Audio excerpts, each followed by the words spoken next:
It's the NBA on 2K Sports.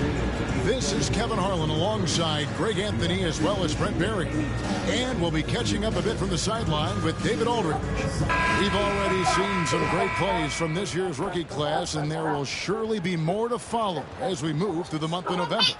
Now let's look at the rookies leading the charge with their play in the Rookie of the Year race. He's a ways down the ladder if the award was given out today, but there's still time in this season for him. And he has been contributing, just not quite enough to make him one of the early season candidates for Rookie of the Year.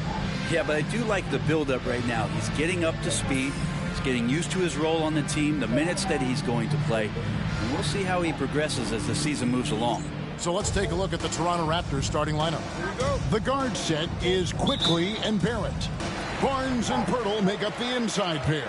And it's Ingram in at the 3 spot. And for Boston, White in at shooting guard, with Brown playing small forward. And it's Minot in at the 4 slot. So this is the first of 2 in a row these two teams will play against each other. Greg, any advantages or disadvantages? Well, I mean, I feel in the first game, you can run your game. That second time around is when you get to dig deep into the film and try and make adjustments. And the Celtics with possession here. Brandon Ingram missing his last shot. Brown against Ingram. Shot clock at 6. Barrett against White. And Pirtle pulls it down.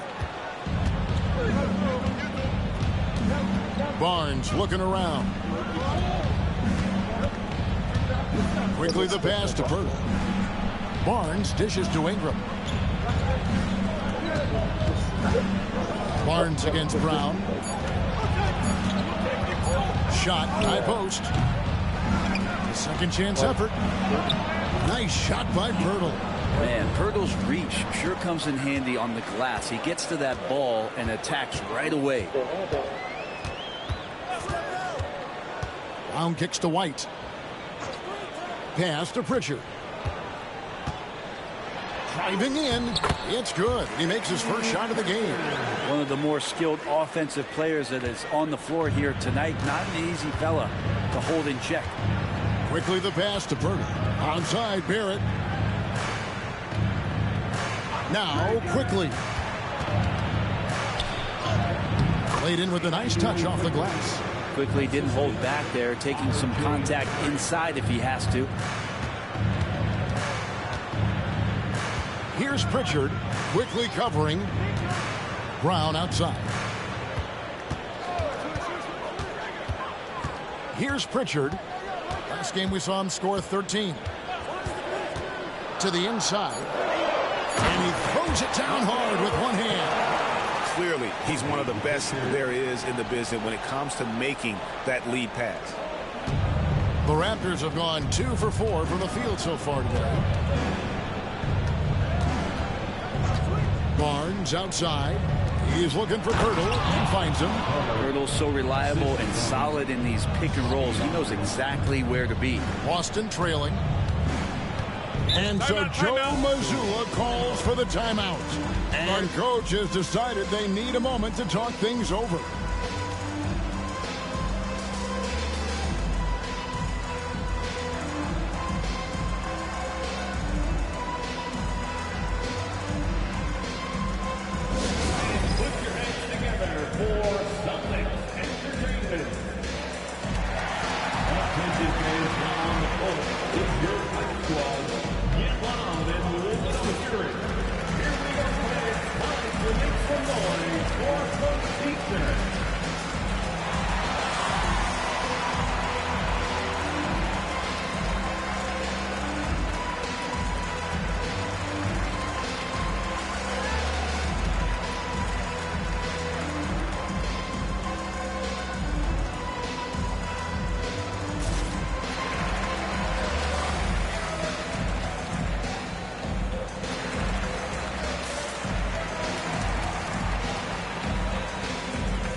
for Ingram. Some impressive play from him over the last month. Averaging about 19 points, 4 rebounds, and 3 assists. And you look at the numbers he's been putting up, fantastic scoring production from him. Yeah, hard to ask for anything more at this point. He's really stepped up, and he's really delivered.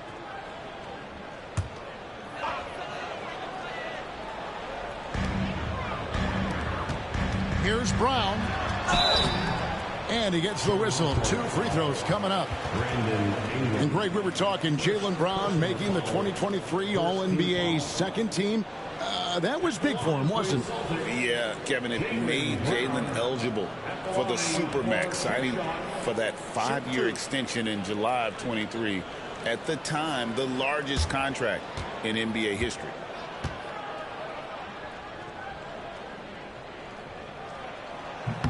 And the first one at the line is good. A fearless athlete. Jaylen Brown competes every single night on both sides of the ball. Something you want as a teammate.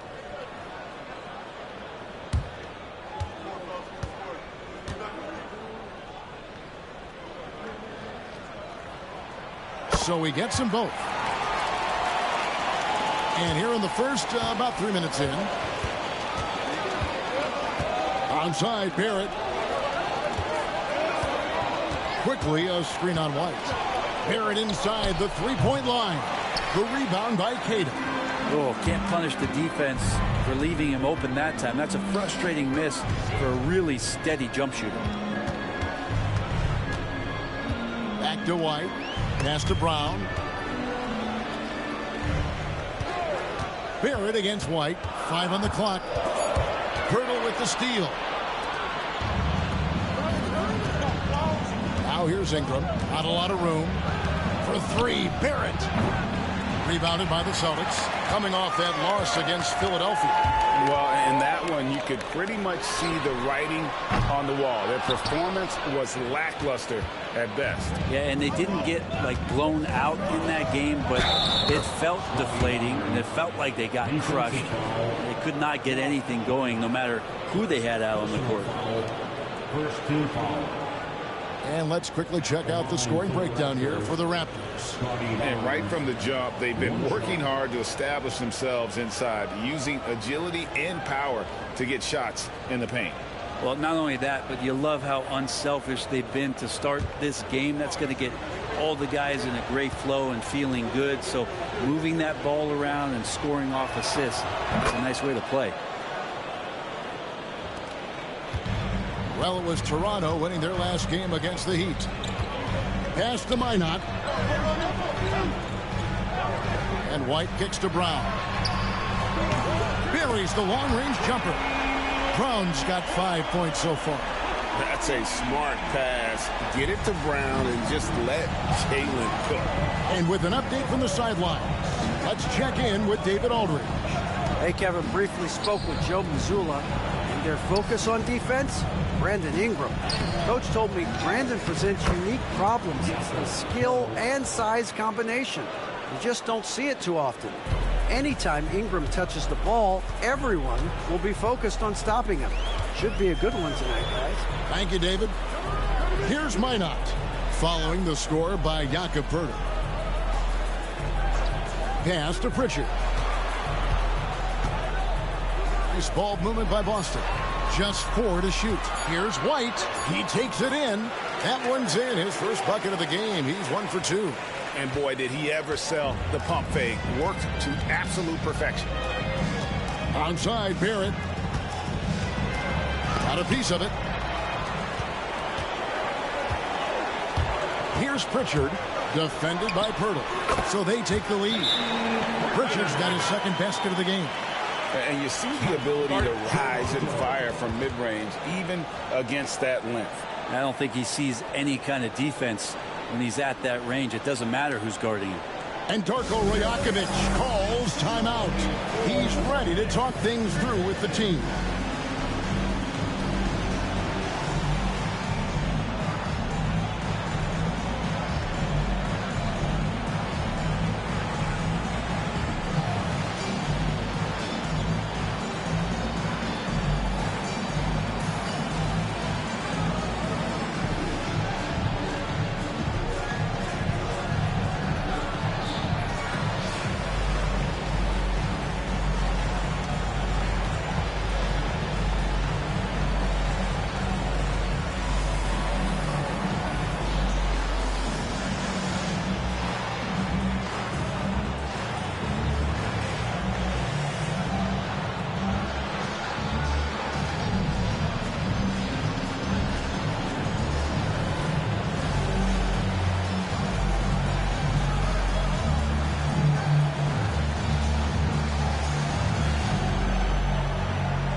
Celtics making a switch here. Hauser's checked in. Here we are in November, and let's see how things are going out east in the early season. Look at Toronto. Right now they're in 7th in the conference, looking to build on their record. And, of course, there's the Celtics. They find themselves in the dregs of the conference. And for the Raptors, they haven't packed any big surprises into the early part of this season. They're right in the middle of the NBA's pecking order. And based on their early returns, it's really hard to see that position changing very much in one direction or another. I see them as a team that's right there in the middle of the pack, but not one that's ready to make any leap this year. Now here's Barnes. Hurdle trying to get open. That's good from Barnes on the assist from Barrett. Barrett's got 3 assists in the game. The Celtics have gone 5 of 8 from the field, shooting over 62%. Down low, here's Pritchard. Lays it up and banks it in. Pritchard's got his 3rd bucket of the night. And they've scored several times already here in the first quarter on the inside. Onside, Barrett. Quickly looking it over. And here's Ingram from the arc. That's in, and he found his range with that one. Now 1 for 2. And getting more and more consistent, which means more dangerous, as Brandon Ingram knocks down 3. Pass to Pritchard. And here's Brown outside. Barnes grabs the miss. And it's Barnes with the ball for the Toronto Raptors. And guys, this is the first they're seeing of Boston. Outside, Barrett. Birtle sets the pick for Barrett. To the paint. Well-timed pass, and he goes straight to the bucket for the layup. And now a 3-point Toronto lead. Boston's gone 1 of 3 from beyond the arc so far in the game. Back to Brown. Over to the left wing.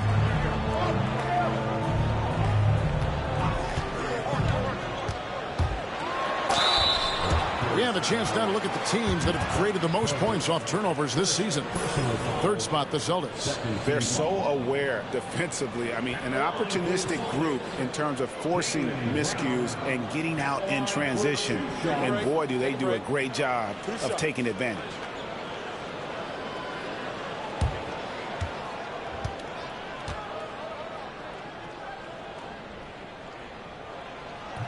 The first free throw is good.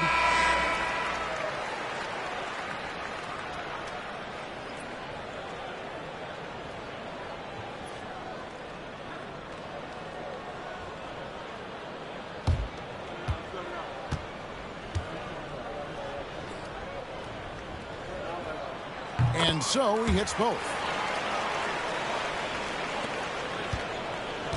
The Raptors have gone 8 of 14 from the field in the first quarter. Barnes outside. Misses the 3. The Celtics have gone 6 of 10 from the field in this ballgame. Pass to Hauser.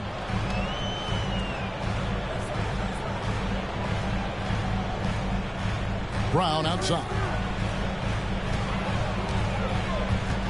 Just 5 on the clock. Here's Pritchard. And it's Murray Boyles with the rebound. Raptors with the lead. Quickly the pass to Barnes. Yep, that one goes in there. Barnes has got 7 points. Well, that basket must be widening out right now, and he's making almost every shot he's putting up this quarter. Pass to Brown.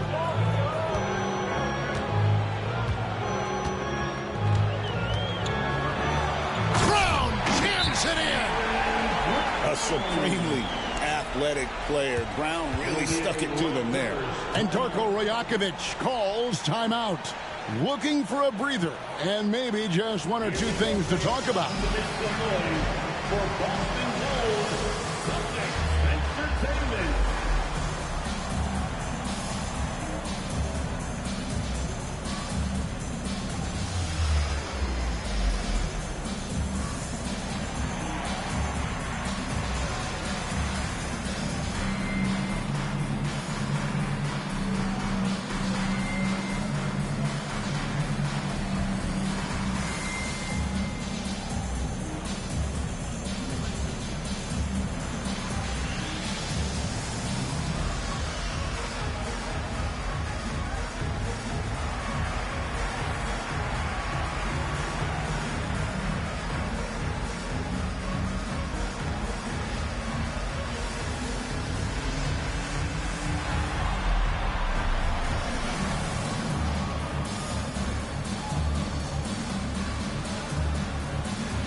Boston making some changes.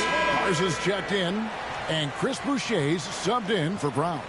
Raptors also changing it up. Mamu Kelishvili is checked in, and Grady Dick subbed in for Barrett.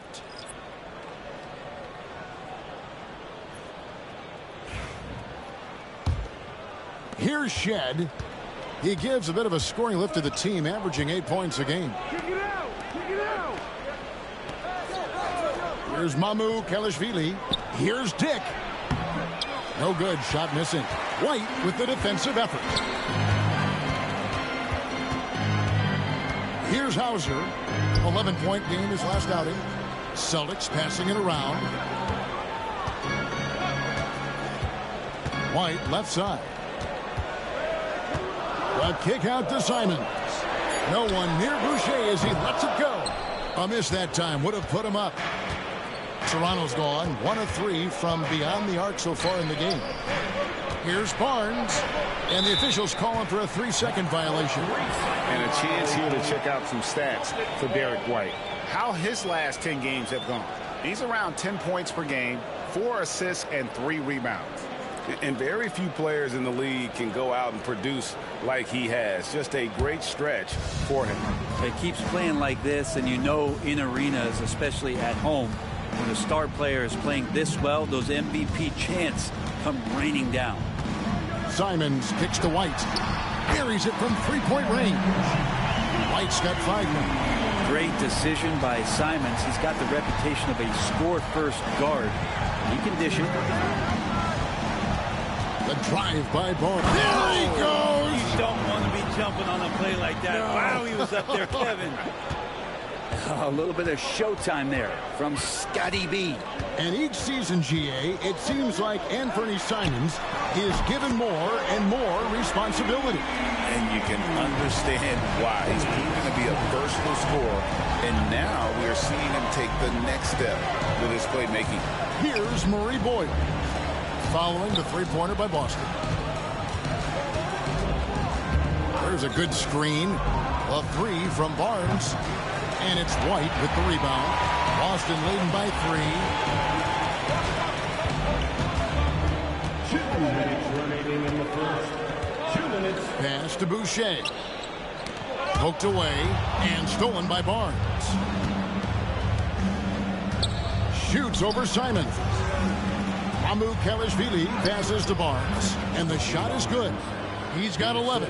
Yeah, that was the 3rd straight high percentage look the defense has allowed. The defenders have got to start putting bodies on bodies. Now here's White. He's got 5. Misses the jumper. And Kevin, they need to be consistent with their effort on the boards. You look at the box score, and they're at a definite disadvantage. Dick with it. White covering. Now Dick. Nothing on the board. Clock at 6. Here's Barnes. And it's White with the rebound. Boston's gone 3 of 6, 50% from deep so far tonight. To the middle. Boucher passes to Simons. And there's the drive. And the slam dunk by Simons. Such a dynamic offensive player. Great speed, great hops. Simons hard to stop when he makes his move. Pass to Mamu Kelishvili. Inside. Rebounded by Hauser. He's so good at getting to the rim. Maybe tries to get a little bit too cute with that one. I thought he'd lay it straight up and in. Now here's Simons. A 24-point outing in their last game against Philadelphia. Finding a way through. Contact comes Simons' way, and he just avoids it. Raptors trail by 5. Just 2 seconds between shot clock and game clock. Barnes against Boucher. Barnes outside. 6 on the shot clock. Launches a 3. Can't hit that one.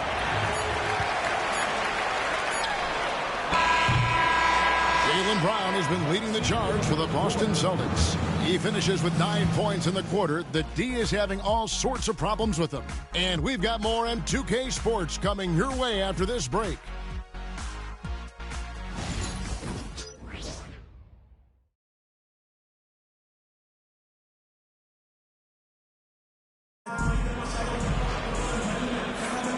And if you're just joining us, we've played through one quarter in this one. And guys, let's get your take on the scoring breakdown so far for the Celtics. Well, they haven't wasted any time getting into a groove from deep, putting up and hitting a healthy amount of three-pointers thus far. Well, one thing standing out right now is just how fearless everybody is in getting to the inside. They're taking advantage of any lane or angle they get to get after them. We've got Chris Boucher, and it's Simons in at the point guard position. That's the 5 to begin the second quarter for the Celtics. It's deflected.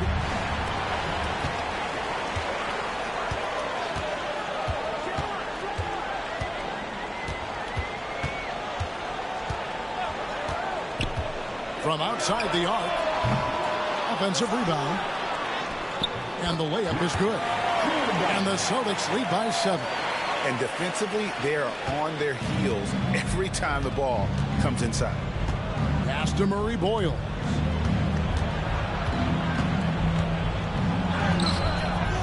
Boucher with the rebound.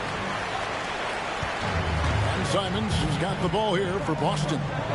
7-point game, the biggest lead in the game. And it's Murray Boyles with the rebound. Toronto with the ball. Out to the wing. Back to Ingram. Here in the second quarter with a little over a minute gone. And down it goes. Dunked through off a wonderful assist. Leaping ability is off the charts. Not the biggest power forward, but outstanding at rising up off the ground. Dick defending. Misses from short range. Raptors trail by 5. To the middle. Murray Boyles with the bucket. Murray Boyles has got his second bucket of the night. We know the 90s were a different era, Greg. Either win the game or win the fight. Remember that? Do you miss that physicality? Well, I will say, Kevin, it made for some great stories, but I don't think we're missing much without all the extracurriculars. I think we have a beautiful game. And it's Ingram missing. Celtics leading by 3. Now, here's Simons. He's got 7. Pass to Hauser. Sinks the three-pointer. Can't talk enough about the subtleties in that setup right there. The assist, really the key to that entire sequence. Jake with it. And Boucher sends it back. To the inside. Ingram with the steal. And here's the fast break.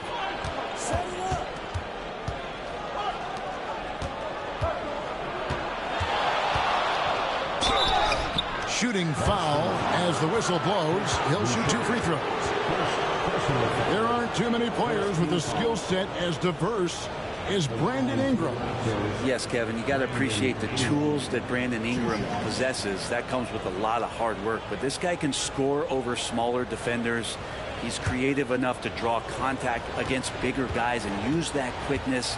He's always been a scorer, but his playmaking ability over the past couple seasons, that's something that's growing and is giving them a chance to be very competitive.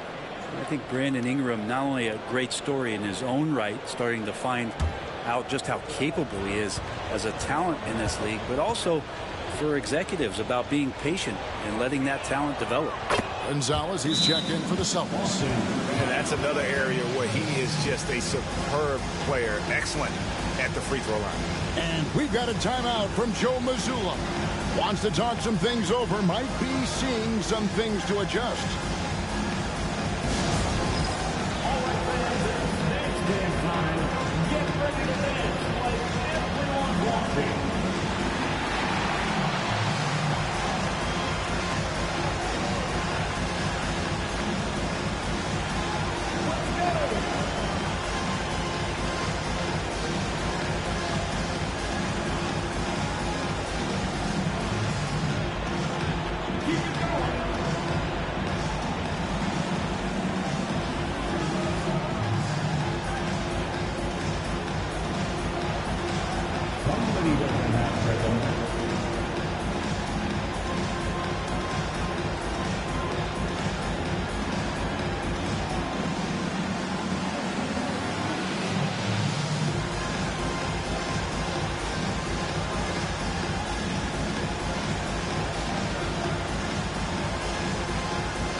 Now let's check out and highlight the best defenses in the NBA. The Raptors in second. This is a team that takes pride on the defensive side of the floor. I mean, they play hard and they play together. They are a tough group to score on. Here's Simons. He's got 7. Pass to Minot. Left side Gonzalez. To the left side wing. 6 to shoot. Here's Simons. And he gets that one to go off the front iron. Simons has got 9 points. And Simons doing a good job operating and getting to his spot in the mid-range. Ingram deciding where to go with it. Rebounded by the Celtics. Closing in on 4 minutes played here in the second quarter. Basket good. Simons has got the lead up to 8 now for Boston. His shooting has been outstanding. Definitely one of the reasons they're up in this game. Pass to Dick. The good-looking shot from the wing. Dick's got his first points in this one. And Simons has got the ball here for the Celtics.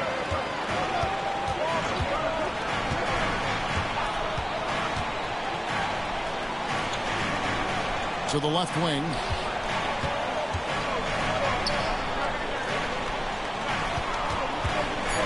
Beyond the arc. Again, Simons missing. And the great shooters know when they've got enough opening to go for the 3. I didn't think it was a bad choice on that possession. Here's Shed. Ingram outside.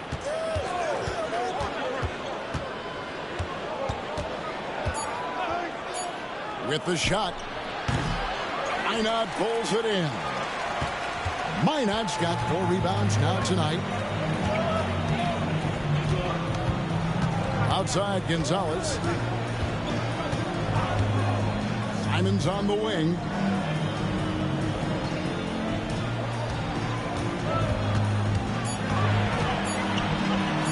That's the 6th make from the field. He's taken 9 shots and missed but 3. And there's a pattern starting to take shape here. They're working to get inside and getting good shots from close range. Amu Kelishvili passes to Dick. It's Ingram on the wing. 5 points in the game. Buries it down low. Ingram's got 7 points.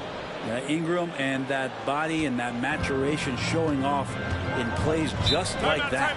And so Joe Mazzulla calls for the timeout. He wants a minute here to get things straightened out with his team.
Moment now to check out some numbers for Anthony Simons.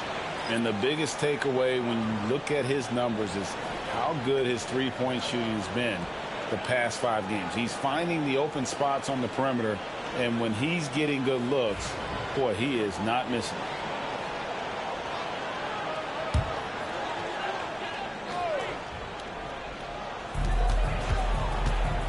Pass to Hauser, to the paint.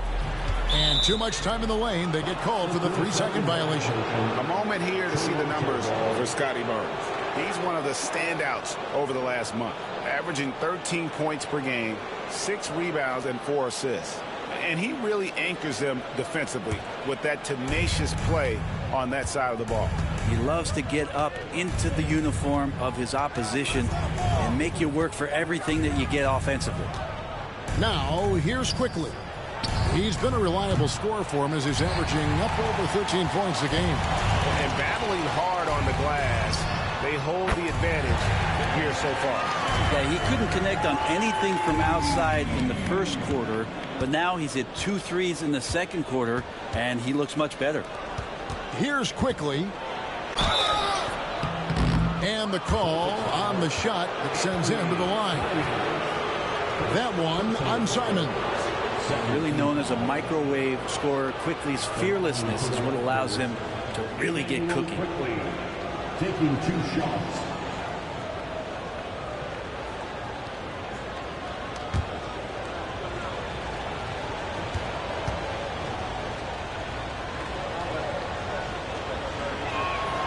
And he makes the first. You know, whether he's coming off the bench or Brent starting, Emmanuel Quickly can score. IQ is something else. I mean, he finished second in the 6th Man of the Year voting in one season. He's capable of putting up 30 as a starter or as a reserve. But it's a unique perspective to sit on that bench, watch the flow of the game, and come in and be impactful. IQ does that. You get Quickly out there, and he's a bit of a rascal, right? Offensively, he can score inside, he scores outside. He just causes some problems out there. And the latest now from our sideline reporter, David Aldridge. David, it's all yours. Take it away. Kevin, thanks. Jaylen Brown has put it all together. He said, I'm figuring out my spots to be aggressive. That's in my DNA. But also showing how I've grown. Being a great screener, delivering passes on time and on target. That's important to being a great teammate.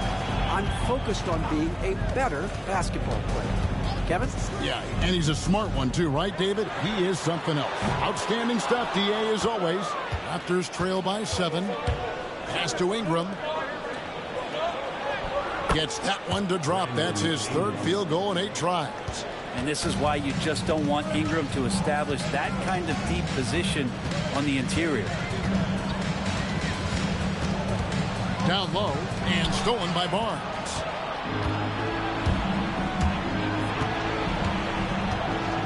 Ingram outside. Back to Barnes. Stolen away. And here comes one. Leading the fast break. And the Celtics can't hang on to the ball. A sensational block that definitely deserves another look. Yeah, quick thinking pays off big. What a block. The Celtics making a switch here. Einod's checked in.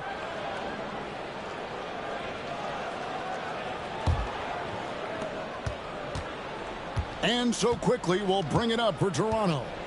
Trailing by 5.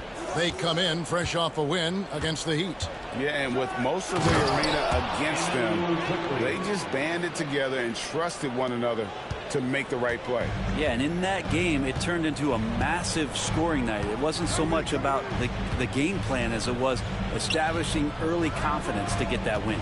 And it's the Celtics with the ball. The Raptors getting the bucket. Here's White. That one no good. Some solid defense from Pirtle. Inside. Here's Barrett. And foul on the shot, so he'll get a chance at the line. Barrett hanging tough on that play. He gets the shot off, and he just stuck to the play. This is his first free throw of the game. 2 shots.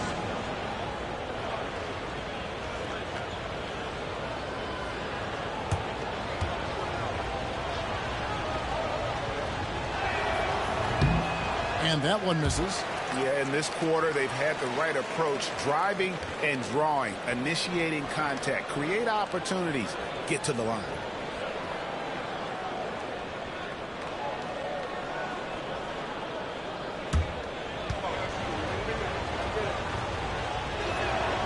And he sinks the second. Well, such a multi-tooled player. R.J. Barrett can get you points, can make plays for others, and he's a terrific rebounder for his size. Now here's Brown. 29 points for him last game against Philadelphia. Yeah, but and guys, I don't know that this is the time for that kind of flair. In a close game, the important thing is to get the 2 points, not necessarily the dramatics. Oh, come on. He had to go for that, didn't he? My goodness. And Darko Rajakovic calls timeout. He wants to talk to his guys.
And now let's turn to the 2K leaderboard for a look at the squads that have the most points in transition over the past 10 games. In fourth, the Celtics.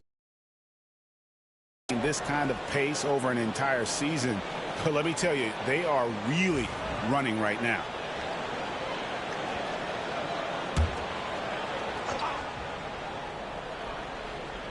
On defense, Boston.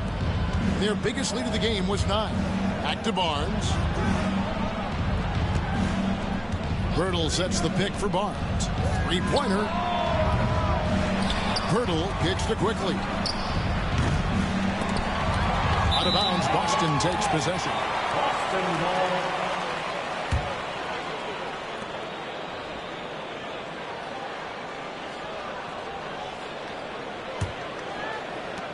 Boston leading by 4.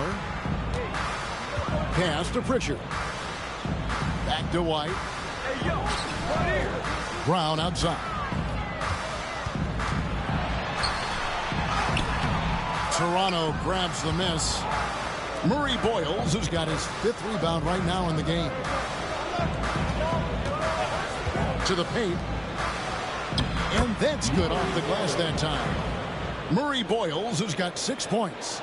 Yeah, this story in the second quarter much different than the one in the first. We're finally seeing some aggression. Here's Cada.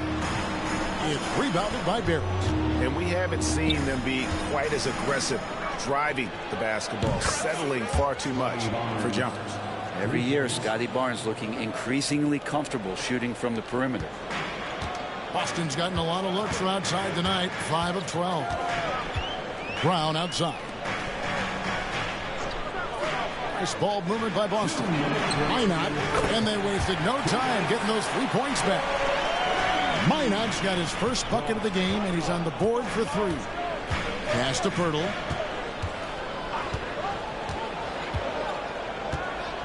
And here is Quickly. The rebound by Cada. Here's Pritchard, quickly covering, and the shot goes in. Now it's a 4-point Boston lead. And guys, they continue to put a lot of pressure on the interior defenders with their work down low. Quickly the pass to Barrett.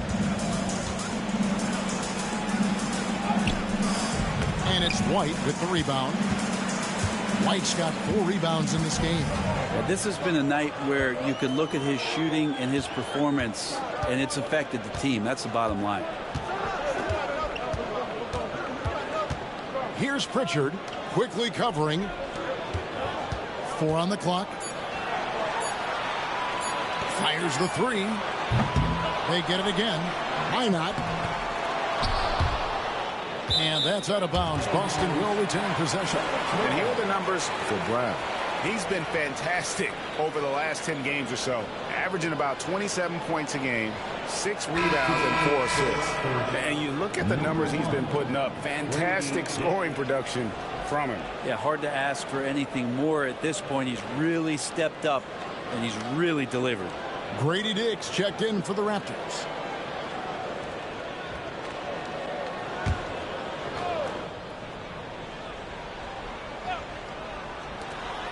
There's 47 seconds left in the first half of the game. Pass to White. 5 to shoot. To the middle. Takes the assist and lays it in. Picked out the pass nicely. And the Celtics lead by 6. 35 seconds left in the first half. Quickly kicks to Pirtle.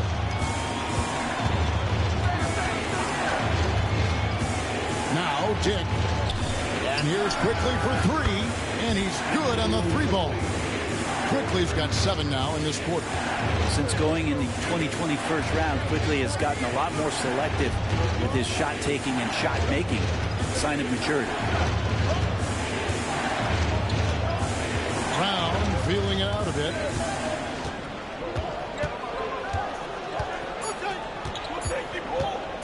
Fires away from way outside.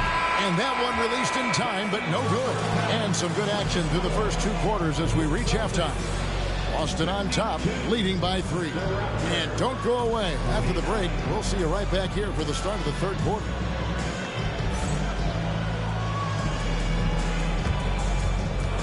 Fans, please direct your attention to center court. And get ready for the fan half-court shot. There is the shot.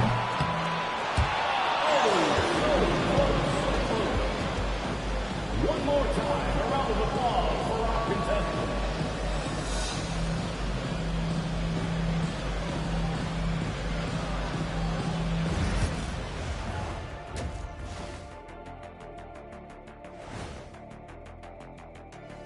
And we welcome you to halftime as the Boston Celtics are getting everything they can handle so far. They're clicking from outside, hard cuts to the ball, and a few bone-jarring screens. Man, they have a high quality of looks. They've been cashing in on those. We'll see if the sharp shooting continues. All right, fellas, time now to take a look at these early season standings in the East.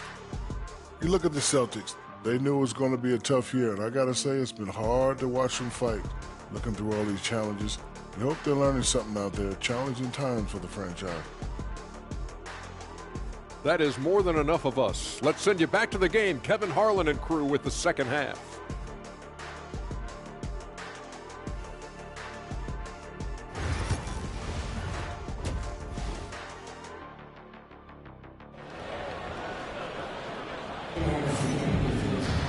And after a fairly even first couple of quarters, the second half could turn out to be a great one as both teams try to gain an edge.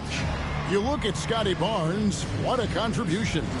Yeah, and early on, he has been feasting in the paint, and you have to think they're going to keep feeding the big fella. Oh, man, pouring it on right now, and why wouldn't you?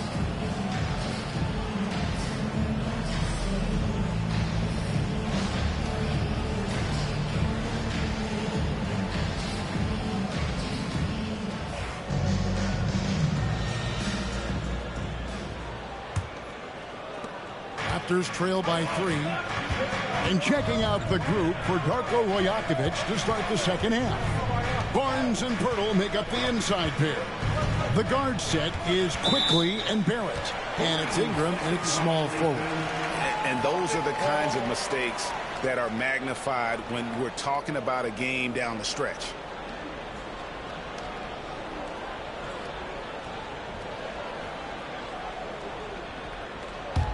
Celtics leading by 3. Here's Pritchard to the inside. Queta, and he goes in for the dunk. Oh, inflicting some punishment with the two-hand flush. They're going for the throat. Barnes outside. Ingram finds Barnes, and contact on the shot, so he'll be shooting free throws here. That one on White. Trying to make Barnes work for it, but defensively, you have to be disciplined. He's gone 1 of 1 in the game so far from the line. And at 78%, he's been a consistent shooter at the line for them all season long.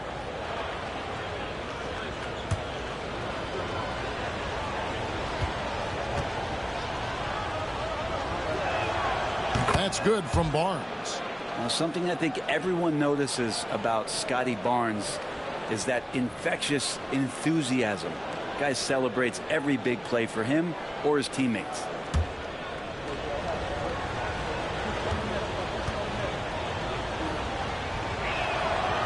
No good on the second free throw. And here's White. He'll bring it up for the Boston Celtics. Their biggest lead of the game was 9. And he sure can get off the floor. He one of the best in the business, absolutely. Second half just getting started, about a minute played. Barrett the pass to Pirtle. 2 free throws coming up, and they call the shooting foul. For Jakob Pirtle, his parents paved the way for him to become a professional athlete. I'd say Brent did a good job. Well, it's a good point, Kevin. They were doing some blocking of their own, just not basketballs like Jakob does. Both of his parents, members of the Austrian national volleyball teams, and building some roofs on some people trying to put down a few slams. First free throw is good. And Pirtle's been such a consistent role player on the teams he's been on. A guy who takes high percentage shots, defends with some purpose, and plays really hard for his teammates.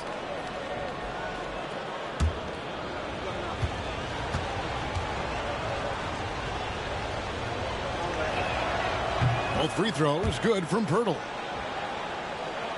And with a little over a minute gone, the second half is underway. Here's Pritchard. Goes up to the stripe. Again, the Celtics good for 2.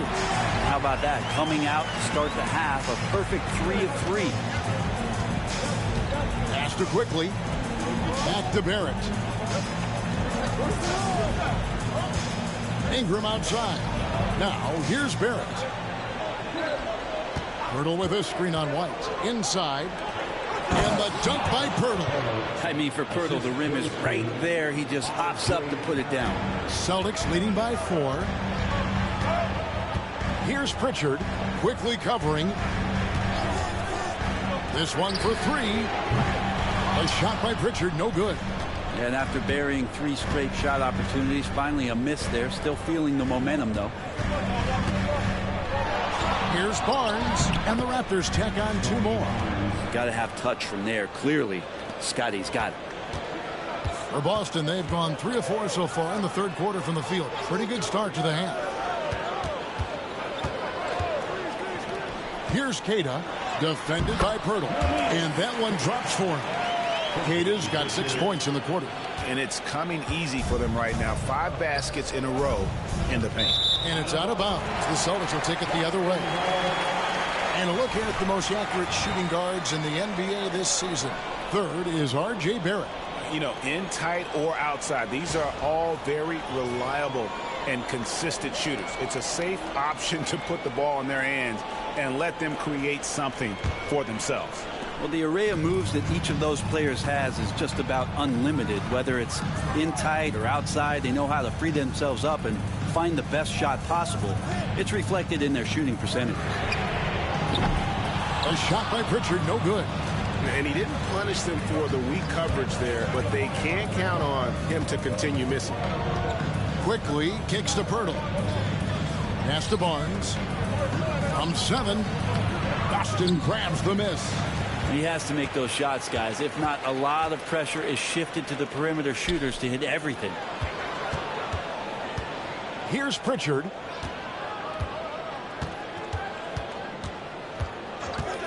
Brown with it. 6 on the shot clock. Rebound by the Raptors. Pirtle's got his 8th rebound here tonight. A little under 2.5 minutes off the clock now here in the third. Raptors moving the ball around. Drills it from outside. Quickly's got 12.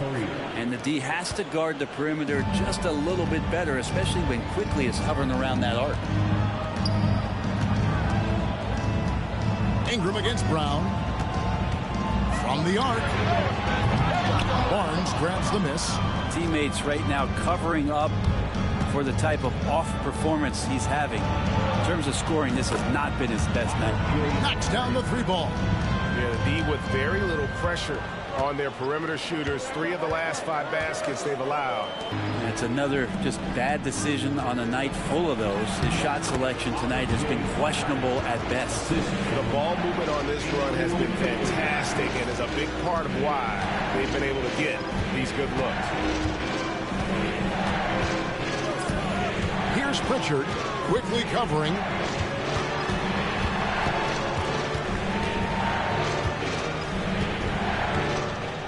Here's Pritchard. The Celtics need to get a shot off. And here's Brown outside. That doesn't go either for Brown.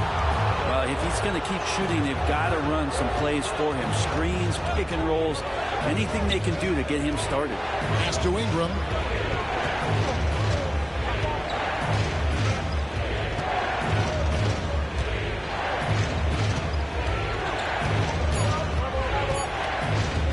Shoots. And there are the Raptors with another bucket. Celtics trail by 6. And so Joe Mazzulla calls for the timeout.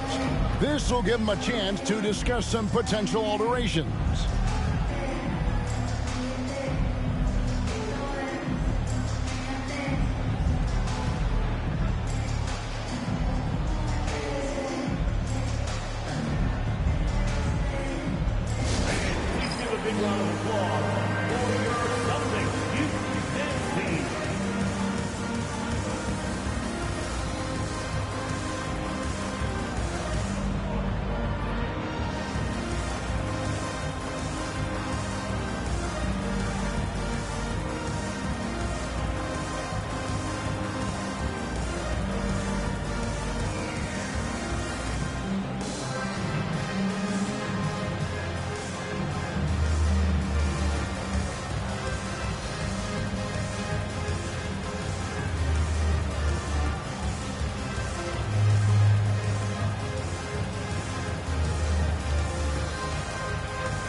Making a change here. Dick's checked in.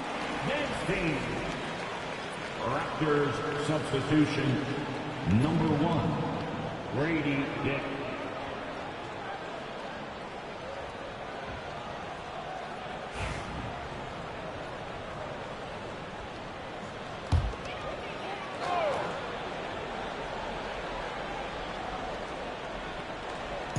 So it's Boston now. 6-point game.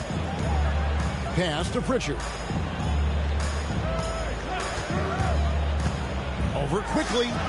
Here's Minot. Their offense stone cold. Another miss there. And that's the battle they haven't been winning today. Their work on the glass has been porous, and that's got to change. And here's White. He'll bring it up for Boston. Here's Pritchard, quickly covering. White left side. Down low, here's Cada. And foul on the shot. He'll shoot 2 at the free throw line. That one on Jakob Poeltl. And really the defense fouling there to prevent the layup, but that's exactly what you need to do. And a look at how the offensive approach has been going here so far for the Raptors. I'm in love with how they're moving the basketball all game long, and also their ability to move without the ball. That style just makes it so difficult to defend. Well, something else that has stood out is their up-tempo offense. I mean, these guys have been on the track all game long. They're creating high percentage looks, getting out there on the fast break. And some changes here for the Celtics. Hauser's checked in, and it's Simons in for Pritchard.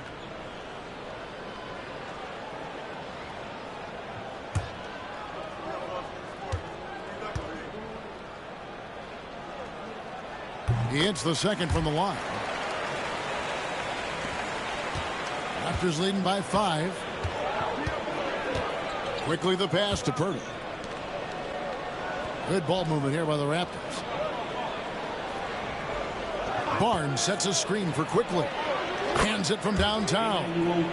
Quickly's got 15 points. With it all clicking, Quickly can be dangerous, and he's showing it tonight. Simons with the ball. He's got 13.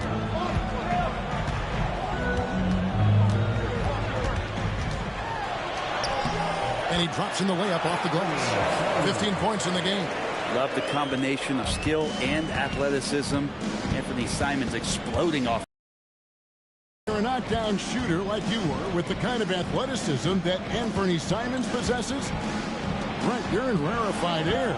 Yeah, no doubt Anthony, one of those guys really tough to stop. You got to pick your poison with him.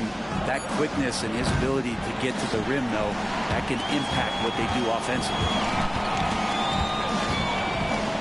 Pass to Cada. Lets the 3 fly. That one's good, and the Raptor lead is cut down to 3 on the bucket from Simons. Well, Simons loves to take threes.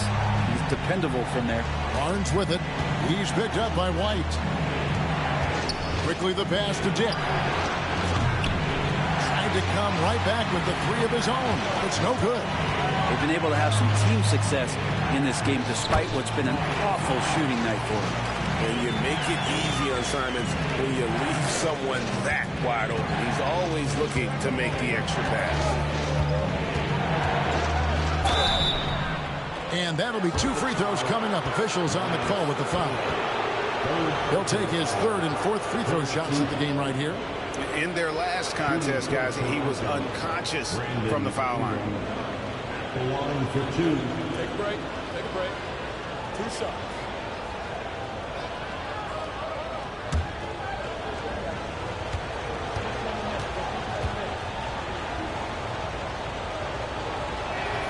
First one falls for him. Ingram just continuing to impress and taking strides in the right direction. Just a tremendous amount of offensive weaponry. Celtics making a switch here. Boucher is checked in.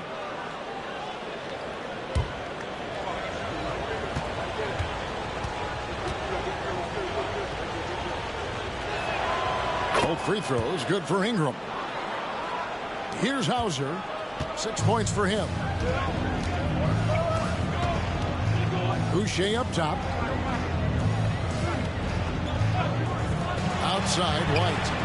And again, Boston with the triple. That's one of the best three-point shooters. You got to try to scramble the Jets right here and get that guy off the sweet spot.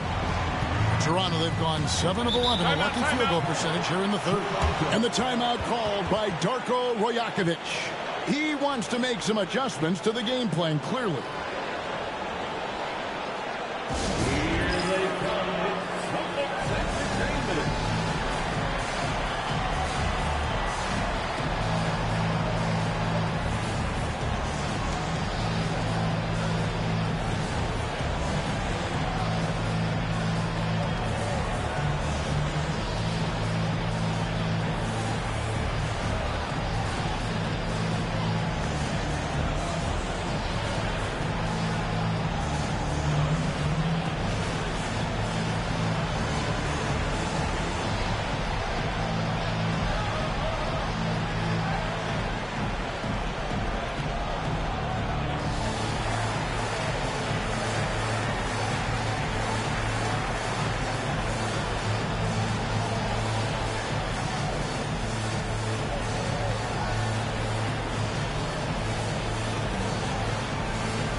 Celtics making a change here. Mars is checked in, and the Raptors making a change here.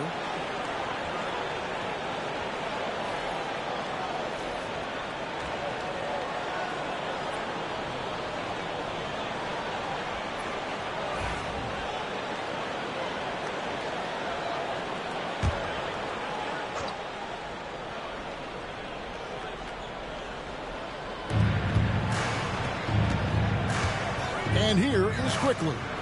15 points in the game. Back to Dick. And it's White with the rebound. White's got 6 rebounds now in the game. To the middle. Nice pass. Nice catch and a resounding dunk. What elevation. He's a smaller but still determined big man. And he likes mixing it up with his impressive vert. Barnes outside. Drills the three-pointer. Barnes has got 20. Well, that equals his three-point total from the first half. He had one before the break, and that's his first 3 of this half.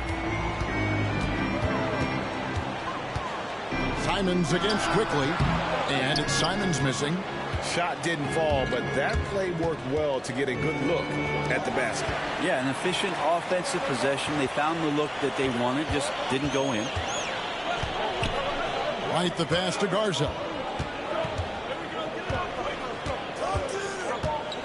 Outside, Simons.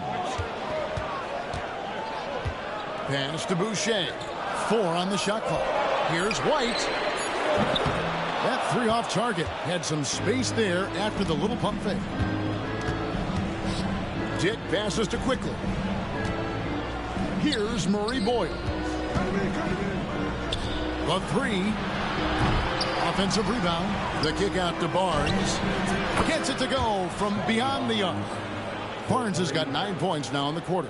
Sometimes it's just that easy. They get Barnes the ball, and he gets that smooth J off. Simons against Quickly. Simons, the pass to Garza. White with it. Puts up a 3. And it's Mamu Kalishvili with the rebound. Toronto leading by 4. Here's Murray Boyle. Oh, and that one, no question, powered it down. Well, we know Quickly can score, but there he shows off his passing ability. 1:16 left to play here in the third. Count it! And he'll have a chance for a 3-point play. Scotty Barnes picks one up. Scotty Barnes. The Celtics shooting their 7th attempt at the foul line in this one. And I think this is a strength of this team. Solid numbers at the line across the board. 77% collectively.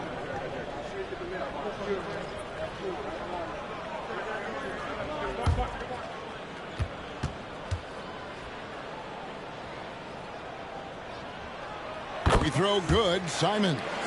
Well, Anthony Simons is out here to score, but boy, does he find all kinds of ways to torture defense. To the paint, here's Murray Boyle. That's no good. It's his second miss. He's made 4. Outside, Simons. Pass to Shireman. Back to Simons.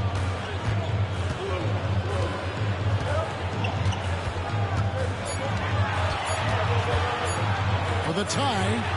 That one finds the mark. It's the 10th time he's done that tonight on 14 shots. Well, he just nailed his second 3 of the half, guys. I'd be very aware of that if I were the defense right now. Mamu Kalishvili passes to Barnes.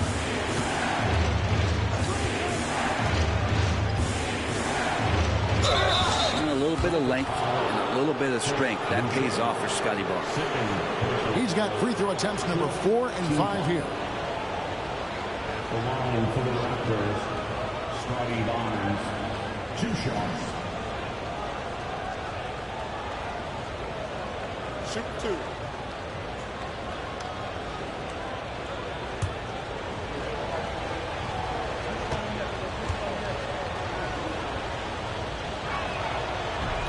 The first one falls. Boston making a switch here. Walsh is checked in.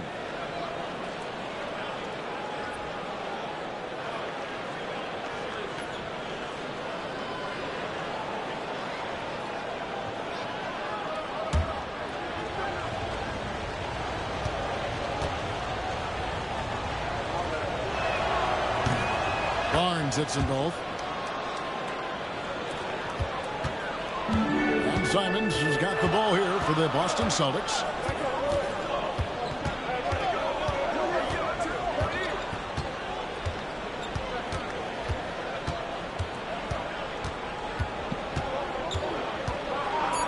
For the lead, and the Celtics hit again from deep. As we approach the fourth quarter, still anyone's ball game. Neither team able to create much of a cushion. What a performance from Anthony Simons. He has been the story for the Boston Celtics. He totaled 14 points in the quarter. He's given them all the offense they need right now. Don't go anywhere. We'll be right back.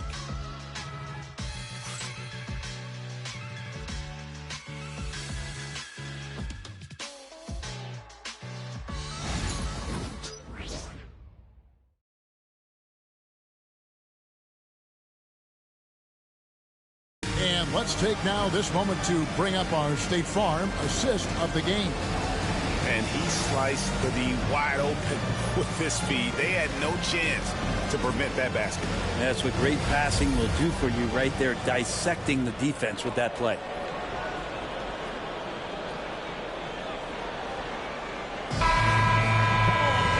We've reached the fourth quarter, and what has been a very competitive game should be an exciting finish.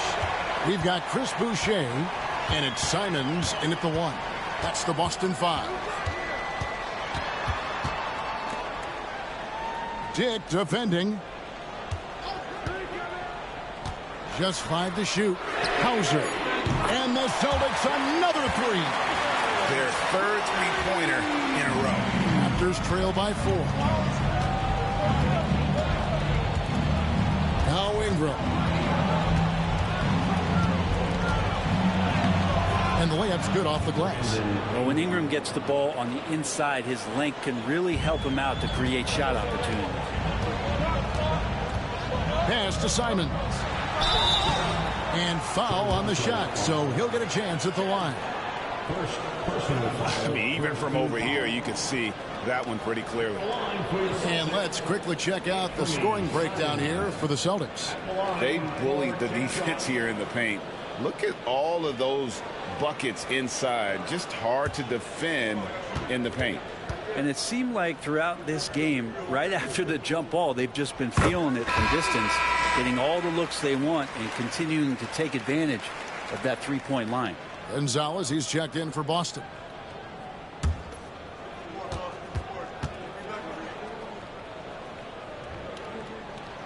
And Simons drops them both.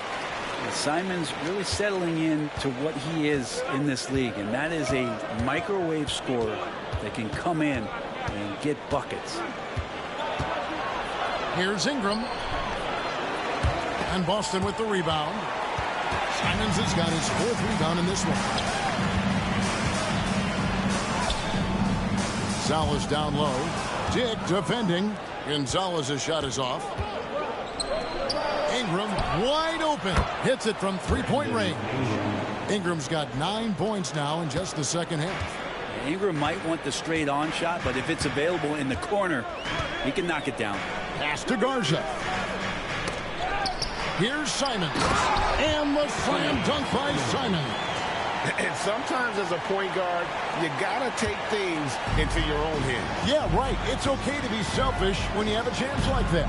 Well, if he's calling his own number, there's a reason for it. There you respect the decision-making from him out there.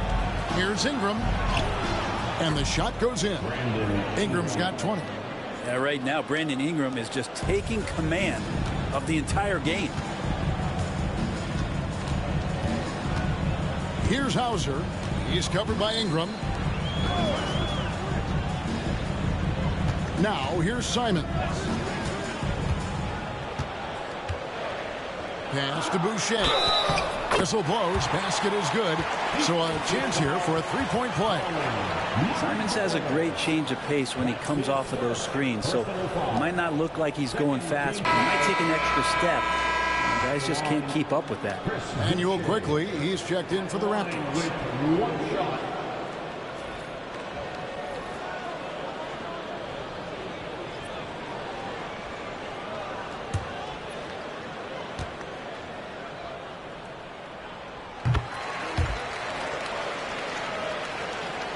Here's Ingram.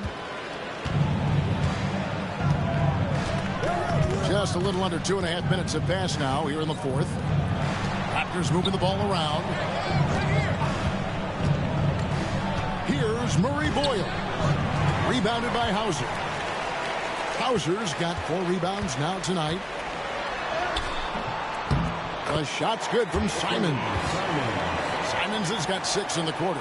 Down the stretch, he's been flat out awesome. He helped them get the lead, and now he's making sure they keep it. Here's Ingram. It's deflected. We're in the final quarter of play here. 3 minutes in. Quickly against Simons. It's hauled in by the Raptors. Here's Quickly. Pass to Mamu Kalashvili. Now Dick. And 2 free throws coming up. Unable to get that one to go with all the contact. And you never want to foul a jump shooter. Dick certainly qualifies as one. At the line for the Raptors, Dick, 2 shots.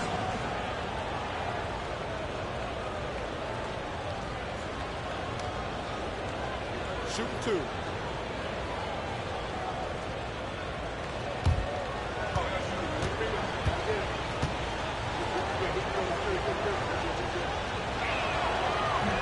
He misses the free throw.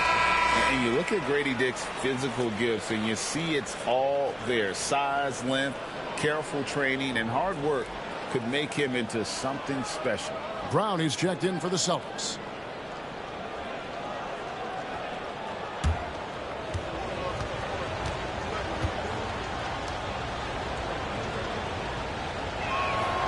And the second free throw, good.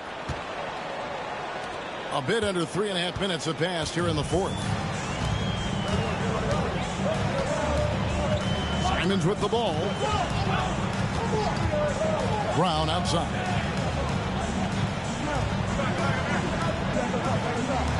Back to Simons.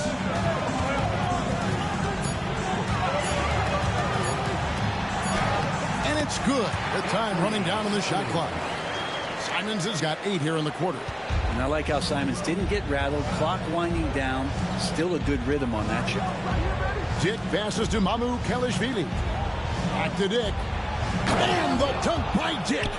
Making the most of the screen. That's how it's done. And it's in the perfect spot, Greg. Frees him up to get all the way to the bucket. Really not enough help there. Lack of communication on the backside. Right there, Simons goes to work on the interior. He plays with no fear. At the line for your Celtics, Anthony Simons.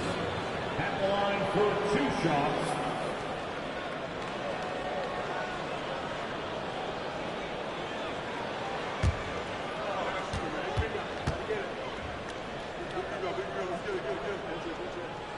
And the first one drops. Yeah, sometimes in a game you settle a little bit before settling in, and right now I think he's a big factor in how they're getting to the line.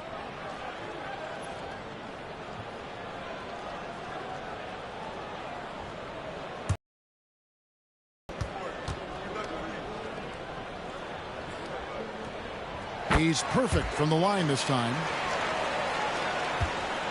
Raptors trail by 7. And here is Ingram.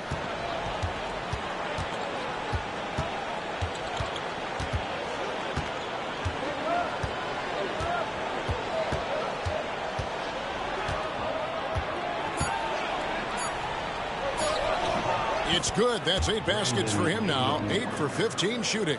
And obviously his momentum from the last game has carried over here tonight. Yeah, the coach pretty smart for zoning in on him and giving him opportunities to stay with that confident play. And here's Brown outside. Toronto grabs the miss. Quickly's got 5 rebounds tonight. Well, if he wants to make the defense work, he's got to start knocking down the threes. Only one so far in this game for him, and none since halftime. There's a screen. Pass to Murray Boyle. Lets it go with the 3. The rebound by Simons. Celtics leading by 5. Right the pass to Pritchard. And there it is for him. Of all the action happening there, it's the assist that jumps out to me there. That's just a great look and a great setup for the bucket. Now Ingram.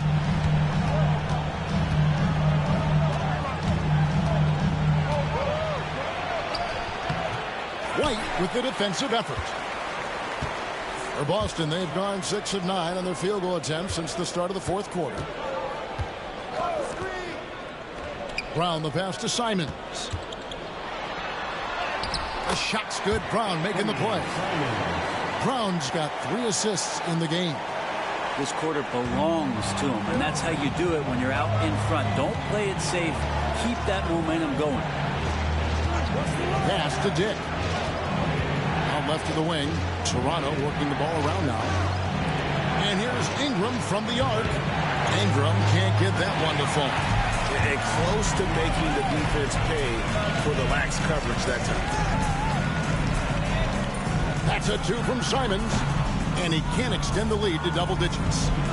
And so it's Ingram who brings up the ball for the Raptors. They trail by 9 points.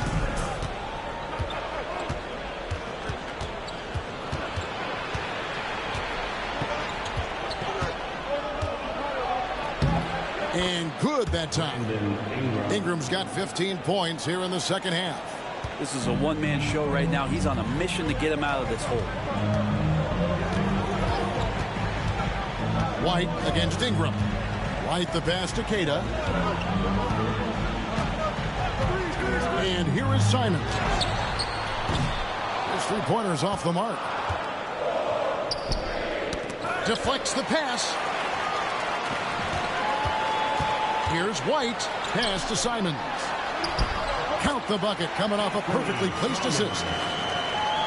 Simons has got 41. And they've had assists now in their last 3 baskets. White against Ingram. Over White. Here's Manu Karashvili. And that's good. A nice job in the glass as they pick up 2 on the second effort. That's a testament to the effort there on the boards. Never willing to give up on the possession. Finding ways to sniff out the ball. There's Brown with the 3. Toronto grabs the miss. Manu Karashvili has got 4 rebounds in this game. Now, here's Quickly. Ingram outside.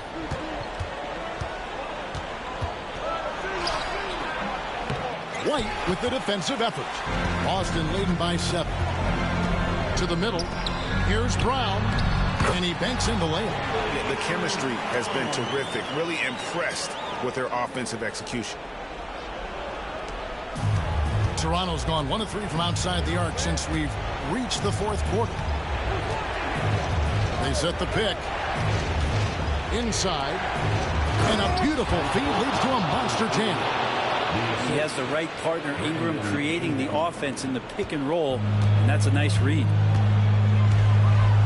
Outside, Simons. Sinks that one from the post. Simons has got 43 points. And the crisp passing has opened things up for them offensively. And the timeout called by Darko Rajakovic. He's clearly intent on wanting to lock in and make sure everyone's on the same page.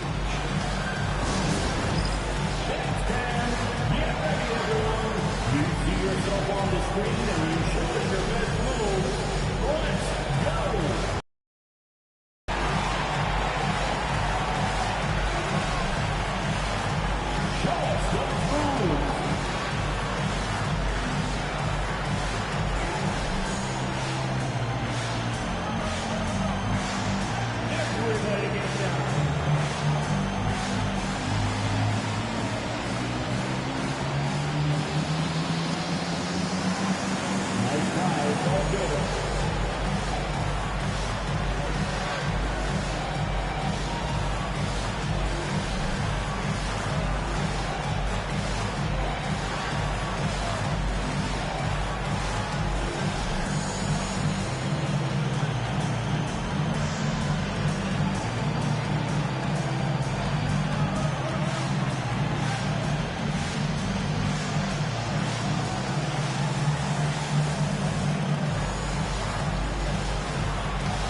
Celtics making a switch here.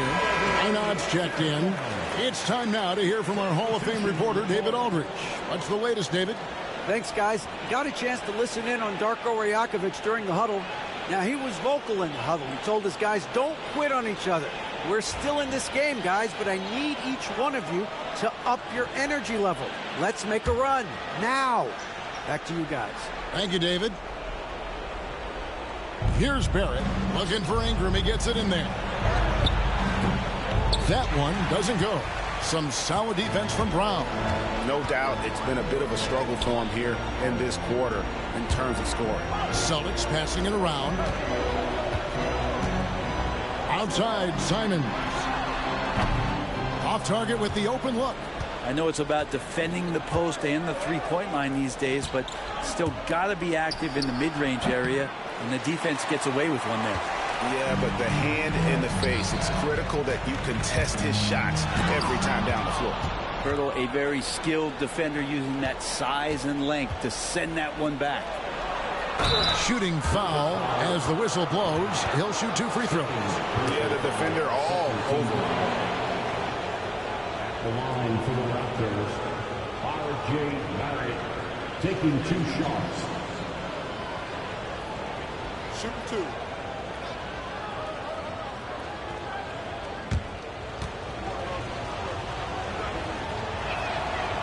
That free throw missing.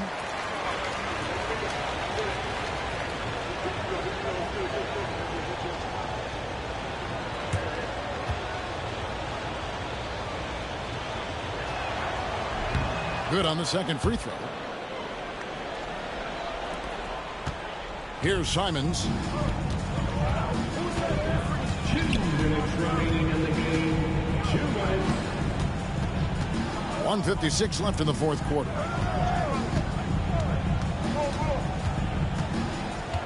Clock at 6. Out to White. The trade. It's rebounded by Quickly. Quickly's got rebound number 7 for him tonight. Pass to Barnes. Down low. Here's Ingram. Basket is good. The assist from Barnes. Ingram's got 13 points now in the quarter.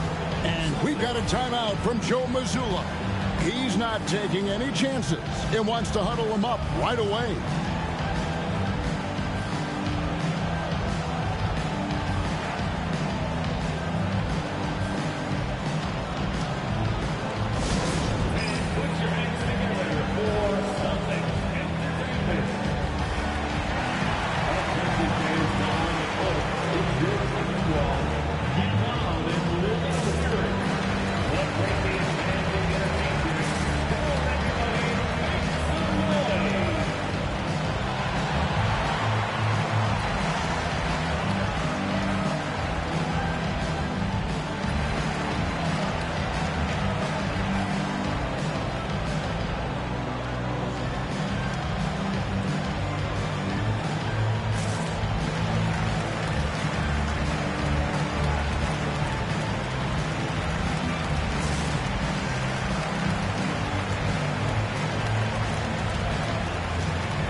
He's checked in for Anthony Simons.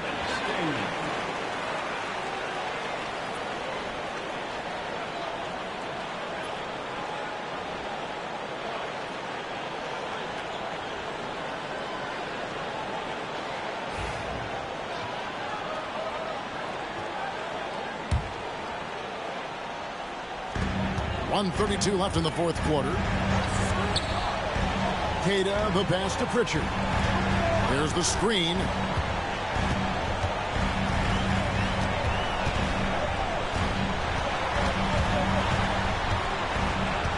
Shot clock at 6.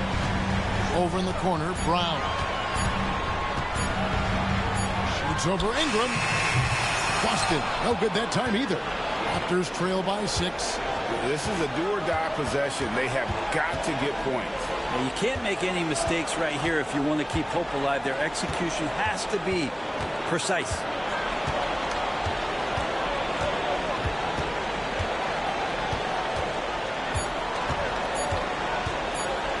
Pulls up on the wing. The rebound by the Celtics. Their biggest lead of the game was 9, and so they choose to intentionally foul. And we got to take a second look to admire that outstanding block. And guys, that block could really help change the momentum of this game.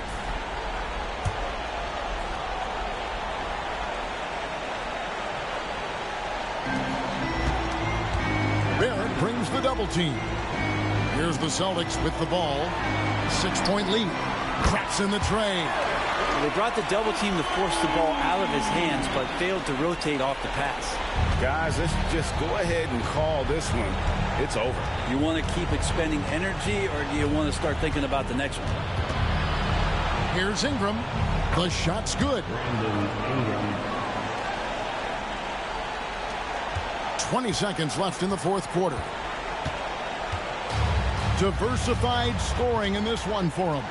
I love when everyone can get involved, a full team effort.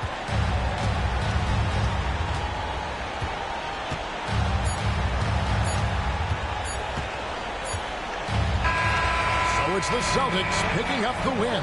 It was up for grabs right until the final seconds. Yeah, and for me, Kevin, what stood out is just the overall trust this group has in one another when it matters most. Doing what had to be done and to send these fans home happy. And now let's catch up with David Aldridge, who's standing by from the sideline. All right, Dave. Thanks very much, Jalen. A long season. What do you guys need to do to keep it rolling? Just keep finding consistent rhythm with each other. Keep playing the game the right way, executing the game plan, and just do your job. It'll be fun. You all did the job tonight, man. Congrats again on the win. Back to you. All right, David, thank you. Thank you for joining us. That'll do it for now. For Brent Barry, Greg Anthony, and David Aldridge, this is Kevin Harlan saying thanks for watching. And as we leave you, we give you our player of the game, Anthony Simons.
Welcome and thanks for watching the NBA on 2K Sports as we get ready to go with our Saturday night presentation.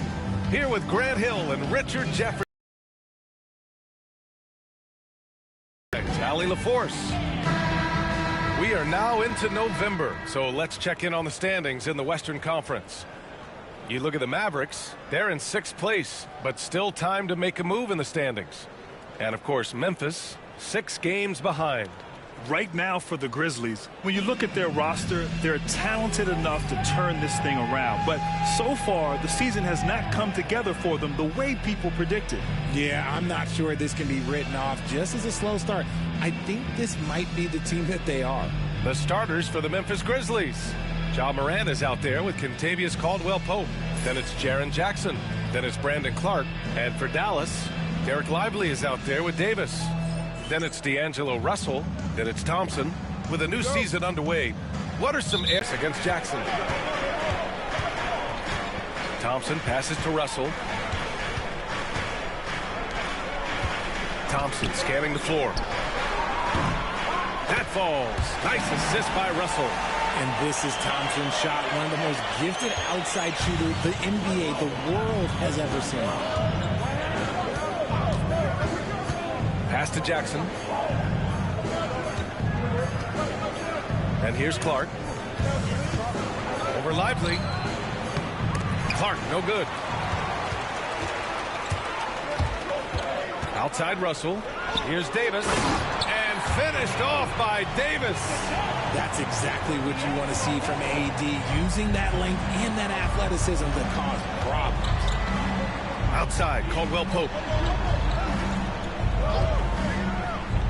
Jackson outside. Let's go with a 3. Hits the trifecta. And that's what they want to do. Get him open looks early. Morant against Russell. Pass to Thompson. Foul on the shot. The bucket is good, and he'll go to the line. Obviously, this guy has a talent for scoring. Able to problem solve for whatever the defense tosses at him. First trip to the free throw line for him tonight.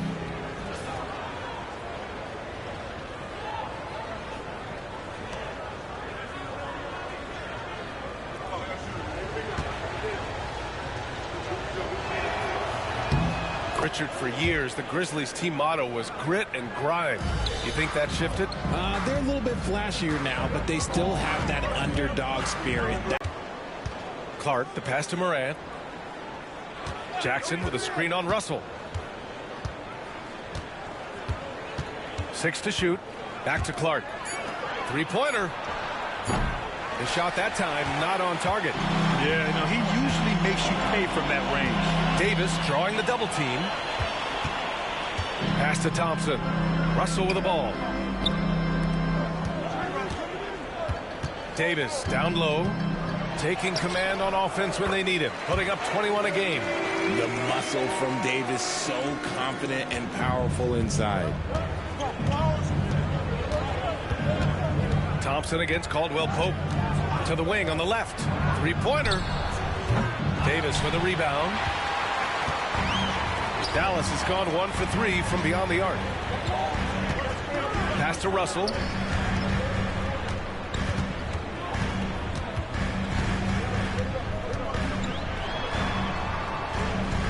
Oh, swiped away.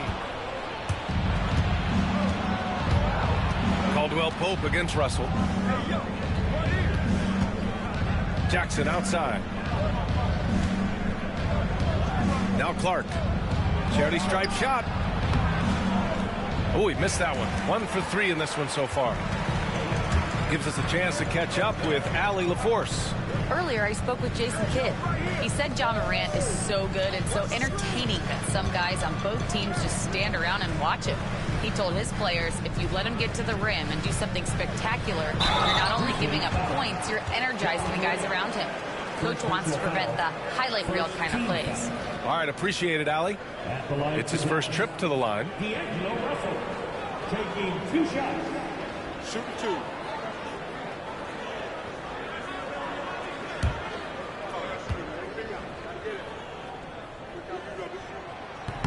That free throw misses. I don't think Russell gets enough credit for what he brings to the table offensively. He can be the floor general and score at every level.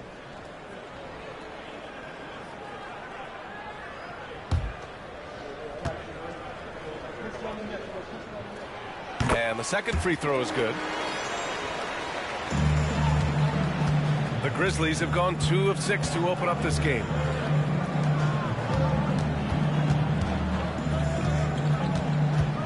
Kicks it out to Jackson.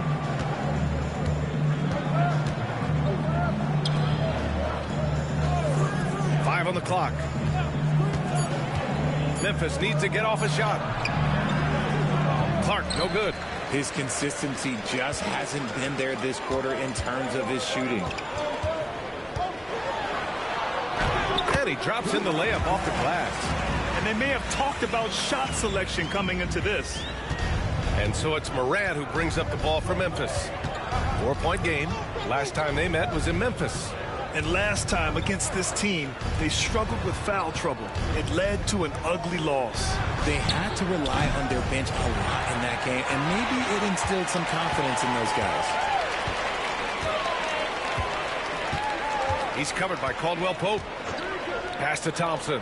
This one for 3. Fires in the triple. Thompson's got his second bucket on the night. The big story thus far, how well they've shot the rock. Grizzlies trail by 7. They're searching for a way to score. Yeah, buckets have been very tough to come by. Caldwell Pope finds Morant. Looking to win the run. And then Morant with the jam. Oh, wow. Okay, Ja turning it loose. Someone throw that man some water. Just an awesome display of athleticism on our AT&T 5G Slam Cam. And so it's Dallas with it. And so Jason Kidd calls for the timeout. I think right now he must be looking at some adjustments. Last game matched up with the Thunder. Tough loss there. Yeah, they made a lot of plays, and they were in it until the end. Just couldn't do enough to get the win. And that is why coaches preach about the details. The margins in this league are razor thin.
Christie's checked in for Dallas.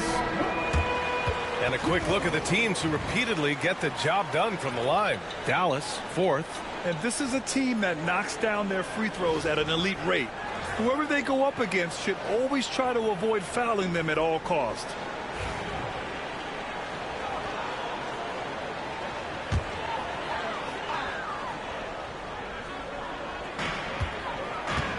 To the right side.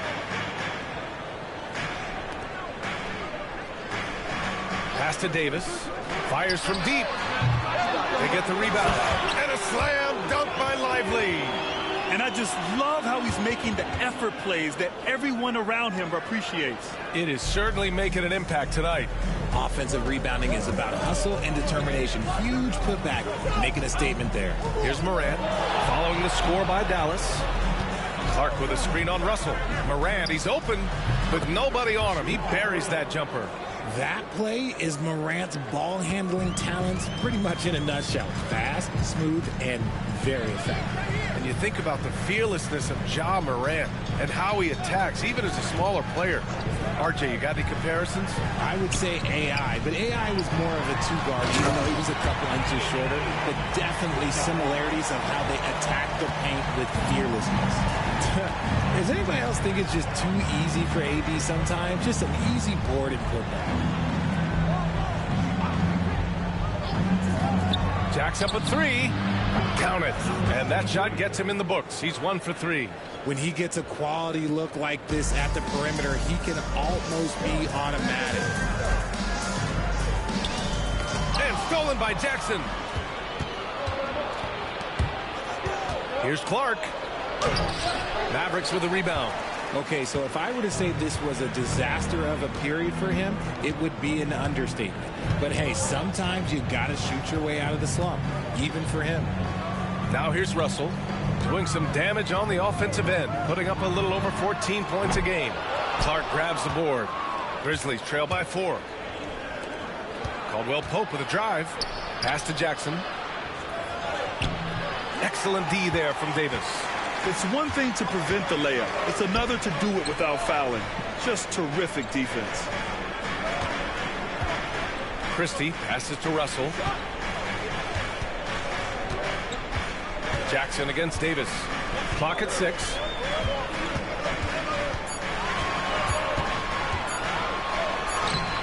And he can't get that one. Ooh, excellent D there from Jackson. Here's Caldwell Pope. The bank shot, no good. The Mavericks lead by 4. And it's Davis penetrating.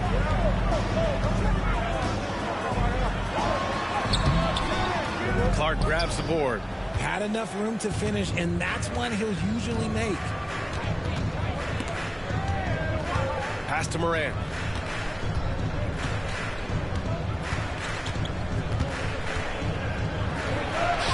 And the layup is good off the glass.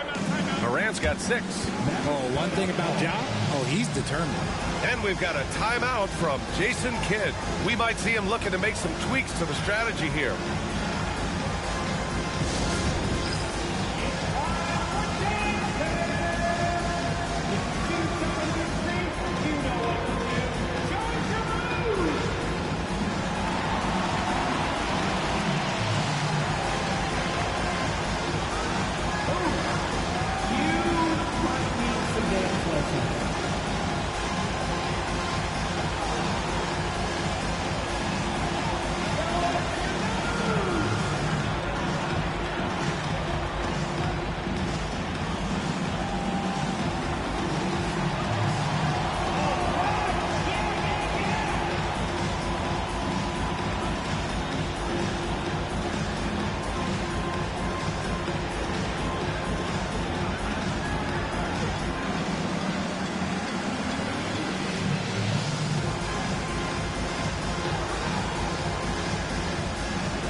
For Dallas, Gafford, he's checked in for Lively. Washington comes in for Davis. And it's Hardy in for Russell. Substitution on the court.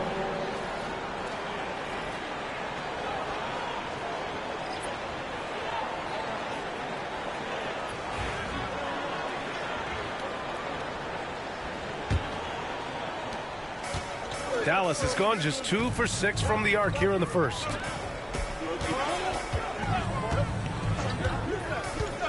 To the paint. Here's Washington, and Washington powers it through.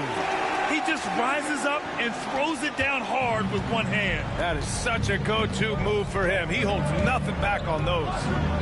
Here's Pippen. Checking his stats. He's scoring around 9.5 points per game. Here's Jackson. Nice D from Gafford. They're playing with a lot of energy tonight. We can see that in their dominance on the glass.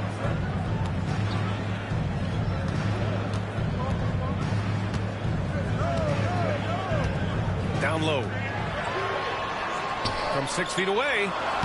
And it's in. Off the glass. Looks like it could be a big night for him. Very strong start here in the first quarter. Grizzlies trail by 6. Here's Pippen. No made baskets yet. To the inside. Here's Aldama. Powered down after the assist. Led him to the lane. Nice ball movement there. Delivered the pass right on time. Pass to Gafford. Now here's Washington. Back to Gafford. Ooh, excellent D there from Jackson. Well, the Grizzlies shooting the rock around 41% during the first quarter. Here's Pippen.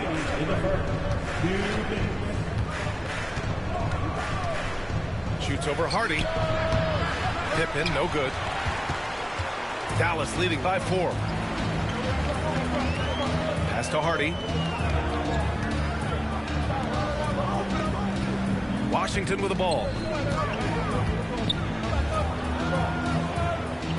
Shot clock at 6. Shot from the wing. Memphis with a rebound. They're coming off that loss against Denver. Just a tough road loss. You're going against players who are comfortable shooting in their own building. You have to find a way to disrupt their focus. Well, they weren't fighting through screens. Their closeouts and rotations were late. You name it, and let's just say they didn't do it on defense. And guys, let's get your take on the scoring breakdown for the Mavericks. I've really been impressed with how aggressive they've been inside, looking to capitalize from the paint whenever they can. And from the jump, they've also clearly been focused on running effective plays here tonight. And there's been a lot of high-quality distribution from them on the floor.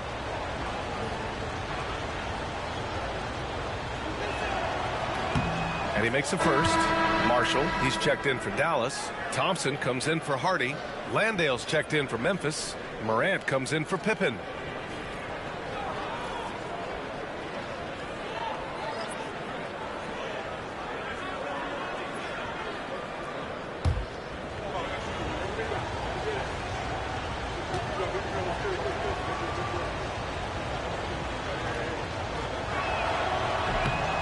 Second free throw, no good. The Mavericks lead by 3. Washington passes to Christie. Here's Marshall. Looking at the numbers, he's putting up 7 points a game. Here's Gafford. And Morant clears the board. I think the defense will live with him taking mid-range jumpers, but maybe just a little bit more resistance. Then you can expect him to make it when the D is trash like that. So it's the Mavericks now, following the bucket by the Grizzlies.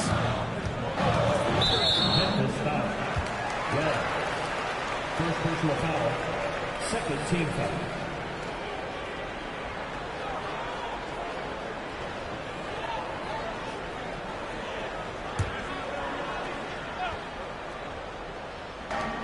.51 seconds left to play in the first. How about the little guy throwing himself on the glass? Pass to Jerome. Inside. And count that. 2 points and a chance for one more at the line. Good execution. They're getting some short-range looks here. Memphis shooting their 4th shot at the foul line here.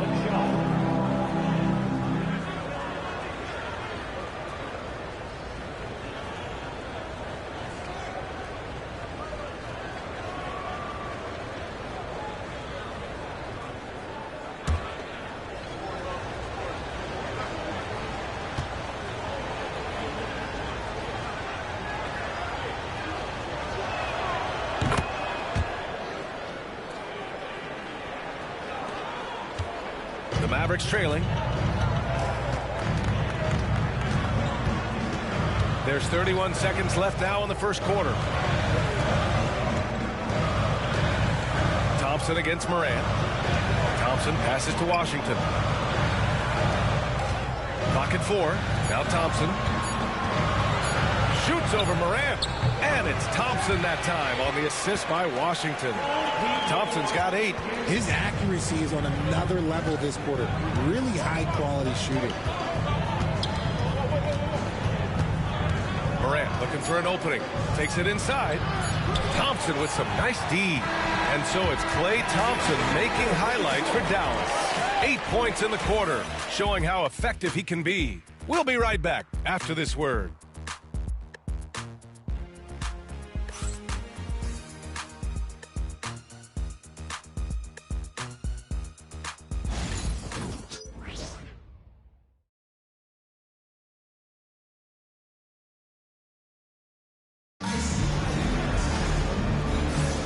And we hope you're enjoying the game. Both teams tonight keeping things pretty even on the scoreboard so far. And when you consider how Dallas is doing, guys, your thoughts? Well, it's simple. When you can dominate the boards at both ends, you can control the second chance touches. And rebounding numbers, sometimes we overlook them, but they can have a big effect on the outcome. Mavericks shooting at a 48% clip from the floor. So on the floor for Memphis to kick off the second quarter. They've got Ty Jerome, Santi Aldama out there with Jock Landale. Then there's Ja Morant, and it's Wells in at the small forward position. Now here's Washington. He had a 12-point outing in their last game against Oklahoma City. And the shot's good. Washington's got his second basket on the night. Aging in the league can be a difficult process, Richard, but that's something you did very well. Wow, a compliment. Thank you, B.A. Look, I knew I had to adapt, or I would have been out of the league sooner than I wanted to. You have to be able to adapt or die. That's what this league is about. And we talk a lot about Morant's athleticism and skill, but what stands out for me is his effort and intensity that he plays with. And one thing that Morant has always been elite at, finding a seam in a defense and getting to the rim, Grant. Yeah, any crack allows him to get inside. And as good as anyone at splitting a double, which he sees a lot of. So once inside, he can finish with authority or kick it out to a shooter. The first free throw is good. In an era where so many point guards are three-point shooters, Ja Morant, you know what? This man is built different. He's more of a throwback. Ja wants to apply pressure by driving, not shooting threes.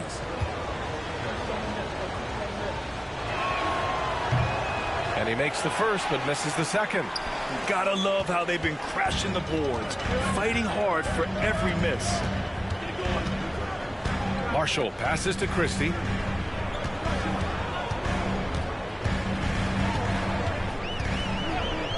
On the wing, Thompson lets the three fly. Oh, and Klay makes that three look so easy. Let me just say this, Klay Thompson is one of about 10 people in NBA history that you do not want to leave open for a three. The defense has to make it harder for him out there. Morant against Thompson. Morant with the bucket. Oh, just an easy reverse for him. He has nice feel and touch around the bucket. Let's go now to the sideline and catch up with Allie LaForce. Brian, Ja Morant is excited to be back on the court, and he's looking to lead this Grizzlies team back to the postseason. He said of the adversity, quote, "It made me better.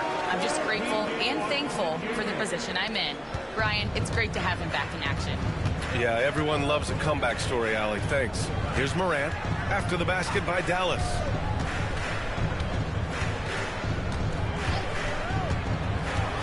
Aggressive take from Morant. Pass to Wells. And here's Morant for three.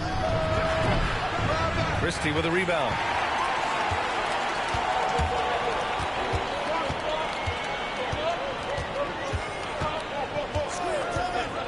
Thompson outside. Here's Christie. Washington finds Thompson. Washington outside. Offline with a three. Grizzlies trail by 4.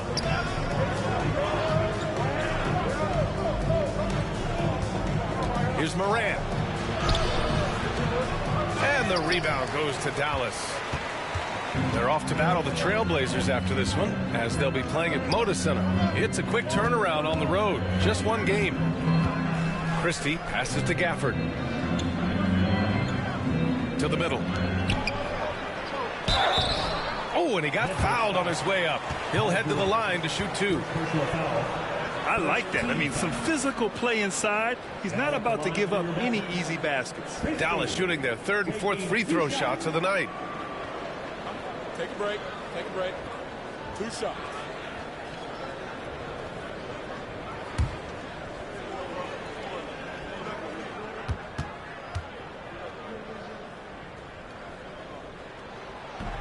No good on that one.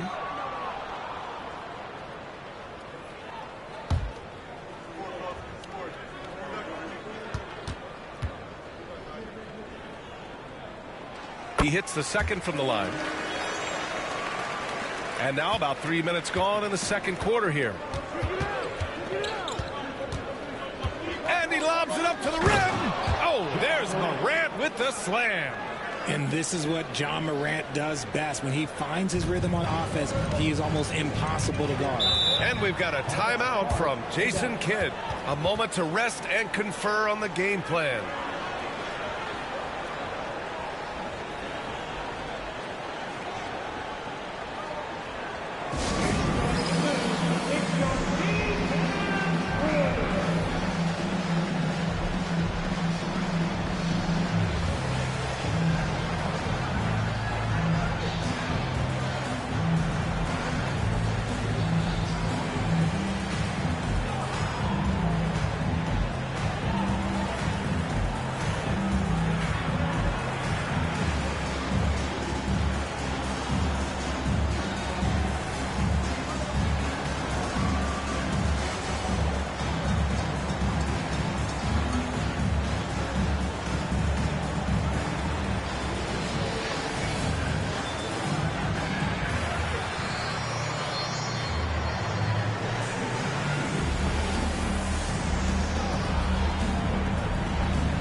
Dallas making a change here.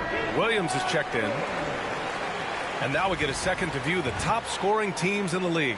Number 5, Memphis. They've been having a great season on the offensive end of the floor. It never takes this team long to put big points up on the board.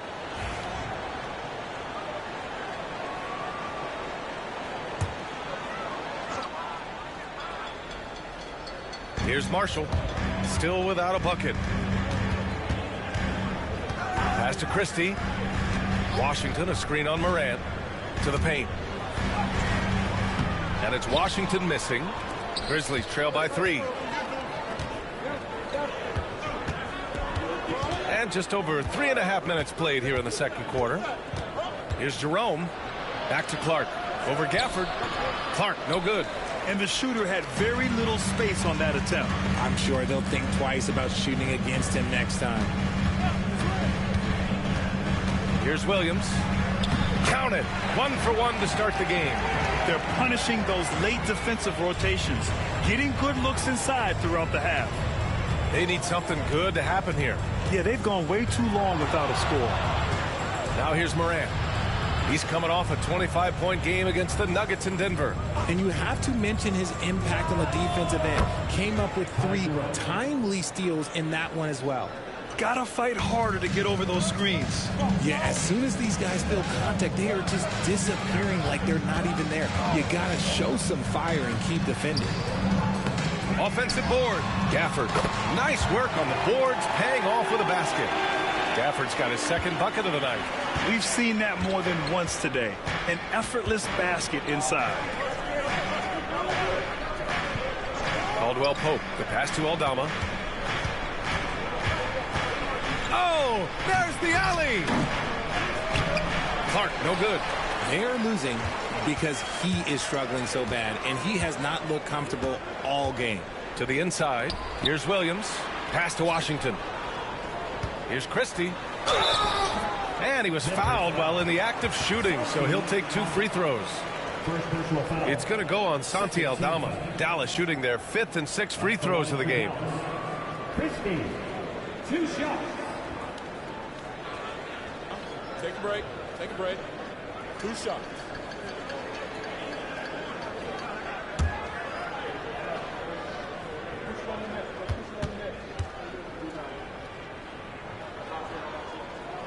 The first one falls. A different look for Dallas. Lively, he's checked in for Gafford. Davis comes in for Washington.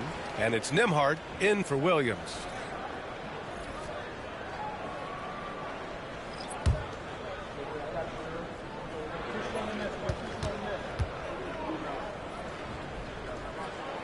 Both shots good from the stripe. And so Moran will bring it up for the Grizzlies. They trail by 7. Jackson the screen. Inside. Stolen by Davis. Here's Christie. He's covered by Caldwell Pope. Christie passes to Marshall. Caldwell Pope with it. No points so far. Back to Clark. Jackson the screen. Missed inside. If they just continue to dominate the boards. The Mavericks lead by 7. Here's Davis. Look at Davis go to work on the interior. And their offensive game plan is clear. Get it inside and go to work. For Memphis, they've gotten only 3 of 9 attempts to fall in the second.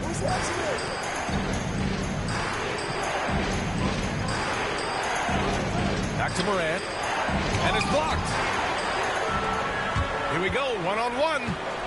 And there's the lob. Anthony Davis going up top. Throw it high and watch Davis fly.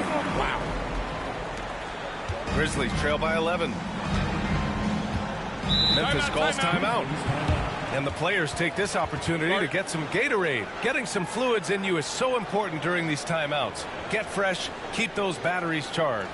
Yeah, without proper hydration, a player can completely run out of gas down the stretch of a ball game. And that's something that none of these guys can afford to have happen. If you're going to battle all the way to the finish, you have to be hydrated.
Here's a look at some numbers for him.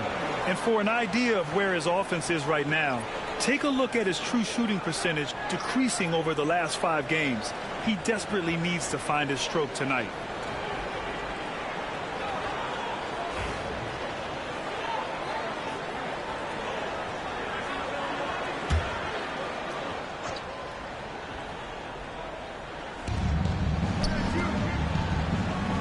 Moran against Russell.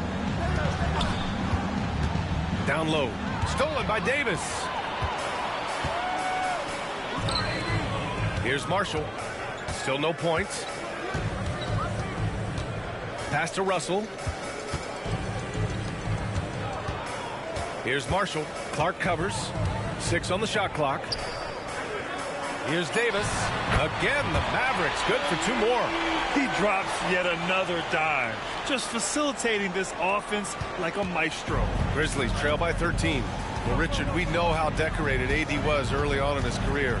What can we expect from him moving forward? Oh, he was getting Defensive Player of the Year and MVP votes back then. If he can get back to that level, he's going to be an absolute focal point for a long time coming. And he's doing everything he can offensively to lift them out of this hole. But I'm not sure his hot shooting can do it alone. Russell finds Davis. Right at the free throw line. That falls. Nice assist by Russell. Russell's got 3 assists now in this one. And Memphis shooting only 36% during the second. Outside, Caldwell Pope.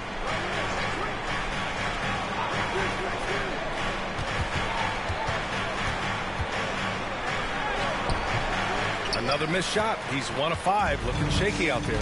They've shown the power inside. Their rebounding effort has been sensational. Pass to Russell.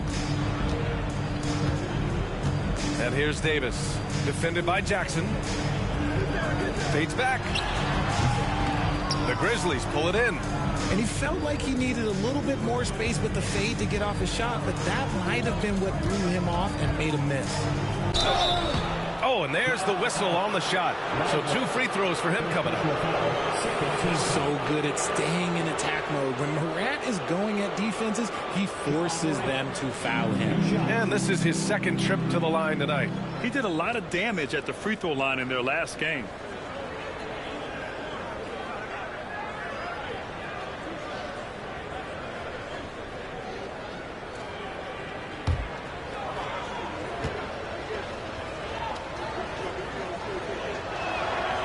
Free throw drops for Morant. Showing more aggression here in the 2nd quarter. He's seeking contact and working himself to the line. Klay Thompson, he's checked in for Marshall.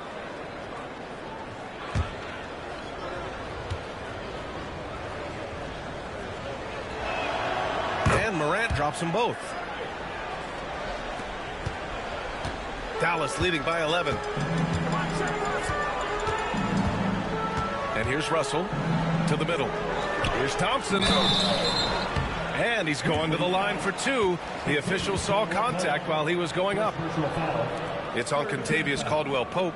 Klay isn't afraid to get physical if he feels like he can get to the line. Dallas shooting their 7th and 8th attempts at the foul line tonight.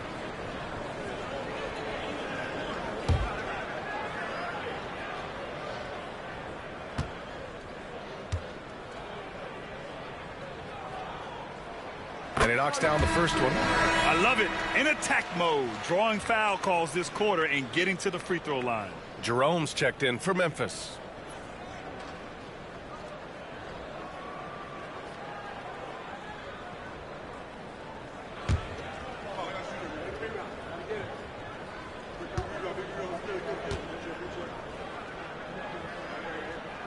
Both free throws good from Thompson. No surprise there. He's about as automatic as it gets from the stripe. I hope I didn't jinx him. Jerome passes to Jackson. Back to Jerome.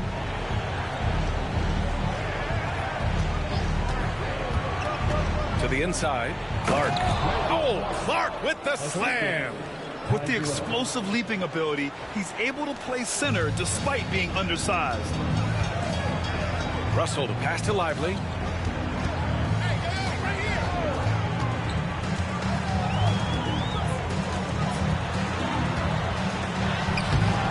Clark grabs the board.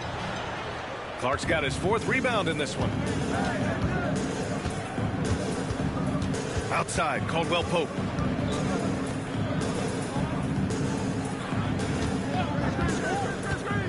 Inside, here's Clark, and there's the rejection. Now here's Davis. 38 points for him last game against Oklahoma City. Yeah, not to mention a couple of blocks, too. Making his presence felt at both ends of the floor. Now here's Davis. They lead by 11. Counted from distance. This is Russell's game. He is an active and ready shooter off the catch. And the Grizzlies shooting only 40% from the floor in this game. Clark with a screen on Russell. The 3. Jerome, no good. And the defense got away with one there. I mean, that's a shot he typically makes. Now Russell. Outside Davis. The 3 from Thompson. Clark grabs the board. Clark's got a rebound number 5 here tonight. Things just don't seem to be clicking for them offensively. Yeah, they really need to find a way to get back on track. Back to Jackson. Clock at 6. Here's Jerome. Ooh, the Grizzlies with another miss. Dallas leading by 14. Thompson outside. There's Davis with the 3. It's rebounded by Memphis. Clark's got 6 rebounds now in the game. Here's Jerome, a steady force on their offense, recording around 14.5 a game. Richard, every team wants three-point shooters and rim protection. Jaren Jackson Jr. gives you both. Oh, he is the prototypical big man. He's Defensive Player of the Year. He's led the league in blocks on multiple occasions, and he can stretch the floor and shoot threes.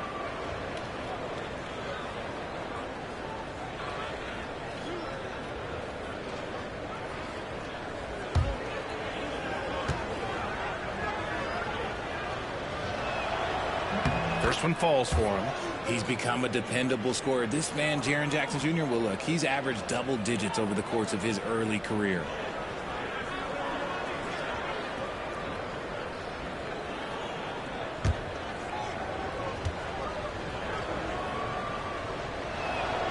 And so Jackson nails both of them. Well, so much can be said about Jaren Jackson Jr.'s versatility, but I'd like to praise his team-first mindset.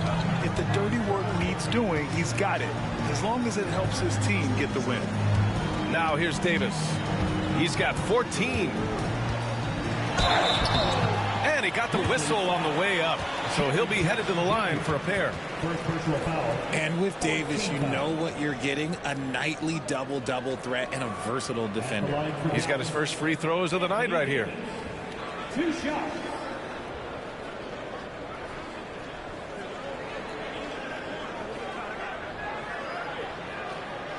Take a break. Take a break. 2 shots.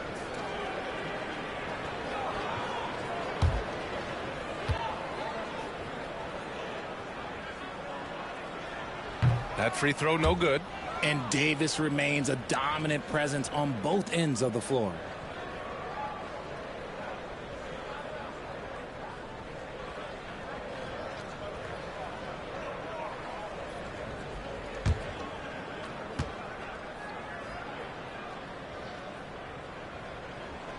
Good on the second one. 27 seconds left in the first half. Here's Jerome, guarded by Russell. Clark with a screen on Russell. Jerome passes to Clark. Oh, Clark with the slam. He finds a shooter in motion and is confident he can threat him with the lead pass. Well done. To the paint. Here's Davis. And the basket is good. Davis has got 11 here in the quarter alone. And he's coming off a huge performance, and his confidence couldn't be any higher. And his coach knows that, too. When it ain't broke, leave it alone. Until someone stops him, just let it roll. And so it's Dallas in command with a 13-point lead at the end of the quarter. Building this lead up in large part because of how well they're shooting it. We'll be back in a moment.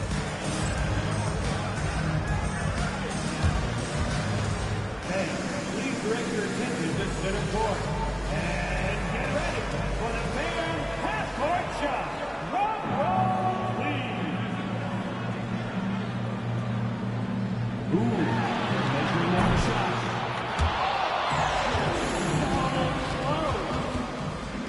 Hey, give it up for our contestant.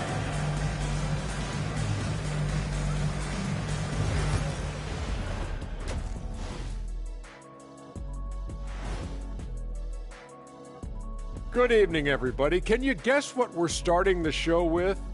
Wow, you guys are good. Time for the power rankings. And taking a look at Memphis, they're still at the bottom third of the league. Something will need to change for them to move up in the rankings. We knew this team would need time to figure things out. And we were right. And turning back to our first half, things going well. Extremely well for the Dallas Mavericks. One big reason they're up, they're controlling the glass, both boxing out and crashing in. Yeah, you could tell rebounding was a point of emphasis for them coming into this game. Thanks, as always, for watching. Let's head back to Brian Anderson and crew for the start of the second half.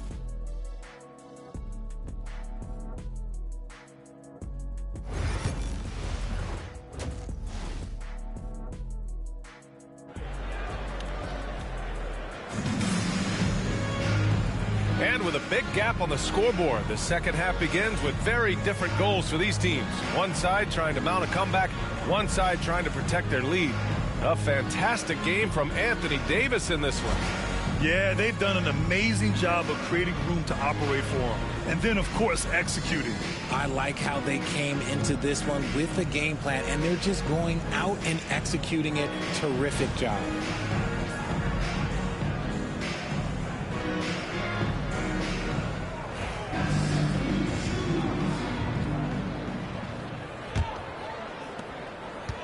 And so it's Russell who brings up the ball for the Mavs. They've got Thompson.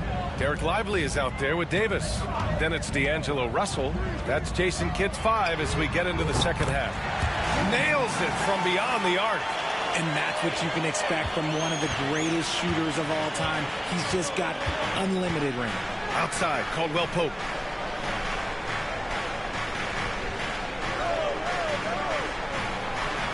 Back to Morant.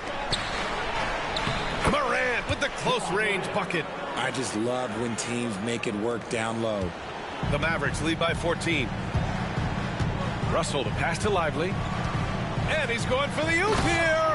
And finished off by Davis. A premier player in this league, Davis, with another huge night, showing why he is an NBA champion. Jackson outside.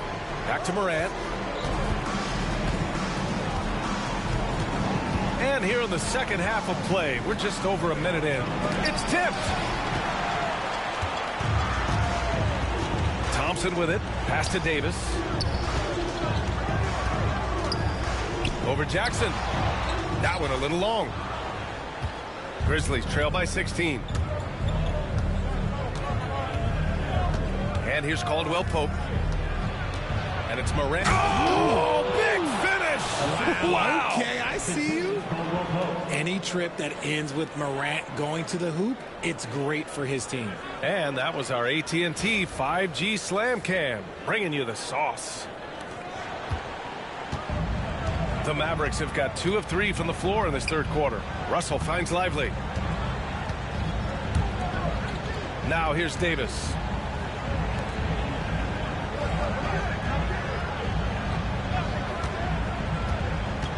Pass to Lively. That shot missing. Good D by Clark. Well, the Grizzlies shooting 40% so far in this one. Back to Morant. And here's Clark. Morant with it. Guarded by Russell. Morant against Russell. Morant taking no chances on the flush. And if you're wondering what makes Josh so special, it's his ability to take over games all by himself. Outside Davis. Back to Russell. Outside Davis. Lively. Great positioning on the putback. Lively's got his second basket of the night. Real smooth, guys. Great job with the tip in. Those are the kind of plays on the offensive glass that can tell you a lot about a player. Now here's Jackson. He's got 5. Back to Morant. Shoots over Lively. Pass to Jackson. Lets it fly. Rebound collected by Anthony Davis. Davis has got 5 rebounds in the game. Pounded by Morant. To the left wing. Outside Russell. The 3 is up.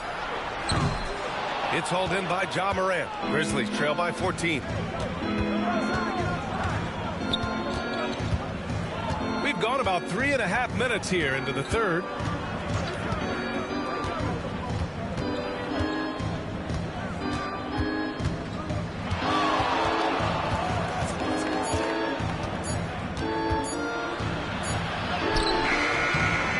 Misses off the left iron. How did he break that one? He smoked it. Everything was set up for that to be an easy basket.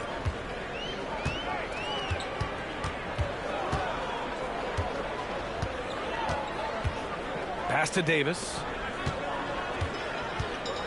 Davis drawing the double team. The Grizzlies pull it in.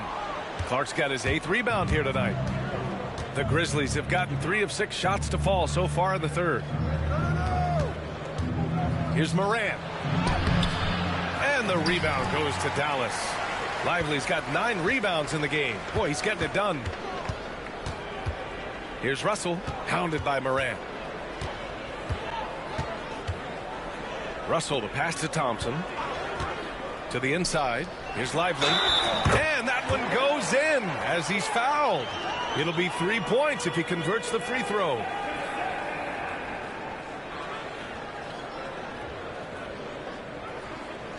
And a moment to look at the scoring approach in terms of where the points are coming from for the Mavericks.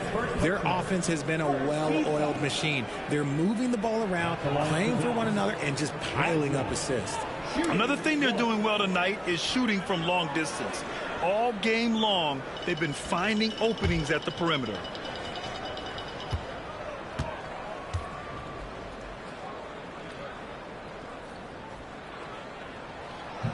The free throw drops for Lively. And so Morant will bring it up for the Grizzlies. 17-point game. Outside, Caldwell Pope. Morant with a screen on Thompson. Caldwell Pope for 3. Pure from 3-point range. And what kind of defense was that? You can't give up wide open threes like that. What are you doing? Here's Russell. Knocks down the step back Jay. Russell's got 6 points. When you talk about crafty players, you're talking about players like D'Angelo Russell who can find his spot. From deep, Morant. Here's Clark. Oh, Clark with the slam. Strong finish to cut into that lead a little. Man, left no doubt with that one, Grant.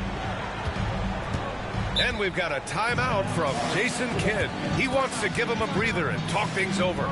You know, Grant, we've seen career performances in the play-in tournament, but the stats don't count for regular season or the playoffs. You know, that's crazy, B.A. So let's just count them as playoff stats. It used to be only 3 rounds instead of 4, so there is a precedent to adding more games to the official postseason.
Grizzlies making a switch here.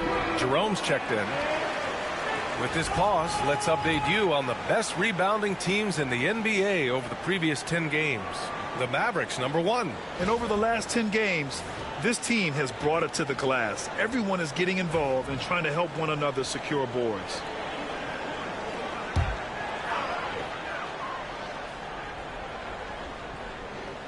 Here's Russell. He's got 6. Thompson outside. Russell a screen on Morant. Inside. Here's Davis. And finished off by Davis. He can dominate, beat you up in so many ways. And Davis is giving that D. Oh, he's giving them problems tonight. Jackson surveying the D. Clark against Lively. Jackson outside. Shot clock at 5. And here's Clark for 3. It's deflected. Out of bounds as Memphis keeps possession. So for Dallas, Washington comes in for Davis. And Christie subbed in for Russell.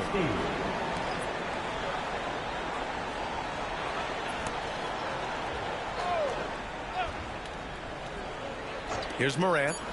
23 points in the game. And it's good for 2. What a confident shot by Morant. Gets the hot pass and puts it right up. Pass to Lively. He's covered by Caldwell Pope. Washington, a screen on Caldwell Pope. Down low. And it's out of bounds. They say it was last touched by Jackson. He clipped the ball there, but not enough to nab the steal. That's fine. You love the effort, not making things easy for the opposition on offense. Thompson passes to Washington. 5 to shoot. From the high post. Christie's shot is off. He just couldn't finish the job that time. And too bad, because it was a nice look. And the dunk by Jackson. The more time Jackson spends at the rim, the better. His length is a deciding factor in this game. And let's send it over to Allie LaForce. Well, the slam dunk is arguably pro basketball's signature play. And forward Nicholas Batum said growing up, you have so much joy in dunking. You're one of the few people in the world that can. But Father Time marches on, and like most vets, he's come to grips with the reality. He said, my body told me, no more, bro. Well, leave that to the youngsters now, right? All right, Allie, thanks. Now here's Jackson. He's got 7. Pass to Jerome. The 3-ball. Yes, and a nice assist from Jackson. Jerome's gotten his 2nd bucket on the night. Their ball movement on this run has been tremendous. It's led to a lot of good, clean, open looks. He's covered by Caldwell Pope. Again, the miss by Dallas. Grizzlies trail by 9. Here's Jerome. He's got 5. Pass to Jackson. And the layup is good after a nice lead pass. Jackson's got 4 points this quarter. Ooh, those are some grown man points there by Jackson Jr. Defended by Jackson. Oh, stolen by Morant. Here's Jerome. Morant with it. Now Thompson defending. Morant against Thompson. Oh, Morant gets it done inside. Hey, he's doing whatever he can right now to pump up his teammates. Dallas leading by 5. Pass to Lively. And so he draws the foul, headed to the line to shoot a pair. That's on Brandon Clark. At the line for 2, Lively.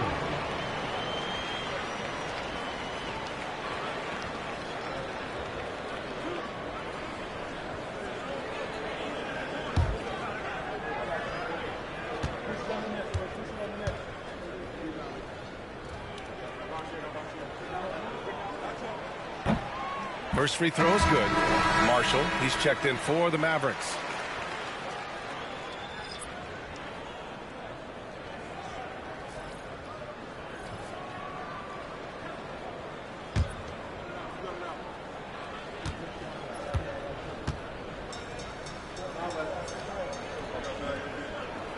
And Lively drops them both. And so it's Memphis with it. They trail by 7. Here's Jerome. 5 points in the game. Drives to the hoop. Washington grabs the miss. The Mavericks have gotten 6 of 14 shots to drop in this 3rd quarter.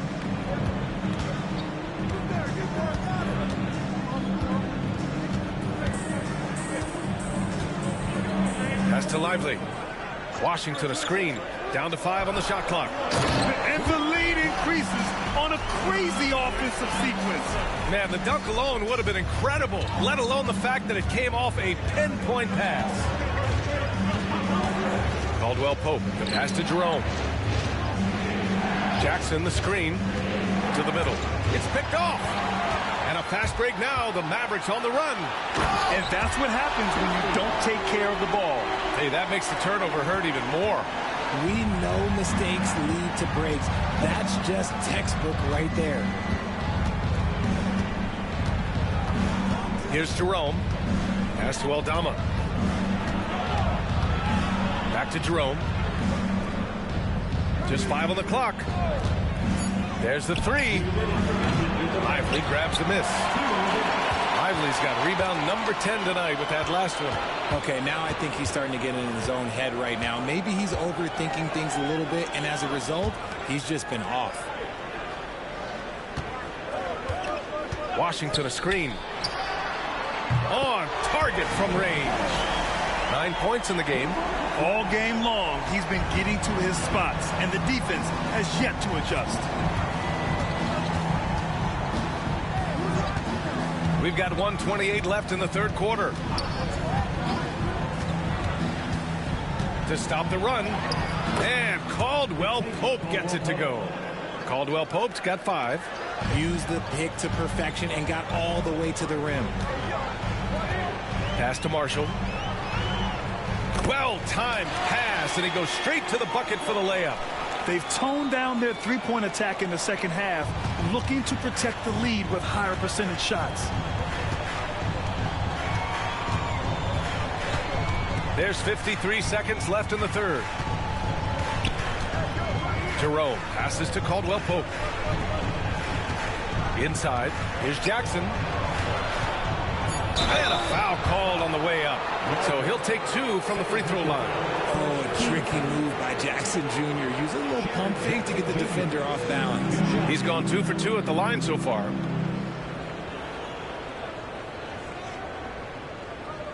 Shooting 2.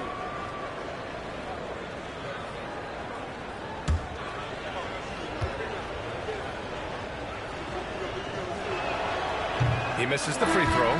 Pippen, he's checked in for Caldwell Pope.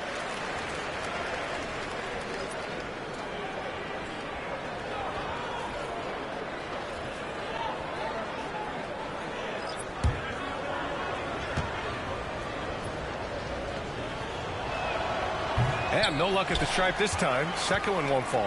And Dallas with possession. They're on an 11-2 run. Pass to Marshall. Washington a screen. To the paint. And Washington powers it through. They're making it look easy out there, just having fun. Man, their offense is clicking. Players, coaches, everybody, they are in sync. Now here's Jackson. 9 points in the game. We've got 13 seconds left in the third quarter.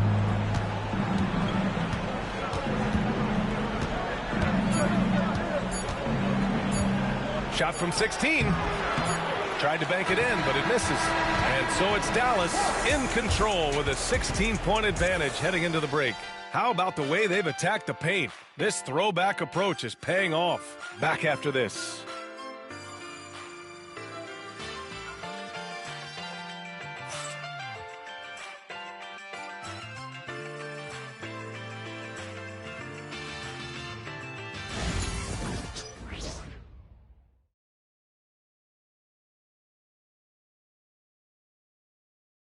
And a worthy candidate tonight as we take a look at our State Farm assist of the game.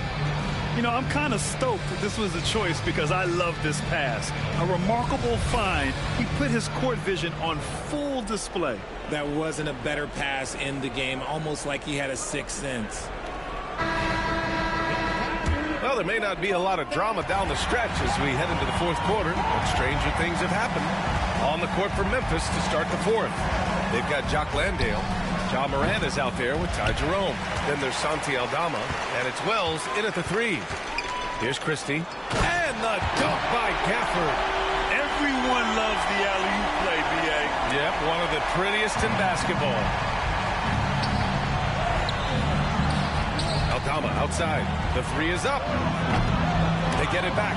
And sometimes on defense, you could just get lucky. Here's Hardy. That one's good for 2. Hardy's gotten his first bucket of the night. They're really dictating the tempo on both ends of the court. You love it. And guys, to go on a big run, get some breathing space, it has to be a great play on each end. Morant with the bucket. Working through the lane, Morant, he's got such a great change of speed to keep the defense off. Just over a minute played here in the fourth. Here's Hardy. Into the lane. Cleared away by Wells. Grizzlies trail by 18. Here's Morant. Yep, that one goes. Morant's got 14 points now in the second half. He's been a bright spot in their play today, but he can really use some help. Here's Hardy. Here's the three. That shot is off. I've been in this position. Your team is up. You want to drive in the dagger. He may be a little overeager. Jerome, that's good. The defense kind of opened up for him, and he took full advantage. Dallas leading by 14. Here's Hardy. Pass to Marshall.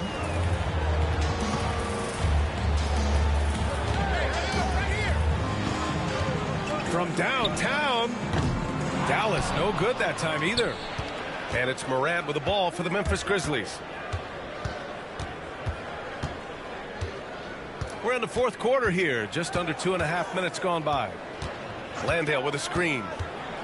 Morant, the pass to Landale. So it'll be 2 free throws. He was fouled in the act of shooting.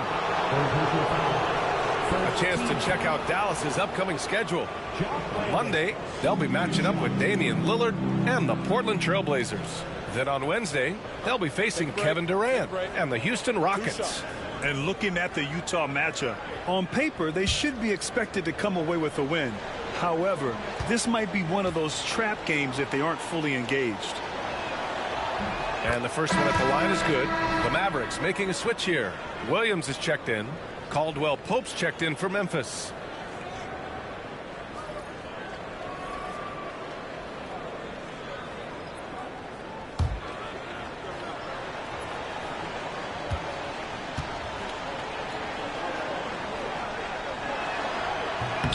So he gets them both. Now here's Williams. Pass to Gafford. Here's Christie. Just over 2.5 minutes played now. Final quarter of regulation. They swipe it.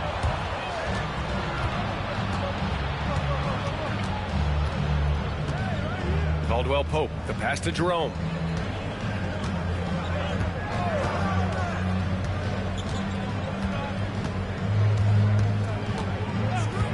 Shot clock at 6. Driving inside. Pass to Landale. Here's Jerome. He's guarded by Gafford. Jerome passes to Landale. Oh, and makes it with the kiss. They're really working the paint now. A bit under 3.5 minutes have passed here in the fourth. Now here's Gafford. Pass to Williams. To win the drought. Ooh, lands soft on the front of the rim and drops in. Now Morant.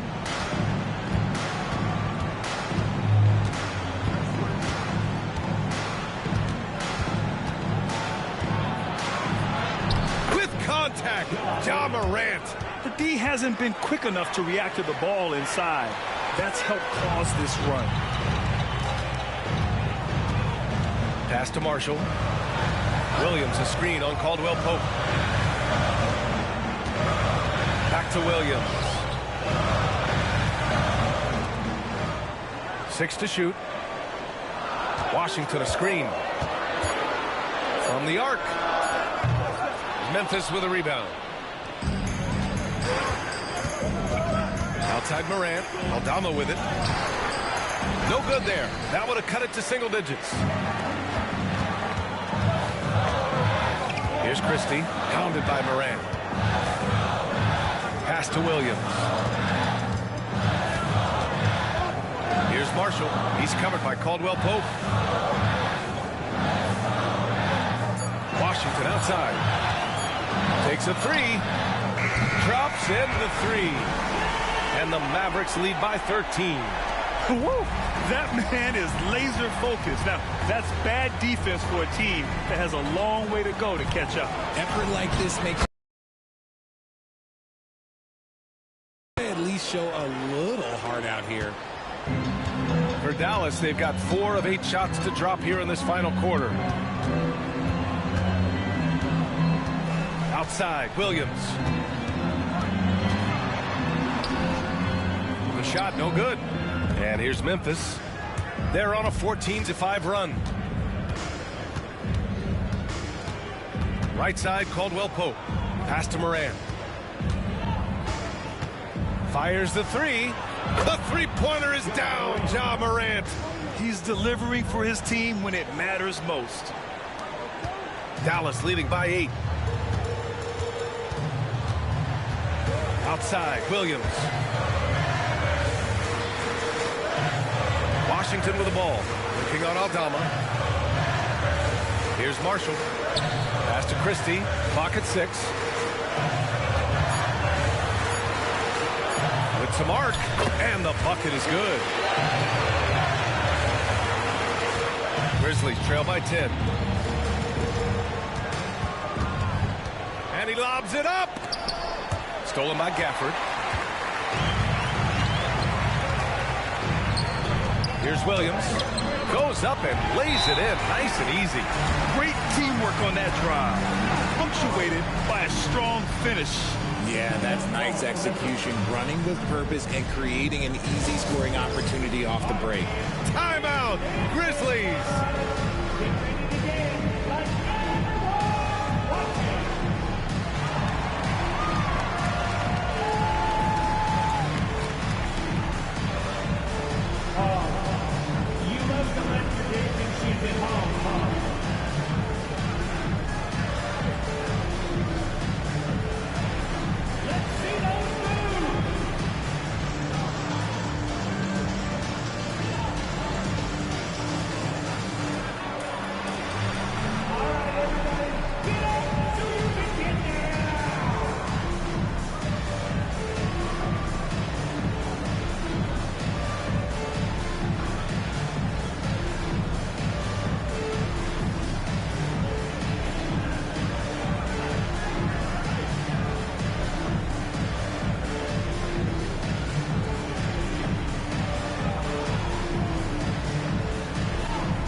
It's a completely new group here for the Mavericks. Let's check in with our reporter, Allie LaForce.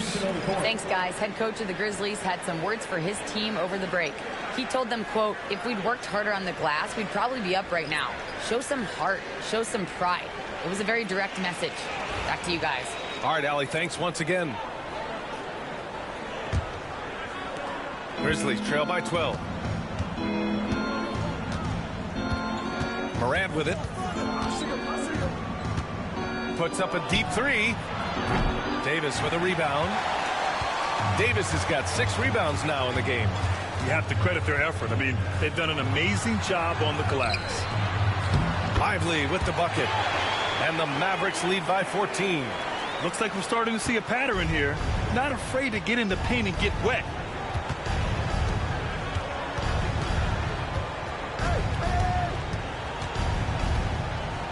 Back to Morant. Oh, got a piece of it. Out of bounds as Memphis keeps possession. Grizzlies ball.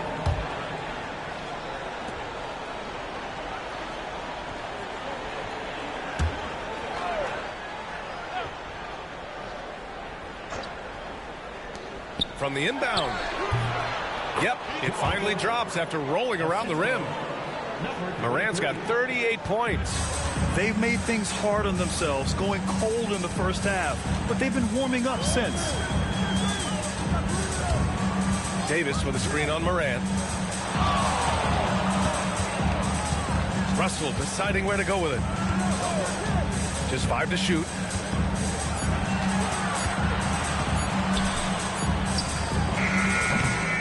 Memphis with a rebound. Outside Morant.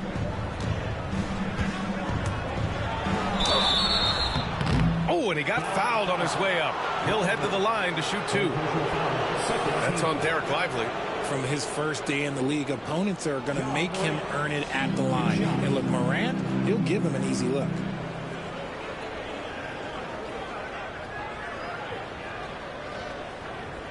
Take a break. Take a break. 2 shots.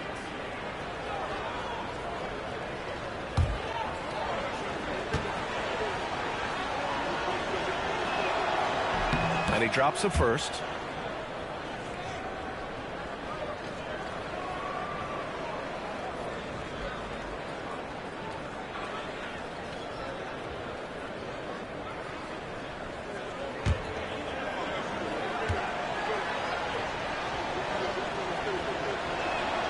And that's good as he hits both shots.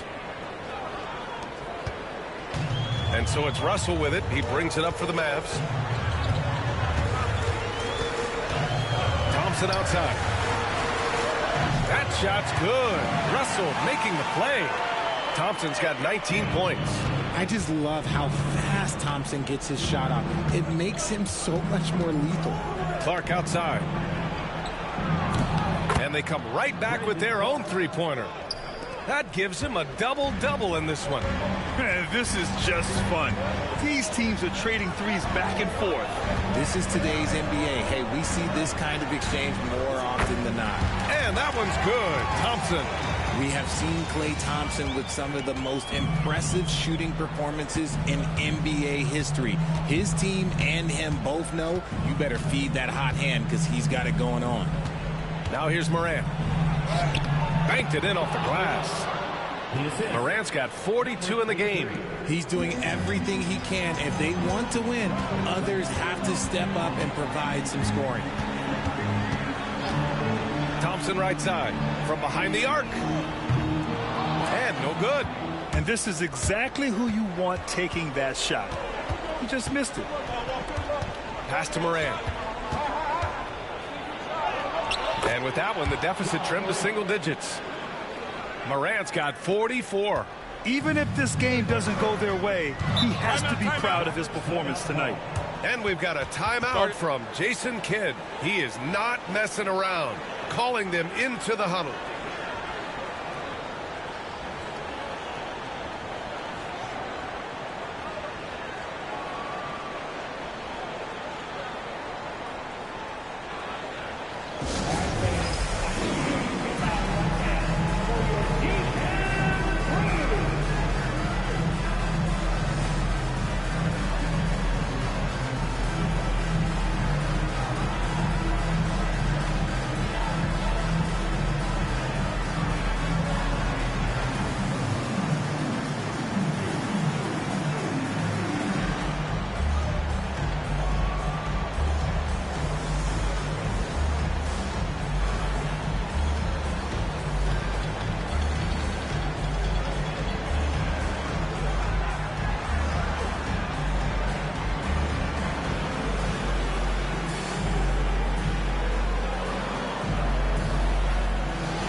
Thompson against Caldwell Pope.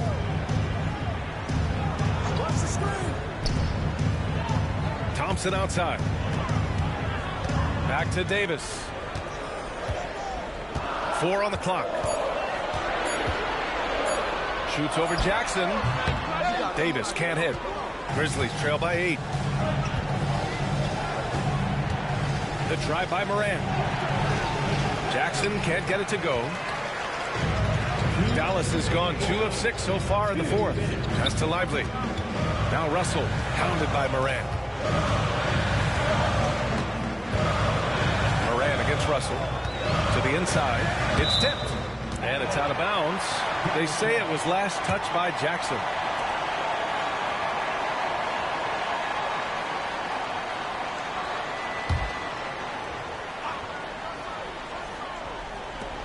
We've got 1:48 left in the final quarter. And it's in there. And the Mavericks lead by 10. Staying cool inside. Russell doesn't want to waste a point-blank look like that. Morant against Russell.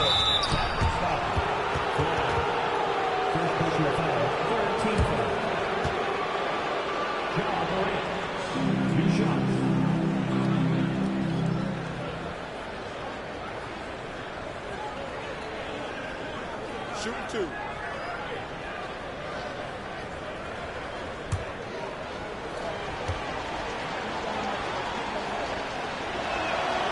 He hits the first one, and that brings him within single digits.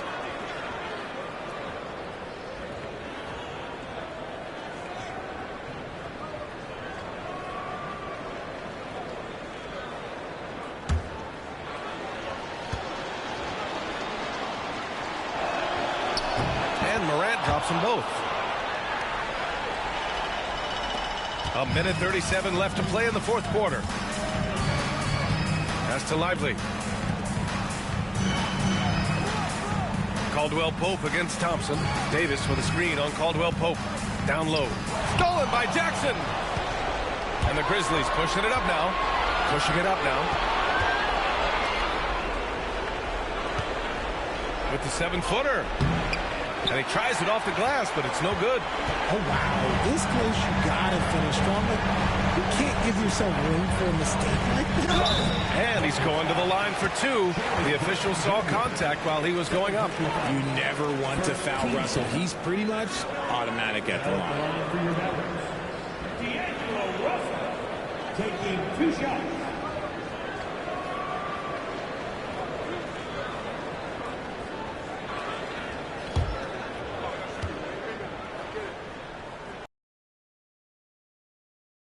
One. Boy, he wanted that one to go.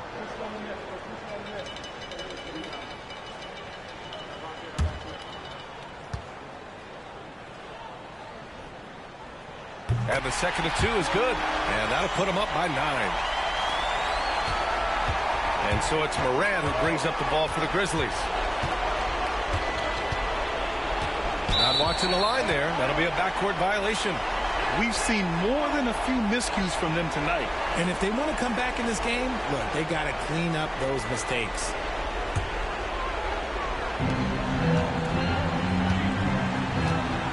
.51 seconds left in the fourth quarter. Outside Davis. Pass to Thompson. Now Davis. Shot clock at 6.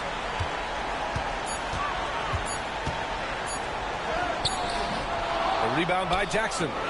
I hate to say it, but I'm pretty sure we can close the book on this one. Yeah, they fought as hard as they could. Just wasn't in the cards tonight. Now here's Caldwell Pope. Beyond the arc. Jackson can't get it to go. And here's Russell.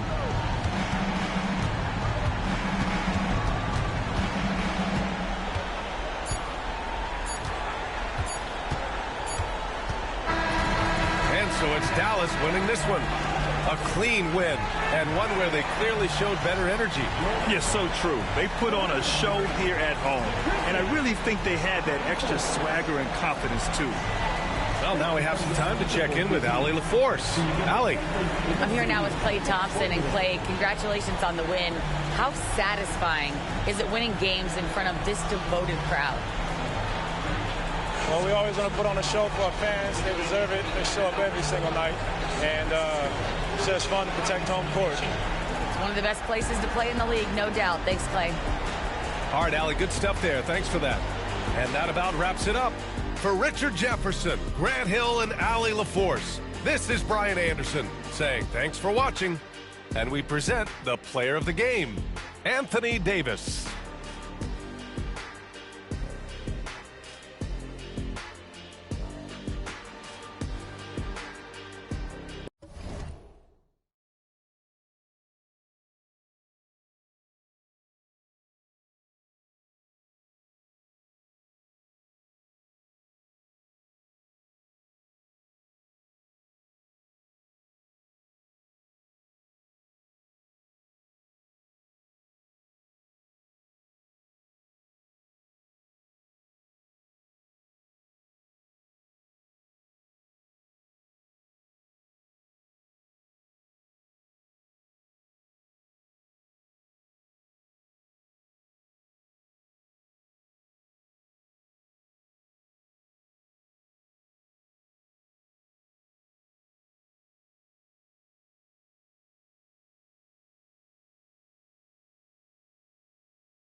Well, the weekend obviously is in full swing, and so is the NBA. Hey, thanks for joining us on 2K Sports. Along with Coach Stan Van Gundy and Greg Anthony, this is Kevin Harlan. Hall of Famer David Aldridge will be joining us from the sidelines moments from now. Now a chance to take a look at some numbers for Giannis Antetokounmpo. And the stat to look at is his steal total over the last 5 games. He's been focusing more on his defense, trying to be a disruptor, and it's made them a lot tougher on D. And now the opening lineup for Detroit. The backcourt pair will be Cunningham and Ivy. Inside for him, it's Harris and Duran. And it's Thompson in at the small forward spot. And for Milwaukee, Green is out there with Antetokounmpo. Then it's Gary Trent. Then there's Rollins. And it's Turner in at the 5, roaming the paint. How does the development, Greg, of role players affect the team? It can be a major factor. Being able to fill the needs of a team, that's what it's all about. A shot here, a block there. Structural players, critical. Now here is Harris. Pass to Ivy. Cuts off the pass. Here's Trent. Here he goes. And that one is stuffed right through. He takes advantage of them in every way possible. And Greg, he lures them into a trap on the steal, and then bang, straight to the bucket. Turning great defense into great offense. That's the kind of stop you're looking for. A solid 6'8". Harris can more than handle his own inside. Really an overlooked part of his game. Pass to Giannis. Trent, a screen on Harris. Here's Giannis. Got it. Good job in the low post. Contact just doesn't matter against Giannis. Once he's inside, he is not to be stopped. Thompson, a screen on Rollins. Here's Cunningham. And the call on the shot that sends him to the line. Coach, it didn't take long for Cade Cunningham to establish himself as the leader of this team. Well, Kevin, he's very mature for his age. He was put in a position with all young guys around him, so he had to step up. And I've never heard Cade Cunningham blame anyone else for the team's struggles. He's got everything you could want in a team leader. And he knocks down the first one. Well, it's his heart and leadership that set Cunningham apart. He's never given you less than 100%, and he's always playing to win.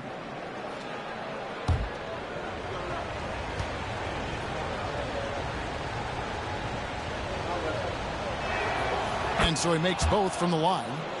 And that's the norm for him. He's pretty much automatic when he's at the line. Cunningham against Rollins.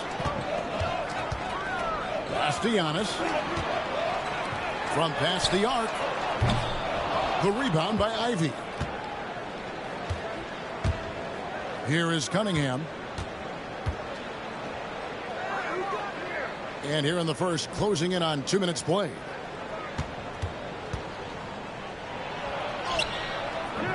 No good that time.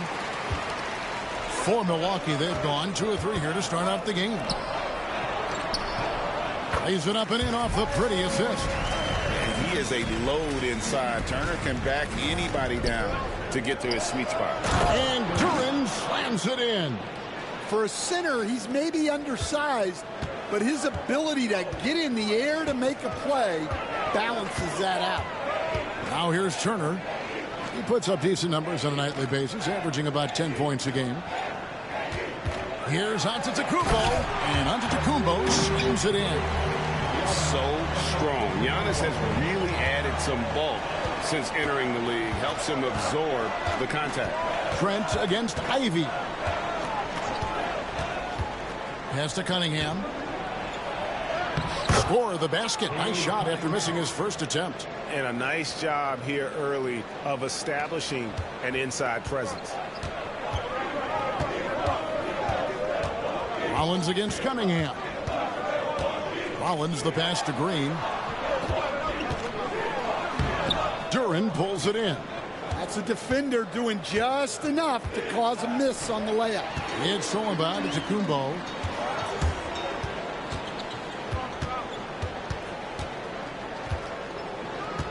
Trent kicks to Antetokounmpo. Spins. Makes it off the glass. Antetokounmpo's got 6 points. And you love watching Giannis operate inside. So assertive enforcement. Cunningham against Rollins. Here's Ivy. The rebound by the Bucks. First chance of the season for them to go up against this Pistons team. And they rolled over this team last season, beating them every time they faced off. Yeah, these teams were in 2 completely different categories last year, but hopefully the season series this year is much more competitive. Now, here's Thompson, following the miss by Giannis. Pass to Duren. Out to Harris. Three-pointer. The putback controls the rebound and puts it back up and in. Well, the numbers will show that Duren is one of the top offensive rebounders in the game. He is a high-motor player. Now here's Giannis. 6 points for him. Turner with a screen for Antetokounmpo. Over Harris. A nice shot there by Antetokounmpo. 8 points for him. And just a solid way to start the game. 4-5. Thompson outside. Back to Cunningham. Pistons passing it around. Duren with the screen on Green. 6 on the shot clock. Thompson with the bucket. If he develops a consistent, Thompson's going to be scary. And so Giannis will bring it up for Milwaukee. They trail by 1. And Doc Rivers has called a timeout. He's going to have a discussion here on the sideline.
Let's check out some stats for Thompson.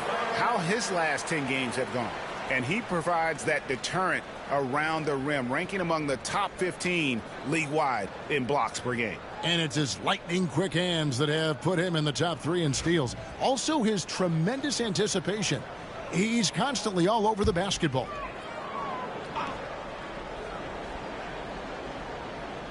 Here's Rollins. Last game he had 12. Antetokounmpo passes to Green. Rollins with a screen on Thompson. There's Green with the 3. Connects from three-point range. And he likes to get in a rhythm early. Nice triple. The Pistons have gone 5 of 8 from the field, shooting over 62%.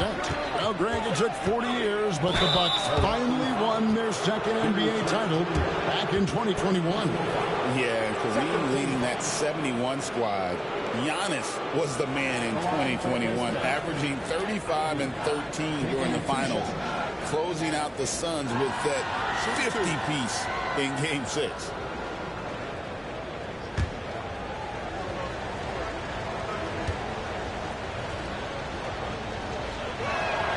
And that one falls for Ivy. As the son of 2 professional athletes, Stan, Jaden Ivey was raised around sports. He knows the culture. Yeah, that's an understatement, Kevin. His grandfather and father both played professional football. His mom played in the WNBA. She's now a college coach, but she also spent some time as an assistant with the Grizzlies. This guy has had sports from the time he was born. And you have to appreciate the all-out effort Jaden Ivey gives you on the court. He works so hard to find ways to get involved and prove he belongs here. Now here's Giannis. He's got 8. And Antetokounmpo slams it in. Making it look simple. The athleticism of Giannis on full display. Pass to LeVert. Now here is Harris. Here's LeVert. 8 points his last outing. Ivy. That's good. And it's LeVert with the assist. He's a big combo guard, and Ivy plays with no fear in there. Milwaukee has gone 1 of 2 from long range in the first quarter. Anthony looking it over from downtown. It's hauled in by Harris. The Pistons have gone 6 of 9, shooting it well. Pass to Cunningham. Back to Harris. To the inside.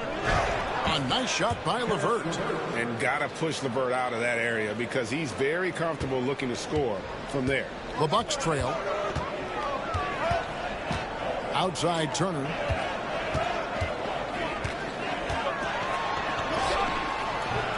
Rebound by the Pistons. How about this run, Craig, they're on right now? Wow. I mean, they're just getting to their spots and executing, really keeping things simple. Time now to turn to our sideline reporter, David Aldridge. David. Kevin, Giannis Antetokounmpo is not going to puff out his chest and chase accolades. He said, I put the work in. I don't follow the media or my stats. What I know is that I put the work in. I try to be the best version of myself. And that focus has served him well. Kevin? It has. You know, his dedication, David, unquestioned. And we appreciate your report. Duren slams it in. And smart pick and roll play by Ivy. He saw a chance to open things up for a teammate and took it. Bounce pass, Anthony.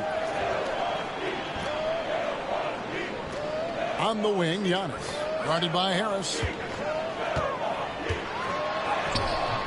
Giannis inside. Harris is there. Antetokounmpo, no good. To the paint. And another turnover here by Detroit. While we've got a moment, let's now take a look at the teams that had the most second chance points on the season. In the third spot, the Pistons. And just having a terrific year on the offensive glass, it's because everybody buys in. Not just the big men, but even the guards are getting in on the act. Pass to Green. Giannis up top. Guarded by Harris. Antetokounmpo against Harris. Shoots from 12. And he hits the jumper for 2. Giannis has got the game tied up here for the Bucks. Well, he's been very efficient in this quarter. Keep getting him the ball. And here's LeVert. Guarded by Green. Pass to Ivy. Over Anthony. Rebound Giannis Antetokounmpo. And so Antetokounmpo will bring it up for the Bucks. Down low. And it's Turner finishing it off. Throwing it down on that one. Turner really showing off that athleticism. Cunningham kicks to Harris. Cunningham, a screen on Antetokounmpo. Here's LeVert, guarded by Green. LeVert against Green. A floater. LeVert the pass to Duren. Clock at 4. The 3. The shot by Ivy, no good. Guys, his shot hasn't been falling this quarter. Time to settle down, refocus, and get a really high percentage look. Now LeVert, after Cole Anthony missed from long range. What timing on the alley-oop from Duren.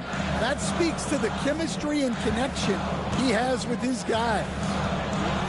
Now here's Giannis. He's got 14. Loads it up for Giannis. Up high to stuff the alley-oop. And if you're looking to make a big play with the pass, you've got to love Giannis. He's a big target on those alley-oop lobs. Harris against Antetokounmpo. Cunningham outside. Ivy on the wing. Covered by Anthony. The shot is good. It's his second bucket in 5 tries. Oh, interior defense doesn't hold back against Ivy, but he just explodes right by them and gets it to go. Turner with a screen on Harris. Antetokounmpo against Harris. Antetokounmpo, no good. Last outing for the Pistons, it was a loss to Minnesota. 14 feet away. Duren down low. Turner covering, and they take the lead. That's 10 points here for Jalen Duren. Well, this is where Duren looks to score, and it's why he shoots such a high percentage. And we've got a timeout called by Doc Rivers. He's made the decision he wants to huddle up with his guys.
Substitution here for Milwaukee.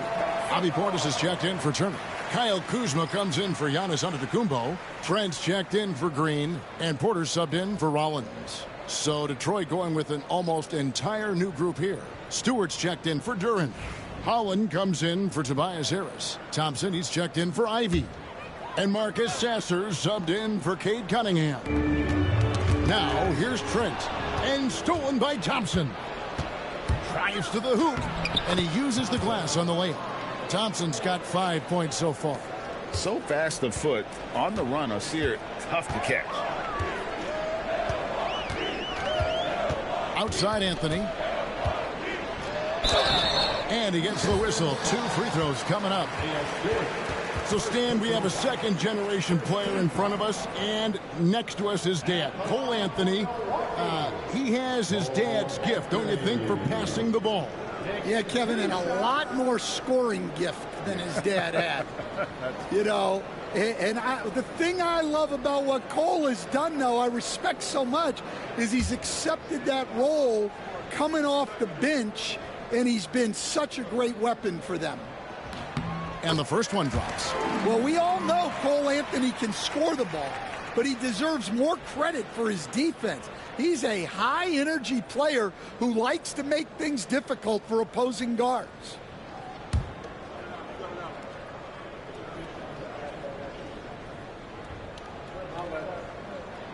He hits both from the strike.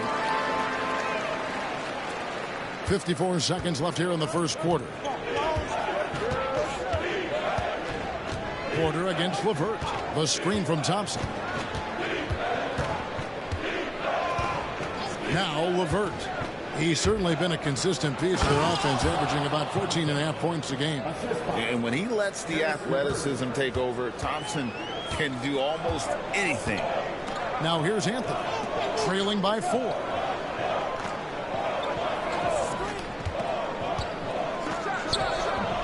Milwaukee, no good that time either. And that one gives them a +5 rebound advantage, Kevin. Thompson looking for an opening.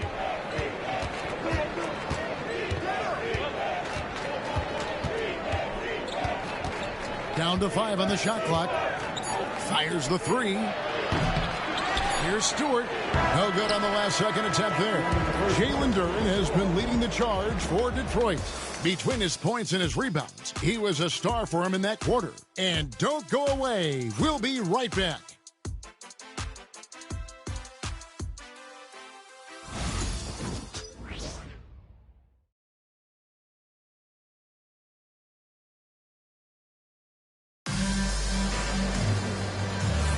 And for those of you just tuning in, the second quarter of action is where we're at right now. And a chance for just a second to check out the scoring breakdown for the Pistons. Well, the way they've been attacking inside is phenomenal. Consistently getting high percentage looks, and that's what great offenses are all about. And also have to bring up their passing game. They've been moving the ball with great precision so far and creating great looks for their teammates. They've got Gary Trent. Kyle Kuzma is out there with Bobby Portis. Then there's Kevin Porter. And it's Anthony in at the 1 spot. That's the group for Milwaukee right now. Pistons leading by 4. LeVert the pass to Stewart. Here's Sasser, covered by Anthony. Sasser can't hit. That's a shot he's got to hit. You don't get many looks better from that range. Here's Kuzma. Back to Porter. Anthony kicks to Trent. Portis sets the pick for Trent. Over Thompson. Trent gets the bucket. Trent's got the first basket of the second quarter for the Bucks. Now that's a high percentage look when the D doesn't fight over the screen. Yeah, it's certainly worth it to disrupt the offense. Coaches notice that extra effort. Now here's LeVert. And foul on the shot. He'll shoot 2 at the free throw line. You know, Stan, when I think of you as a coach, I think defense. So let me put you on the spot as you assess the wing defenders in the NBA right now. Who are some of the top 2 or 3 that you notice? Well, look, there's so many good ones.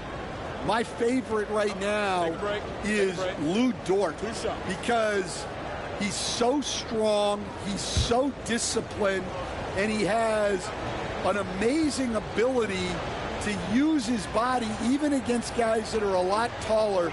He is a frustrating guy for great scorers to play against. Now, he brought a lot to the NBA, but haven't the Thunder done a good job developing that kid? Well, they have, and look, they've got other great defenders too, like Jalen Williams.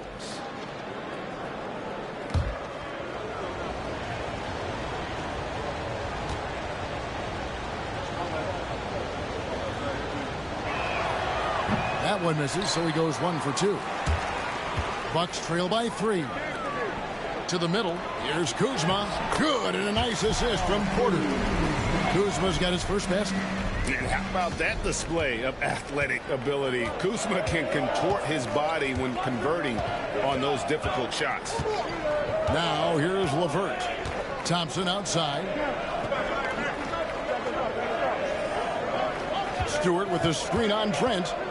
It's Thompson off the drive. Banked in off the glass.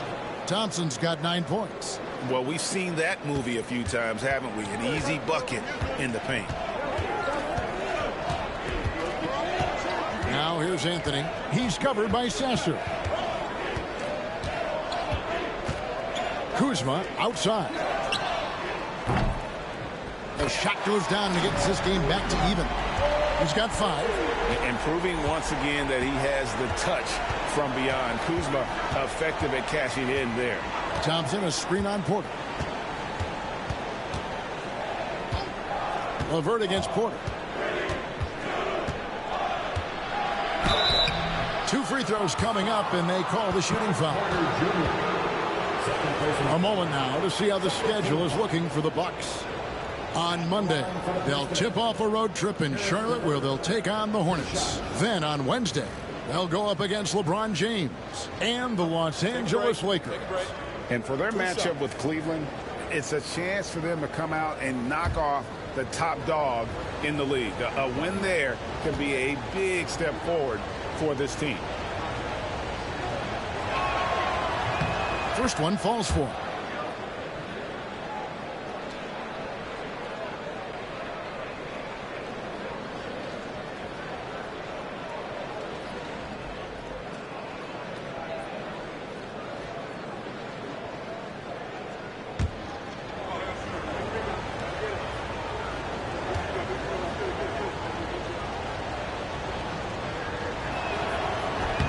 LeVert hits both of them. Quarter 2 and just under 2.5 minutes gone by. here's Anthony. And they get some nice contributions from him on a nightly basis as he averages over 11 points a game. And a quick review, looking at some numbers here for Anthony. Averaging about 11 points, 3 assists, and 3 rebounds. Just a fantastic scorer off the bench. Always a factor in every game he plays. Yeah, look, you need that kind of punch off the bench. Someone who can help shoulder the offensive load.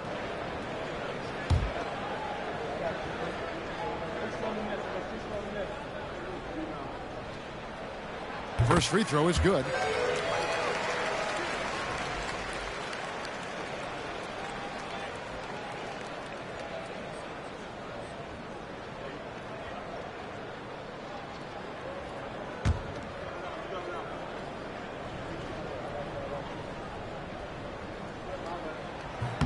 Good on both. Second quarter of play with almost 3 minutes gone. LeVert against Porter. Over in the corner, Sasser. That's good. And it's LeVert with the assist. LeVert's got his 4th assist in this one. A solid passer at his position. LeVert excels at finding his teammates when they're open. And we've got a timeout called by Doc Rivers. He wants to regroup and go over the strategy.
And here's a group of players that have really been showcasing their versatility recently.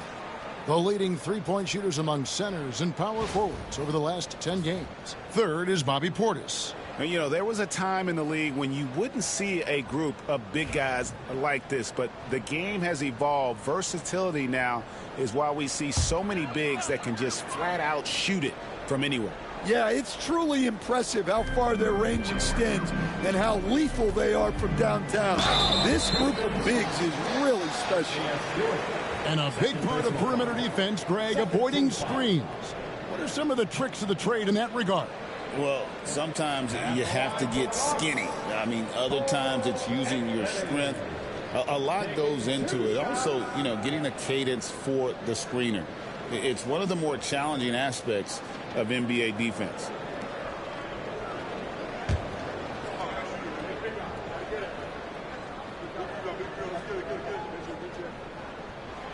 That's good from Anthony.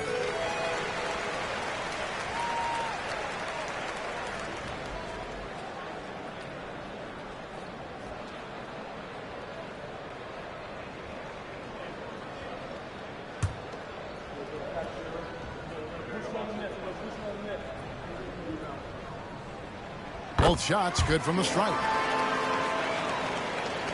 And for those of you just joining us, we're in the second quarter with about 3 minutes gone by. Sasser finds LeVert.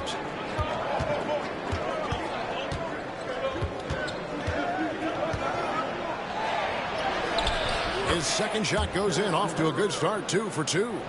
Due to that aggressive style of play on the offensive end, LeVert is kind of just used to contact at this point. Now here's Anthony. He has 6. Portis sets the pick for Anthony. Lets it go from 14. Portis can't get it to go. More good work on the glass there. When it's all said and done, I think rebounding might tell the story in this game. Playing above the rim. This kid, Asar Thompson, can fly. Now here's Anthony. He's covered by Sasser. Portis sets the pick for Anthony. Yep, that one goes. Anthony's got 8. Wiggling his way in there. Anthony made it work in close. Pass to Holland. And here's LeVert. Drops in the layup for 2. LeVert's got the lead up to 5 now for Detroit. Yeah, 3 consecutive field goals have come right at the rim. The D had better start buckling now. Fires at the elbow. And no good. Trying to use the glass. The Pistons have gone 5 of 6 so far from the field in the second quarter. Holland, the pass to LeVert.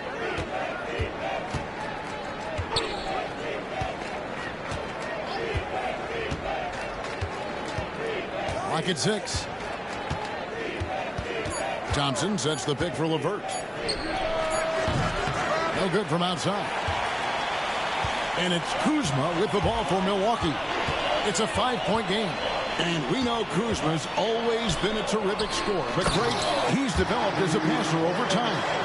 And Kevin, early in his career, Kuzma wasn't called on to be a leader. But he's grown into that role, and he puts effort into orchestrating for his teammates. Here's LeVert after the basket by Milwaukee.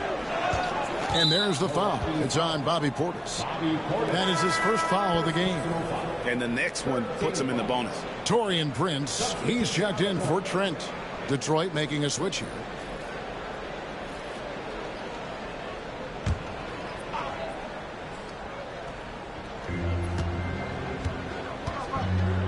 Here's Sasser, covered by Anthony. Takes a 3. Sasser gets the bucket. Sasser's got 6 points in the quarter. That's a high percentage look when the D doesn't fight over the screen. Yeah, it's certainly worth it to disrupt the offense. Coaches notice that extra effort. Now here's Kuzma. He has 5.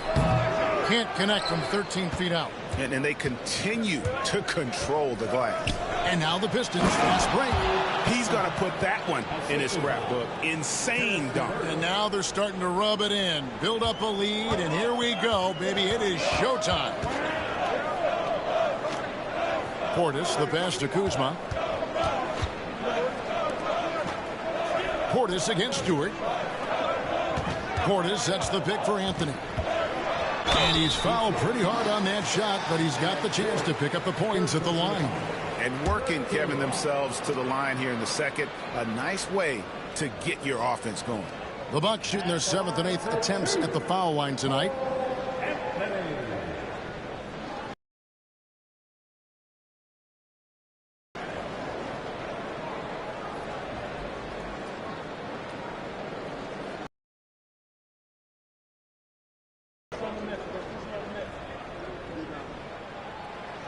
That free throw, no good. Stan, I've always admired you. Come from a coaching family. Was there a point growing up you knew you wanted to be a coach? Yeah, look, I loved being around the game. And so 2 things happened that drove me into coaching. Number 1, I loved baseball and I couldn't hit one. So that was out. And I wasn't a good enough basketball player to go on that way. So if I wanted to stay involved in the game, that's when I knew I wanted to be a coach. But your dad had a little bit of that in his background. I say in a little kind of tongue-in-cheek, right? He was a guy that led the way and you're interested. Yeah, my dad coached for over 40 years, and I think he had a great passion for it and always used to tell us that he never actually felt like he worked a day in his life. He loved it so much. Following in his footsteps. Terrific story. Shooting 2.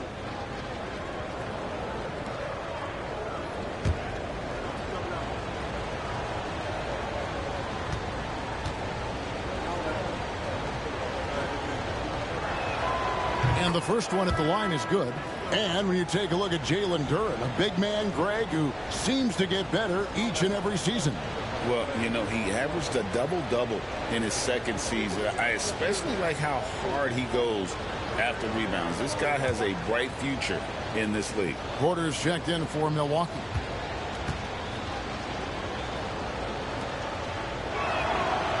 That one is no good. Well, look, it seems like every time Jalen Duren is on the floor, he's looking to outdo himself, to raise his own standards as a player. I really like that about him. I mean, the number of points they've scored in the paint already here is eye-opening. Pass to Ivy. Duren with it. 9 points last game out. LeVert with a wide-open look. It's good from long range. LeVert's got the lead up to 9 now for Detroit. The assist totals, Kevin, just continue to grow. They're way ahead in that category. Ball movement has been off. Now here's Green.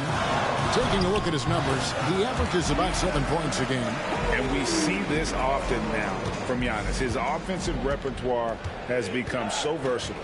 Cunningham finds Duren. Ivy with it.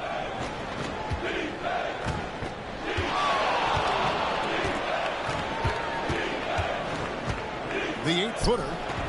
The rebound by Turner. Bucks trail by 7. Here's Antetokounmpo. LeVert grabs the miss. Well, that wasn't a bad shot. Defense playing a little loose there. Sometimes it just doesn't go in. And up the court come the Bucks on the break. Here's Green. Here's Giannis. And that one clearly a foul. Gets the whistle and 2 shots coming up. That one on Harris.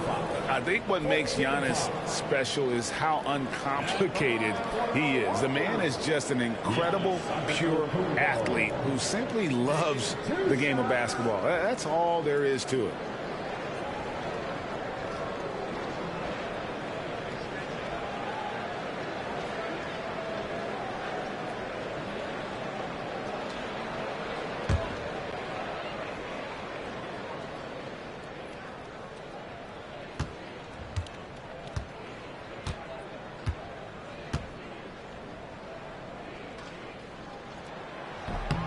He's off on the first. You know, you were talking about Giannis. He can put up 30 a game without taking many shots from the perimeter. That's a tall order these days, especially because he gets doubled every single time.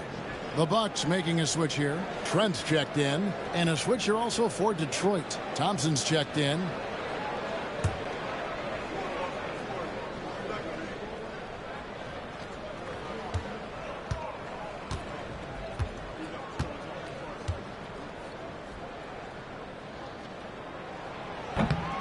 And he's good on the second. And what I love about Giannis, yeah, he's a superstar, an MVP, a champion. But best of all, Giannis is an incredible ambassador for the game. Now here's LeVert. 12 points for him. Inside. Shot clock at 5. And there's the call. It's going to be an illegal screen. And checking out the numbers for Caris LeVert. How's the last month of basketball been for him? He's averaging 15 points a game, 3 assists, and 3 rebounds. And most of all, you have to love the defensive grit he brings to games when he comes off the bench. Yeah, I loved having options like him off the bench. Guys who bring effort. They can change the attitude of the team. Ivy's checked in for Detroit. No good that time. Some solid defense from Harris. Yeah, just a solid job on the backboard. They are really controlling the inside. Here's Ivy. That's in, coming off the assist from Thompson. And it's 8 points for Jaden Ivey. Well, that's what you want to see from Ivy. Being assertive and going up strong. Rollins the pass to Turner. To the inside. It's stolen by Cunningham. And the rejection by Antetokounmpo.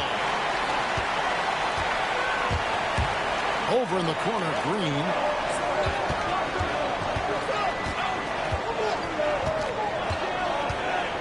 Pass to Trent.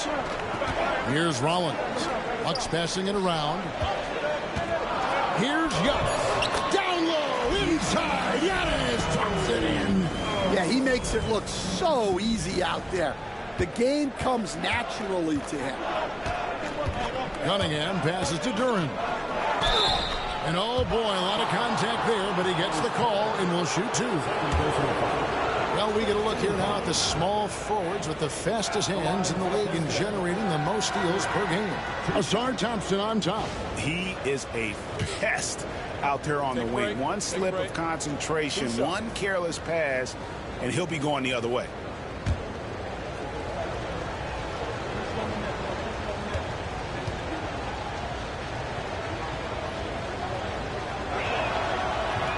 And he can't get the first one.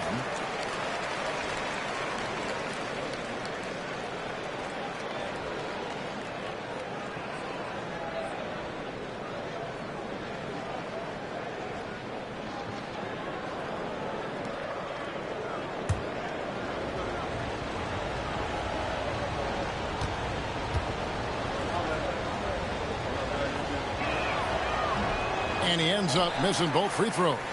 Bucks trail by 6. Here's Rollins. Scoreless thus far. That does not fall. Still looking for his first basket after 3 shots. Here's Cunningham. And that one's good. His second basket of 4, shooting 50%. Well, with the size that Cunningham has, he is a real handful inside. Turner. And contact on the shot, so he'll be shooting free throws here. That's on Jalen Duren. And with the offense getting right to the rim, at least they saved the layup. The Bucks have shot 8 of 10 from the line. That's an even 80% free throw shooting here. And the season numbers for them at the line thus far are really poor. Something I'm sure they are making a point of emphasis. No good on that one. You just look at the trajectory of Turner's career. He was raw coming into the league, up and down for a number of years, but when he put it all together, he became the total package.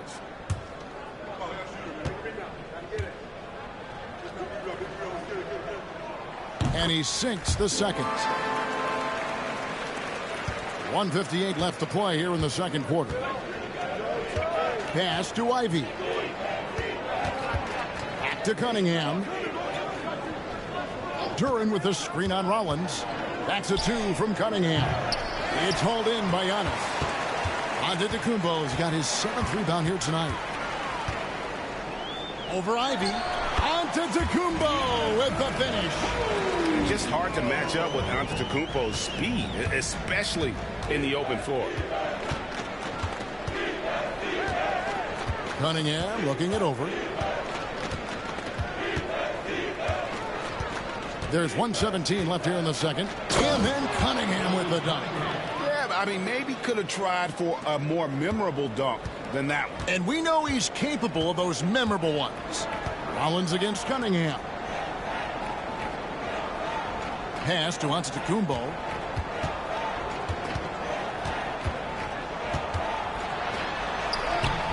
Rebounded by the Pistons. Duren's got his 5th rebound right now in the game. Cunningham finds Duren. 41 seconds left in the first half.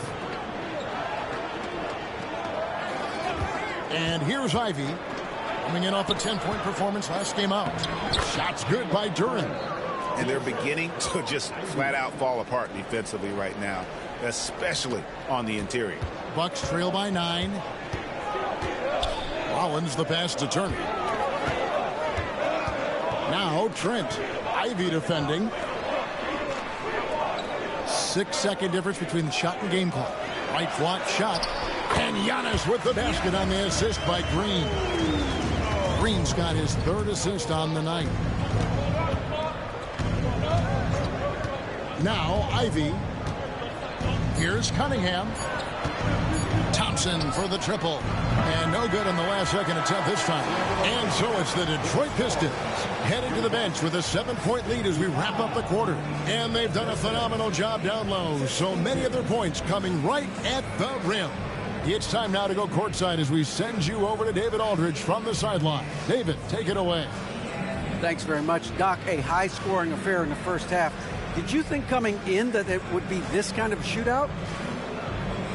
Not at all. But we're not playing good enough defense to guard anybody. So, we just got to play better D, keep the ball in front of us.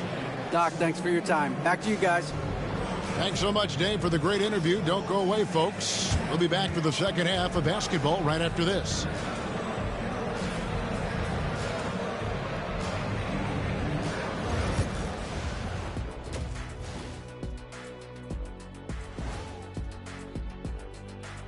Welcome, one and all. Before we hear Kenny and Shaq's insights on that first half, let's look ahead and check out the upcoming schedule. And for that matchup with the Pacers, coin toss. In fact, I'm going to make a prediction. This game goes to the last shot. Jetstradamus. We're going to have to keep a tally of the predictions by you two. And so thinking about the first half of this game, it's likely we'll see some adjustments for the Bucks. It's not a huge deficit on the boards, but enough to where they're giving away possessions, and that adds up, guys. Yeah, if they're planning a comeback, better rebounding is where they need to start. That'll do it for our show tonight.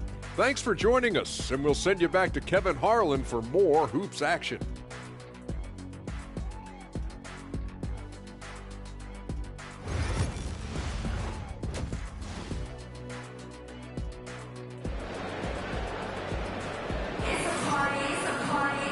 We played through the first half. Plenty of basketball, though, left in this one. You look at Antetokounmpo in this one. He's been everywhere. Man, he's been running wild on him through that first half. Absolute dynamite on offense. Yeah, and in terms of slowing him down, I think they're going to have to change things up. Give him some different looks.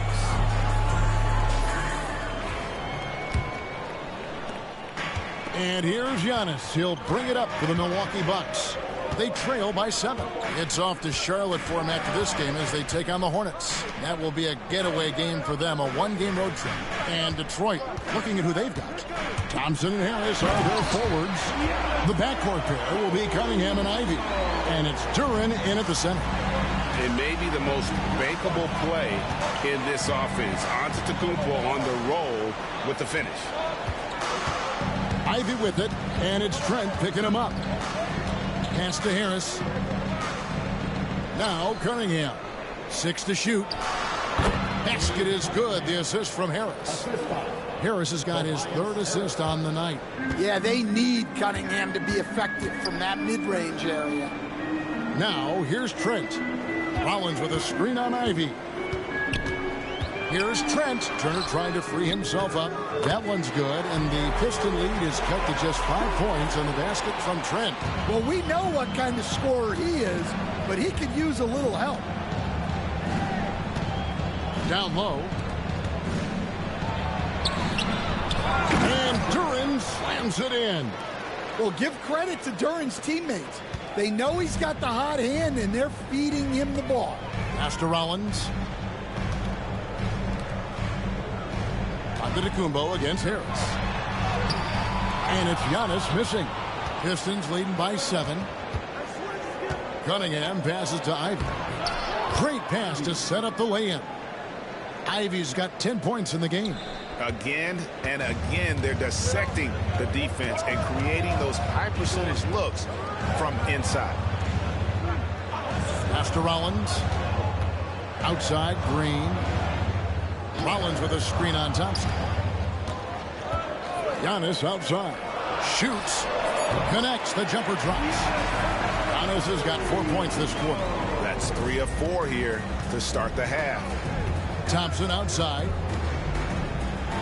Clever move by the young guy. Thompson stinks with the shot and gets fouled.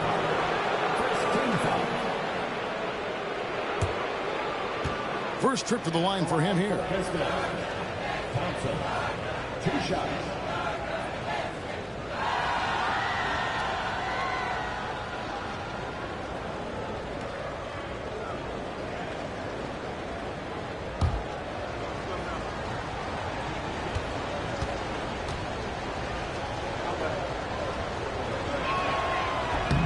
That one is off.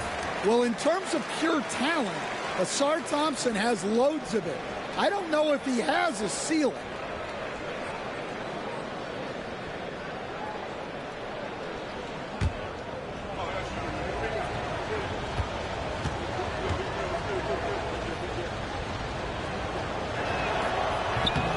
He hits the second from the line. Here's Antetokounmpo. He's got 31. Just under 2.5 minutes into the third quarter now. He gets it in there. Giannis has got 33 points. Well, sometimes you tell players you can have a good game and a loss. You've just got to keep doing what you're doing, and the rest of us have to figure it out. Collins against Cunningham. It's Antetokounmpo on the wing. 33 points for him, and that one is good. Detroit leading by 4. Thompson outside. Pass to Cunningham. And they double up Cunningham. Just 5 on the clock. Duran sets the screen for Thompson. And it's sent back by Turner. And I would not test Turner. And Miles has led the NBA in blocks and just has great timing on his jumps. Now here's Turner. He's got 5. And the wide open shot from Green. Hits the three-point bomb. Green's got 6. Yeah, this offense is rolling. They've been assertive, but they're also playing under control. Yeah, you know, I like how they're not relying on just one guy to get it done. They're sharing the ball and keeping the defense guessing. Here's Ivy. Following the 3 by Milwaukee. It's good. And using that quickness to maneuver around the paint that time. What a play from Ivy. And we've got a timeout called by Doc Rivers. He wants to check in with his team and regroup. It's time for the bandstand. You can see yourself on the big screen. You know what to do. Show us your move.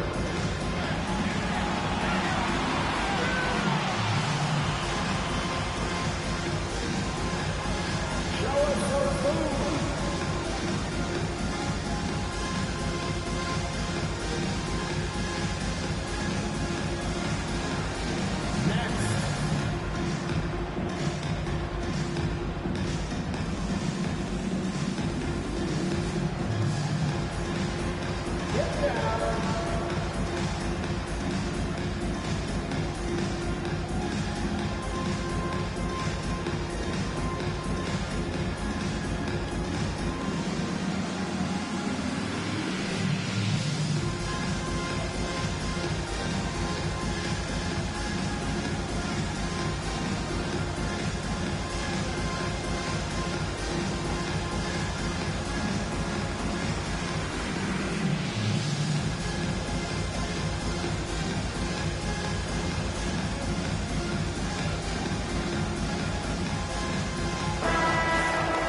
These players have been dominant on the glass in their last 10 games, leading the NBA in rebounding.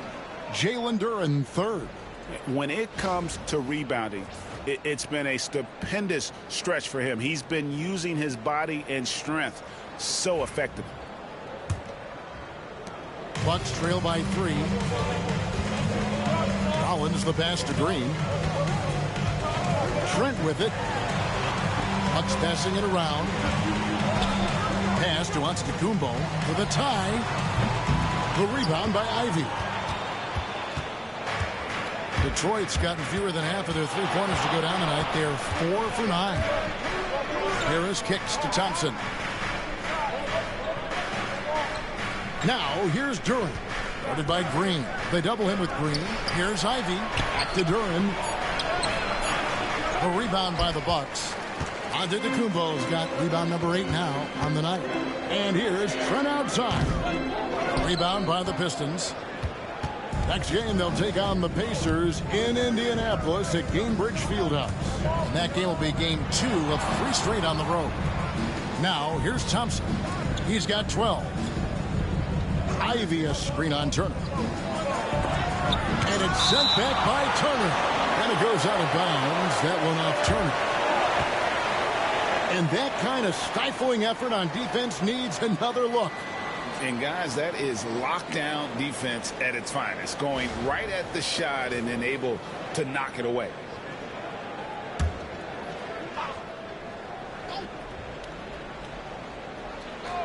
And the Pistons with possession here. 3-point lead.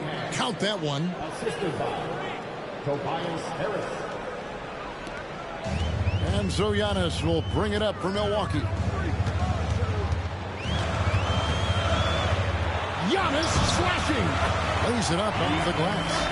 Antetokounmpo's got 10 points here in the second half. And really the scoring this quarter has been just off the charts, doing all he can to bring them back. Cunningham for three. The rebound by Turner. Turner's got his 6th rebound on the night. Rollins against Cunningham. Antetokounmpo. That's a 2-pointer. The rebound by Ivy. Pistons leading by 3. Thompson outside.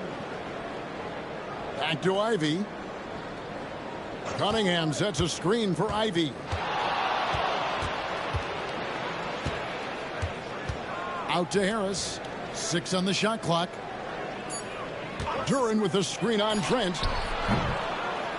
And the basket by Harris. And really a combo forward with a solid outside touch. Harris is the ideal fit for the modern NBA.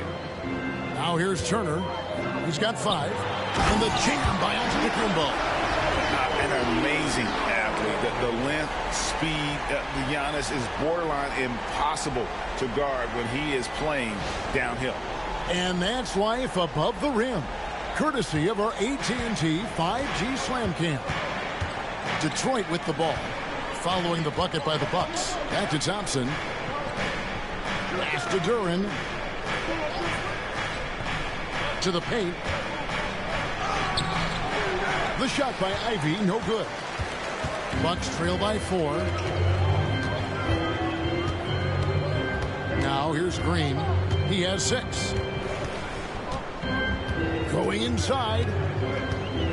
Over Thompson. And Thompson sends it back. He has the potential to be an elite NBA defender for a long time. Thompson can guard anybody. Now here's Thompson. 12 points for him.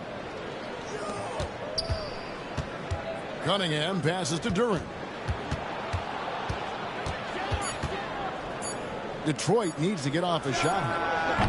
Harris, no good. For Milwaukee, they've gone 8 of 13 on shot attempts to begin the second half. Slicing through Giannis. And he's clearly led the way offensively. The question is, can they ride him and get back into it? On the wing, Harris.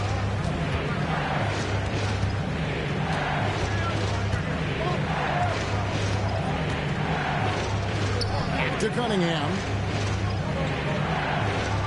Thompson sets the pick for Cunningham. Off target from 3-point range. And on an open look like that, he's very gifted at making the weak coverage pay. Antetokounmpo with the bucket. And of the last 6 baskets, 5 have come on the interior. This is just smash-mouth physical basketball, guys. And timeout called by J.B. Bickerstaff. Looking for a breather and maybe just 1 or 2 things to talk about.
different look for Milwaukee.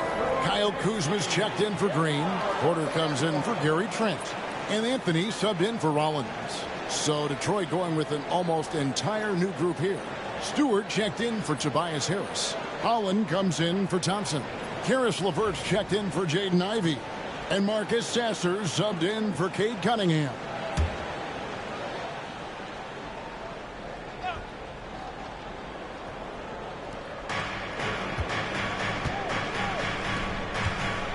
Pistons passing it around. It's LeVert on the wing. Guarded by Porter. Trying to get something going. And Duren slams it in. Well, that is a solid screen by Duren. And then the big man rolls right into scoring position. Outside Anthony. Here's Antetokounmpo. And the call on the shot that sends him to the line. Wow, he got whacked on that one. Shouldn't be much debate there. And guys, let's get your take on the scoring breakdown for the Pistons. Well, they've really been sharing the basketball. All coaches talk about that, try to get their teams to do it. It's really great when you see it in action. They took what the defense gave them tonight, and that was the mid-range. I mean, very consistent from that part of the floor.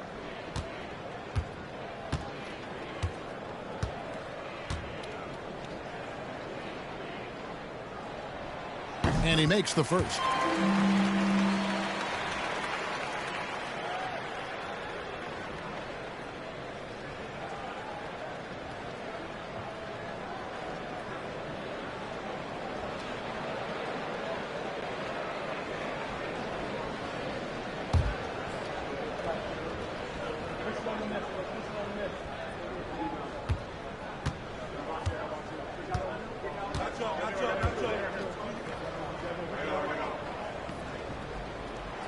That one falls, so he hits both of them. For Detroit, they've gone 7 of 15 from the field here in the third quarter. Pass to Duren. Turner with the steal. To the middle. Here's Porter. And finished off by Porter. Serious hops from Porter on that one. Slamming it down with authority. Detroit's gone 1 of 3 from downtown since halftime. Now here's LeVert.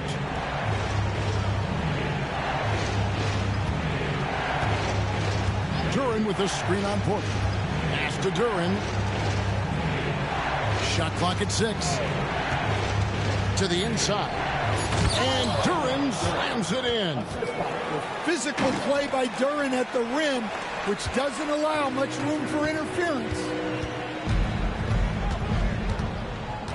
Outside Anthony. Antetokounmpo setting the pick for Anthony.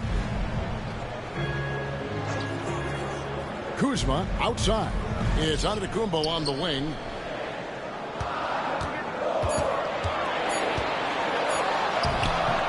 It's hauled in by Stewart. Stewart's got his 4th rebound in this one. Here's Holland. An easy 2 points on the layup. And the Pistons lead by 2. Important points there. Got him on a nice play, getting the ball inside and right to the bucket. From 12 feet out. Rebounded by the Pistons. Duren's got his 7th rebound.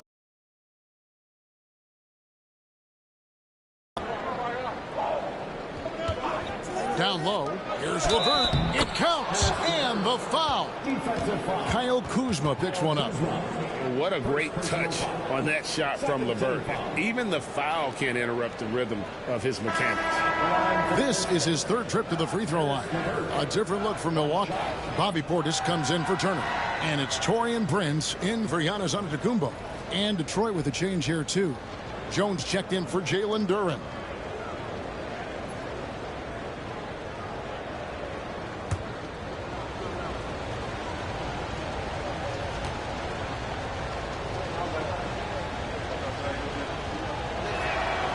And the free throw drops for LeVert. Bucks trail by 5.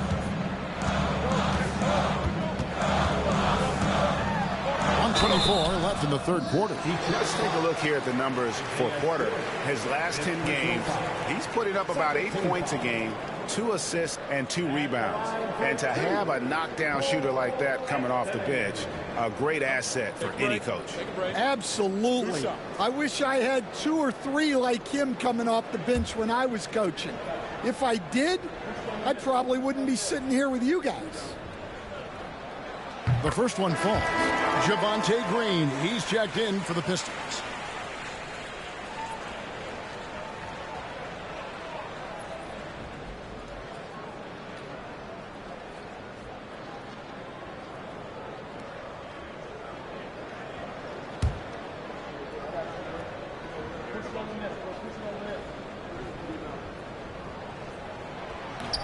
So 1 for 2 that time at the stripe.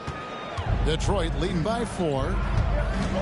LeVert with it. Now Anthony defending. And foul on the shot. He'll shoot 2 at the free throw line. Oh, tricky shot for LeVert. Defense is all over him, but he draws a foul on that attempt. For Detroit, they have had 15 tries at the line. They've made 10.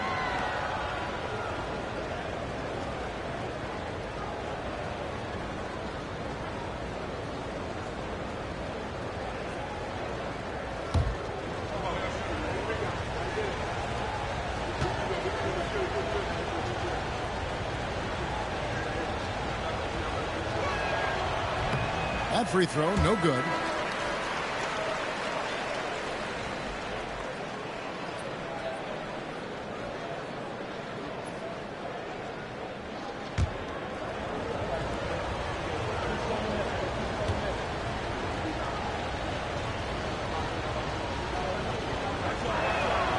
And the second free throw, good. And Anthony's got the ball here for Milwaukee. It's a 5-point game. Pass to Kuzma. Rebound by the Pistons. Their biggest lead of the game was 9. Collins kicks to LeVert. Shoots the 3. The rebound by Prince. Milwaukee's gone 1 of 3 from downtown since halftime. Here's Kuzma from down in the low post. It goes. Kuzma's got 7. And not being as aggressive from the three-point line anymore. They had a lot more attempts in that first half. Here's LeVert. Detroit, no good that time either. 7-second difference, shot and game clock, and they're moving it up. And that one, good. Now just a 1-point Detroit lead. And solid effort from Kuzma. His long strides come in handy on the fast break. LeVert with it. 16 points for him.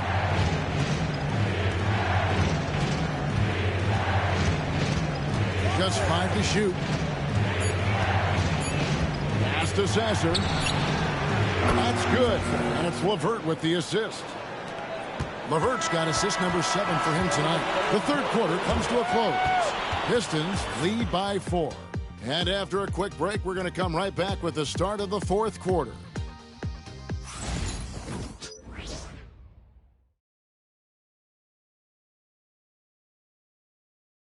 How about a look at today's State Farm assist of the game? And I'm glad this was the pick because I love this pass. Such a great dish. That's what I call court vision. Yeah, he puts that pass right on the money and made things look easy for his teammate. And I know I speak for all of us when I say I can't wait to see what kind of finish awaits us here in the fourth quarter. They've got Anthony. Taurean Prince is out there with Kyle Kuzma. Then there's Bobby Portis. And it's Porter in at the 2-guard spot. That's the group for Milwaukee right now. Now, here is Robinson. Here's LeVert. There's the drive. Score the basket. It's number 6 for him this game. 6 for 9, 67% shooting. And there's a pattern starting to take shape here. They're working it inside and getting good shots from close range. Here's Anthony. Pass to Porter. There's the triple. Rebound by the Pistons. Holland's got his 5th rebound in this one. A good job by him on the glass here tonight. +8 in that department. Well, this is where Stewart should look to score. He can be very effective down low. Outside Anthony. A few possessions into the 4th quarter, just over a minute played. Uses the glass to finish the layup. And coming down the stretch here, both teams still on fire. Yeah, in hopes that your opponent is just going to go cold. That's not going to happen, it doesn't look like in this one. This might go down to whoever has the last possession. Now, here's LeVert. Back to Stewart. Porter pulls it in. Prince in the corner. Outside Anthony. Kuzma, right side. Prince with a screen on Robinson. Here's Kuzma. It falls for his 5th field goal of the night. Now shooting 5 for 8. Slick move by Kuzma off that screen, getting the spacing needed for that shot. LeVert up top, covered by Anthony. Here's Holland. Now Sasser pass to Holland. A shot, no good. Kuzma with the defensive effort. Outside Anthony, back to Kuzma.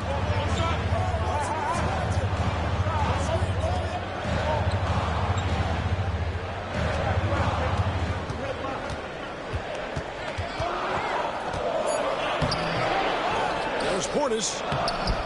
It's hauled in by Stewart. Stewart's got his 6th rebound on the night. Pass to Sasser. Oh, he's going up for the alley-oop here.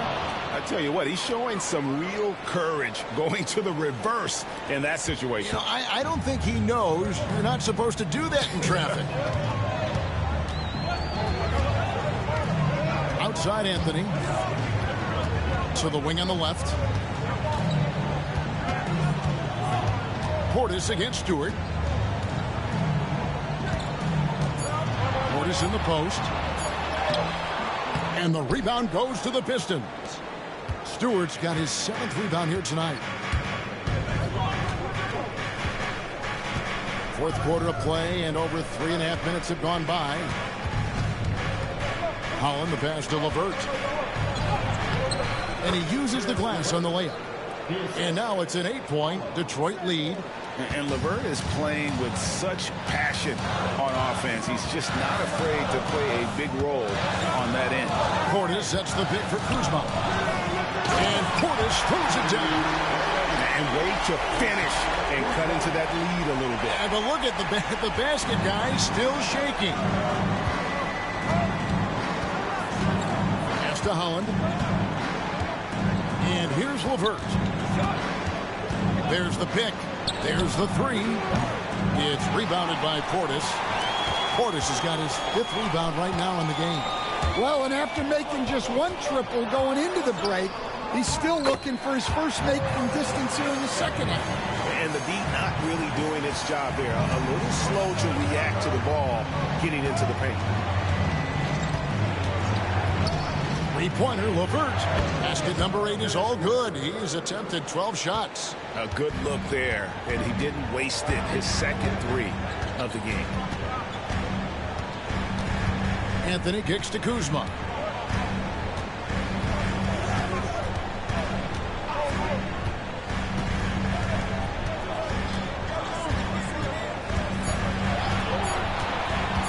From deep 3-point land. And they get it back. Good. And you can just see by the way he walked through the putback that he's still got a lot of gas in the tank. Well, that's all about effort.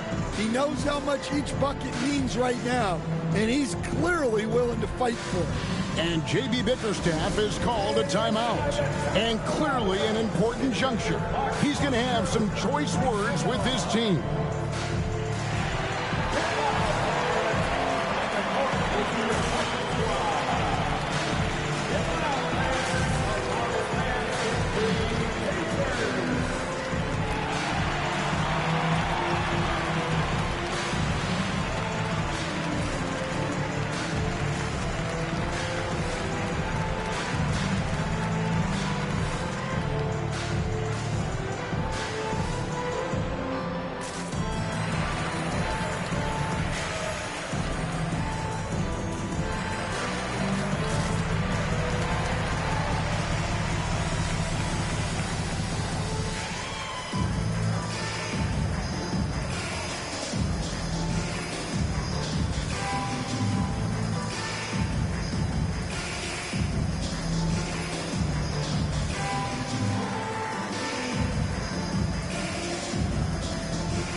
A new lineup here for the Bucks.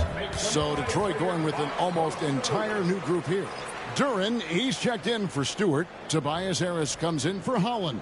Thompson, he's checked in for Robinson. And it's Cunningham in for Marcus Sasser. And now the latest from our reporter, David Aldridge. Hey, Kevin. During that last break, I heard J.B. Bickerstaff talking with his team. Now, he kept it simple in the huddle. He said, play smart. If we don't beat ourselves, we walk away with the win. Keep it simple, and we got this. Back to you guys. Thank you, David. Now here is Harris. Giannis Antetokounmpo grabs the miss. Giannis has got 11 rebounds in the game. Rollins, beautiful dish, and the layup goes down. And now just a 3-point Piston lead. And how about the splendid floor vision from Antetokounmpo? A good decision maker, improves his passing each and every year. And his athleticism is really off the charts. Love seeing Thompson punching home like that. Cunningham against Rollins. Back to Antetokounmpo. Antetokounmpo stretching the floor with the three. Confident and composed on the three-point shot at a critical juncture. Pass to LeVert. Rollins against Cunningham. Duran with the screen on Rollins. Cunningham for three. Green with the rebound. Milwaukee's gone 1 of 3 from outside the arc since we've reached the fourth quarter. No luck that time on the shot that would have put them on top. Detroit's gone outside a lot tonight. 17 times, in fact. 7 of 17. Gotta do more than this to stop Thompson. He's used to having. Now here's Turner. Giannis outside.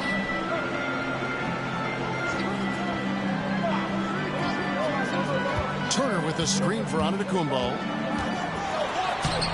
Detroit with the rebound. Their biggest lead of the game was 9.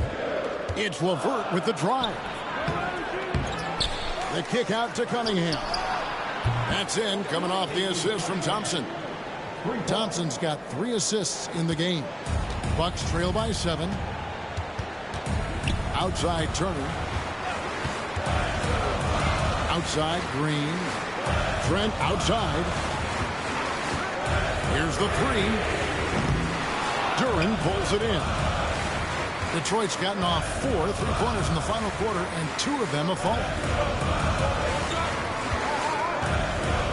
Cunningham against Rollins. Cunningham passes to Duran. Duran sets the screen for Harris. Off target there, that would have pushed the lead to double digits. Well, despite his lack of efficiency, the team has put together a good offensive effort. Well, I tell you what, he earned his money on that foul. First personal foul. First team foul. At the line for the Bucks, Rollins. Taking 2 shots. Take a break. Take a break. 2 shots.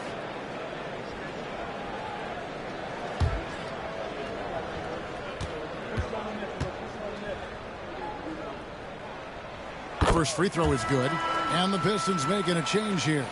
Ivy's checked in.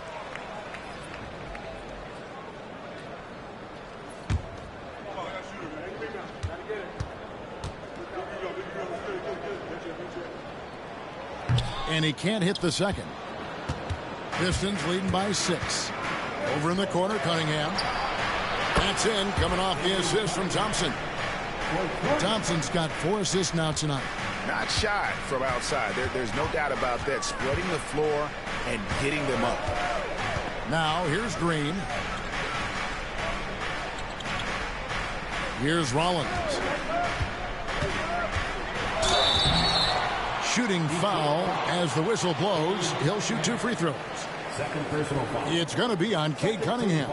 Oh, the officials are all over that one. And the NBA coach has made sure franchises can't sell their future via draft picks in a trade. What do you think of that? I think it was probably a good idea because, you know, all of us, coaches, maybe even more than GMs, but organizations get to a point that you want to win so badly in the present that you're willing to just sacrifice the future, and that can lead to some very bad teams down the road, and the NBA doesn't want that. Yeah, and we've seen that. You're right. To the paint, trying to find Thompson to get it to him, and Thompson throws it down. As a playmaker, Ivy has an interesting upside. If he continues to develop those skills, he'd only increase his value. Now here's Giannis. Good, he hits again. My goodness, 50 for the game. Yep, he is putting on a show. Pass to Ivy.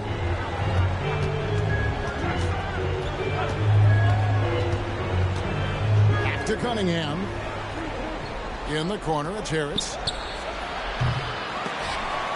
And out of bounds as the Bucks gain possession.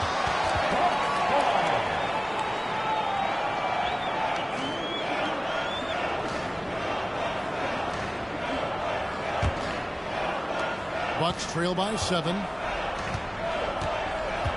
And we've got a timeout called by Doc Rivers. He's very aware of the timing here and the significance of getting things squared away with his team.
Here's Trent. Rollins the pass to Giannis. And again. And he's up to 52 points. Yeah, making a GA look all too easy right now. Defensive foul. Tobias Harris. That's his second personal foul. Third team foul.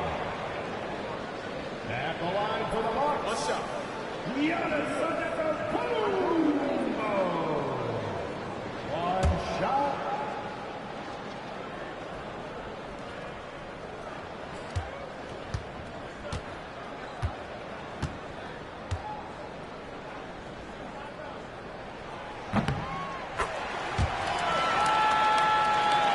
Here's Cunningham.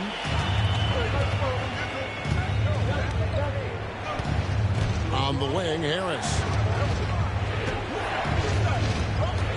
Cunningham inside, covered by Rollins. 2 free throws coming up, and they call the shooting foul. Yeah, this guy's so clever and crafty. Cunningham with a world-class fake. At the line for 2.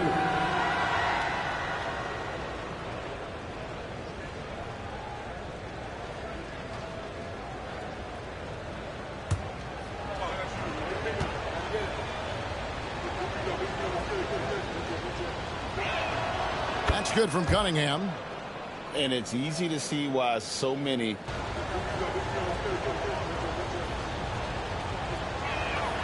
And so Cunningham nails both of them. And so Antetokounmpo will bring it up for Milwaukee. They trail by 6. Physical basketball from Giannis Antetokounmpo. There is no question Antetokounmpo is a star in this league. This team trusts him to make the big shot. Cunningham inside, working on Green. Cunningham's shot is off. Milwaukee has gone into a funk from downtown in the fourth. Only one of their 5 3-pointers has found the bottom of the bucket. Now, here's Trent. And out of bounds, the Pistons will take it. And what a time to get sloppy. A close game like this, you cannot be getting loose with the ball.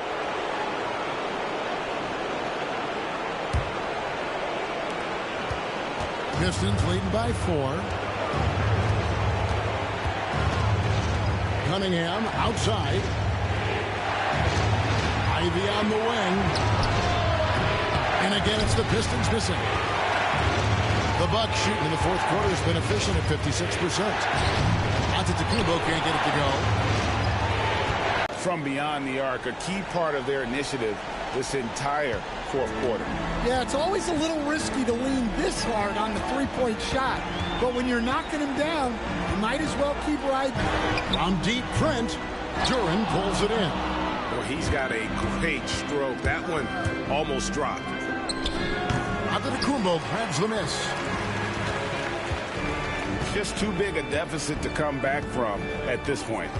Well, you want your players to keep playing hard, but let's be honest. This game's over. Out of bounds. Detroit takes possession.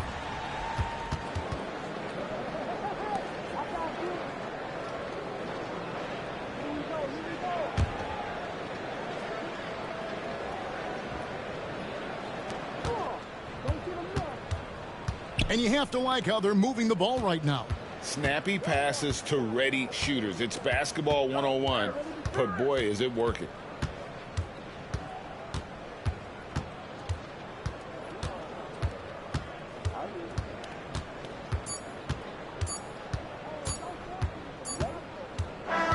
And so the Pistons take the win. A narrow win under difficult circumstances, Greg, as the visiting team. It really was, but that didn't seem to bother them. I mean, road team, home team, all I know is they were the better team. Well said. And that'll wrap it up, folks. So, for Stan Van Gundy, Greg Anthony, and David Aldridge, this is Kevin Harlan.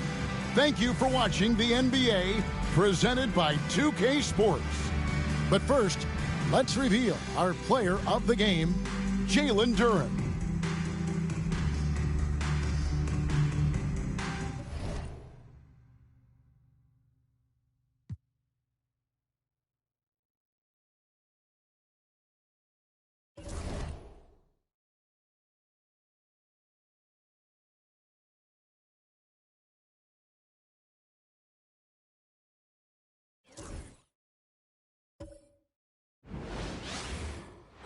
Hello out there, and get ready for some NBA basketball on 2K Sports. Moments away, it'll be the Sacramento Kings going up against the New Orleans Pelicans. I'm Brian Anderson, at the table with Grant Hill and Brent Barry. Our reporter is Allie LaForce. And a chance to check out our Rookie of the Year list. Some incredible talent entering the league. He's hanging towards the back of the pack in the early goings. But there's still time left for him to have a breakout performance. And he may not be a standout in this rookie class, but he's made important contributions. Yeah, but I do like the build-up right now. He's getting up to speed. He's getting used to his role on the team, the minutes that he's going to play. And we'll see how he progresses as the season moves along. And checking out the New Orleans opening lineup. We've got Zion Williamson, also Trey Murphy out there. And it's Hawkins in at the 2-guard. And for the Kings, we've got Zach LaVine. DeMar DeRozan is out there with Domantas Sabonis. Then there's Russell Westbrook, and it's Ellis in at the shooting guard position. We should see some great ball movement with these two teams, Grant. Fantastic group of passers on each side. They're just so unselfish. They play for one another. You can see how it keeps the whole team involved. And I'll tell you what, I just love watching teams that can pass like this. And he misses his first shot of the game. On the wing, Levine. Yes, great play by DeRozan to set him up. He had to get it away, and he did. Levine with the quick release. Cool up top. Here's Misi. He's guarded by Sabonis. Inside. Here's Williamson. Lets it go from deep. Rebound by Sacramento. Man, he's had 3 good looks at the basket and nothing to show for it. A little over a minute gone here in the first quarter. DeRozan finds Levine. Here's Ellis. Misi grabs the board. Williamson outside.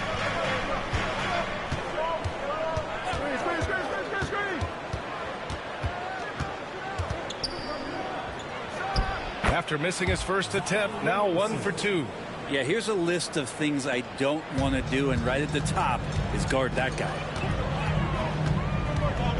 Westbrook, the pass to DeRozan. With the 10-footer, and he gets the jumper to drop. Wow, look at the handles on DeMar. New Orleans has gone 0 for 2 from outside. There's a screen to the inside. Here's Misi.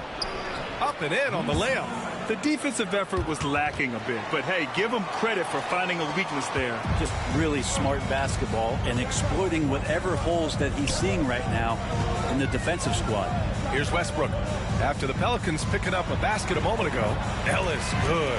You can make it so much easier for your teammate when you throw that lead pass that gets to him right on the money, whether that's on the run or in the shooting pocket. Pass to Misi. And here's Williamson. And a foul called on the way up. So he'll take 2 from the free throw line. Zion Williamson seems intent on silencing all the doubters moving forward, Grant. Yeah, B.A., he's not taking any more questions about conditioning. His physicality and play really answer that question now. He has been looking better than ever.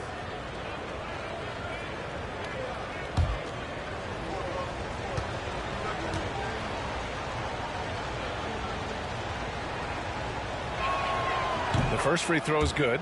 Brent, one area where Zion Williamson continues to improve is as a passer. Well, B.A., he's cut down his turnovers while more than doubling his rate of assists. And to me, that's just familiarity, getting on the court more consistently and not being injured. I mean, he's going to build and compound on that experience. So starting to make plays is starting to show for Zion. He does not get the second one. And Grant, you look at the players the Pelicans have gone after recently. They have a clear plan. Well, they do, B.A. They want to surround Zion with shooters, which, of course, makes sense. It's sort of the same kind of blueprint the Bucks laid out with Giannis. If you can shoot, the Pelicans have a spot for you. Well, Grant, in the spring of 2024, a remarkable streak ended.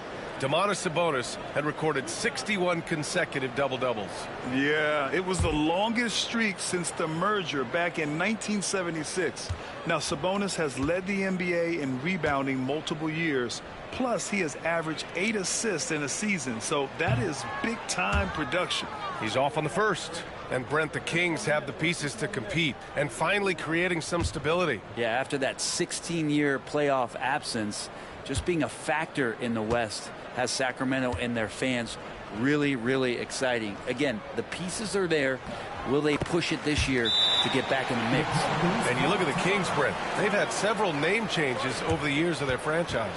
Yeah, before becoming the Sacramento Kings, they were the Rochester Royals, and then the Cincinnati Royals, and then the Kansas City Kings, and then all of a sudden, let's get to the West Coast, and here comes the state capital of Sacramento. It's not really affected the winning, though, has it?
take a look now at the season's most efficient scorers from around the league. 5th on the list, Zion Williamson. He's been fantastic scoring the ball, shooting it at a high clip.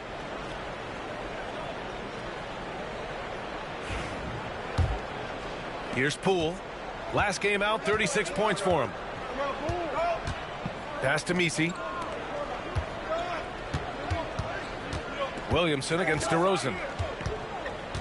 Williamson passes to Hawkins. He shoots it.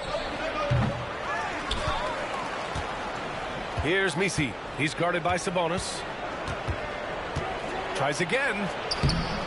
Rebound by Sacramento. Sabonis has got his 4th rebound in this one. Westbrook outside. That one falls.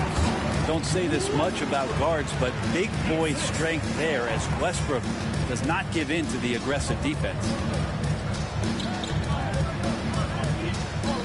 Just under 3.5 minutes elapsed here in the first quarter.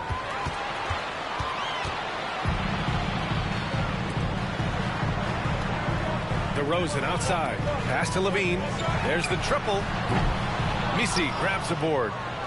Pelicans trail by 5. A chance here to catch up with Allie from the sideline. Well, I caught up with the head coach of the Kings for a moment. He said when Zion is healthy and right, you can't really stop him, but you can try to contain him. Stop his dribble drive, force him to hit shots over the top of you.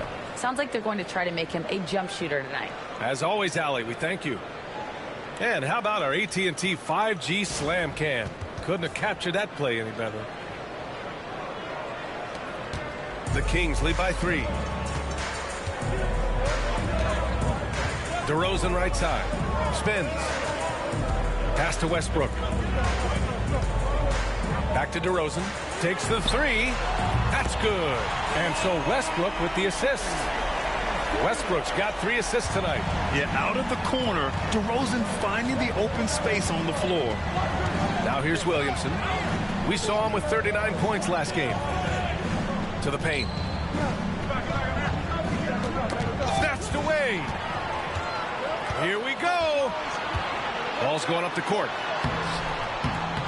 It's hauled in by New Orleans. Here's Hawkins. Yet to see a basket. It's Poole the drive. And that one drops. He might have got bumped too. There's no whistle, but Poole able to still make it. Pass to Levine. And the dunk by Levine. You gotta love his unselfishness, and you know his coach does as well. Well, not just coach, but you can see it in the teammates, the way that they look at him. They appreciate it when he shares the ball like that. And we've got a timeout called by Willie Green.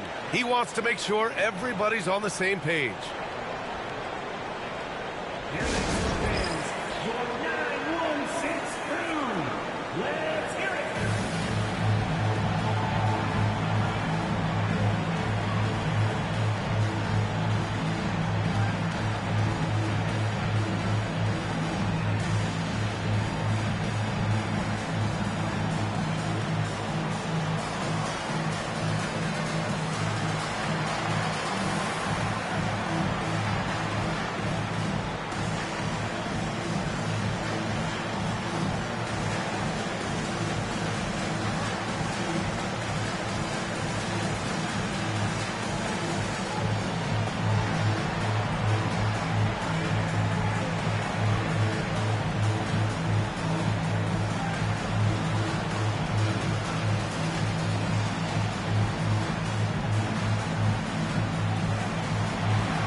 Sacramento making a change here.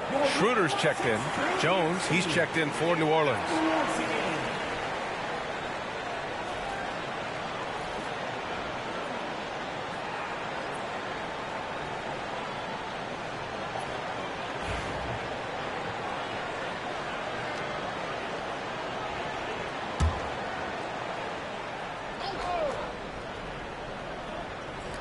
So it's the Pelicans now.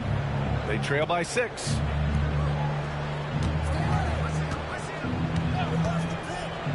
Back to Poole. Over Schroeder. And again, New Orleans no good. Sacramento has gone 2 for 3 from outside the arc. Pass to Sabonis. Now Levine.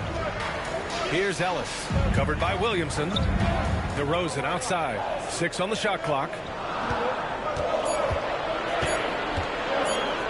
Launches it from deep. And it's Poole with a rebound. It's never easy from that distance, but we see him drill those and shoot around all the time. Oh, no, I know he can make it, but that's warm-ups, so maybe just a step too far. Now here's Williamson. He's given them steady production at over 27 points a game. It's a good fundamental play there, and Zion able to set up for the assist. Here's Levine. They lead by 4. Levine with a screen on Poole. And here's Schroeder outside. Jones grabs the board. The Pelicans have gone 5 of 12 in this first quarter. Schroeder against Poole.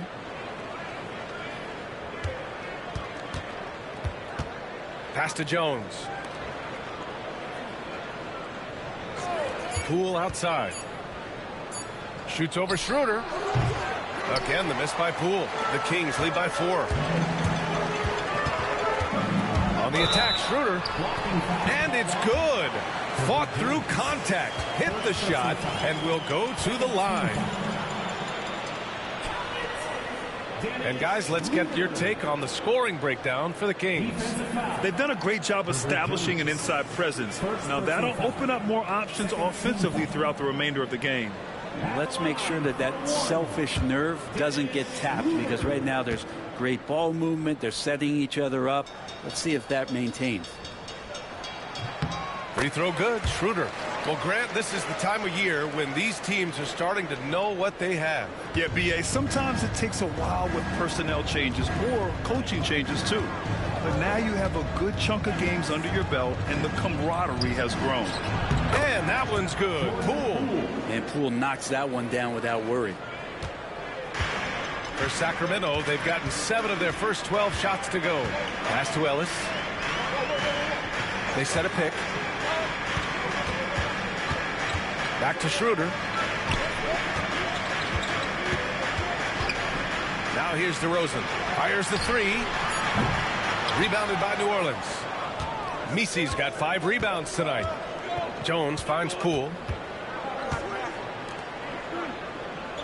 Williamson looking around.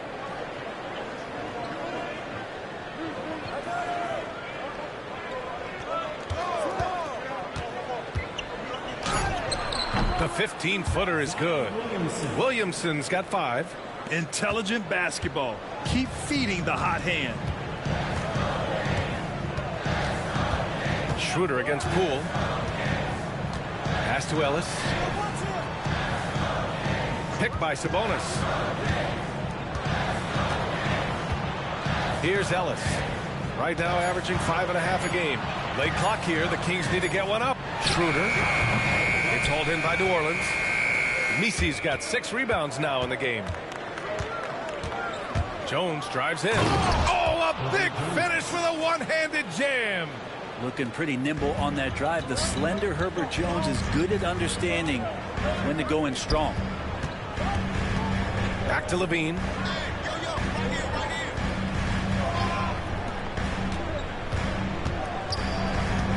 Williamson against Schroeder. Here's DeRozan. And another miss by Sacramento. That's a decent look for him. He just couldn't convert.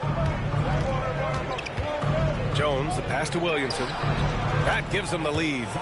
He has 7. The Kings trailing. Outside Schroeder.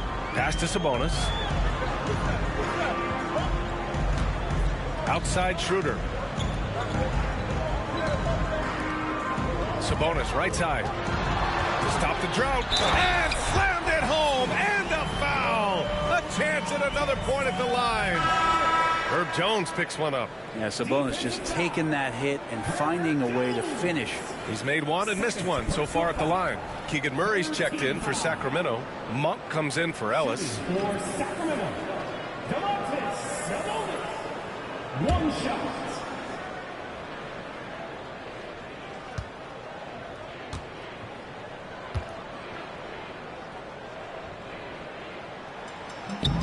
Well, what elevates Sabonis is his team-first mentality. He's looking to pass. He's looking to help. He wants to set screens to get guys open. He just wants everyone to be successful. Outside Jones. Launches it. Rebound by Sacramento. Already +5 in terms of rebound margin. Now here's Monk. 14 points his last outing. Here's Levine. Doesn't go in. 2 for 4 in this game. The Pelicans trail. Well, Brent, we've seen Trey Murphy grow into a prototypical 3-and-D wing. Well, what's been most impressive, BA, is you thought it was just his shooting. That's been better than advertised. He's also starting to show you he can rebound, run the floor, and defend a little bit. So the package is a little bit bigger than it was once thought of with Trey Murphy coming out of the NBA draft. Just enough of a shot contest to bother him. To the middle. Here's Murray. And it's Murray finishing it off. Oh, and Murray makes this look all too easy. Superb at throwing it down with some power. Outside Jones. Pass to Hawkins. And we've got 1:18 left to play in the first. They set the pick. From deep. That's good. His first made shot in 3 attempts. You can't leave guys like Hawkins open from there in this league.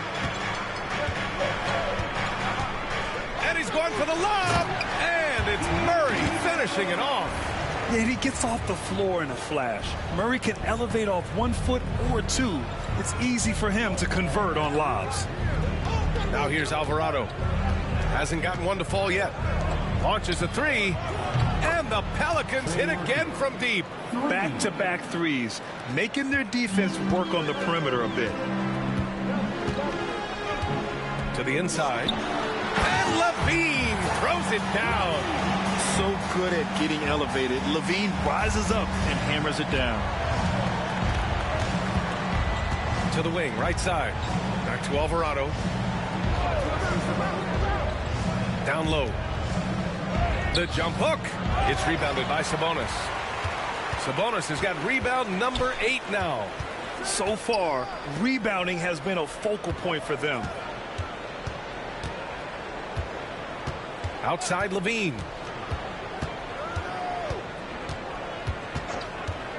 The 3. Gets the 3 ball to go.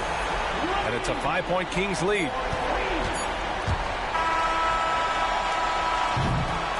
And that concludes the first quarter of play. Kings ahead. They lead by 5. And we'll be back in just a minute with the start of the second quarter.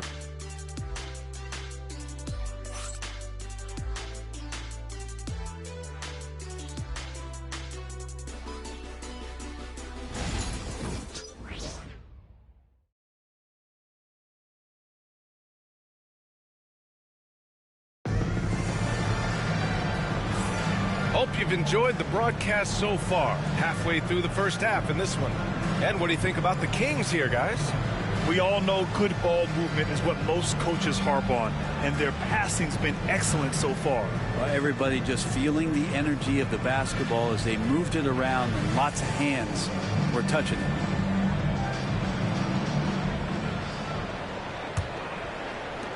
And here are the Kings now. It's a 5-point game. The duo inside. It's Murray and Sabonis. Dennis Schroeder is out there with Malik Monk. So that's the 5 in the game for Sacramento. Now here's Schroeder, coming in off 12 points in his last outing. Shot clock at 5. Picked by Sabonis. Outside Monk. Pass to Sabonis. Now here's Schroeder. The ball's knocked loose. Now the Pelicans in transition. Here's Alvarado, and he lays it in off the breakaway. And you can tell they're in sync right now, expertly turning the steal into fast break points. Sabonis with it.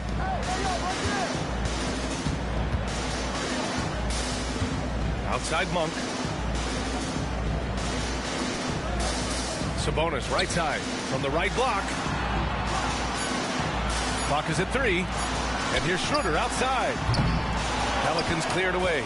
They just couldn't come out on top last time they took on the Kings. That one in Sacramento. And in their last game against this club, turnovers really were a problem for them. Yeah, that had to have been #1 priority for the coaching staff coming into this one. Limiting those turnovers and making sure they don't beat themselves this time. Westbrook, he's checked in for the Kings. For your Kings, number 18, Russell. The Kings lead by 3.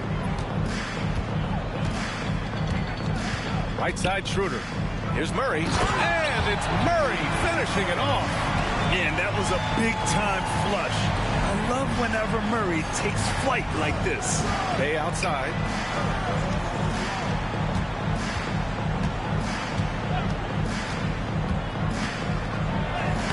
Uses the glass to finish the layup.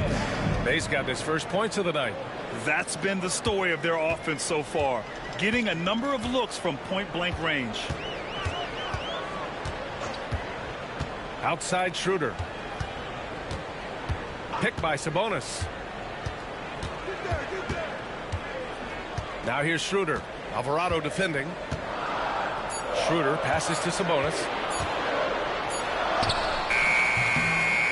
Beat the shot clock, but it's off the mark. Pelicans trail by 3. Quarter 2 and just under 2.5 minutes gone by. Hawkins. Now Monk. No points yet. Murray up top. Pass to Westbrook.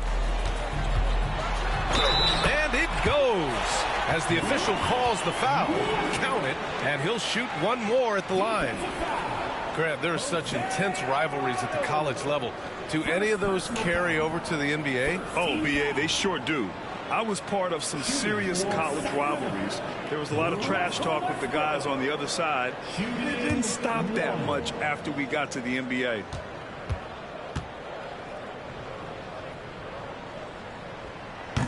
And for Westbrook, you talk about playing with a controlled intensity. And when he does that, he's unstoppable. And it's Willie Green calling the timeout here. He wants to review the game plan.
These are not the teams to challenge at the rim. The best in the NBA in shot blocking.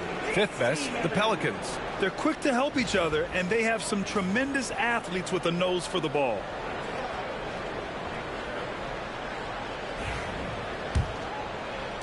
And we're just over 2.5 minutes into the second. Pass to Hawkins. And there's the screen. Puts up a 3.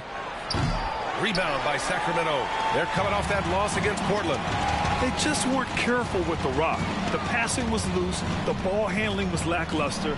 That's not how you win in this league. Well, their defense wasn't exactly solid in that game. So if they could make up for mistakes by causing some turnovers, it might have helped. They didn't even get those. He's going to punish you if you leave him open. He's more than willing to take the open three when he's got it. Now here's Alvarado. Tight defense on him. Hey, from long range. It's rebounded by Sabonis. Sabonis has got double-digit rebounds now in the game. Up top, Monk. Defended by Jones. Right side, Monk. Shot clock at 6. Pass to Murray. 4-3. They get it back. Here's Sabonis. He's looking good. 2 buckets and 3 attempts. And Sabonis with the reward there for the hustle, picking up the scraps. Now here's Alvarado, covered by Schroeder. Alvarado, the pass to Bay. To the paint. Here's Jones. And no good. The dry spell continues. The Kings lead by 11. Outside Schroeder.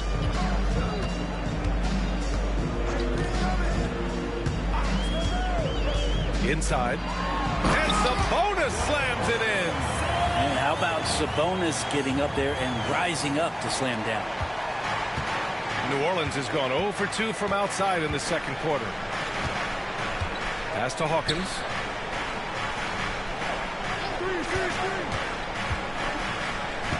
To the middle. Pretty physical move there by Jones, looking to get that contact and a little whistle low. He's getting his first free throw attempts of the night now. At the line for the Pelicans, Herbert Jones, 2 shots. Take a break.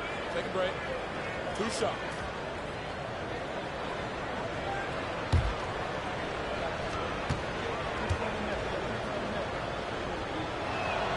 That's good from Jones. And you look around the league. Brent, are small market teams having a moment? Well, B.A., these teams have done a very good job of positioning themselves well. If you look back over the past couple years, what have they done? Well, they've had themselves a lot of pick and a lot of good fortune moving up in the draft in some cases. And these teams aren't going anywhere. So he picks up just 1 from the line that time. And for fans who follow year after year, it's so great to watch development in this league. Herbert Jones has a great build, a good defensive instinct set, and is growing on offense. This is a development guy. Now here's Westbrook. He's got 5 and denied. He sends it right off the glass. Here's Williamson. And Russell Westbrook pulls it down. For him, it's harder to miss that shot than it is to make that shot. I think he was anticipating a bit of a bump there. And keeping us updated from the sideline, Allie LaForce. The NBA wants to ensure that every team has a shot. Commissioner Adam Silver said, we want parity of opportunity. People aren't interested in seeing teams buy championships, and we've made progress. In the long term, we're better off with more competitive fairness among all of the teams. That's true. It keeps everything interesting. Thanks, Allie. Sabonis, high post. Here's Levine. And Levine throws it down. A ferocious competitor and scorer, Levine takes on challenges head on and knows how to finish with grit. And he's got his first opportunity at the line here tonight. DeRozan is checked in for Murray. At the line for 1, Zach Levine.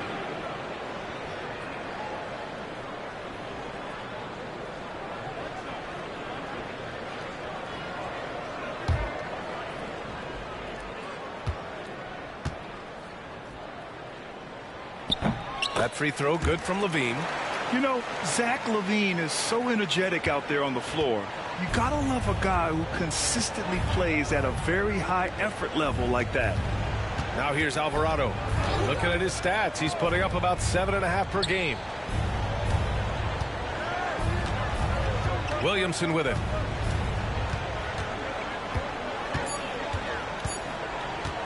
Over DeRozan. Williamson, no good. And it's Sacramento's ball. They're on a 15-5 run. Outside Monk. Up top Levine. From outside the arc. Zion Williamson grabs the miss. Well, after getting off to a great start, hitting those first 2 shots, he's definitely regressed a little bit in this quarter. Now here's Jones. 5 points in the game. Knocks down the long J. You want Jones to be assertive like this. If the 3-point shot's there, you got to take it. Westbrook, the pass to Sabonis. And here is DeRozan. And he was fouled while in the act of shooting, so he'll take 2 free throws. It'll be on Zion Williamson. DeMar DeRozan, an impressive scorer who takes relatively few 3-point shots, Greg. Yeah, the arc is not his primary focus. He'd rather pick you apart in the mid-range, but he does it so consistently that the points pile up quick.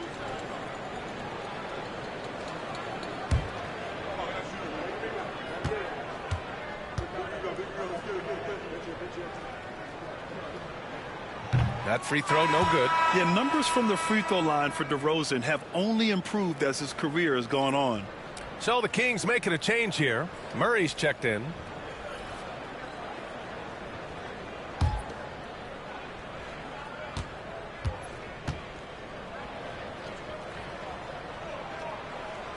And he's good on the second. What impresses me most about DeRozan is his footwork, especially when he's operating around the mid-range. Pass to Messi. Williamson outside.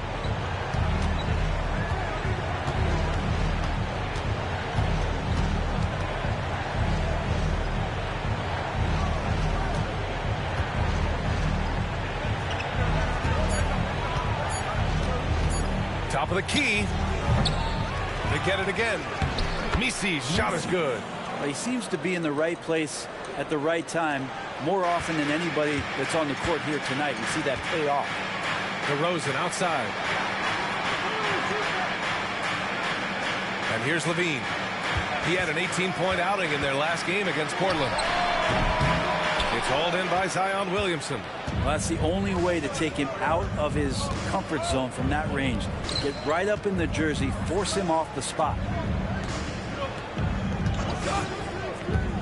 To the inside.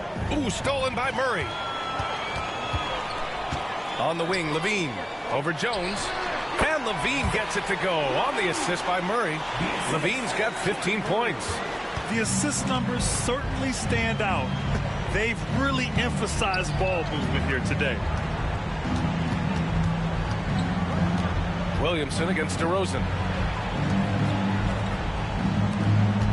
Williamson outside.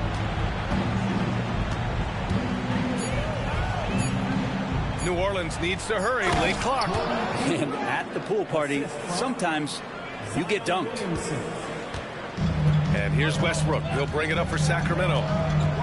DeRozan outside. Pass to Murray. Kicks it out to Westbrook. Now DeRozan releases. That one a tad offline, but it drops in for him. DeRozan's got his 3rd basket on the night right there. And just executing at a high level. I mean, taking what the defense allows and putting in the work. Basketball IQ is something that gets talked about, but its importance to a team showing up here, running plays that turn into scores. And some changes here for the Kings. Sabonis, he's checked in for Murray, and Ellis is subbed in for Monk. Hawkins is checked in for New Orleans. Pelicans trail by 11. Williamson outside.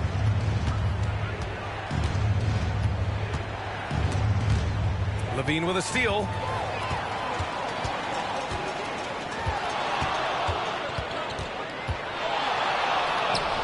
The Pelicans pull it in. He's got a nice feel for that crossover, but you still have to finish. Levine with a steal. The 11-footer. No good. A bit long that time. Maybe a time to rest him right now. Just give him a bit of a breather. Try to help him get back on track. Pass to Hawkins. Now here's Williamson. Fades away. Hey, he's looking good so far. 4 for 8 from the field. Not just a threat from interior or around the rim. Williamson can also hurt you from the mid-range. Now here's Levine. He's closely guarded.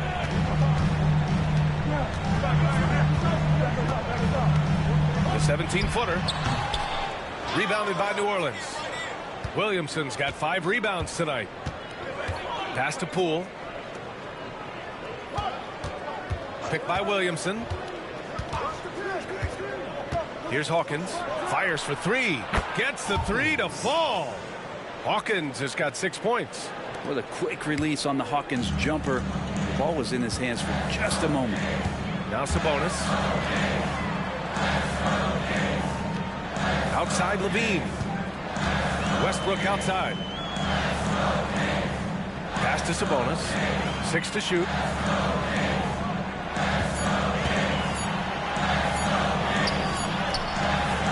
The Pelicans pull it in. Misi's got 11 rebounds in the game.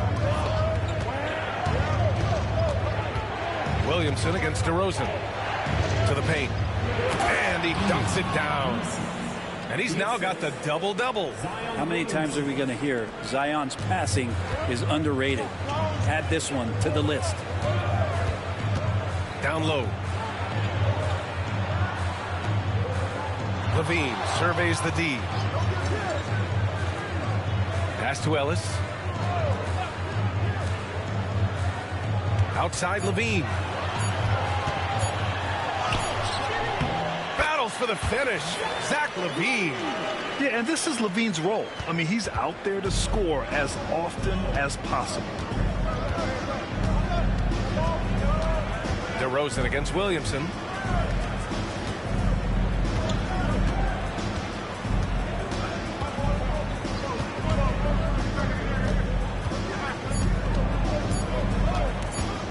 Fires top of the key. Oh, he got it up in time, but it wouldn't fall for him. And we've reached halftime in this one. Kings ahead, leading by 6. And don't go away. After the break, we'll see you right back here for the start of quarter number 3.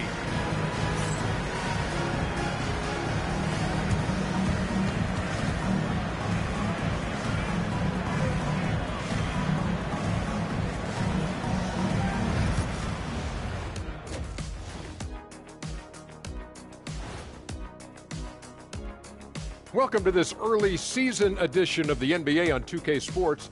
Before we analyze that first half, we get to check out the power rankings. Let's start with you, Shaq. The Tower of Power. Wait, if he's the Tower of Power, what am I? Take a shower, Power. Kenny, when you do that, I can't help you. And now, guys, it's time to talk about that challenging first half for the New Orleans Pelicans.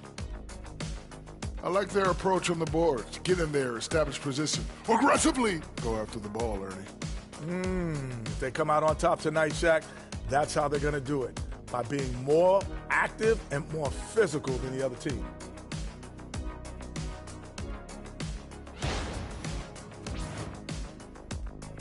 Glad you could join us. Ryan Anderson and crew are ready to take it away for the start of the third quarter.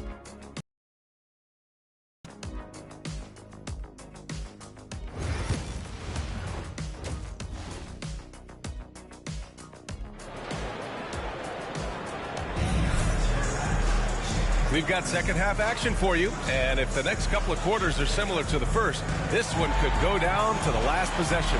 Boy, Zach Levine has been sensational. Can they come up with an answer for him coming out of the half? They have to change something defensively. You're just way too easy out there, and I'm sure coach is going to make that a priority at halftime.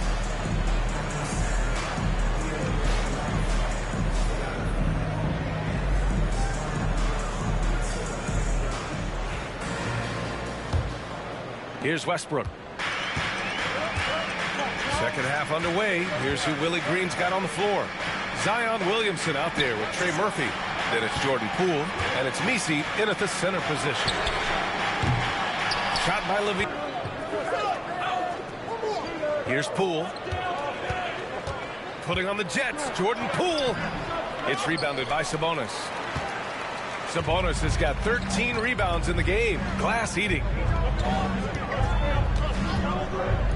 Westbrook, the pass to DeRozan. Back to Westbrook. Outside Levine. Oh, just dropping it in. Levine. And we've watched it for years, the floor stretching ability of Levine. And for the Pelicans, they're shooting at about 51% for the game so far in this one. Williamson against DeRozan. It's good. And he drew contact on the shot, so he will go to the line. A three-point play opportunity. New Orleans shooting their 5th attempt at the line in the game. The line for the Pelicans. Zion Williamson shooting just one.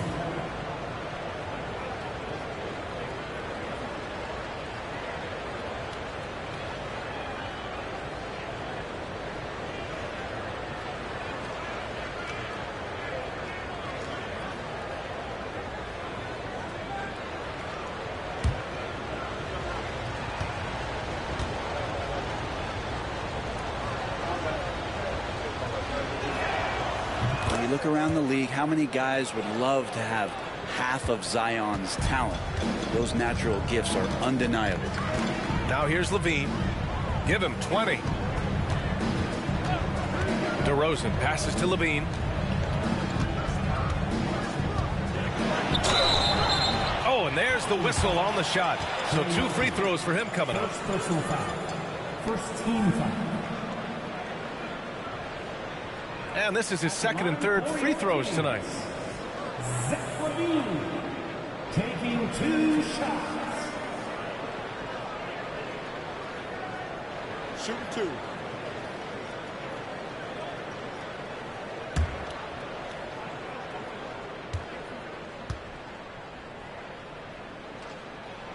That free throw good from Levine.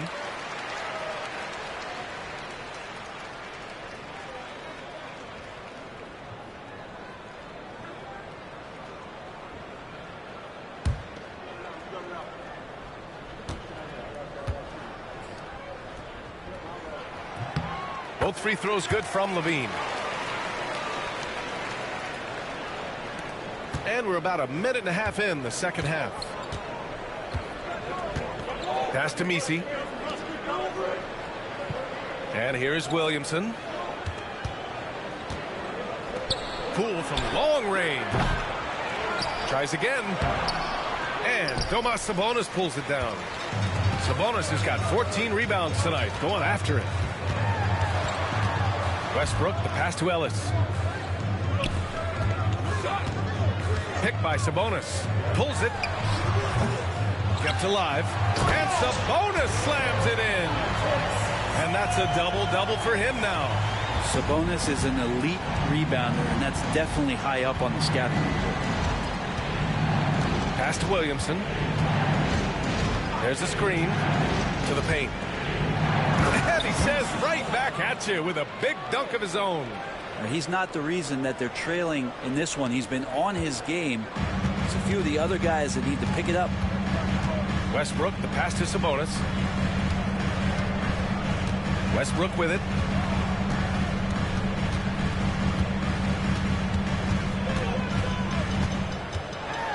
Kicks it to DeRozan. 5 to shoot. Over Williamson. And another basket for Sacramento. Oh, the lost art of the mid-range jumper. DeRozan dialing it in. And we've got a timeout called by Willie Green. He's going to gather the troops and talk it over. It's simple. Turnovers mean you lose shot opportunities, and your opponent can get easy hoops.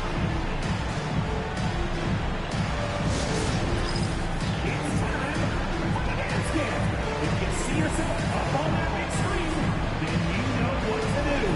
Show us those dance moves. Come on.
this gives us a chance to see the assist leaders among the league's big men in the past 10 games.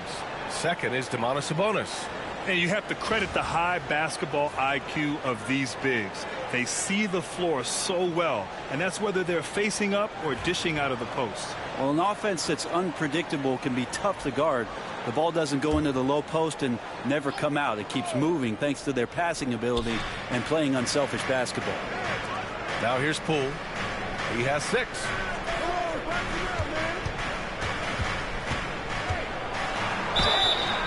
And he got the whistle on the way up, so he'll be headed to the line for a pair. It's on Zach LaVine. Poole's one of those guys that you have to play tight on D. All right, Grant, what do you think about Jordan Poole's nickname, the Pool Party? Oh, it's very apt, right? Because when he's on, everyone is having a good time. But it also speaks to his relaxed attitude. He's out there to shoot and have fun while doing it. Free throw good. Poole.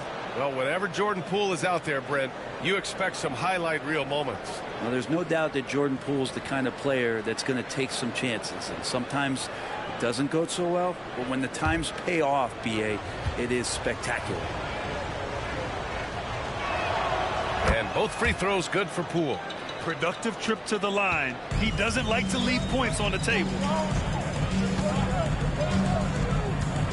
Now here's Westbrook. 5 points in the game.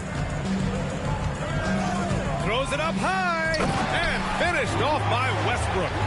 Man, we all saw that right there as he parked D-line. Cat-like quickness and elevation from Westbrook. Poole against Westbrook. Williamson outside to the middle. Here's Misi, and he takes the feet in stride and slams it home. Now, B.A., you know they would love for him to get more of those opportunities. Well, that would cut into the deficit quickly if he does. Sabonis finds DeRozan. That one falls. Nice feed from Sabonis. Sabonis has got his 3rd assist of the night. And so it's Poole who brings up the ball for New Orleans. They trail by 11. Lets the 3 fly. Oh, using that sweet stroke. Poole connects from deep. Shooters shoot. Poole just couldn't let that 3 go unanswered. Westbrook against Poole. DeRozan outside.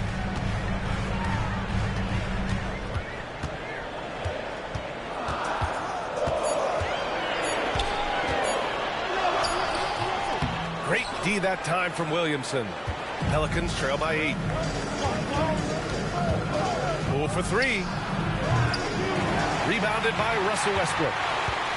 Sacramento has got 6 out of 15 threes so far in this game.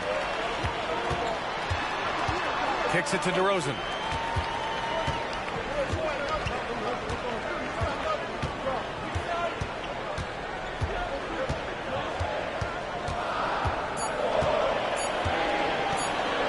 Launches it.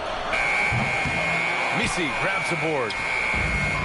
The Pelicans have gone 4 of 8 in the 3rd.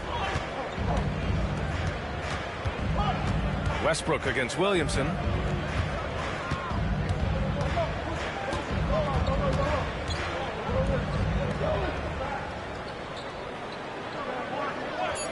Here's Hawkins. 6 points for him. Lets it go from deep. And Domantas Sabonis pulls it down. Sabonis has got his 16th rebound on the night. All right, let's get a report from Allie. Hey, Brian, one nickname you hear for DeMar DeRozan is the lone mid-ranger. He said you can operate freely in the mid-range. It's like an ocean out there. If you're smart, you can take advantage of the space and pick teams apart. Brian? He's an expert tactician working in between. Thanks, Allie. Ooh, stolen by Westbrook.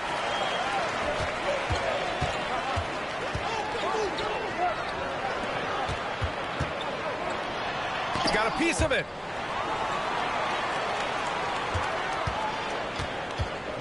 Second chance shot. It's hauled in by New Orleans. Misi's Pelicans trail by 10.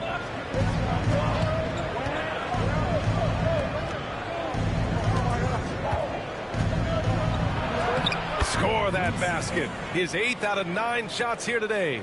That's unblockable unless they can get a bigger man on him. Got to learn your lesson. DeRozan outside. Westbrook, the pass to Sabonis. To the inside. And it's Westbrook that time on the assist by DeRozan. DeRozan's got 3 assists now in this one. The Pelicans have gotten 5 of 10 shots to go. Pass to Poole. There's a screen. Inside. Here's Misi. And there's the slam dunk to finish it off. Really nice teamwork. Poole put that pass right where it needed to be. Timeout called. The Kings. You could really see a squad was losing steam. Smart timeout to give them a breather.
He's checked in for Sacramento.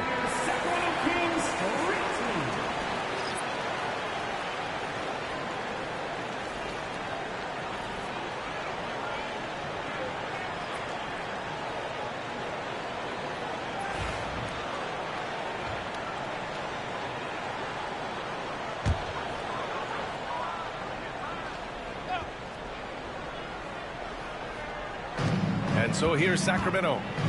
13 points was their biggest lead of the game. Can't hit that one. Pelicans trail by 8.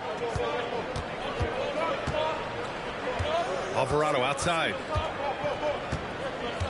To the paint. Here's Misi. Good setup. Led him to the rack perfectly for the layup. Misi's got 10 points in the quarter. And so it's Schroeder with it. He brings it up for the Sacramento Kings. And so he draws the foul, headed to the line to shoot a pair. Taking a look at some numbers here for him. And over the last 5 games, his field goal percentage has increased. And you can make a case his confidence as well because of this. Shooting 2.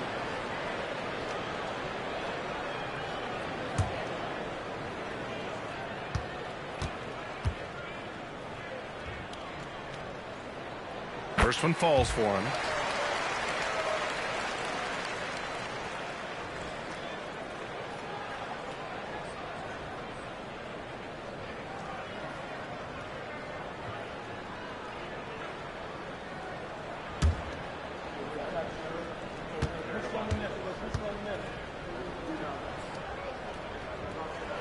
And good on the second, so he makes them both.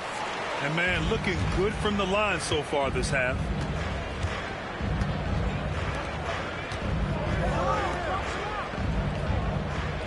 Jones in the post. He's covered by Levine. Jones against Levine. Jones misses. Might like a do-over there. Quality look inside. Pass to Ellis.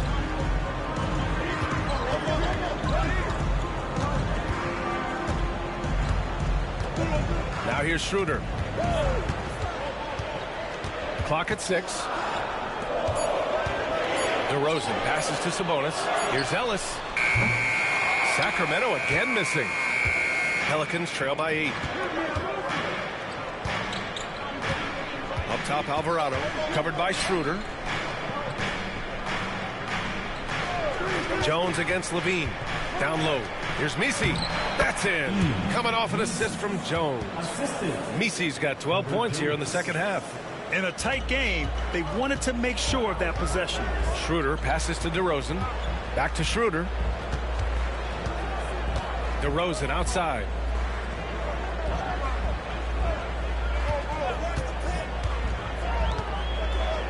Sabonis outside.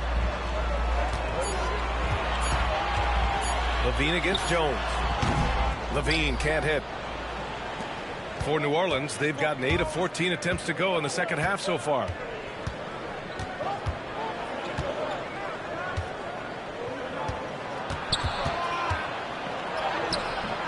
Ellis with a rebound. Sacramento leading by 6. DeRozan gets going. Oh, and there's the whistle on the shot. So 2 free throws for him coming up. First personal foul. And watching DeRozan, you see some old school two-guard play there, not settling for jumpers, taking it right to the defense. Shooting 2.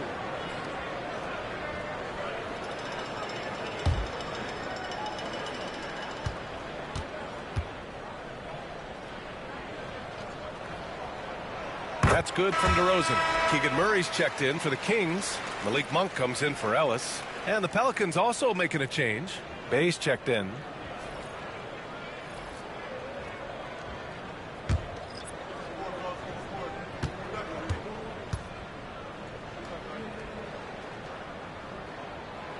He's off on the second. Pelicans trail by 7. On the wing, Jones, defended by DeRozan. And there's a pick. Bay from long range. Rebound by the Kings. Sabonis has got rebound number 17, if you can believe that. And it's Murray with the big finish. They've toned down their three-point attack in the second half, looking to protect the lead with higher percentage shots. To the inside. And the dunk by Bay. And rise up, Mr. Bay. That was ultra close range. Sacramento leading by 7. Right side Schroeder to the middle. Murray inside. Bay's there. And he was camped in the lane there. He gets a 3-second call. Carter, he's checked in for DeRozan.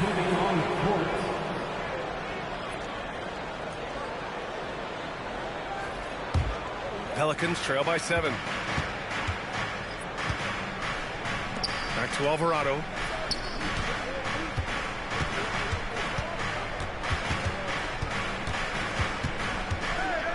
There's 1:17 left in the third quarter.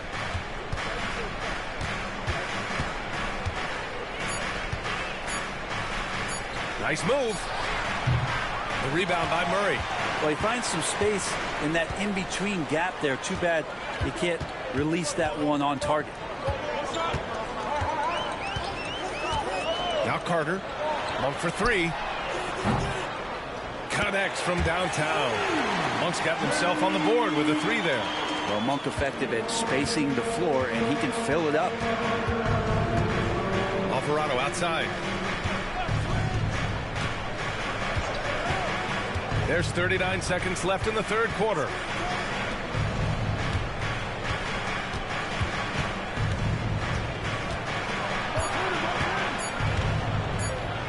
He puts up a 3. Rebounded, Domantas Sabonis. Sabonis has got his 18th rebound here tonight, all over the place. Outside Monk. 11 seconds left to play in the third quarter of basketball. Count it, good. He gets inside right when he sees the opening. Got to attack when you have that chance. Steps back and fires. It's good! It's good at the buzzer! Wow! Great job ending the quarter on a high note. Great way to end the quarter there. Team is pumped up. And so it's the Sacramento Kings ending the quarter up 10. And it's mostly due to their superb shooting.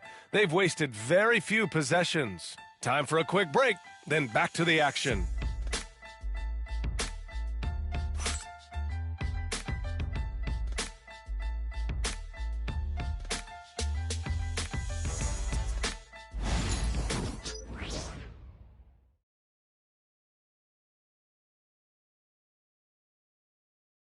And now we have a moment to reveal our State Farm assist of the game. You talk about painting a magnificent picture with that, Don. Just a great decision and a perfect delivery. Yeah, those are the kind of plays that you want to put on a canvas. Just beautiful basketball.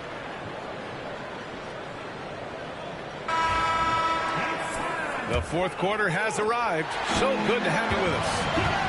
Malik Monk is out there with Russell Westbrook. Then it's Keegan Murray. Then it's Drew Eubanks. And it's Levine in at the 3, the small forward. That's the 5 out there for the Kings. And so it's Murray who brings up the ball for the Sacramento Kings. 13 points was their biggest lead of the game. Eubanks the screen. Outside Levine. Pass to Monk. 4-3. It's hauled in by New Orleans. And after this one, they're at home against Phoenix. It'll be a quick stopover at home before they have to get back out on the road. Count it. You saw he altered his release, allowing him to get around his defender and then laid it in. Sacramento leading by 8. Fourth quarter of basketball. We're about a minute into it. Westbrook left side. Outside Levine.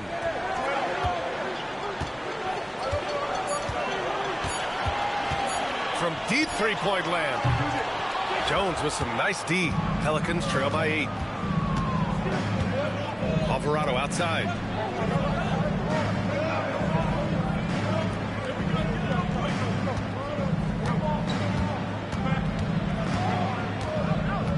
Outside Jones.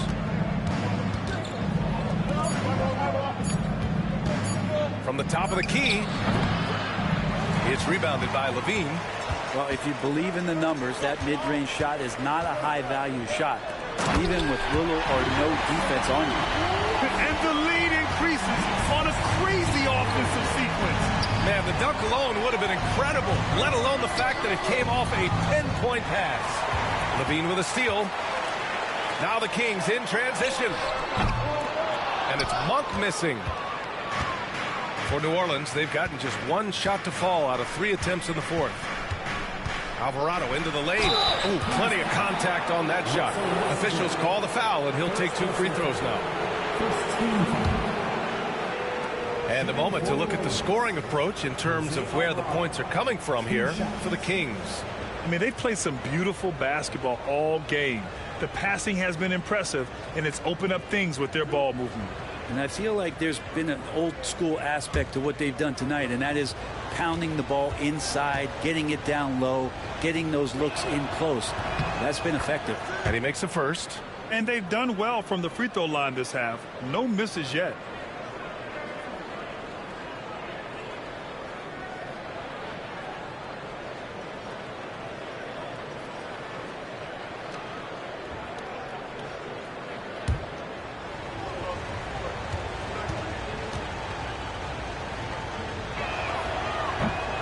It's both from the stripe.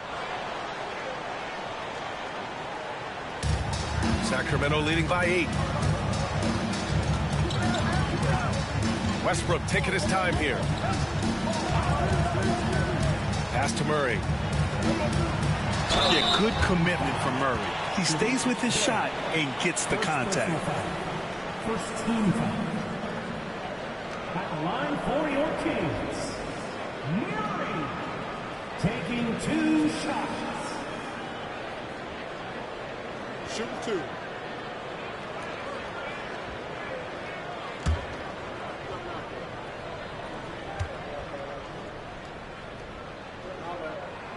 And the first one at the line is good. And the physical style Murray plays with will serve him well in this league.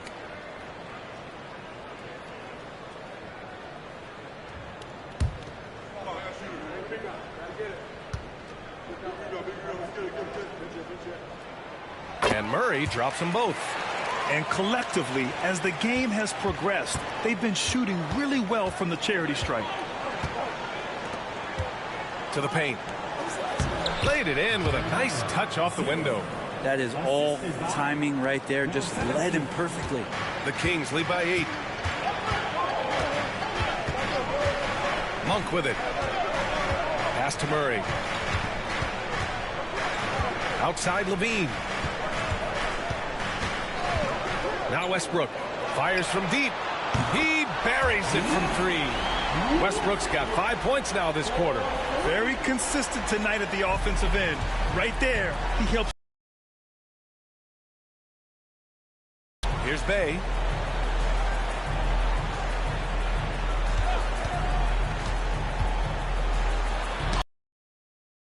Work on defense right there. Shooters have to be careful when Murray is lurking nearby. Throw it down on the lob. And how sweet was that play? 10-point pass, set up the alley-oop flush. Over 3.5 minutes through the final quarter now.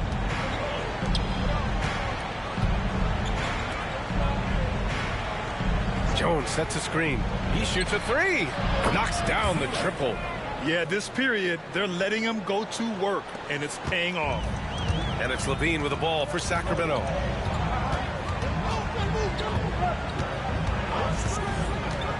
Down low. Here's Eubanks. Oh, and a beautiful feed leads to a monster jam. Oh, not the defensive effort they need to cut into the lead. Boy, good call. You have to at least try to protect the rim. Good job to recognize the opportunity. That's just very solid offense. Monk passes to Westbrook. Jones with some nice D. Most nights this shot would have been his, but the defender gave him just enough trouble. Oh, a clear foul there on the missed shot. So he'll get a pair at the line. It's on Keegan Murray. I like seeing Bay active on the inside, attracting the defense's attention in the process. 2 shots.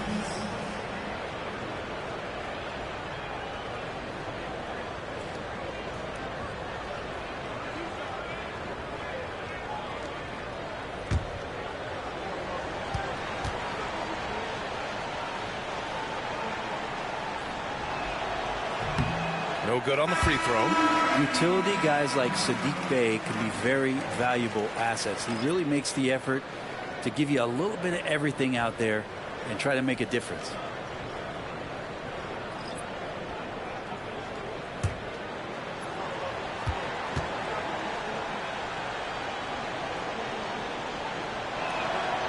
And he sinks the second. They're finding a rhythm from the line as they try to cut into this deficit. DeRozan outside.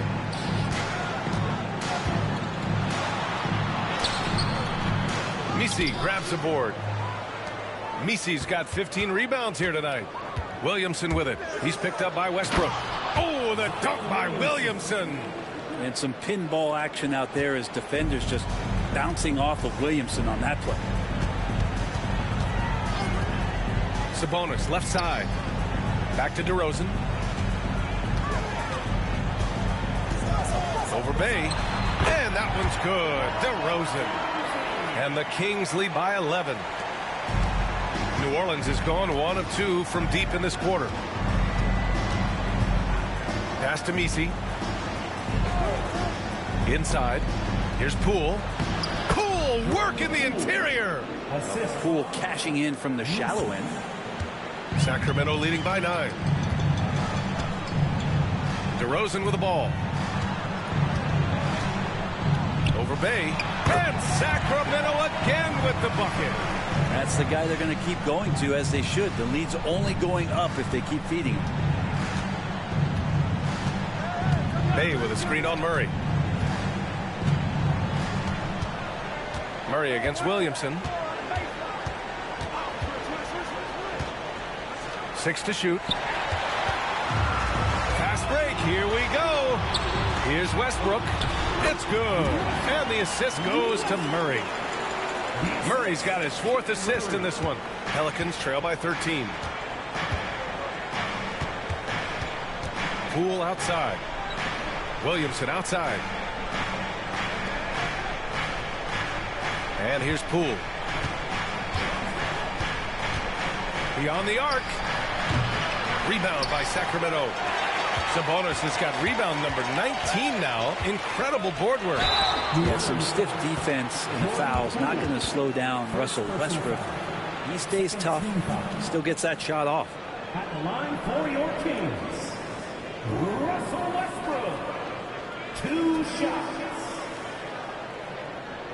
Shoot 2.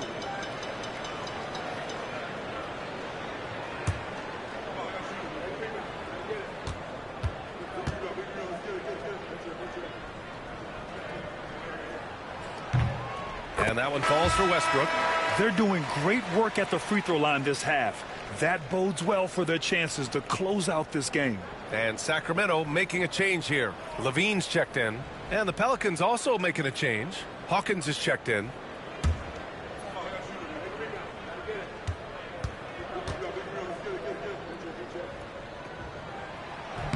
That's also good. So he hits both free throws.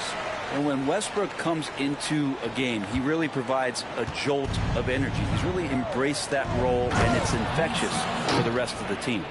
A dynamic finish, then decides to hang out a little for good measure. Yep, that's the exclamation point right there. Now here's Westbrook.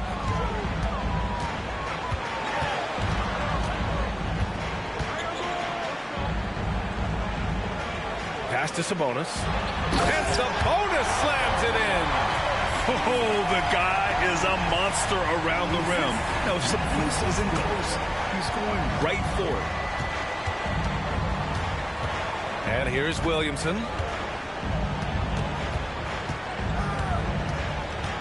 Here's the pick.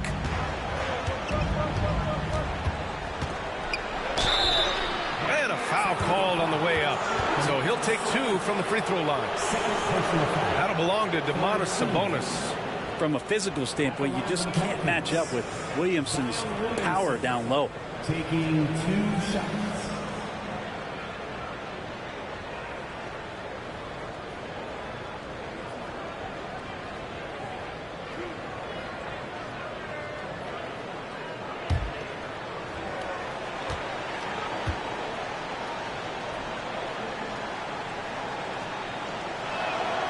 That's good from Williamson.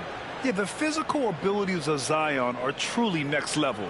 His build, his strength, I mean, it makes him difficult to defend and totally unique.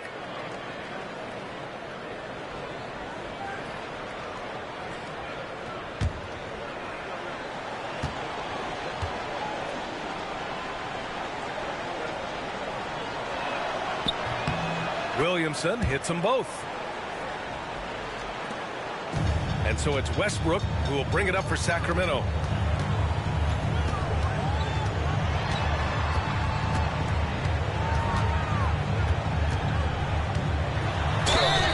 And he was fouled while in the act of shooting, so he'll take 2 free throws. They're cashing in on their chances at the line this half. That's helping them big time. Russell Westbrook taking 2 shots. Shoot 2.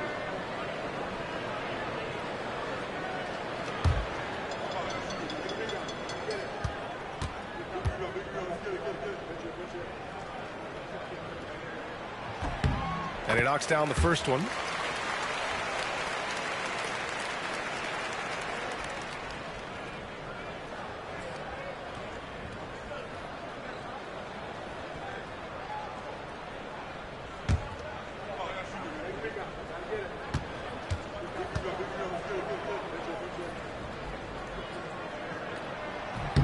And so Westbrook nails both of them.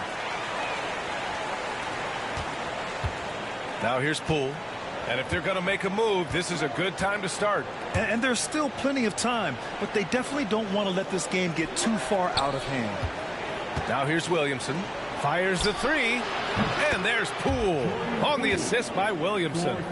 Poole's got 10 points here in the second half. The Kings have gotten 8 of 13 shots to find the basket in the fourth quarter. Westbrook against Poole. Here's Ellis. And stolen by Williamson. He swipes the ball away again. And that's his 6th steal of the night. Imposing his will at the defensive end. You gotta love it. Here's Westbrook. Oh, some solid defense from Poole. Pelicans trail by 12.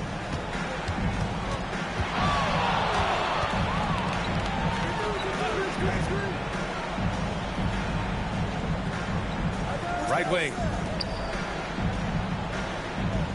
Down to 5 on the shot clock. 16 feet out. Williamson misses. That might not be the shot they want him taking, even with the D backing off. Step back and fire. And that one's long. New Orleans has gone 2 of 4 from the perimeter here in the fourth quarter.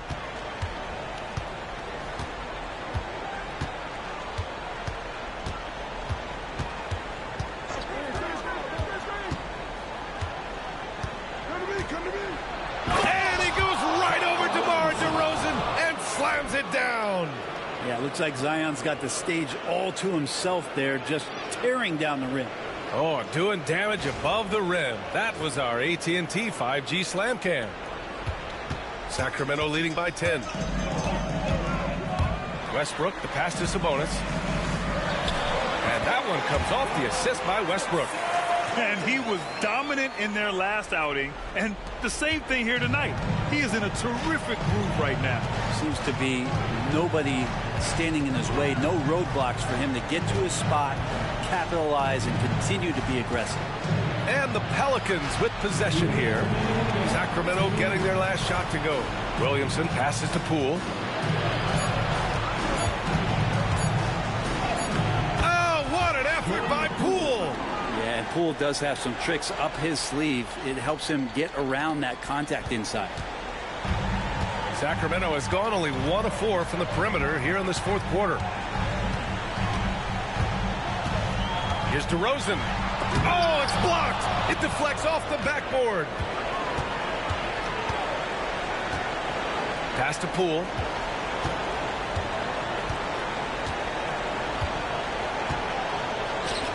Puts up a 3. And Domas Sabonis pulls it down. Sacramento leading by 10. DeRozan deciding where to go with it. Sabonis with a screen on Williamson. Here's DeRozan. So it'll be 2 free throws. He was fouled in the act of shooting. It'll be on Zion Williamson. A high-effort play by DeRozan. I mean, his ability to absorb the foul and still put up the shot, magnificent. Taking 2 shots. Take a break. Take a break. 2 shots.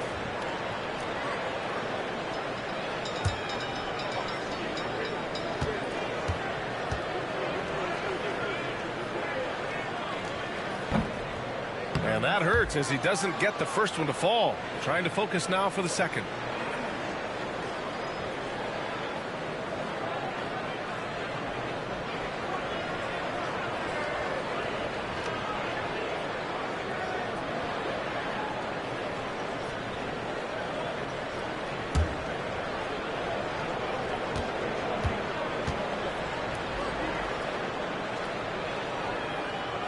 And he's good on the second.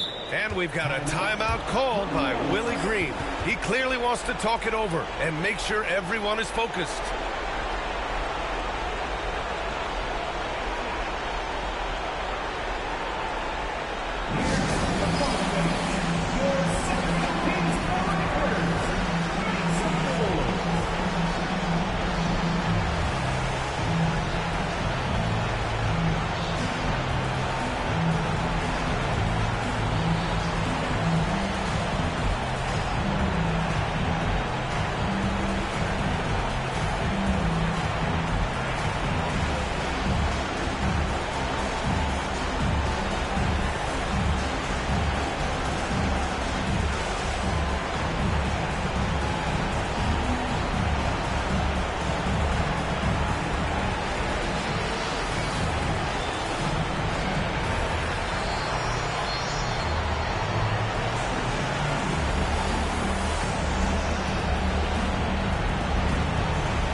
Williamson against DeRozan. Pass to Poole. To the inside. Here's Williamson. Easy work for Zion inside. And Williamson knows how to get into a rhythm, and once that happens, hey, good luck. Now Sabonis. There's 45 seconds left to play in the fourth. It's blocked. And so it looks like the Kings will retain possession here. And that shot was going nowhere thanks to that aggressive swat. Yeah, I love that they maintain the defensive energy even when they're behind.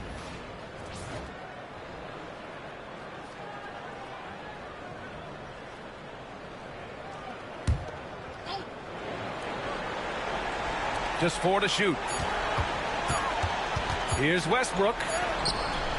Well, Poole contesting on that shot and becoming a better defender. That's the next step. About 7 seconds separating the shot and game clocks. Here's Hawkins.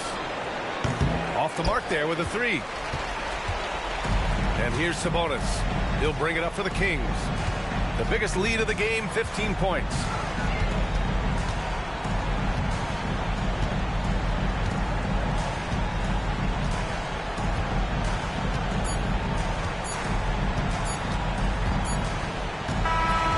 So the Kings win it. A competitive game. You have to feel like this crowd gave him a little extra edge.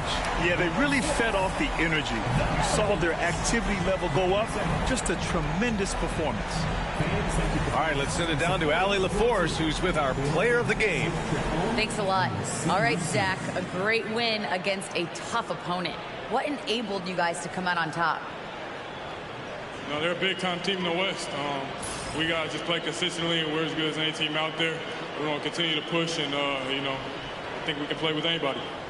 All right, thanks, Zach. Love the confidence. All right, Allie, thank you. And that'll do it, folks. Alongside Brent Barry, Grant Hill, and Allie LaForce, this is Brian Anderson with our entire 2K crew thanking you for watching. And now let's take a look at our player of the game, Zach LaVine.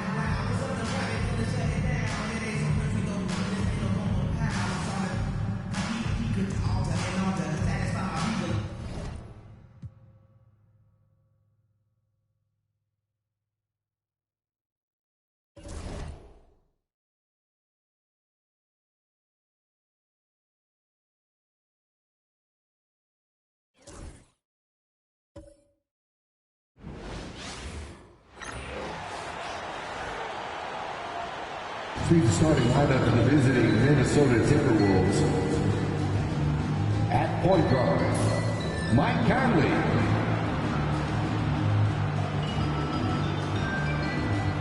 At center, Naz Reid.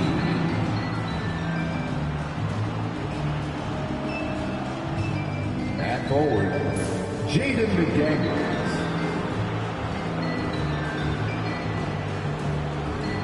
At forward, Julius Randle.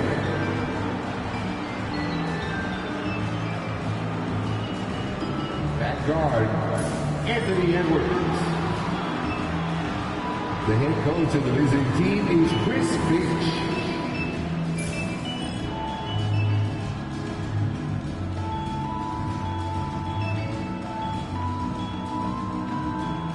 Let's meet your San Antonio Spurs.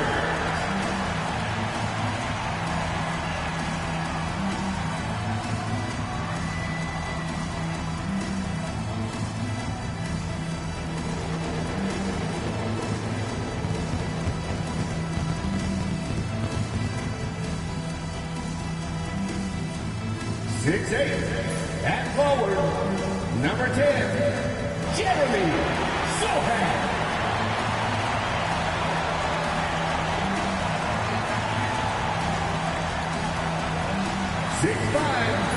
At forward, number 24, Devin Bison.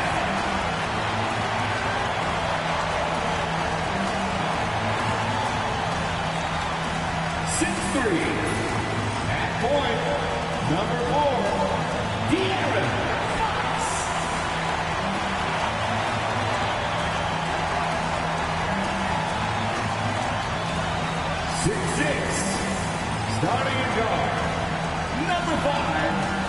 7'3",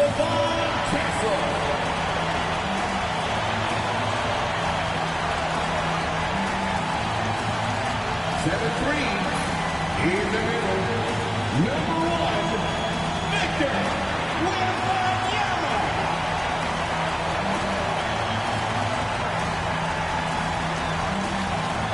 Welcome, everyone. Thanks for tuning into 2K Sports. We've got some NBA action for you coming up. Alongside Doris Burke and Greg Anthony, this is Kevin Harlan. And on the sidelines, Hall of Famer David Aldridge. Here we are in November. Let's see how things are shaking out in the West early in the season. You look at Minnesota. Here in the early part of the season, they've acquired the third best record in the conference. And, of course, the Spurs. Quite a few spots down the ladder right now. Well, right now for the Timberwolves, they've gotten off to a terrific start this year. We knew they were capable of playing terrific basketball, and so far, they have not disappointed. Yeah, and there really hasn't been any feeling out process for them at the start of the season. They were in peak form immediately. And the starting lineup for the Timberwolves. Edwards on the wing. He's joined by McDaniel. Randall out there with Reed. And it's Conley in at the 1 spot. And for San Antonio, Sohan is the 4 with the lengthy Wembanyama playing the 5. Castle is out there with De'Aaron Fox. And it's Vassell in at the small forward. Doris, in this one, we've got two very good shooting teams that love to focus on that 3 ball. Now, there are certain organizations that lean heavily into this age of analytics. Both of these teams like to value the shots you most want. That's at the rim and now the 3-point perimeter opportunity. So let it fly, guys. Naz Reid understands how to play physically inside, able to get a shot off despite the foul. It's his first trip to the line. And this season, he's maintained very good form at the line, shooting at about an 83% clip.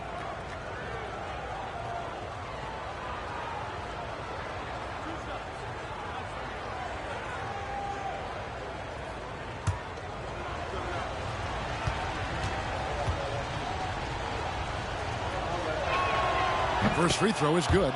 Naz Reid is the perfect modern big man. He can stretch you to distance. He will rebound consistently, but he can also put it on the deck and catch you off guard if you let him.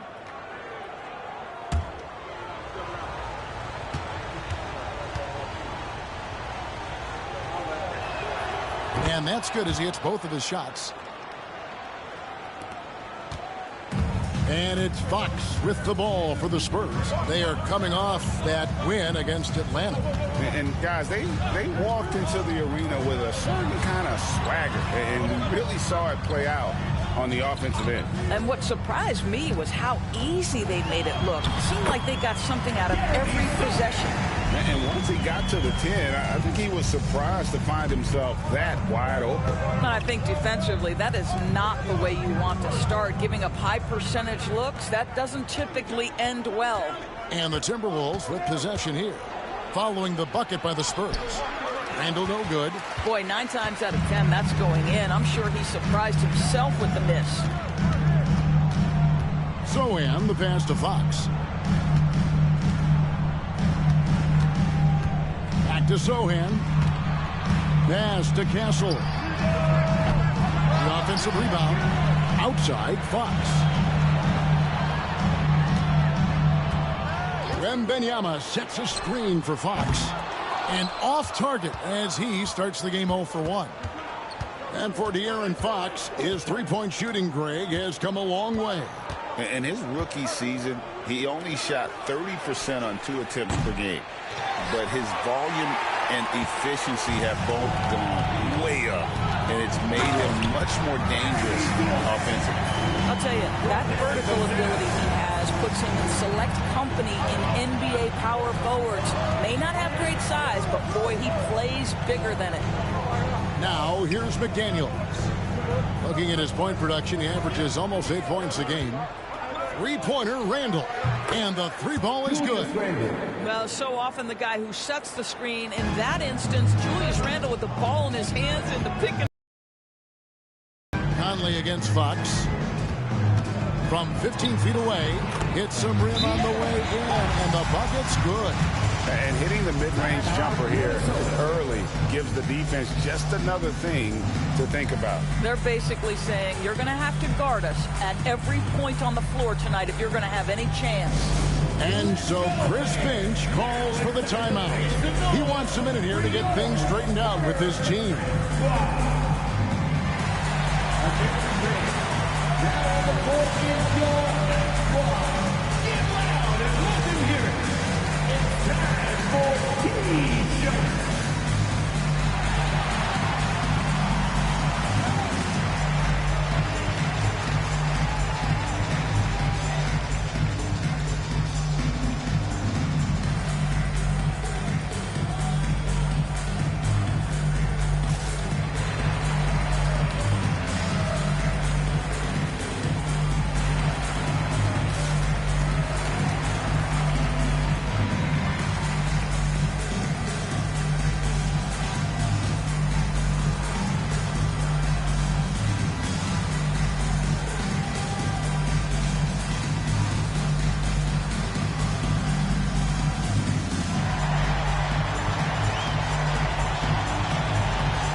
Moment now to see the story for Mike Conley. And the biggest takeaway when you look at his numbers is how good his three-point shooting has been the past 5 games. He's finding the open spots on the perimeter, and when he's getting good looks, boy, he is not missing. So it's Minnesota now. It's a 3-point game. First quarter of basketball, just over 2.5 minutes play. Pass to Randall. Clock at 6. Over Sohan. Randall with the bucket. Randall's got 5. Well, the effectiveness of Julius Randall, wherever he is on the floor, the mid-range, one of those tools in the toolbox. Fox, no good. The defense ready for him on that possession. They had to be because he is so strong in the paint. Bounce pass, Conley. Nice ball movement by Minnesota. Randall outside. Takes the 3. Sinks the triple. He's got 8. Just under 3.5 minutes gone here in the first quarter. Right now, let's send it over to the sidelines and get a report from David Aldridge. Hey, Kevin. Well, I had a chance to talk with the Spurs head coach, and we talked about the bruising big man, Julius Randall. He told me Julius sets the tone for them with his physicality. So we have to try and match that. We can't let him bully his way into the lane and get to his spots. We have to make him uncomfortable. Kevin? Thanks so much, David. I'll tell you, the team is simply riding the hot hand. This guy has been lights out. Pass to Castle. Back to Fox. Wembanyama, a screen on Conley. And Wembanyama throws it down. Wembanyama is a specimen going at the rim there with a purpose. And it's Conley with the ball for Minnesota.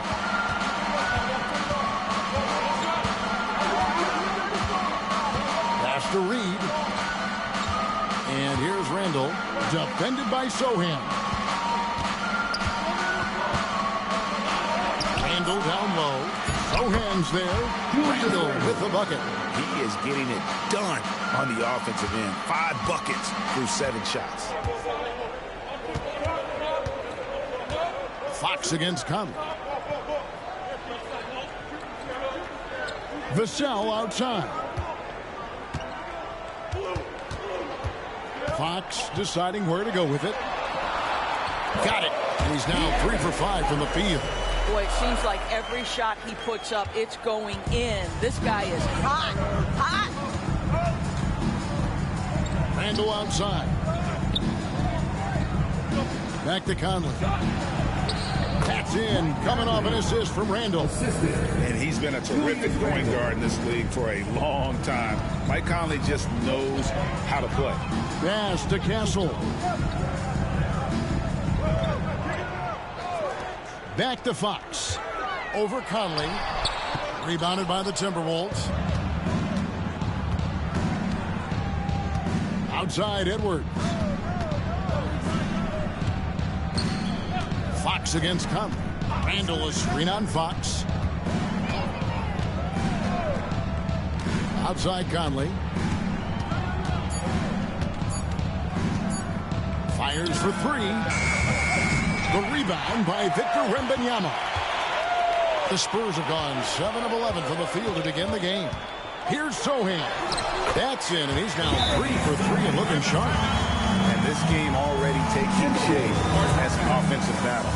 Well, the fans love it. Coaches may not like the lack of defense, but boy, the rules promote scoring, no doubt. And we've got a timeout called from Chris Finch. He's going to have a discussion here on the sideline. It's time for the dance game. If you see yourself on the big screen, then you know what to do. Show us your moves.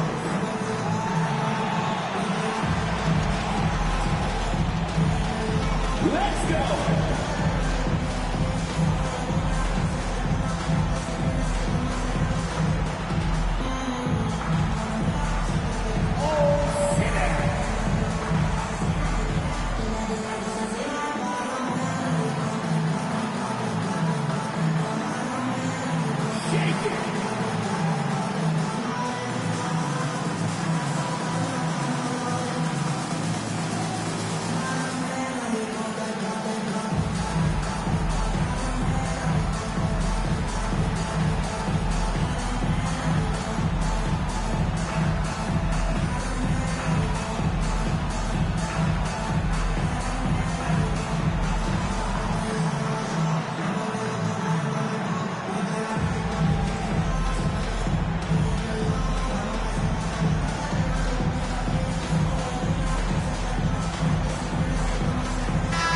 Checked in for the Spurs. Teams that make their free throws, they're so tough down the stretch. Let's check out the best. Fit the Timberwolves. You know, it's really a team-wide talent. You want to foul to stop layups, but against them, you're not saving much. They'll make you pay time and again. Minnesota's gone 2 of 4 from beyond the arc to start the game. Conley against Fox. Here's Edwards. And once again off the mark by Minnesota. Normally he'll drill that shot, and I'm sure they'll look to find him in that spot again. No doubt. Very good play call, good execution. Sometimes it just doesn't fall. Now here's Johnson. He's a good contributor to his team, averaging about 10.5 points a game. Good on the triple. When Johnson's feeling it from range, he can be lethal. Here is Conley. It's a 3-point game. Launches it. Rebound by Johnson. Look at Minnesota. They took the win in their last game against Detroit. Pass to Castle. Back to Johnson. Over Conley. A shot by Johnson. No good. Timberwolves trail by 3. And here is McDaniels. He had 13 points in the win against the Pistons in Detroit. Here's Edwards. A tad short, but it's good off the front iron. Well, if you find yourself in between in that mid-range area, Anthony Edwards so confident. Rise and fire, young sir. Here's Castle. Edwards defending. Good work there as it goes. And the Spurs lead by 3. This guy can do so much for you on the offensive end, and that is why his number gets called time and time again. Conley scanning the floor. Pass to Randall for the 3. Rebounded by Victor Wembanyama. Spurs leading by 3. Well, some have argued that Wembanyama deserved Defensive Player of the Year consideration in his...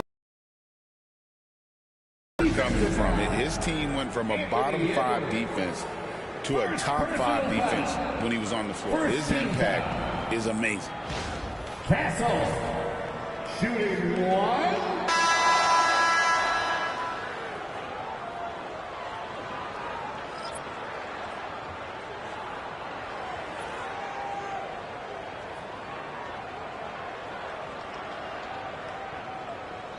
Mind the lanes. Mind the lanes. One shot.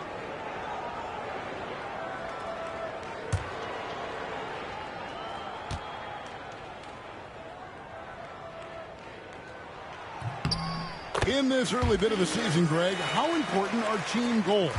Well, Kevin, you have to be working towards something, whether it's a specific rank or a record. Early goals help you define your team for the season ahead.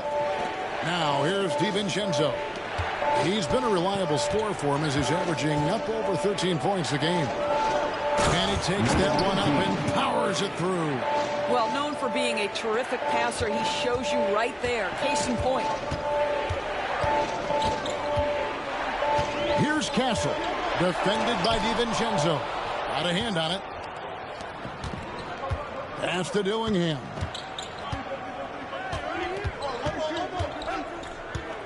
Here's Shannon. The three ball. That one's no good. 0 of 1 to begin the game.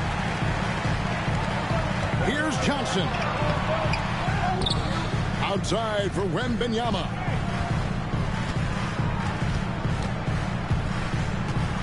Five to shoot. Tries again. It's blocked. Now here's Randall. In the game against Detroit, very impressive. It's good on the putback. And that's a pure hustle play, getting to the offensive glass for the tip-in. And that's the kind of quality you see in any strong offensive rebounder, isn't it? Now, here's Fox. He's got 6. Over Dillingham. Lands soft on the front of the rim and drops. Fox has got 8. This guy has been a catalyst for them all game long. What a job leading them to this lead. DiVincenzo finds Randall. Here's Shannon. Jacks up a 3. That's in. Coming off an assist from Randall. Now, Julius Randall can do a little bit of everything. That's a great find to get his teammate an open look. Pass to Castle. Back to Fox. 1:43 left here in the opening quarter. Wembanyama plays it up and banks it in. Wembanyama's got his 3rd basket of the night. You have to be aware of Wembanyama on the boards. Really keep a body on him. A moment now to hear from our sideline reporter, Hall of Famer David Aldridge. David. Kevin, thanks. De'Aaron Fox stays in attack mode. He says people don't want to guard somebody that's going to attack them on every possession. Can't get that break. He can't take any plays off. His speed, Kevin, that is a lot to deal with all game long. A ton, David, to deal with, no question. DA thanks. And the Spurs with possession following Julius Randle's 3. And foul on the shot, so he'll get a chance at the line. And we talk about Fox's speed, but he also has length. He's a factor there in the paint. The Spurs have shot just 1 free throw earlier. 1 for 1 in the game.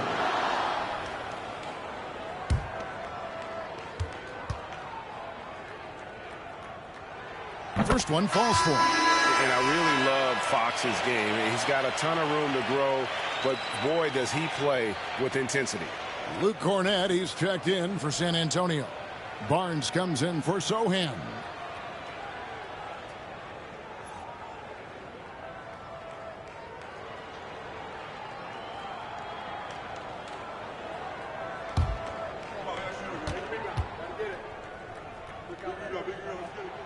Fox hits them both.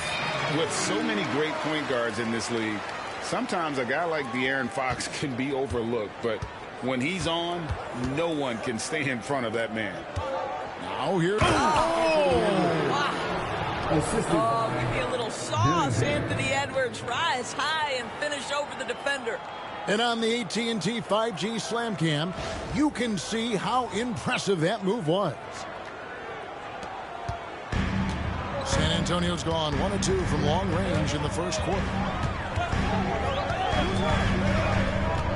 Outside Fox. Here's Castle. Good, and a nice assist from Fox. Fox has got 3 assists in the game. Here's Dillingham. Guarded by Fox. Here's Johnson.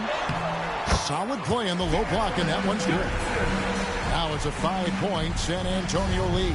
And that solid foundation of Keldon Johnson going to work as he fought for position there.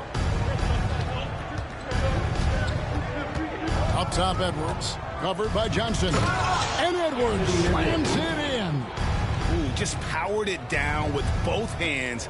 You know, he's not going to mess that one up. Oh, no, not this fella. He is a superb finisher. In a deep three from Fox. And he got that one up in time, but doesn't go in. A big-time effort for De'Aaron Fox, providing a lot of energy for San Antonio.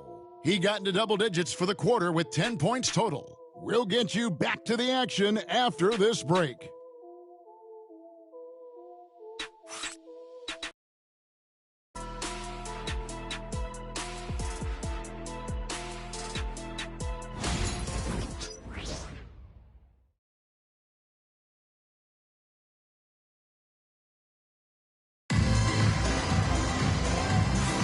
And this has been a fairly close game through the first quarter, and we'll see what happens here in the second. And a chance to catch up on some numbers here. The scoring breakdown for the Spurs. Oh, man, how about the mid-range jumper from these guys? It's on tonight, a huge part of their offense so far. And the other thing that's working for them tonight, getting out into the open floor. A lot of the damage coming in transition. Timberwolves trail by 3. Keldon Johnson is out there with Harrison Barnes. Then it's Castle. Then there's Harper. And it's Cornette in at the 5. So that's who San Antonio. First personal foul.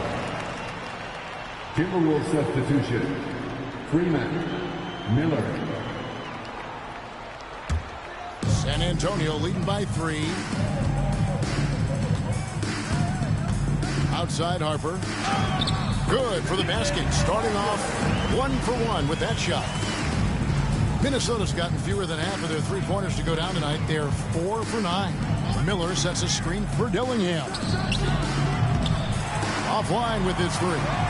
Absolutely tenacious guys. Stuck right on him defensively. Bothered that shot. And he gets the whistle. 2 free throws coming up. Greg, every year, injuries are a huge factor in shaping the title race. And I'm guessing that teams should probably put more of a premium on durability. What do you think? Well, Kevin, I think all GMs take that into account. A team wants to be confident it'll have a stable roster over the course of a long season. Shooting 2.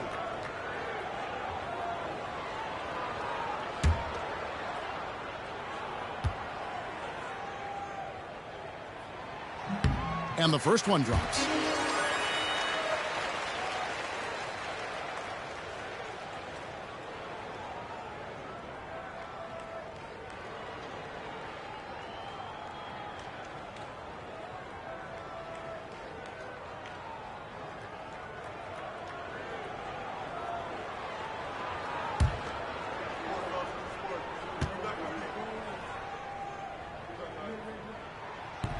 That one misses. Timberwolves trail by 6. The shot's good from DiVincenzo. DiVincenzo's got his first points of the night. Well, everyone's seeking those high percentage looks in the restricted area. Nicely done there.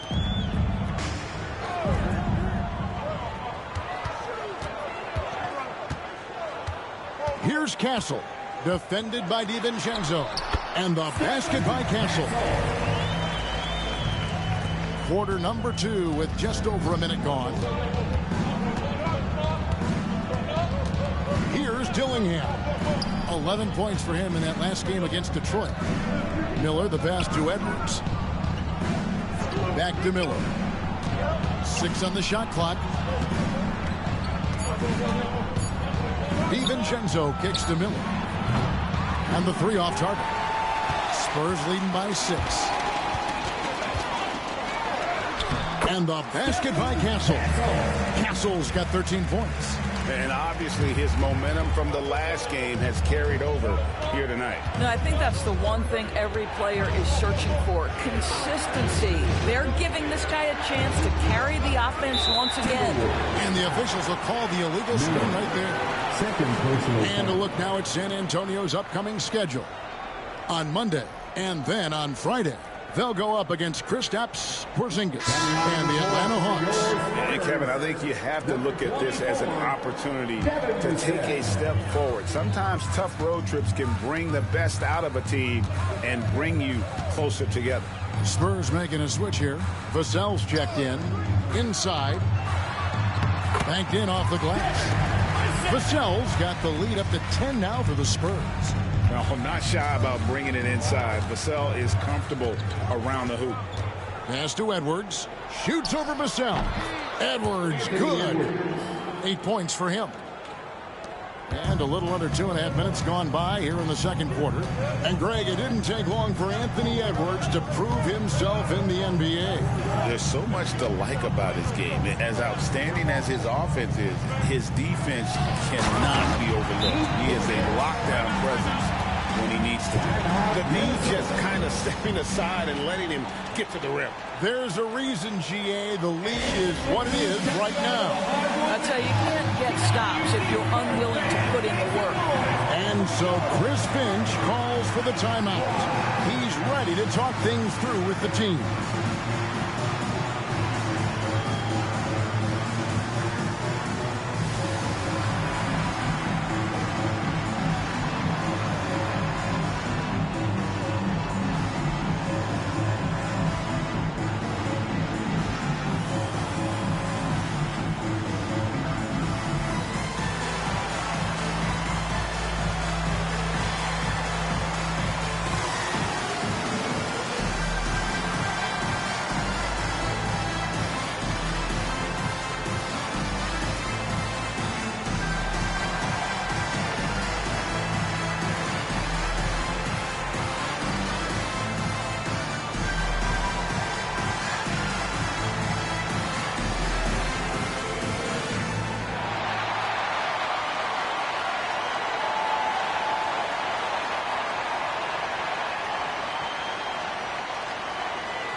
See the 2K leaderboard. Not only have these teams caused a lot of turnovers over the last 10 games, but they've scored off them as well. The Timberwolves, number 1. I mean, they've gotten a little more aggressive defensively. You can become a more confident team on that end, and so much of it, I think, has to do with forcing turnovers and creating offense. Now here's Edwards. 8 points for him. Lets it go from deep. Another miss by Minnesota. San Antonio leading by 10. To the paint. And out of bounds as the Timberwolves gain possession. All right, a chance to check out stats for DiVincenzo. He's playing well this season. He's right around 13 points a night, 3 assists and 4 rebounds. And it's nice to be able to bring someone with his defensive skill set off the bench. I think, in fact, to win a championship, you usually need a guy like this on your roster. Timberwolves trail by 10. Outside Edwards. From deep. Edwards with confidence. This guy is constantly refining his game, and Anthony Edwards is dangerous from 3. Vassell against Edwards. Shoots. Vassell, no good. Minnesota's gone 1 of 4 from three-point range in the second. Not a whole lot dropping out there for them. And almost 4 minutes gone here in the second quarter of play. San Antonio with the rebound. They've led by as much as 10. Here's Castle. He picked up 15 points in their last win against Atlanta. Harper's shot's good. And they are attacking the rim and getting great results. Vassell against Edwards. The putback misses the follower. Spurs leading by 9. Vassell outside. Pass to Harper.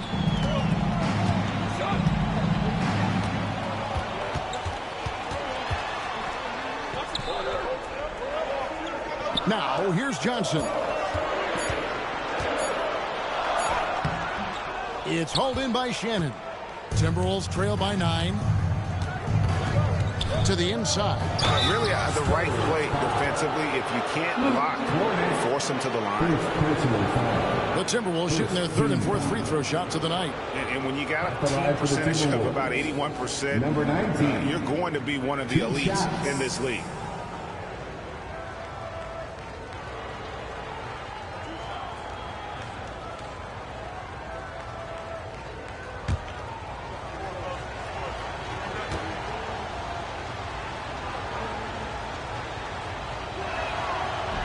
No good on the free throw. De'Aaron Fox is checked in for Harper. Naz Reid, he's checked in for Minnesota. Conley now comes in for Dillingham.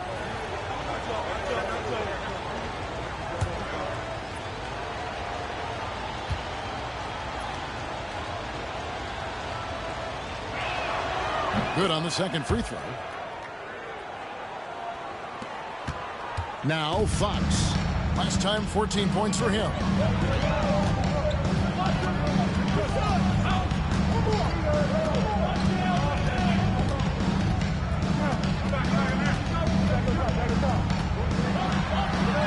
And it goes for the fifth time and 10 shots for him this game. And he gives up pounds to a lot of guys defending him, but that has never kept Fox from being in attack mode. Pass to Reid. Fires from deep. Drains the three-pointer. Reid's got 5. Wow, you don't see him left alone very often, and of course, he makes good use of it. Vassell outside. Vassell sends a screen for Fox. Trying to answer back, but that three is off the mark. And here's Edwards. He'll bring it up for the Timberwolves. They trail by 7. Conley gets the bucket. Mike Conley, we know his pre-shot preparation is excellent. Catch and shoot bucket, yes, sir. Here's Castle. He's got 13. Off with the layup. They are right on the brink of taking the lead. This is an absolutely critical juncture in this game. Here's Conley. Rebound San Antonio. Castle's got 4 rebounds in this game.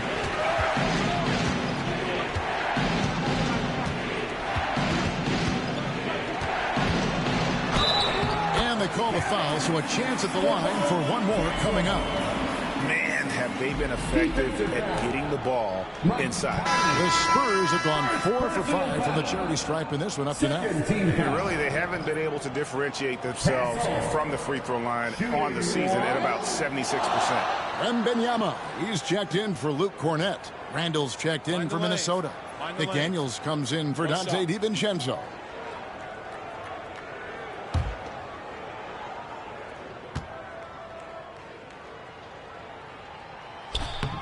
That's good from Castle.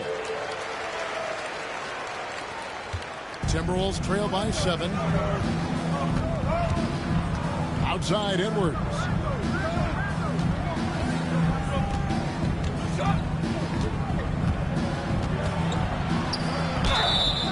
And the basket is good, and he's got a chance here for one more at the line.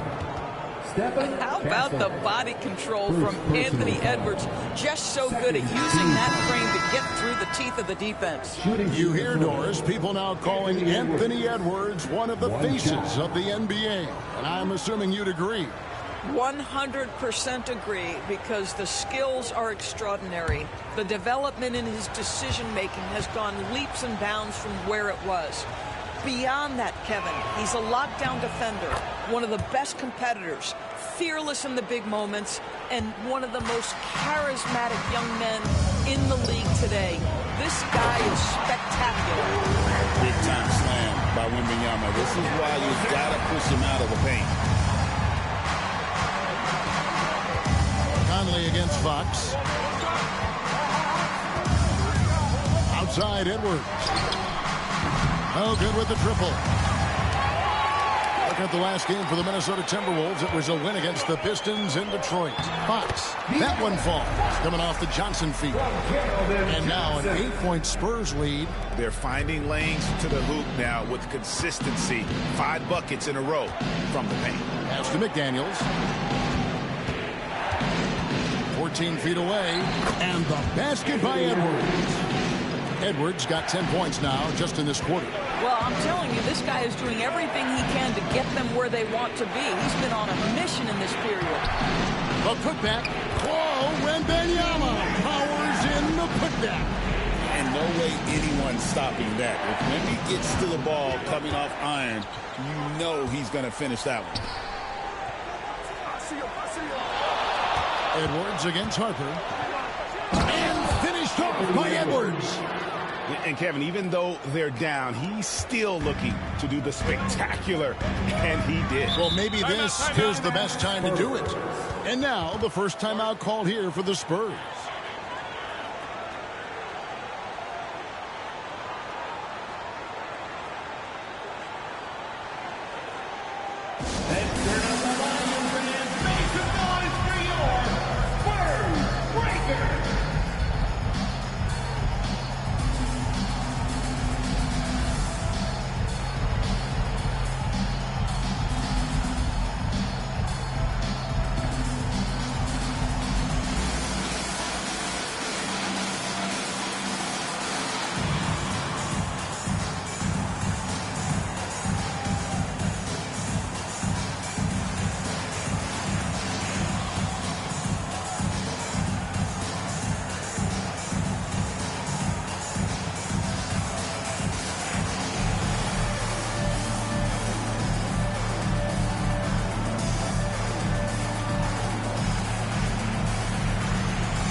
The Timberwolves making a switch here. DiVincenzo's checked in. A quick break in the action. Let's check out the fiercest shot swatters in the league. Victor Wembanyama, number 1. What an intimidator he is in the paint. I mean, he shot to the top of that leaderboard, and nobody feels comfortable putting a shot up around him right now. Outside, Fox. And a lot of contact on that one, so he'll shoot 2 here. Michael Conley picks one up. And for a player of his size, Fox not afraid to take some contact to get to the line. He'll do it every chance he gets. Take a break. Take a break. 2 shots.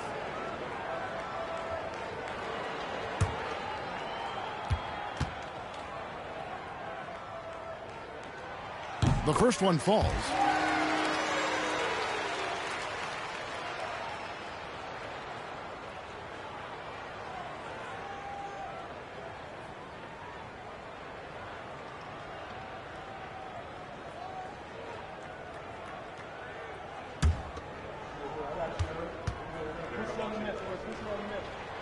Fox hits them both. Handle with the ball. 15 points in the game. Picked by Reed. For 3. Missed it. He's now made 6 of 10 from the field. Releases from 15. Harper's shot's good. Harper's got the lead up to 10 now for the Spurs. Well, a tough first quarter for this guy. You like to see the shot go in. Nicely done. Conley, the pass to McDaniels. Here's Randall, covered by Johnson. Randall with the bucket. Such a tough proposition guarding Julius Randle in that area. This guy is capable on the interior. Harper against DiVincenzo. Now Wembanyama. He's coming off a 34-point game against Atlanta.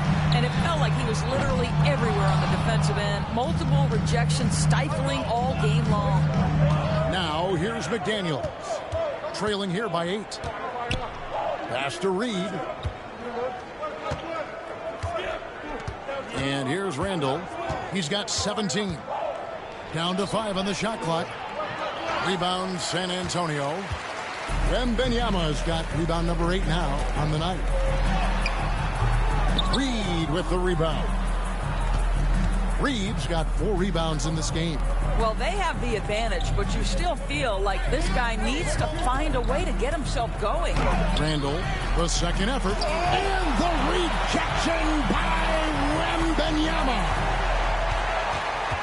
Fox kicks to Johnson. 1:56 left to play here in the half. And that'll be 2 free throws coming up. Officials on the call with the foul. Julius Randle picks one up. And what Johnson lacks in size, he makes up for with determination. Even the foul can't stop him completely. Take a break. 2 shots.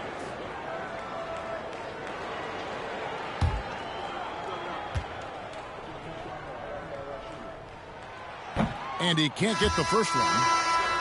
And one thing you gotta love about Johnson, his energy. The man doesn't take his foot off the gas. Castles checked in for San Antonio.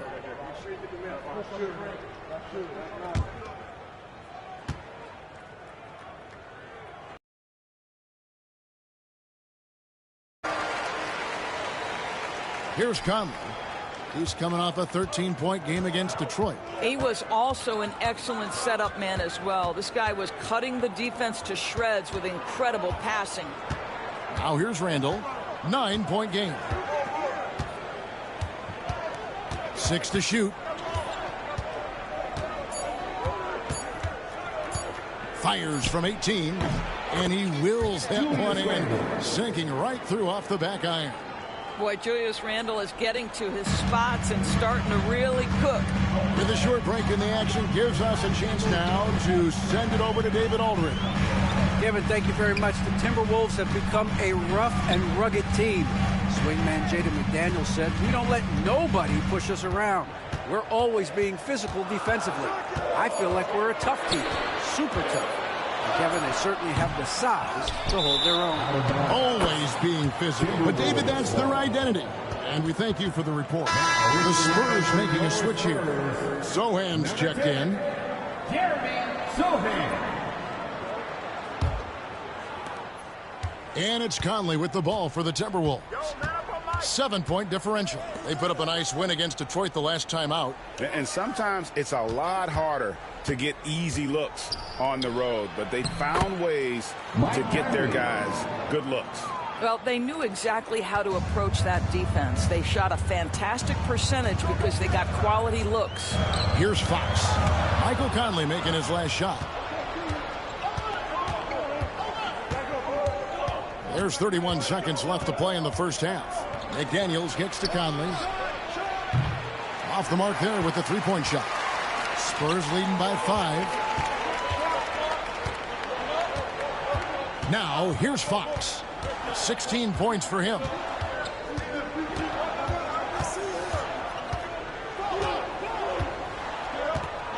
Five on the clock. Once again off the mark by San Antonio.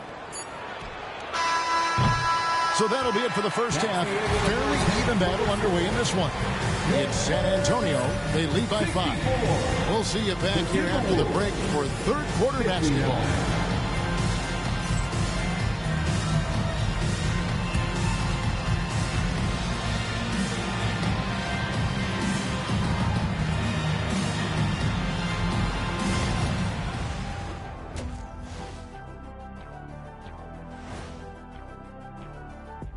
Thanks for stopping by, y'all. First up on the show tonight, a quick look ahead of some upcoming games on the docket. And that game against Orlando, no one can play a perfect game. So they'll have to do a few things to come close. Taking good shots, communicating well defensively, and outwork those guys across from you, Shaq. Word. And now, time to talk about this game. What a solid start for the San Antonio Spurs. I like what they're doing. Playing with physicality, they've worked hard to gain the edge in areas like rebounding. Yeah, that's the difference in the game. That is more than enough of us. Let's send you back to the game. Kevin Harlan and crew with the second half.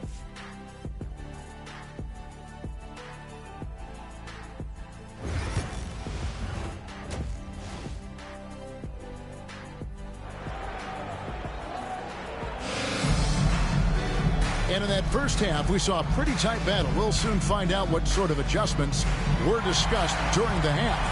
We're seeing a tremendous game from Julius Randle.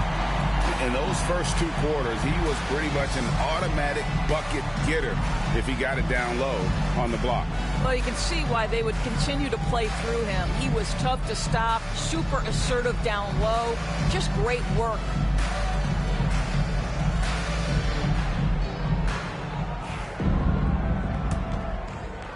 And Minnesota has possession, trailing by 5. Following this one, they get to host the Cavaliers. That'll be the first of 2 straight at home. And so in the game for the Timberwolves, Conley and Edwards are the guards. Jaden McDaniels is out there with Randle, and it's Reed in at the center filling out the middle. 5 to shoot. And with the moment here, let's check out the numbers for McDaniels. How's the last month of basketball been for him? He's getting around 8 points a game, 6 rebounds, and 2 assists. And you talk about defensive presence, he's the real difference maker on that end. Yeah, he's always somewhere around the ball, finding ways to help his team by shutting down the opponents.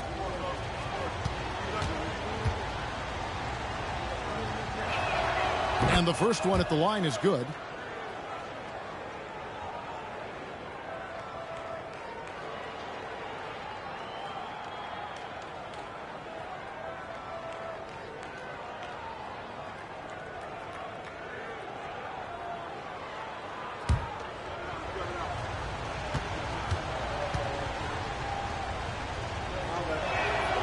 Both free throws good from Reed. Here's Fox.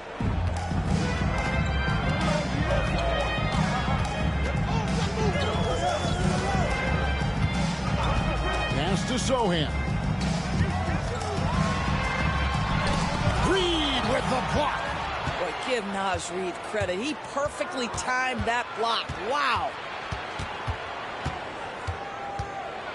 McDaniels in the post. Covered by Vassell. Reed with a screen for Edwards. And finished off by Edwards. Oh, he got fancy with that one. Yeah, maybe trying to give them the momentum boost they need to break this game open. Nice job capturing the moment on the AT&T 5G Slam Cam. Here's Wembanyama. Pass to Castle. Back to Sohan. Vassell against McDaniel. Just 4 to shoot. And a wide open look for Wembanyama. Bangs home the trifecta. Wembanyama's got 13. Conley the pass to Randle. Now Edwards. The 3. Rebounded by Castle. Castle's got rebound number 5 here tonight. And he makes the bucket, gets the whistle, and now a 3-point play chance here for him. And sometimes Fox just can't be contained. I mean, he plays with so much heart and passion and terrific at scoring even when he gets bodied up. And this is his 3rd trip to the line tonight. Shooting 1.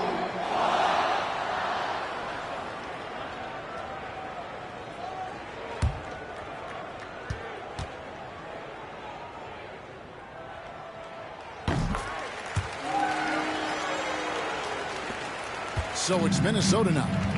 7-point differential. And we're just about 2 minutes into the second half now. Here's Reed. The shot that time, not on target. Good defense by Wembanyama. And they continue to control the glass. And it's Wembanyama with the jam. And a monster game for Wemby with the matchup issues he creates. I'm not sure anyone in this league can stop him when he's on. Now here's Randle. 19 points in the game. Not quite 2.5 minutes played here in the second half. And the call on the shot that sends him to the line. Yeah, Jaden McDaniels is a guy who will embrace physicality. Does a nice job drawing contact. This is his first chance at the line tonight. Not the best statistic for him in terms of his performance at the line. Very low numbers.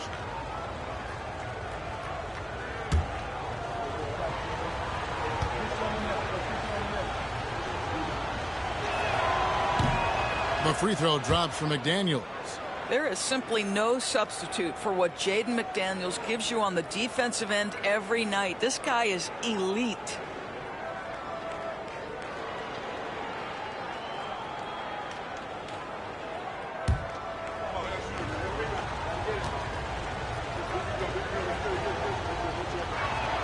And good on the second, so he makes them both.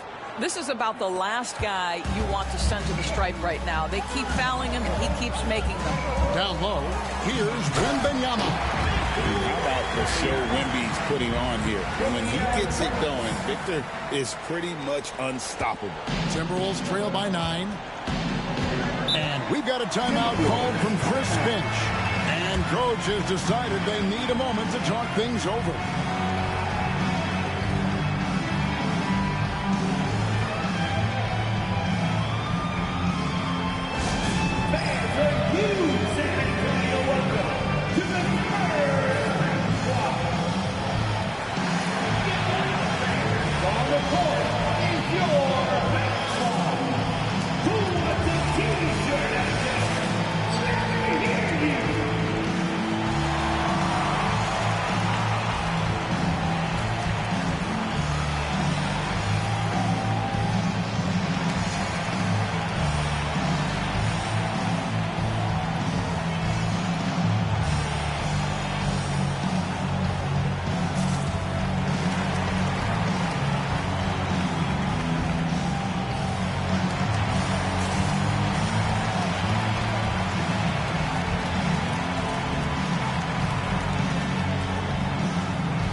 Some numbers here for Randall.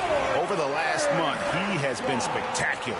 And with a top 20 ranking in field goal percentage, you put the ball in his hands, and he converts at a remarkable rate. And like you were saying, one of the stronger scorers in the league. A tireless worker on the offensive end, and it's no wonder he's top 20 in points.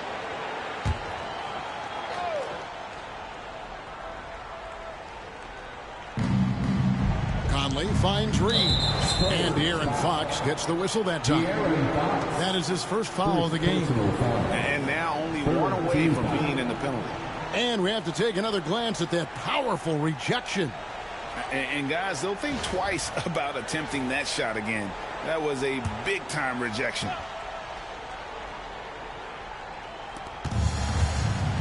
McDaniels passes to Edwards.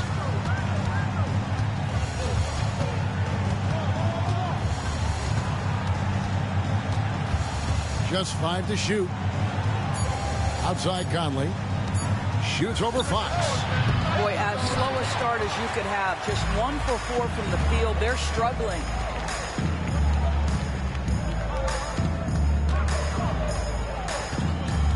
Back to Wembanyama. Over Conley. And off the prime. And in it goes. And it's an 11-point Spurs lead. Well, if it ain't broke, don't fix it. They keep getting it in the paint and continue to score consistently. Conley sets a screen for Edwards. Jacks up a 3. Rebound by Sohan. And I thought that was going to drop. It looked good from here.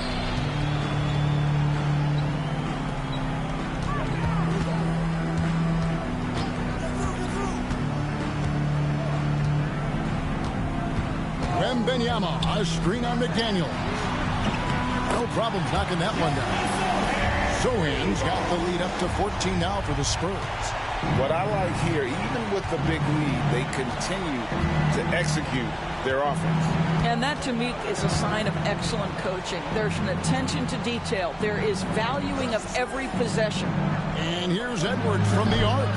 A rebound by the Spurs.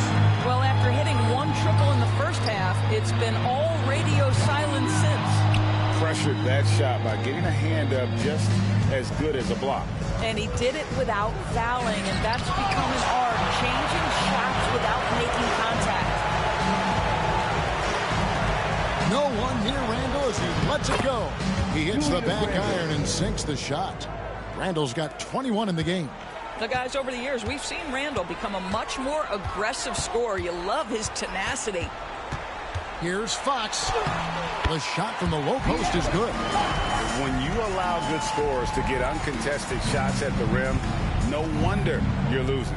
To me, this has simply stated been a complete lack of defensive attention and focus all night long. Here's Conley. After the basket by De'Aaron Fox. Tries the spin move. Edwards, no good.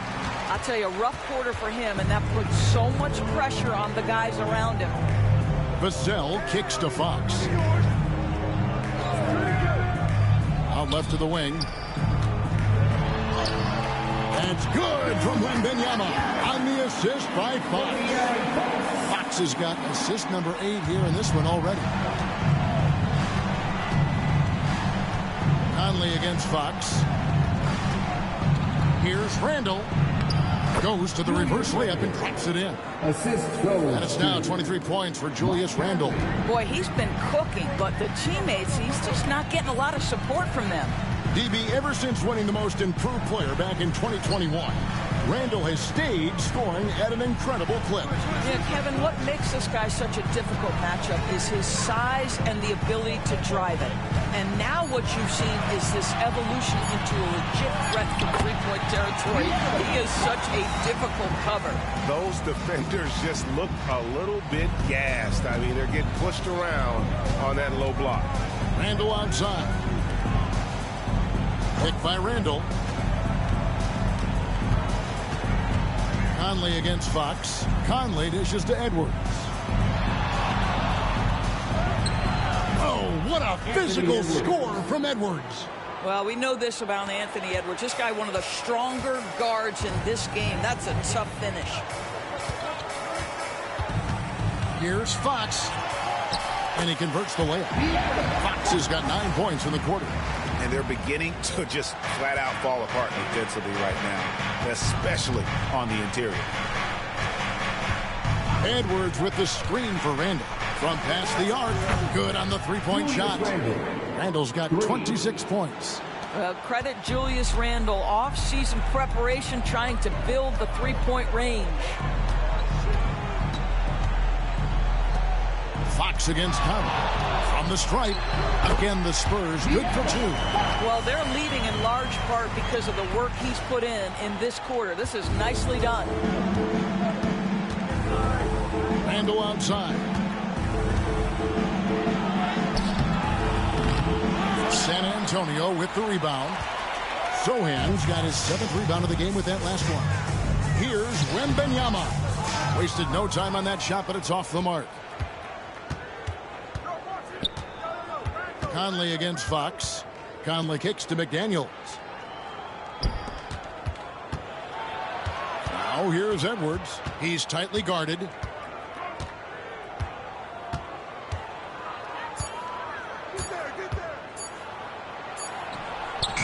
Rebounded by Victor Wembanyama.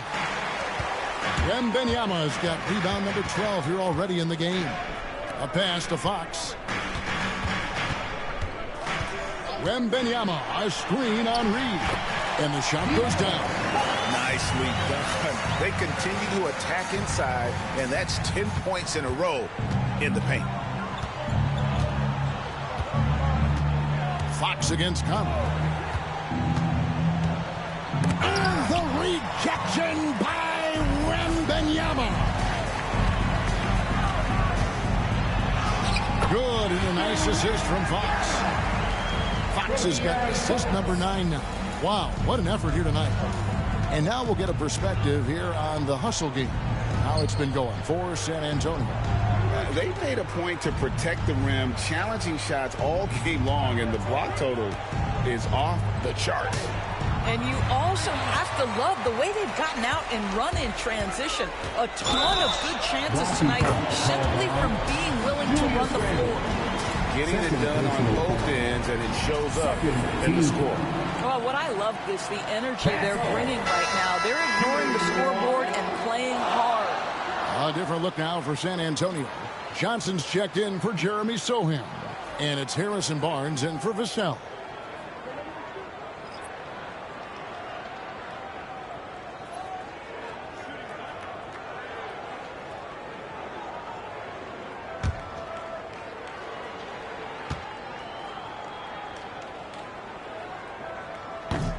That's good from Castle. And so it's Highland who brings the ball up for the Minnesota Timberwolves. To the right side. Randall down low. And Wembanyama on him. To end the run. And denied. He sends it right off the glass. Well, they've been better than good on the glass today, and there's a glaring discrepancy between these two teams in that area. Quick job of getting up the floor and creating early offense. You don't give the defense any chance to set up. Sometimes you just love an easy look. Here's Randall after the made shot from Keldon Johnson. No matter what looks they get, they just can't convert to stop this run. And I think you can start to feel their frustration mounting. With every missed bucket, it becomes more and more desperate. They're consistently finding ways to get the ball inside and taking full advantage. Highland deciding where to go with it. Randall against Wembanyama. And he could not get that one to go. A lot of contact, and he'll go to the line for two. Wow, they've made every free throw here in the second half. The Timberwolves have shot the ball well from the free throw line, 8 of 9. Julius Randle taking 2 shots. Shoot 2.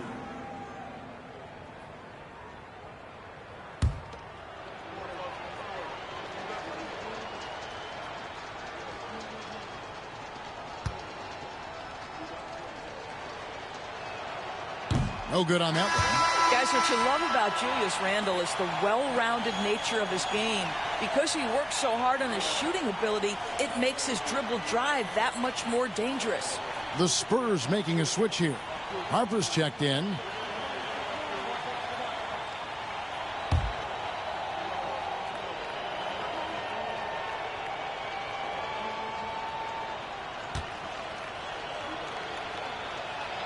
He hits the second from the line. 1:24 left to play in the third. And Wembanyama outside.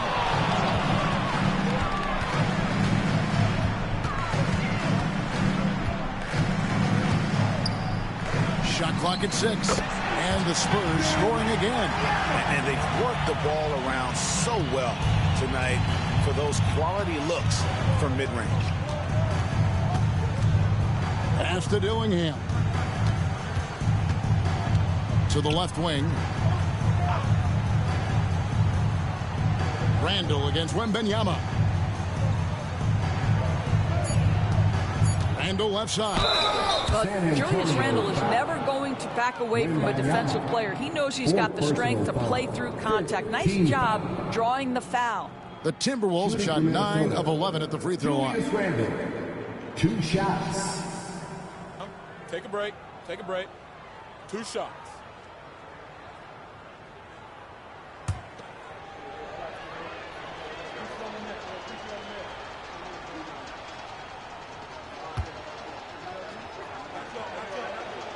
That free throw good from Randall. Vassell, he's checked in for the Spurs.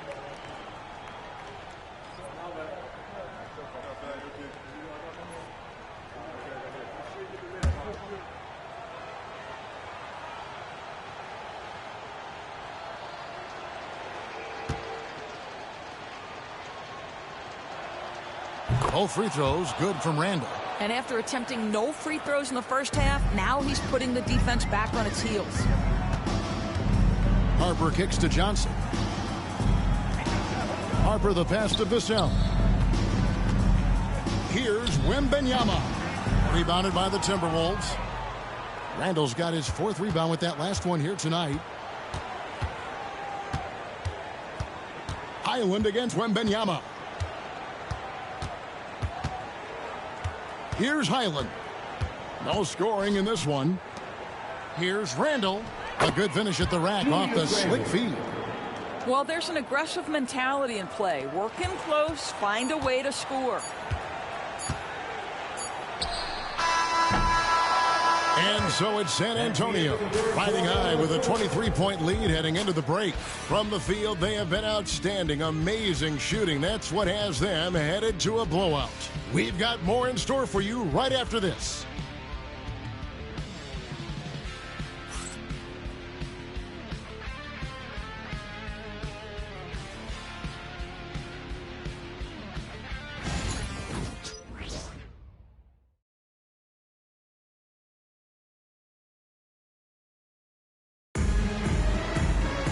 And we reach the fourth quarter in a game that may be already out of hand.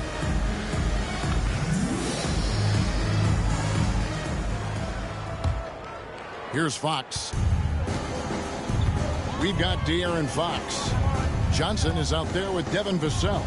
And there's Harper. And it's Cornette in at the 5, roaming the paint. That's the San Antonio 5. And they're really in a good position here, thanks in part to the way he's been able to score the basketball. Pass to Shannon. Shoots the 3. Kept alive. The layup off target.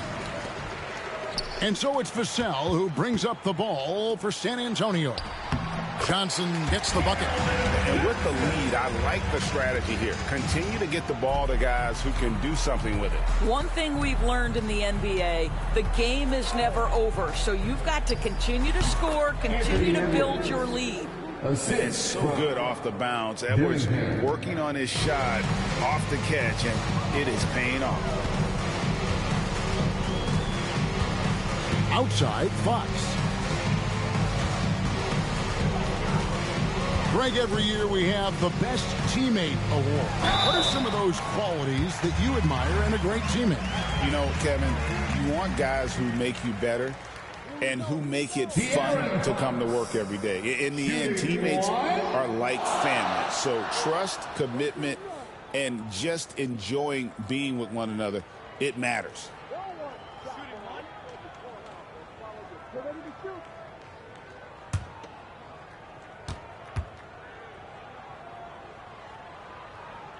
Free throw good, Fox.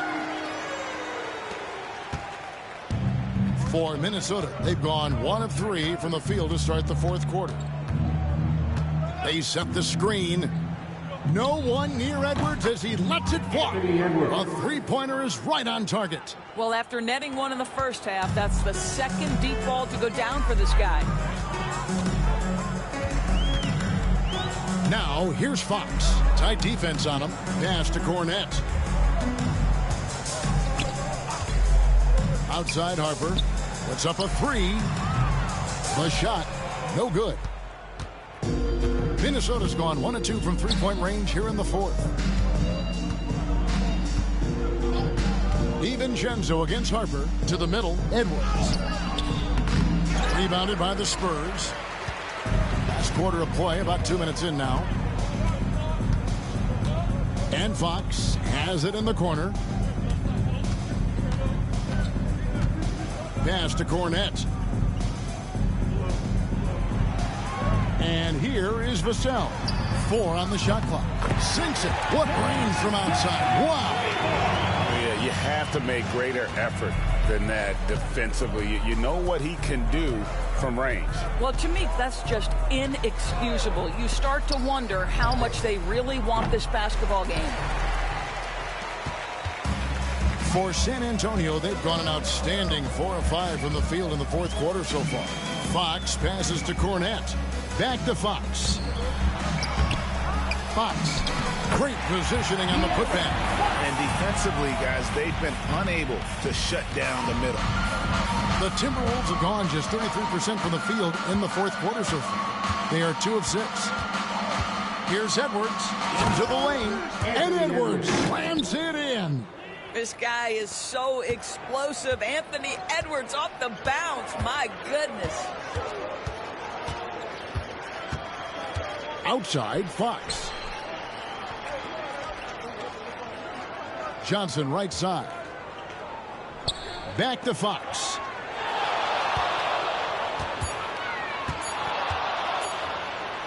for Dillingham. Fox, no good. The Timberwolves have gone 3 of 7 from the floor in the fourth. That's a 42% mark in the quarter. Back to Johnson, and stolen by Dillingham. It's 3-on-3 on the fast break. Basket is good. He'll get a chance for one more at the line. And he just big boy right there. The height advantage he's got down low, really difficult for them to defend. And so often we'll hear talk about how many rings a great player has. Doris, do we emphasize that maybe too much? I think, Kevin, first and foremost, a great player is great no matter what. This is a team sport, and a player doesn't have control necessarily of the parts and pieces behind him or the organization within which he's trying to succeed. Titles matter, certainly, there's no question, and it's great fodder for fans, but it's not how I define a great player. Now, here's Harper. Cornette kicks to Johnson. Spurs passing it around. Just 5 on the clock. Harper the pass to Johnson. Again, the miss by the Spurs. Minnesota's gone 1 of 3 from outside the arc since we've reached the fourth quarter. Spurs have gone 5 for 9 from the field in the final quarter so far. And foul on the shot. He'll shoot 2 at the free throw line. Well, that's called exhibiting power and quickness in the painted area. Barnes does a really good job drawing contact there. Shooting 2.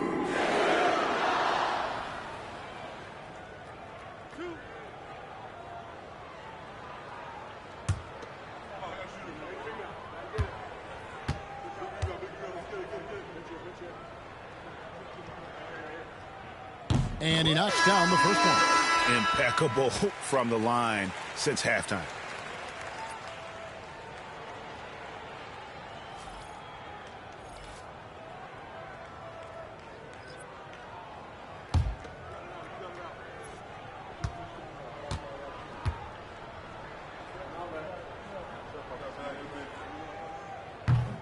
No good on the second, so he hits 1 of 2. Greg, we've heard some veteran players and coaches say the league is skewing too young. Well, because of the salary cap, you're often forced to play some younger guys, and they don't quite have a feel for the game yet. So possibly the product suffers, but it also gives you a chance to develop these young players in your system. Yeah, he earned that one. I mean, taking the hit and still able to get that one to go down. Jordan McLaughlin's checked in for Harper.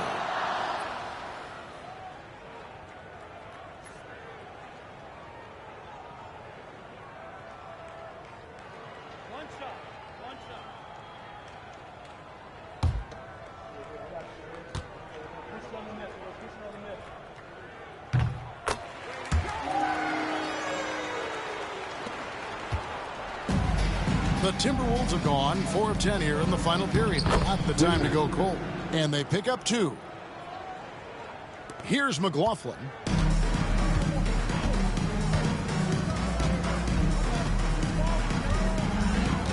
Johnson left side.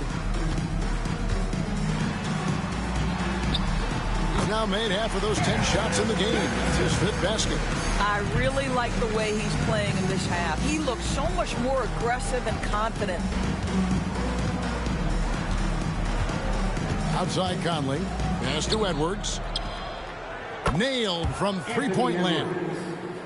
Edwards got a pair of threes here in the fourth quarter for Minnesota. Here's McLaughlin. Over by Conley. McLaughlin, the pass to Cornette. And the league limiting players from making public trade demands. This makes sense. That's a big change from the past, isn't it? Yeah, I think it saves franchises from being put in a tough spot. Keeps a player's trade value high, which helps the team they're leaving. A different look now for San Antonio. Champagne's checked in, and it's Harper in for Jordan McLaughlin. Naz Reid, he's checked in for Minnesota. Julius Randle comes in for Dillingham.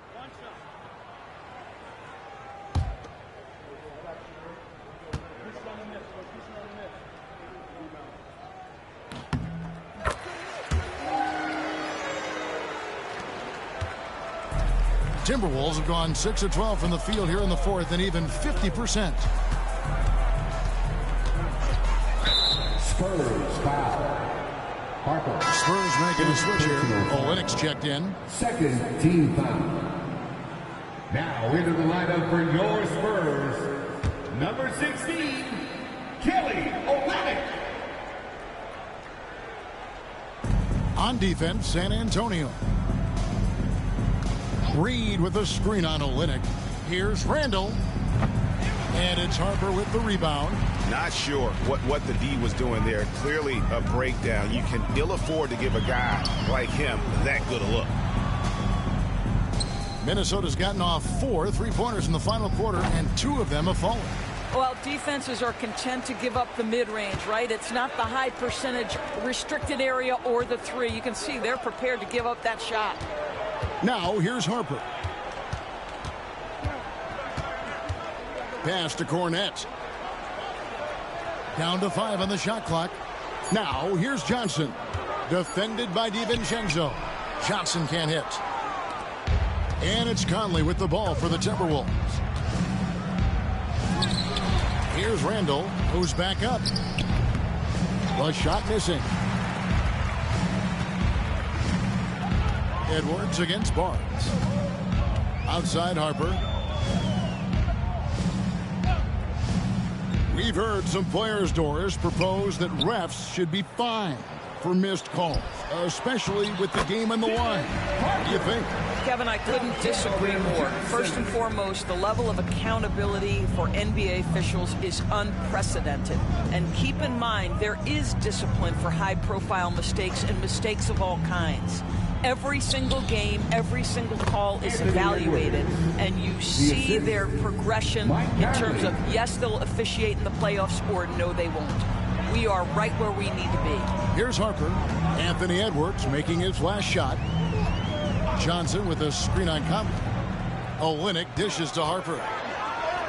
And the layup's good off the glass. Harper's got 4 points now in the quarter. And defensively, they are on their heels every time the ball comes inside.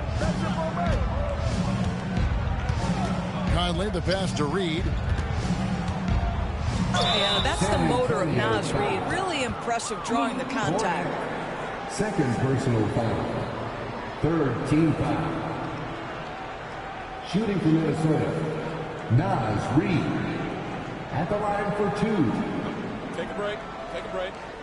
2 shots.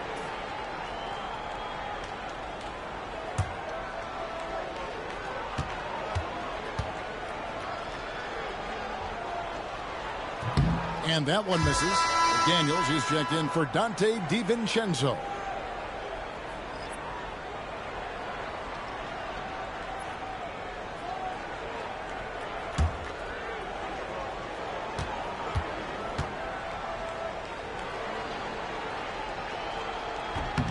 And the second free throw, good. Doris, why is there so much parity around the NBA now? Yeah, Kevin, I think the new salary cap rules have certainly contributed to what we're seeing in terms of that parity. Super teams are more difficult to assemble. The talent is more evenly spread for a greater level of competition. What could be better? Now here's Barnes. Shot clock at Olynyk, and rebounded by McDaniels. McDaniels got his 4th rebound with that last one here tonight.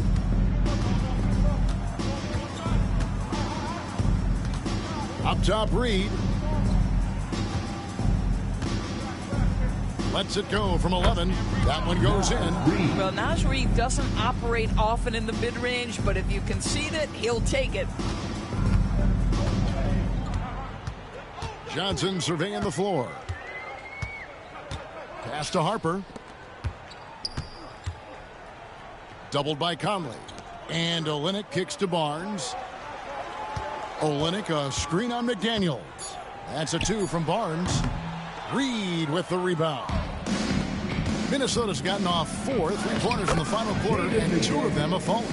That's about moving downhill with purpose. McDaniels puts it on the floor and makes the drive work.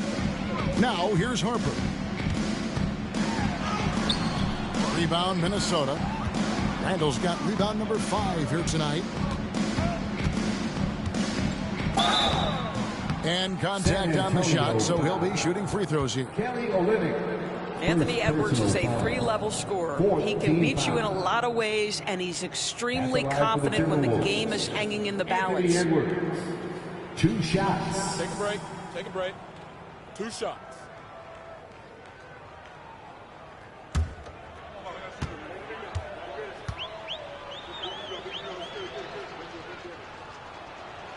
And he makes the first.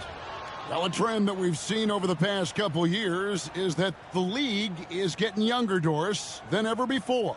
And, Kevin, that's a product of players starting to train seriously at a young age. And what they're training is their skill level, handling, passing, and shooting. The key here is, do they have a nuanced understanding of the game? There is where the growth has to come, but it is definitely getting younger. Now, here's Harper.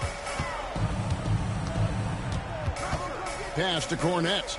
Back to Harper.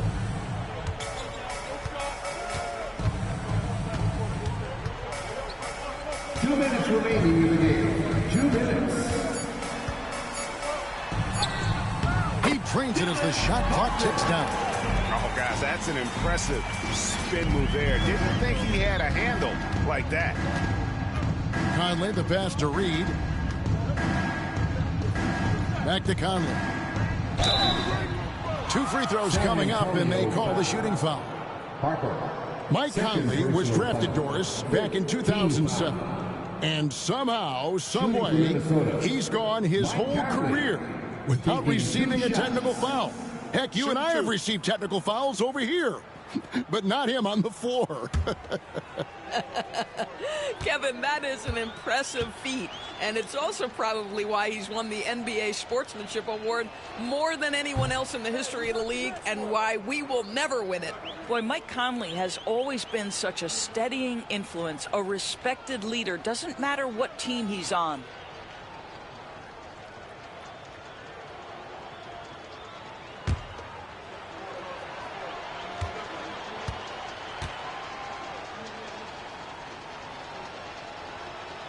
And he sinks the second. Every year, Doris, the NBA has a few points of emphasis they want to make.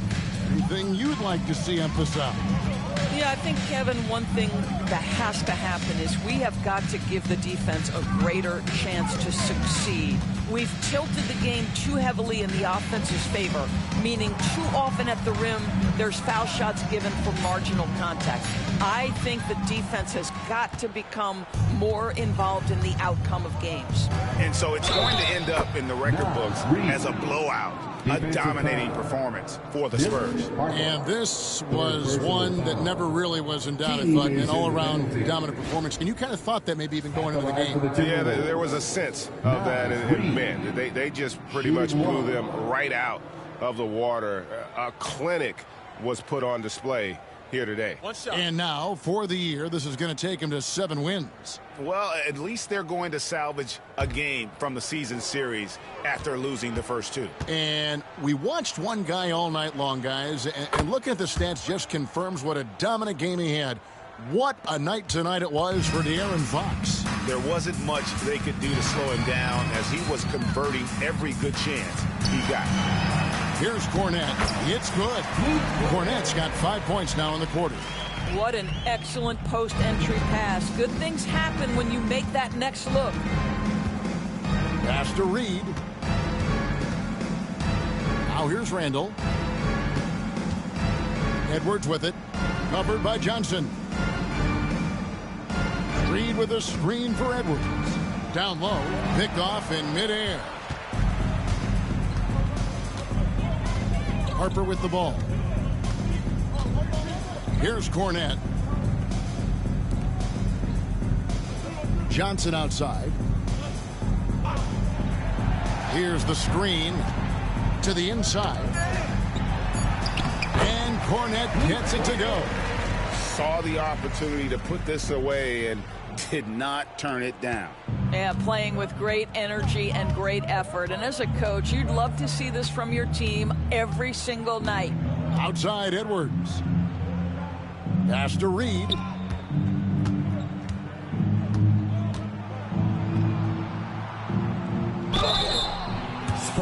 foul.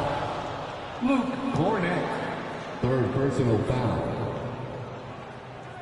At the line for the Timberwolves, Naz Reid, 2 shots. Take a break. Take a break. 2 shots.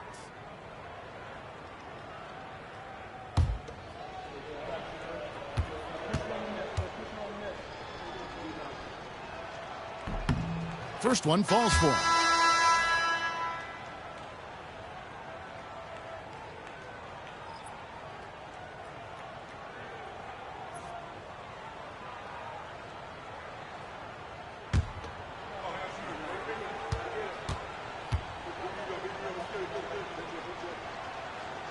He doesn't get the second one.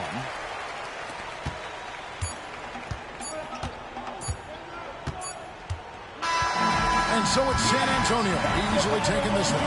They won this game going away. They were the better basketball team by far tonight. And you got to commend this sort of dominance, particularly here at home. It's a great feeling when you play almost a perfect game and to have that crowd be so pumped up. And that's going to do it tonight, folks, for our broadcast. For Doris Burke, David Aldridge, Greg Anthony, and the rest of our terrific 2K Sports crew, this is Kevin Harlan saying thanks for watching. But as we go, let's take a look at our player of the game, De'Aaron Fox.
The borough of Brooklyn.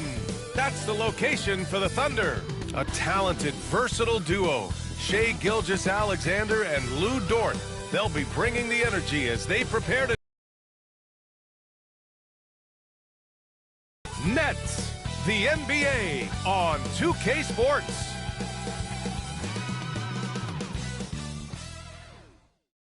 Hello and welcome to Saturday night with the NBA on 2K Sports. An exciting game on the way. Brian Anderson here. With me tonight are analysts Richard Jefferson and Grant Hill, and our reporter, Allie LaForce. Let's take a look at the numbers for James. He hasn't had much shot discipline. He'll be looking to play a lot smarter today. Here are the starters for Oklahoma City. Some serious height in the middle. Holmgren, the 4, Hartenstein, the 5. Gilgeous-Alexander runs the point with Dort at the 2. And it's Williams in at the small forward position. And then for the Brooklyn Nets, we've got Michael Porter, Nicholas Claxton out there with Cameron Thomas. And it's Clowney in at the power forward. And close to a quarter of the way into the season now, Grant, how aware are the players of where they are in the season? You know, B.A., you generally are aware of where you are in the year, but you rarely see guys counting games played or anything like that. Now, here's Williams.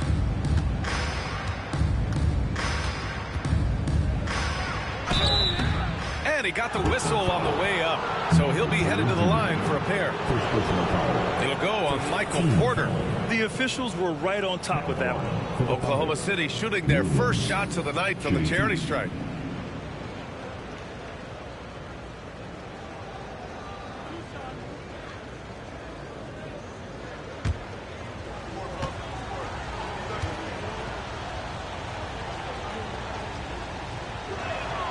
First free throw is good.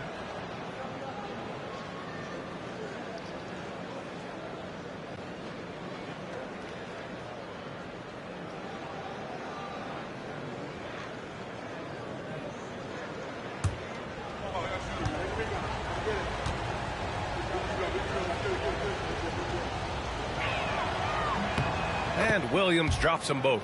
And the Nets, one of a handful of franchises to have never won an NBA title, RJ. I was fortunate to be on those Nets finals teams in 2002 and 2003. The combination of Durant, Harden, and Irving was supposed to end that drought and save this Nets franchise, but it was not to be. Now here's Holmgren. Pass to Gilgeous-Alexander.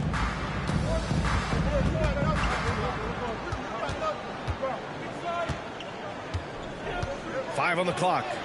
And yep, it's good.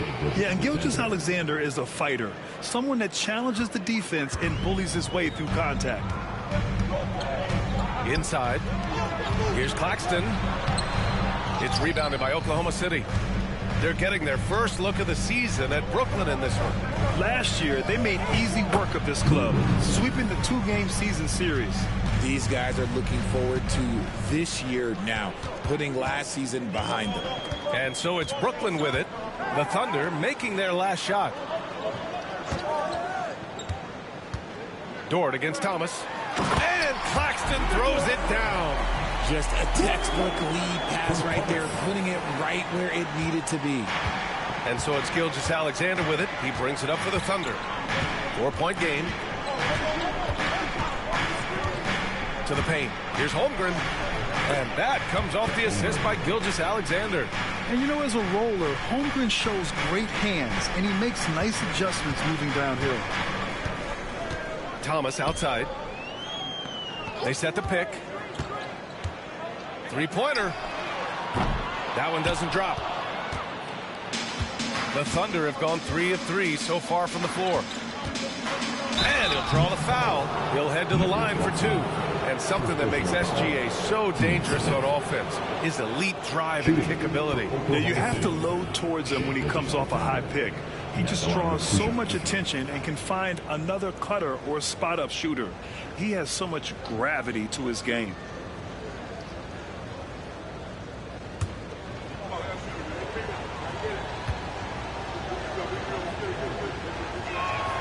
The first one falls. The skills of SGA, they're so unique. His ball handling, shooting, length. Not a lot of guys like Shea in the league.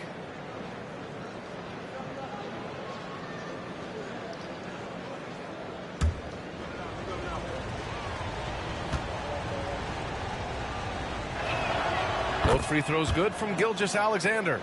Now he's perfectly comfortable doing work at the line. For Brooklyn, they've gone 1 of 4 to begin this one. Thomas outside. Now, if you're just tuning in, we've played about 2.5 minutes here in the first.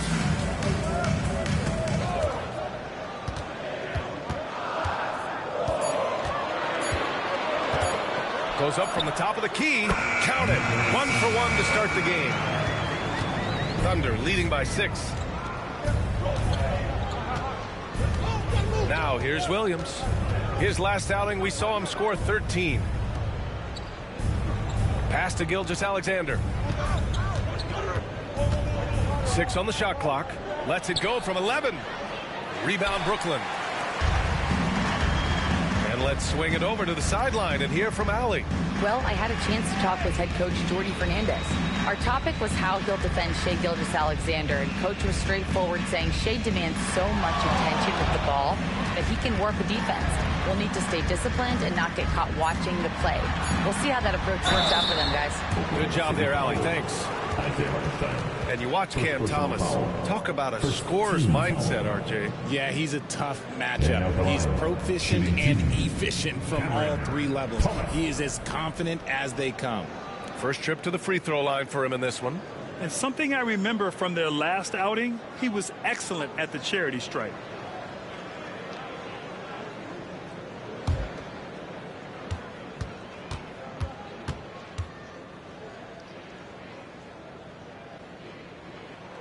Free throw good. Thomas. You can tell Cam Thomas has a real aptitude for this game. He can contribute in multiple stats out on that floor.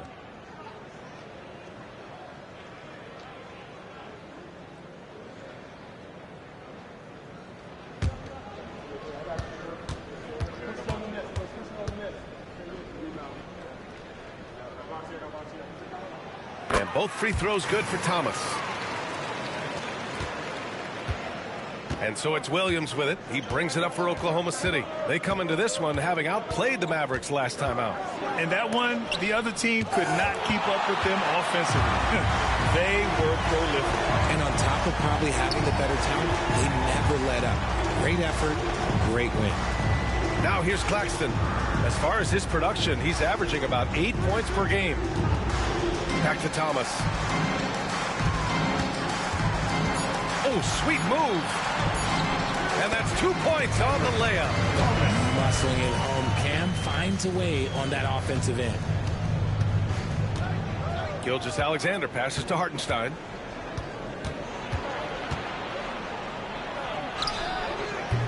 Claxton with a rebound. Brooklyn trailing.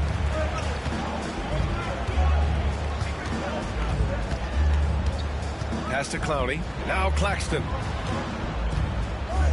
Here's Clowney. Down low. Oh, that doesn't go on the chance to tie. Williams passes to Holmgren. They still need this. And the layup is good. Holmgren's got his second basket of the game. It's so difficult to defend Holmgren inside. For such a young player, his body control and awareness are off the charts. And Jordy Fernandez calls timeout. He wants a few moments to regroup with his players.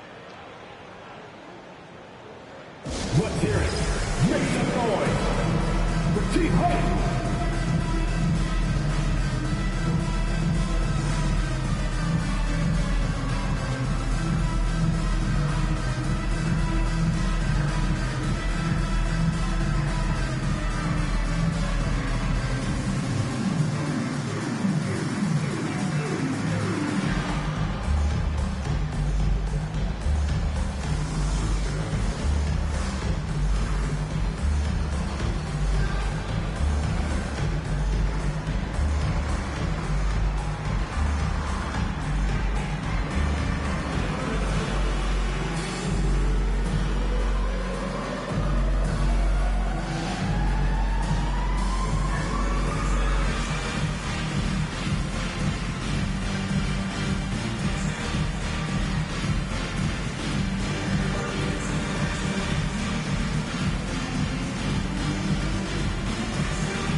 right, let's go to the stats for a moment and show you this season's steals leaders.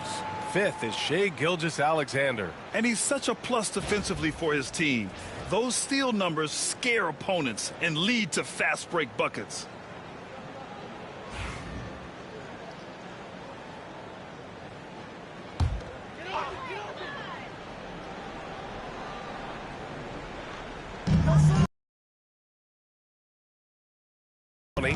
He's scoreless.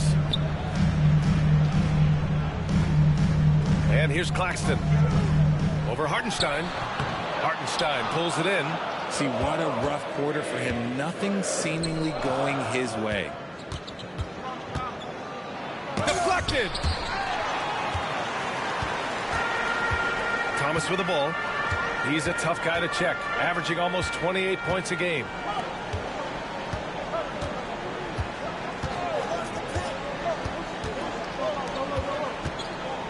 The teardrop rejected by Holmgren. And you can't forget about Holmgren's reach, especially when he's nearby on defense. And it's going to be out of bounds. The Nets will retain possession. Joe's checked in for Oklahoma City. Number 11, Isaiah Joe.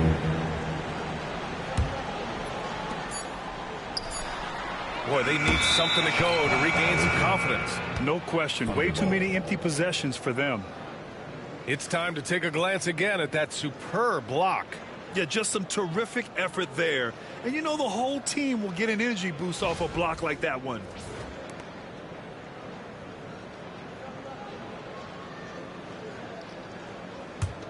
Thunder leading by 4. Up top, Hartenstein.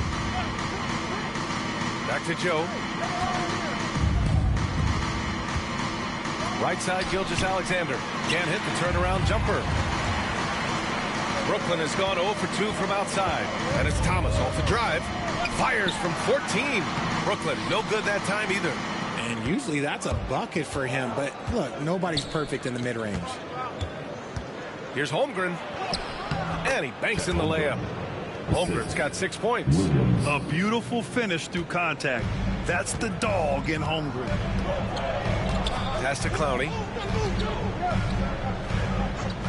Outside quarter. Here's Clowney. Now Claxton. He's guarded by Hartenstein. Shot clock at 6. Nails it from 3. He's got 5. And the Thunder in possession here. 3-point lead. Williams up top. He's guarded by Porter. And Hartenstein slams it in. Woo! Defensively, you can't afford to let him get to the rim that easily. Well, that might be why their deficit is what it is right now. Yeah, it's going to take better rim protection than that if they're going to climb out of this hole. Now here's Thomas. 32 points for him last game against Chicago. Graceful touch on the teardrop. Woo! Thomas showing how under control he is. Here's Gilgeous-Alexander. Pass to Holmgren. Outside Joe. Williams from long range. Brooklyn pulls it in. And you just can't afford to give up that kind of look very often. And so the ball out of bounds. Gilgeous-Alexander tucks it last. And the timeout called here by Jordi Fernandez. He's going to talk it over with his guys. Failing to find a rhythm offensively. Something that needs to change and change soon. And coach called his timeout to try and reset things on offense. Shake them up a bit so they can hopefully start getting some shots to fall.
Williams is checked in for Thomas.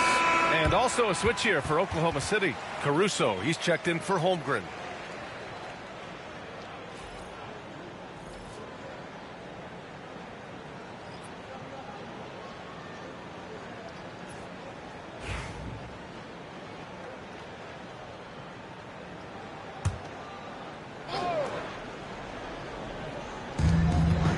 Pass to Clowney. Porter against Caruso. Here's Clowney. Outside, Williams. 6 to shoot. Oh, deflected. And as it goes out of bounds, Brooklyn able to keep possession. He had the right idea, just couldn't come up with the swipe. And deflections, they're a stat that all teams track. They show who is the most active defensively. Just 3 to shoot. Joe grabs the miss. Oklahoma City leading by 3. Now Williams. Big-time contributor on offense. Just over 22 points a game. Okay, so if I were to say this was a disaster of a period for him, it would be an understatement. But hey, sometimes you got to shoot your way out of the slump, even for him. An elite defender. There isn't a position on the floor he can't guard. Pass to Clowney. Porter a screen. And it's off from three-point range. Oklahoma City has gone 1 of 2 from three-point land so far. Caruso with it. He's guarded by Porter. Williams with it. Outside for Gilgeous-Alexander. And again, Oklahoma City with a triple. Coach likes that look. And Gilgeous-Alexander from the corner. Offensively, it's been a struggle for him. Yeah, they need to string together some shots to have any kind of chance. Williams from long range. And the three-pointer goes. And that's how you up the ante. Come right back at him. Yeah, I love the competitive fire right there. You drain a triple on us, and I'm coming for my revenge. Now here's Caruso. Still no points. Fires the 3. Clowney pulls it in. That was a good possession. They got a clean look. The shot just didn't fall. Williams passes to Claxton. And Claxton throws it down. Come on, B.A. He sure can rise. Grant, that's as good as it gets. One of the best in the league. Outside Joe. Outside Gilgeous-Alexander. The floater. Claxton with the block. And the ball goes out of bounds. Last touch by Claxton. So it's both teams making substitutions here.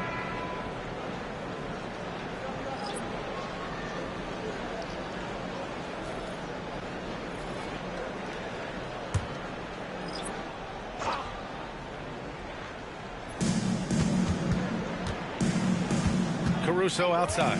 Just 5 on the clock. To the middle. And the big finish by Holmgren. Yeah, the defense making it way too easy for Holmgren. Got to push him farther out than this.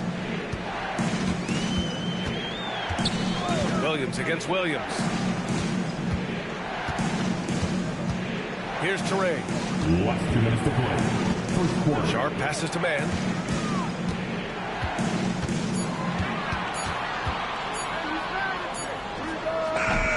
Joe with the defensive effort. And it's Caruso with the ball for OKC. 6-point game. Joe, the pass to Caruso. Now here's Holmgren. Back to Williams. This one for 3. The rebound by Mann. Brooklyn's gone 2 of 5 from deep. Porter in the post. He's covered by Holmgren. Porter gets the bucket. Smart play there by Porter.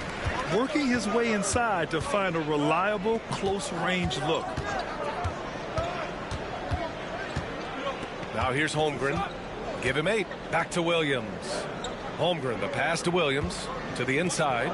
Williams. That shot off the mark. Good D by Sharp. Nets trail by 4. Porter looks it over. Pass to Teray. And he lobs it up top. The lob. Very well done. Just a perfect pass and some pretty slick body control on the finish, too. Man, that's butter. Caruso outside. Now Joe. He's guarded by man. Holmgren against Porter. Outside, Williams. Got a hand on it, and the shot clock expires. 24-second violation. Mitchell's checked in for Williams. Substitutions on the court.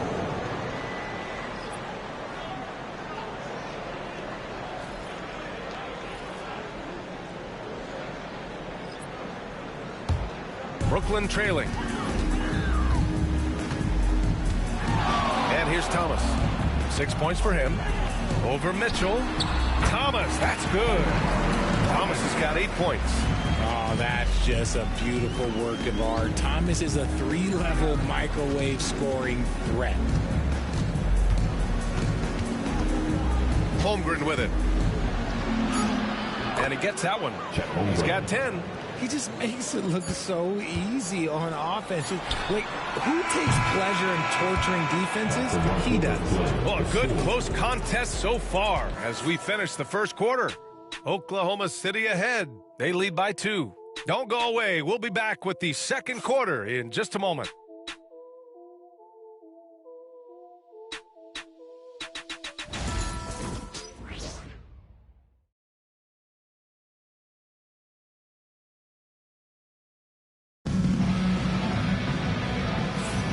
And it's been a pretty even game here after 1 quarter of play. And a moment to check out the scoring breakdown for the Thunder.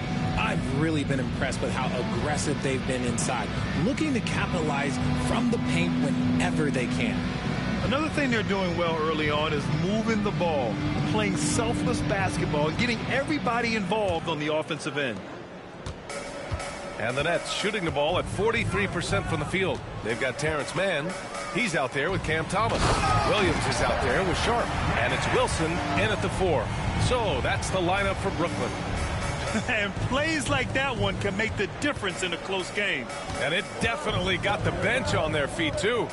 And you can feel the jolt of energy that he sent through his team. That is a huge boost in a tight game like this. And he was fouled in the act of shooting. Opportunity for a 3-point play here. First personal foul. First team foul. Oklahoma City shooting their 5th free throw of the game here. Mitchell with 1 shot.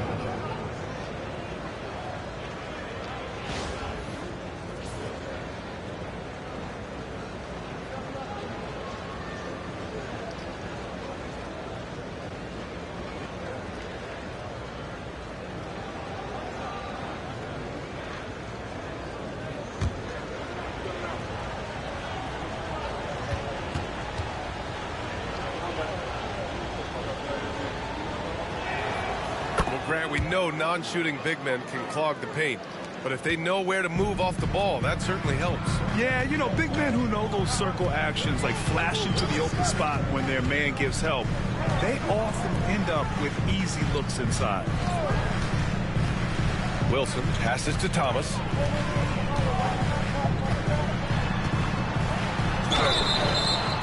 Here's a look at what's coming up for Oklahoma City. On Monday, they'll go up against the Grizzlies in Memphis. And then on Wednesday, they go back home and will host the New Orleans Pelicans. And for their matchup with Phoenix, you'd be hard-pressed to find a more even pairing in the league. That one promises to be a really closely fought battle.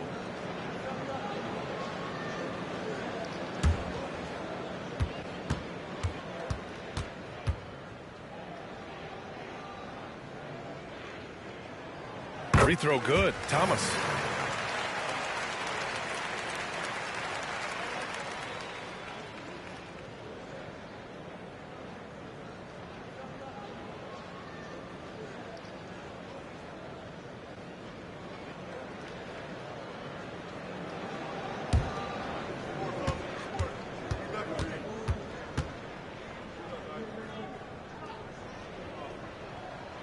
And both free throws good for Thomas. And so it's Mitchell who brings up the ball for the Oklahoma City Thunder. Their biggest lead of the game was 9. Brooklyn pulls it in. Next up, they'll face the Hawks in Atlanta. It'll be the front end of a 2-game road trip. Here's Thomas. And unable to get the go-ahead bucket there. Thunder with a lead. Joe on the wing. He's guarded by man. Thomas against Mitchell. Pass to Holmgren. Down to 5 on the shot clock. Caruso outside. Nice fake there to create the shot, but it's no good. Outside, Williams. Now here's man. Tightly guarded. Thomas outside.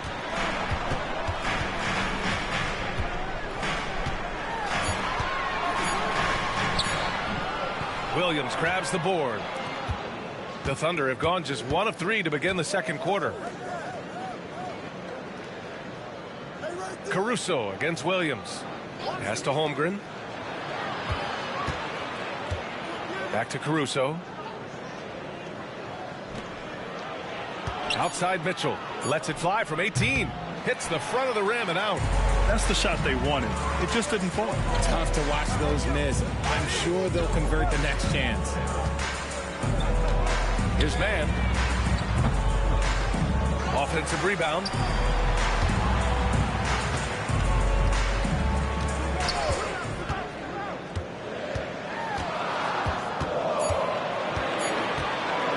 Second shot opportunity. Brooklyn, no good that time either. Man's gone 1 for 4 from the field. Mitchell, the pass to Williams. It's good. Excellent tempo on the play, and he leads his teammate perfectly. Oklahoma City shooting their 6th attempt at the charity stripe of the game. And the Thunder making a change here. Dortch checked in. Williams shooting 1.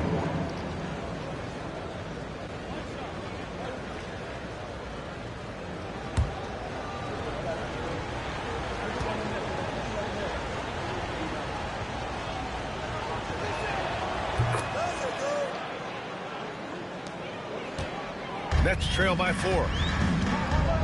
Boy, they'd love if anyone could get a bucket. Yeah, their offense has been grinding to a halt. Thomas passes to Sharp. Back to Thomas. Ooh, Williams with the block. Williams against Holmgren. Holmgren powers through traffic. And this is why so many are high on Holmgren. His ability to dominate games with his scoring. Here's Wilson. He's covered by Holmgren. Here's Thomas. Oh, and he got fouled on his way up. He'll head to the line to shoot 2. First personal foul, team second. He's had 4 chances at the line. He's made them all. Thomas at the line 2 times.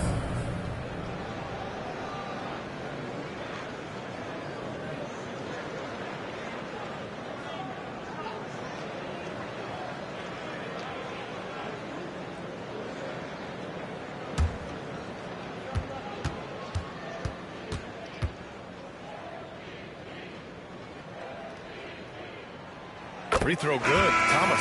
Williams has checked in for Oklahoma City.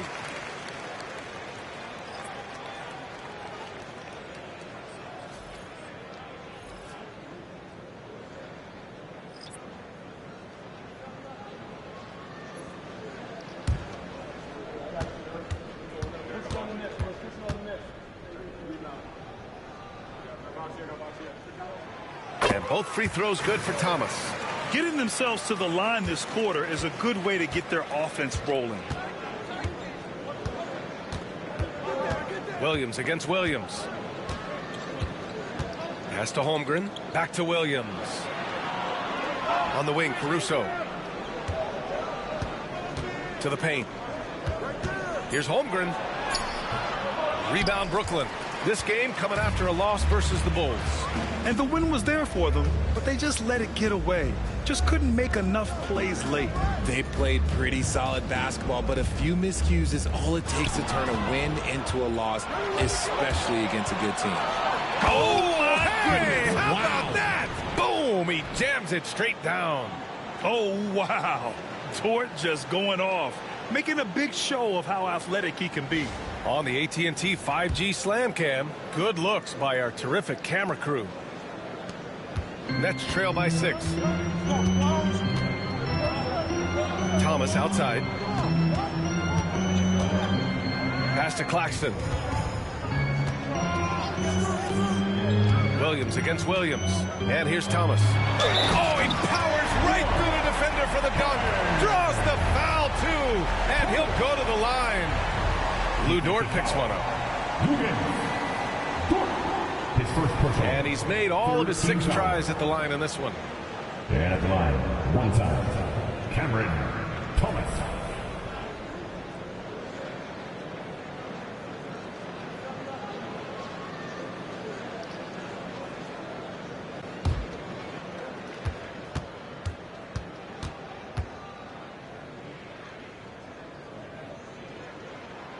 Free throw good. Thomas. I like his aggressive approach this quarter, getting to the line and creating foul problems for the opposition. Williams against Williams. Williams passes to Holmgren. And the big finish by Holmgren. This is what everyone wants from Holmgren, attacking without reservation on offense. And the timeout called here by Jordi Fernandez. He'll take the opportunity to regroup. It's hot five, man. Here we go. Brooklyn's own Team Hype. Get loud, fans. On the court, your Hype Squad. The most passionate fans in the land. Let's go. It's TJ time.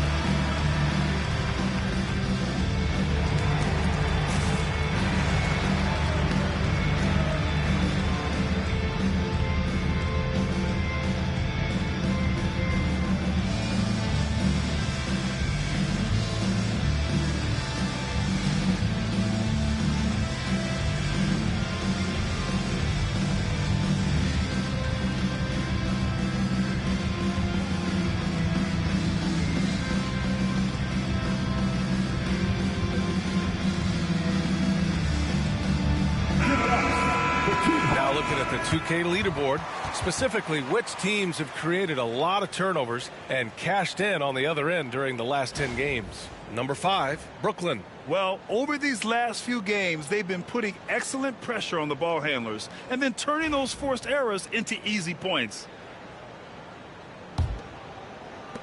Nets trail by 5. A moment to hear from Allie LaForce. Nick Claxton, despite his relatively slender frame, is a hard-nosed defender.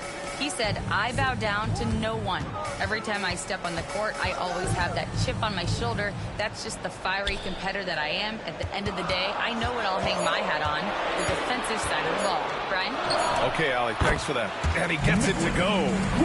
Claxton's gotten his 3rd basket of the night. Thunder leading by 3.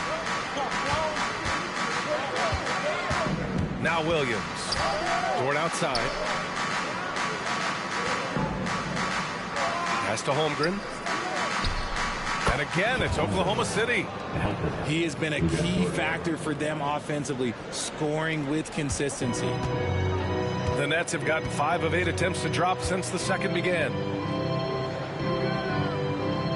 Thomas with the ball. Here's Claxton. 6 points for him. Some solid defense from Williams. Dort for 3. And that one makes him 2 for 2. He's in his rhythm. And they found a nice flow offensively here in the second period. Nets trail by 8. And you watch Alex Caruso on defense, RJ. He forces his fair share of turnovers. Yeah, he's got great instincts, quick hands. You can't be loose with the ball around Caruso. One of the best one-on-one defenders in the game. Here's Williams. Off target. That would have pushed the lead to double digits. Well, Brooklyn's shooting at 30% here in the second.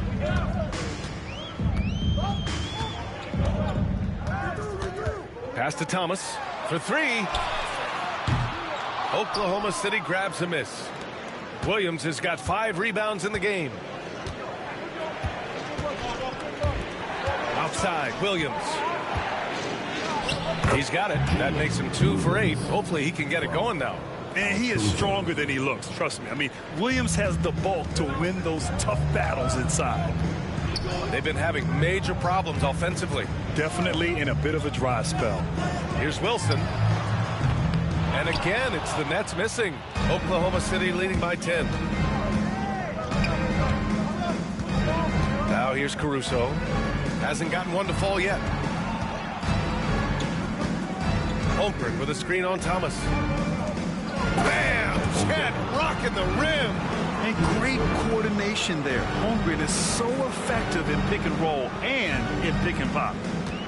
Brooklyn's gone 0 for 3 from deep to begin the second. Thomas outside. Outside, Williams.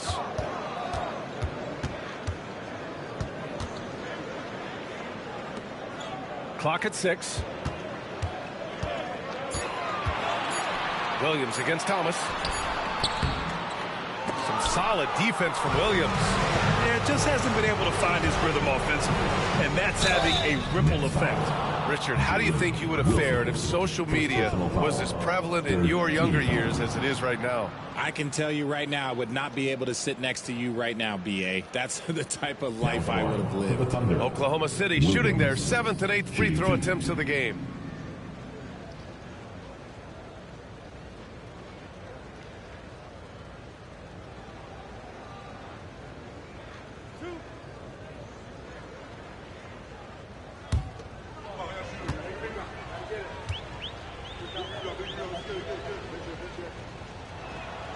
First free throw is good. 0 wasted trips. They're doing their job at the line. Clowney, he's checked in for Brooklyn. Michael Porter comes in for Thomas. And Oklahoma City with a change here too. Gilgeous-Alexander's checked in for Holmgren.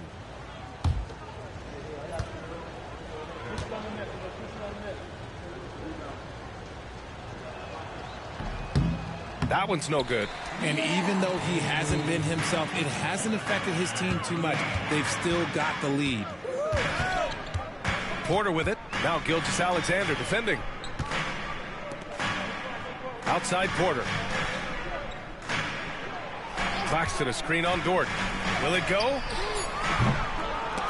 Williams grabs the board.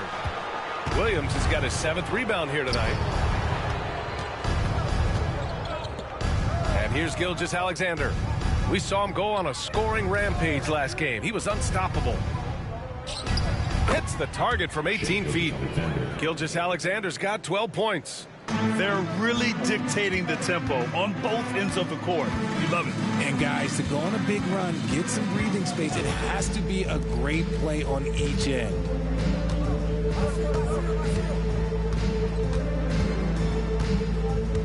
They set the screen.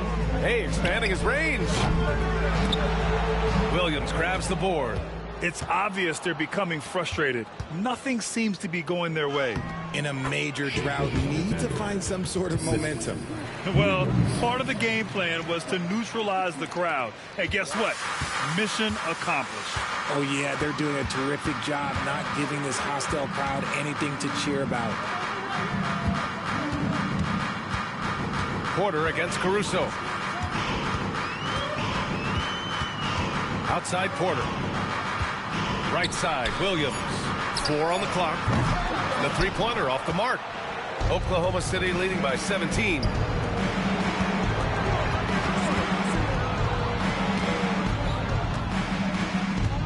Outside Gilgeous-Alexander. And the foul is called. He missed it, so he's got a couple of free throws coming his way. It's on Nick Claxton. There's that man, Gilgeous-Alexander. So tough to contend with his quickness. Shooting 2.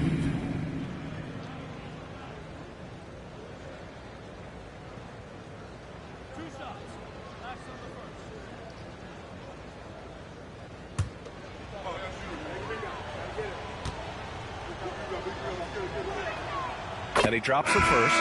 Man, he's checked in for Brooklyn. Hartenstein, he's checked in for Oklahoma City. Holmgren comes in for Caruso.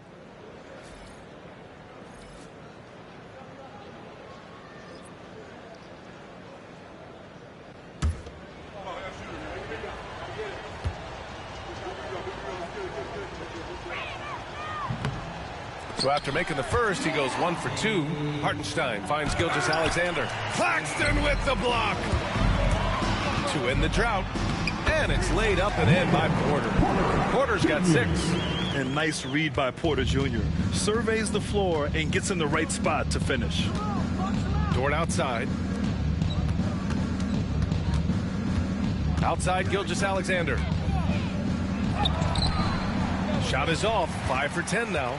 Just enough resistance to force the miss. Barely. That's one he'll generally make. Pass to Clowney. And the foul called on Chet Holmgren. That's his first foul. 14 foul. And the fans love seeing incredible moments on defense like that block. Oh, now that was a block. Some much-needed energy there to jumpstart them back into this game.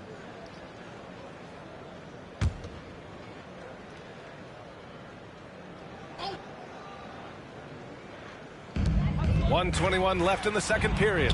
And that one's good. And credit their discipline.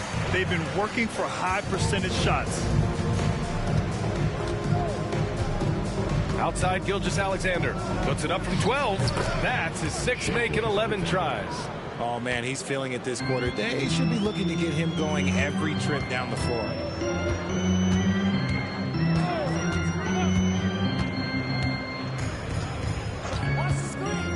.50 seconds left in the second quarter. Yep, that one goes. Give him 8. They are passing the ball around tremendously right now. Now here's Gilgeous-Alexander. The D's right on him. Pass to Holmgren. Launches a 3. And that comes off the assist by Gilgeous-Alexander. Holmgren's got 21. Ooh, they've been on fire from deep this quarter. Their percentage has been rising and rising. Looking to end this cold spell. And the Nets tack on 2 more. He really hooked the defender with that pump fake. It worked to perfection. Outside Gilgeous-Alexander. Some solid defense from Claxton. Ooh, old school right there. No easy buckets. Porter gets the bucket.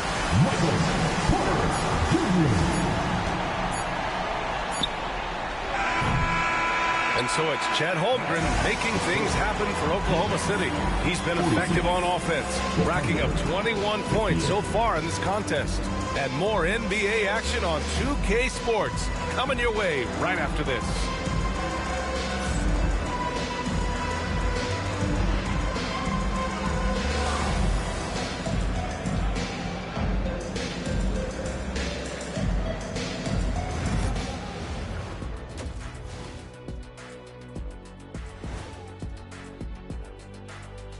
It is a wonderful night for basketball and a wonderful time to get a quick, wonderful rundown of how the wonderful West looks early on in this wonderful season. Is that too many wonderfuls? No, you're wonderful. You know, right now for the Thunder, they've had a great start to the season as we thought they might. They play together, they play for one another, they're well coached. This team is a team to watch for the rest of the year. Let's move on now to that first half we were watching. A brutal game so far for the Nets. They're within striking distance. They've done a few good things out there, but rebounding is not one of them, Shaq. Probably the difference in the game, which I'm sure Coach is reminding them of. And that is going to do it for us. Let's get back to some second half action with Brian Anderson and company.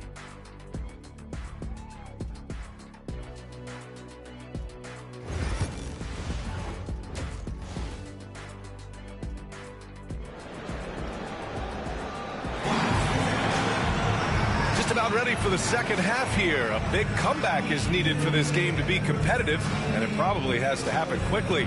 Chet Holmgren with a strong contribution so far in this one. You just love his patience offensively in the first half. Waited until he got the looks he wanted. You love guys who can get their shots within the flow of the offense.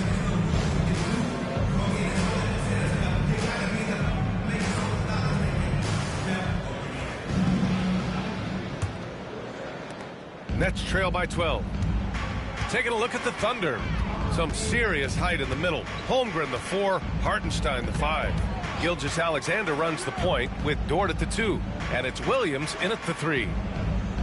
Screen by Claxton. 6 on the shot clock. Down low. And stolen by Hartenstein. Now here's Holmgren. He's guarded closely. Goes up from the block. And he drops it in from the low post. Holmgren's got 23.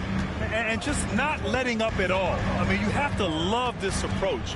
You want to get the ball to the guys who make plays. This is when good players really get after it. He can sense that they're reeling, and he's going to put his foot on the pedal. 5 to shoot. Claxton a screen on Gilgeous-Alexander. He tries for 3.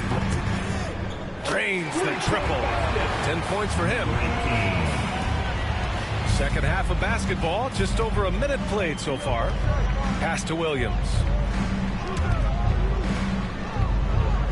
Gilgeous-Alexander with the ball. He's got 17. Inside, the kick out to Williams. Here's Hartenstein. And it's blocked. What a play as he just snatches the shot out of midair. Now here's Claxton. To the inside. And Claxton throws it down. Hey, kept it simple. No reason to get fancy right now, B.A. Yeah, he's just looking to find shots and produce for his team. Back to Gilgeous-Alexander. The 3 from Holmgren. Brooklyn pulls it in. Claxton's got rebound number 7 tonight. It's Thomas on the wing. Dort defending. Pass to Clowney. Tipped. And up the court come the Thunder on the break. And slam dunk by Gilgeous-Alexander. Yeah, when Shea goes all out, catching up to him is not an option. And he is gone. Not quite 2.5 minutes played here in the second half. Thomas, that's good. And he's coming off a huge performance, and his confidence couldn't be any higher. And his coach knows that, too. When it ain't broke, leave it alone until someone stops him. Just let him roll. Here's Gilgeous-Alexander, and misses it off the right side of the rim. Nets trail by 8. Outside Porter.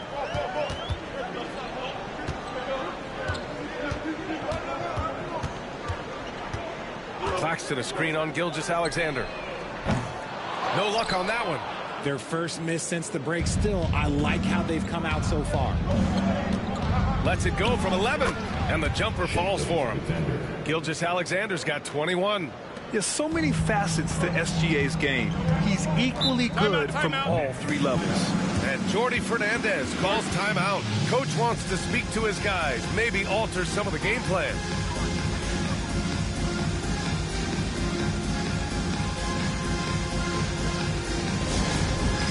Come on, everybody. You get to see yourself on the big screen and show us your best move. Come on, let's go.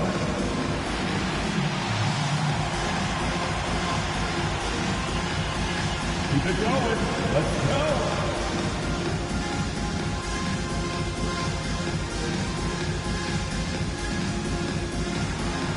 Let's go.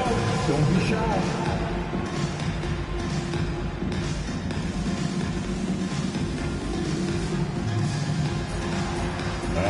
Next, please.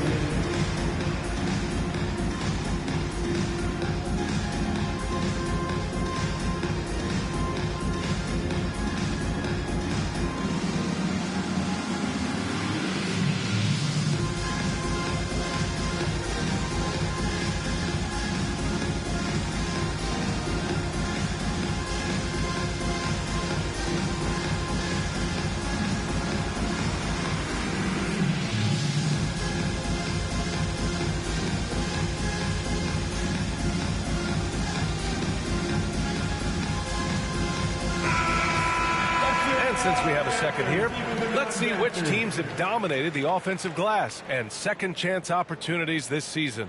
5th best, the Nets. They're having success because they're sending multiple guys to the offensive glass. Hard to block out everyone.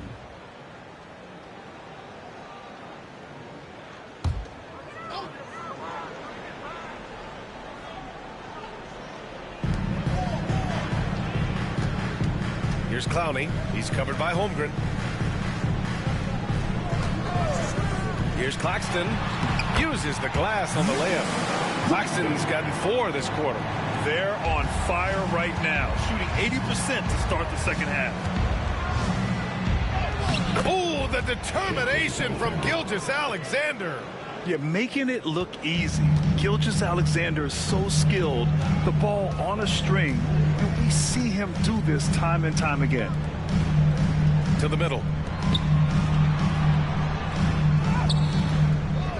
Hartenstein pulls it in. Hartenstein's got his 7th rebound of the game with that last one. Gilgeous-Alexander finds Hartenstein. And here is Williams. He's guarded by Porter. Dort's shot is good. They have no answer defensively inside. Nets trail by 12. Outside Porter.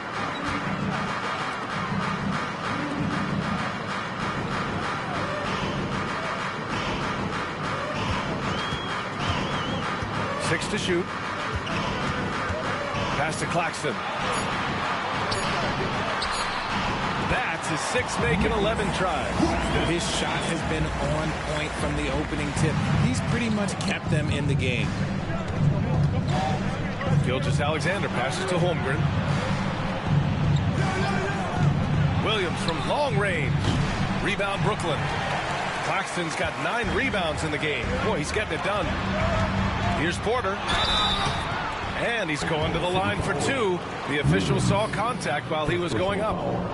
It's going to be on Jalen Williams. Nice to see that intensity from Porter Jr.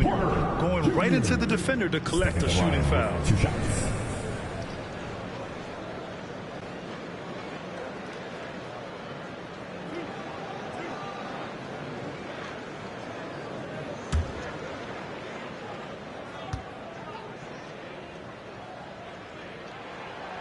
And he can't get the first one. An exceptionally skilled player. You hope Michael Porter Jr. stays healthy. I mean, his potential is limitless.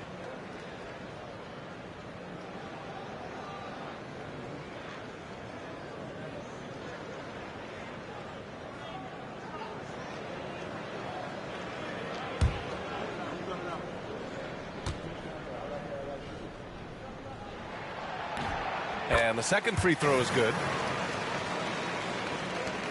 Thunder leading by 9. Pass to Hartenstein. And here's Holmgren. Dort outside. Back to Holmgren.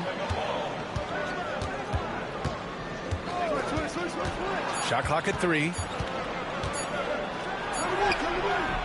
Claxton with a rebound. Claxton's got rebound number 10 tonight with that last one. Thomas against Dort. High post Claxton. 12 points for him. Dort against Thomas. The 3-ball. It's rebounded by Oklahoma City. Holmgren's got rebound number 8 now. Now Williams. He's got 7. Down low. And Hartenstein slams it in. Nice, clean bounce pass. Sometimes the fundamentals are all you're going to need. Pass to Thomas.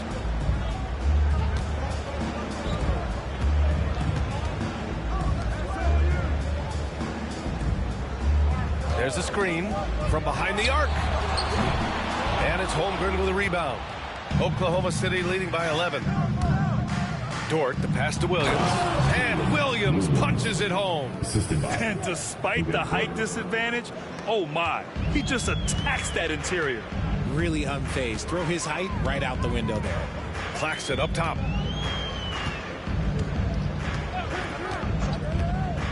Thomas outside. Over Dort. And again, it's the Nets missing. And the shooter had very little space on that attempt. I'm sure they'll think twice about shooting against him next time. And it's Holmgren missing. Brooklyn has gone 2 for 5 from 3 since halftime. Thomas misses. He hasn't been able to find his touch this quarter. Yeah, straight up, guys. Like, he's ice cold, like freezing. What's colder than cold? But you don't have to shoot it, my guy. It's okay to pass the ball. Pass to Claxton. Here's Porter. The three. Sends it home from three-point land. Porter's got 15. In full-on catch-up mode. They're raining threes right now. And Mark Dagnall has called a timeout. And we might see some changes. Coach potentially looking to adjust. Let's hear it. Make some noise for Team Hype.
Making a switch here. Williams is checked in. And also a switch here for Oklahoma City. Joe's checked in.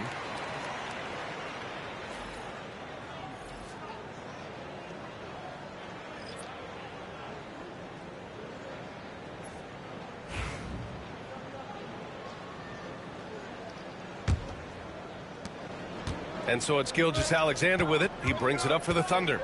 They led by as many as 18.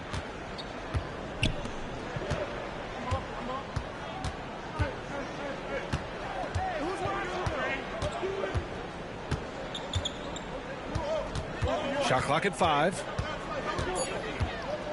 Screen by Holmgren. Pulls up. Gilgeous-Alexander no good. Nets trail by 10. Here's Porter. And he sinks it again. 7 of 7 from the field now. And he's finding the bottom of the net consistently. Porter Jr. is scoring with ease. Hartenstein passes to Gilgeous-Alexander. Gilgeous-Alexander, a screen on Williams. Pass to Holmgren from downtown. Bullseye! Chet hitting for 3. His first triple of the second half. Can he get it going? The Nets have gone 7 of 13 in the second half. Thomas outside. Let's go with a 3. And again, Brooklyn with the triple. Finally starting to dial in from range. That's his second this half. Outside, Williams. Rejected by Claxton. They recover it, and they'll get another chance. The 3 from Holmgren. Oh, the Thunder, another 3. He knocked one deep ball in the first half, but you start to get the feeling he's finding his rhythm out there now.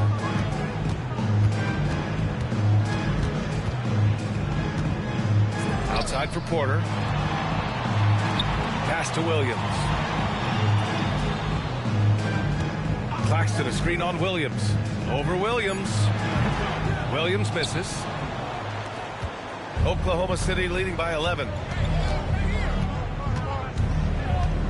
Outside Joe.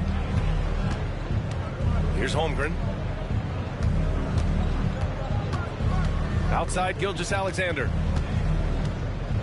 Back to Holmgren. The 3 is up. And that comes off the assist by Gilgeous-Alexander. Gilgeous-Alexander's got 3 assists now in this one. Here's Claxton. And Claxton throws it down. And he brings this game a little closer using a huge one-hand slam. That's a great way to get your team back into it. Gilgeous-Alexander, a screen on Thomas. Here's Joe. Here's Gilgeous-Alexander. And slam dunk by Gilgeous-Alexander. Yeah, a defense has to be very aware of Gilgeous-Alexander's attack mindset. He wants to get to the rim and do maximum damage. Outside Porter. Pass to Thomas. There's the three. Sinks the tray. Thomas has got 9 points now in the quarter. He's looked like a totally different player in the second half. That's his third triple. Hartenstein a screen. Here's Gilgeous-Alexander. Shot is good off the back rim and in. And the Thunder lead by 13. And such a clever player in pick and rolls, Gilgeous-Alexander is unpredictable and understands how to attack defenses. Thomas misses. I'll tell you what, they've rebounded the ball tremendously well. Left side Joe. To the paint. Here's Gilgeous-Alexander. Lays it up and banks it in. Gilgeous-Alexander's got 29. This quarter has been all his. I suggest they keep the ball in his hands. Thomas outside. On the wing, Porter. He's covered by Holmgren. Porter's shot is off. Thunder leading by 15. Williams finds Gilgeous-Alexander. And the layup falls. Gilgeous-Alexander's got 14 points here in the second half. More points coming from inside. In that respect, they've been the more aggressive team. With the teardrop, Oklahoma City grabs a miss. And slam dunk by Gilgeous-Alexander.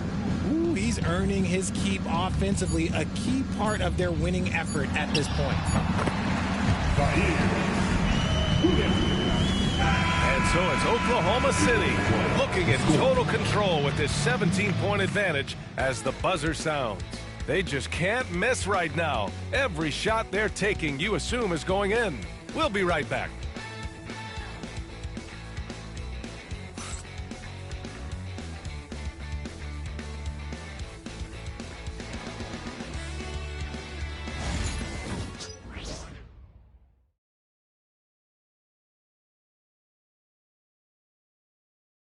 All right, let's take a look at our assist of the game presented by State Farm.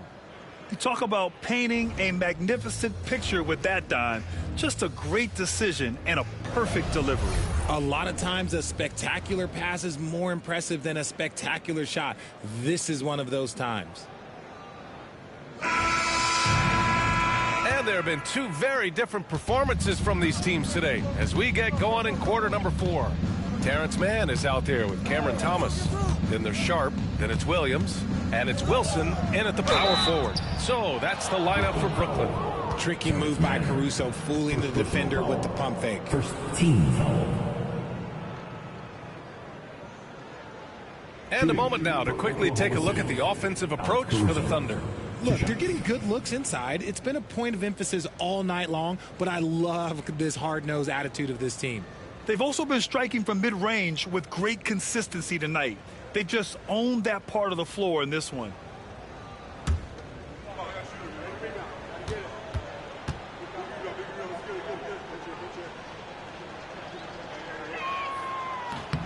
First one falls for him.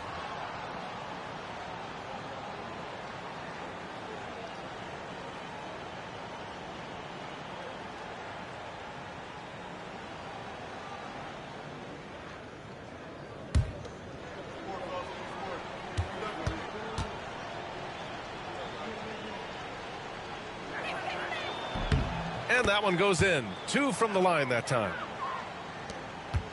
Nets trail by 19. Sharp up top. And so he draws the foul, headed to the line to shoot a pair.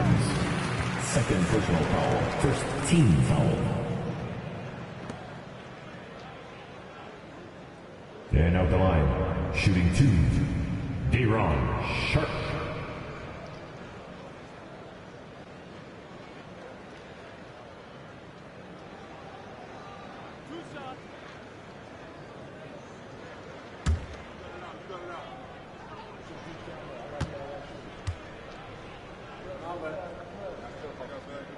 And the first one at the line is good.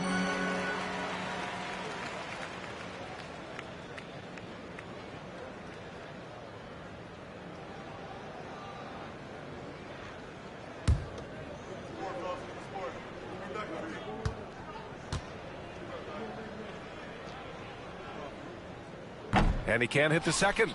And right now, they're +8 in the rebounding category. That's helping them run away with this. Williams passes to Mitchell. Williams into the lane. Williams tips it back in. And the Thunder lead by 20. You know, they're really being bullied right now defensively. 8 of the last 10 points have come from the inside. Now here's man. Dort defending. Now here's man. Clock at 4. He can't hit that time. Good work defensively by Dort. To the middle. And Williams punches it home. Really nice pass there by Caruso. This man's got some game. Richard, over the past few decades, we've seen bench reactions get bigger in the NBA. How much fun is that? It's so much fun, but I think it also coincides with the league getting younger and younger and younger. So you have these young kids in there that are just there to have some fun and compete.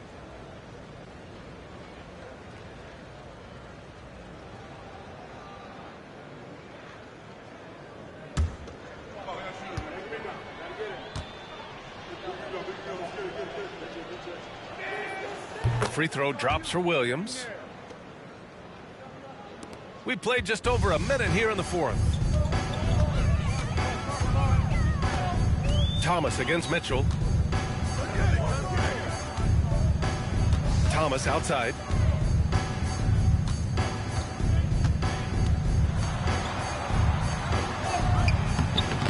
And a missed layup. There has been nothing for him this quarter. Ever since halftime, he's lost all of his touch.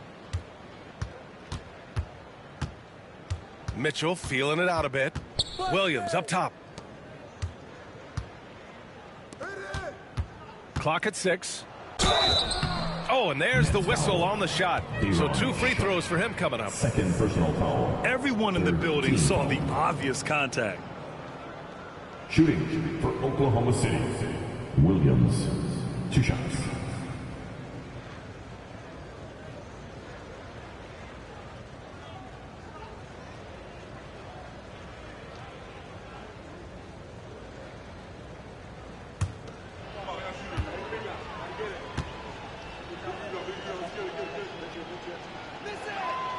The free throw drops for Williams. Hey, Grant, when you look at the mentality of today's players, what are the differences from back in your day? Well, B.A., through the wonders of technology, players interacting more directly with their fans and telling their own stories.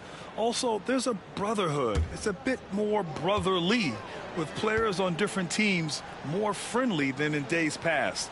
And, you know, I'm not sure how I feel about that. And really strong at the line since the break. And that's shooting an average of 43% from the floor. 2 minutes gone by here in the fourth. To the inside. Here's Sharp. And the powerful one-handed slam. And although he's undersized at his position, his vertical, yeah, that'll clean up a few mistakes. Sharp. At the line. 1 shot.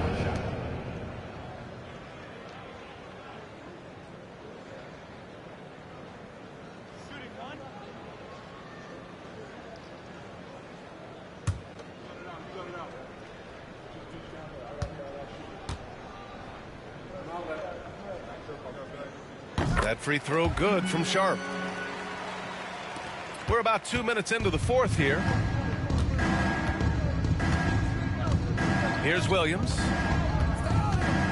High arcing shot. Out of bounds. It'll be Brooklyn's ball. There's one to nobody. I'm not sure who messed up the pass, but look, somebody did. And the Nets making a change here.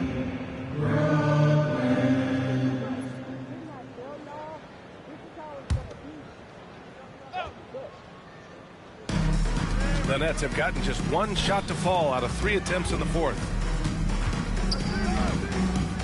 Pass to Thomas. Takes the assist and lays it in. Nice setup. Thomas has got 11 points here in the second half. And here's Mitchell. He'll bring it up for Oklahoma City. Earlier in the game, they held a 25-point lead. They set a pick. 13 feet out. A tad short, but it's good off the front iron. Just continuing to pile it on, refusing to let up. If he has space in the mid-range, he'll let it fly. Doesn't matter if the score is tied or they are up big. Thomas, right side. That shot off. Good work defensively by Dort. And they're up considerably because of their efforts on the glass. Left side, Mitchell. Pass to Williams. That one falls. Nice setup by Mitchell. Williams has got 7 points for the quarter. We talk about Williams' versatility as a scorer. He can get his points from just about any spot on the floor. Unloads from 13. Oklahoma City grabs the miss. Williams has got 4 rebounds now. We've played just over 3.5 minutes now in the fourth quarter. No good with a layup. Here's Thomas. Oh, nice finish from the low block. That was good. Thomas has got 28 points for the game. Oh, Thomas can be scary when he's getting points inside. That really rounds out his game. Baseline try. Not enough on that one as it misses. For Brooklyn, they've gotten 3 of 7 attempts in this fourth quarter to fall. And the league has made it clear, Grant, it sees streaming at the forefront of basketball viewing going forward. Well, B.A., it's a no-brainer. The internet is the future, after all, and streaming opens a lot more options for engaging with fans while they watch. Outside Mitchell. Back to Williams. Thomas against Dort. Down low. Here's Williams. And a nice finish on the layup. And the defense has no one to blame but themselves. I mean, they just let him get right to the rim. That's a great possession. Put your best players in a position to succeed.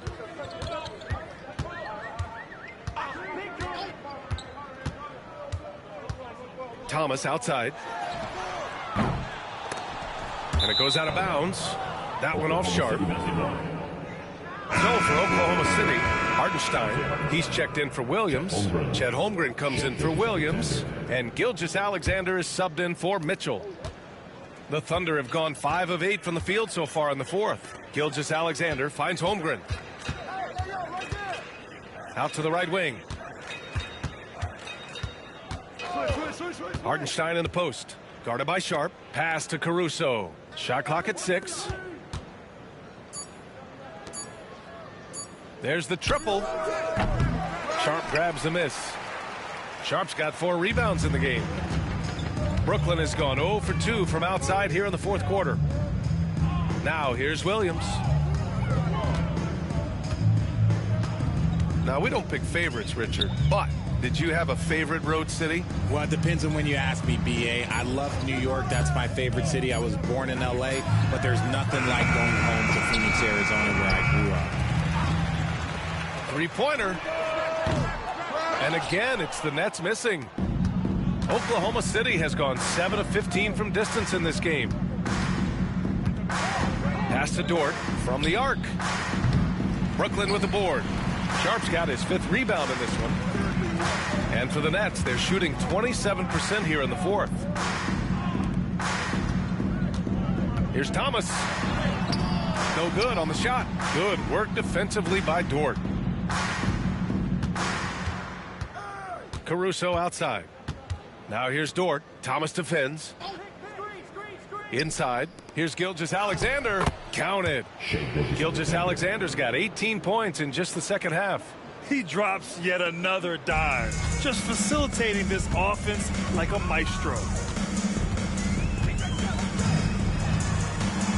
To win the cold spell. Good work defensively by Gilgeous-Alexander. The Thunder have gone 6 for 11 here in the fourth quarter. To the paint. Here's Holmgren. And count the basket. He was fouled, and he's going to the line for one more. 3rd personal foul. Fourth team foul. Brooklyn making some changes. Nick Claxton, he's checked in for Sharp. Clowney comes in for Wilson. And it's Michael Porter in for Williams. Williams is checked in for Oklahoma City. Mitchell comes in for Gilgeous-Alexander.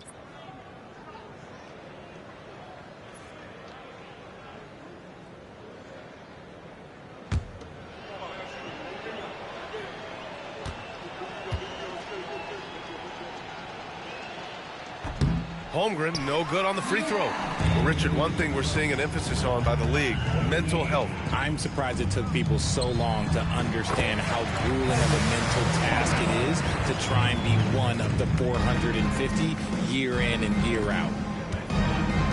Mitchell, the pass to Holmgren. To the inside. And Dort with the bucket on the assist by Mitchell. Mitchell's got 3 assists now in this one. Brooklyn has got nothing to fall from outside the arc here in the fourth. 0 for 4. Pass to Clowney. Down low.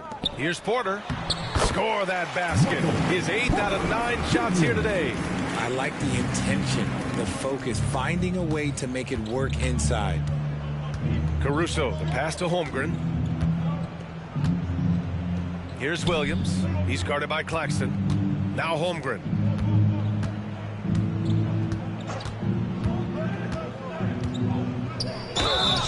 And he got the whistle on the way up. So he'll be headed to the line for... When you have the size and skill of a guy like Chet Holmgren, you're going to draw fouls. Now at the line for the Thunder, Chet Holmgren, shooting 2.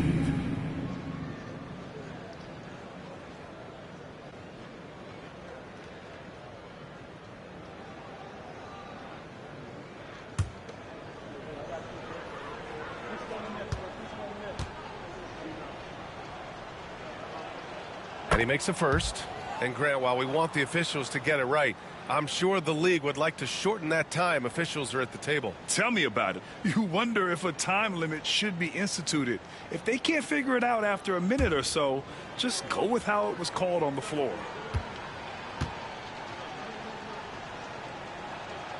Both free throws good from Holmgren. Yeah, and many believe Holmgren must add muscle over time to his wiry frame. We'll see if he focuses on doing just that. Pass to Claxton. Thomas outside. Back to Claxton. Thomas outside.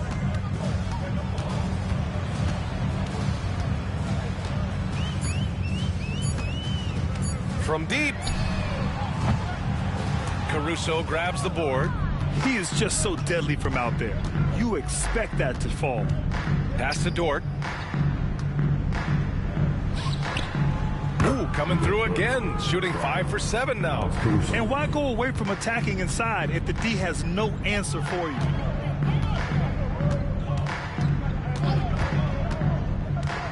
Thomas, a screen on Mitchell.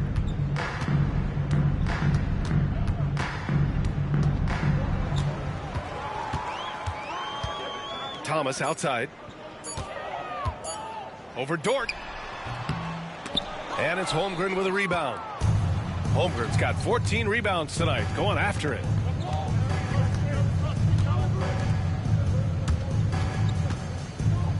Pass to Dort. Holmgren with a screen on Thomas. And the big finish by Holmgren. Yeah, short trip up for Holmgren, but there's plenty of power behind his jam. And the Nets shooting 41% in this game. Oh, and he got fouled on his way up. He'll head to the line to shoot 2. Second personal foul. Lou Dort picks one up. Man, the defender really went after him. Shooting 2. Well, Grant, it appears that league expansion is around the corner. Any concerns about spreading the talent too thin? Not really, B.A. I mean, the global pool of players competing for an NBA roster spot has never been deeper. So there's plenty of talent to go around.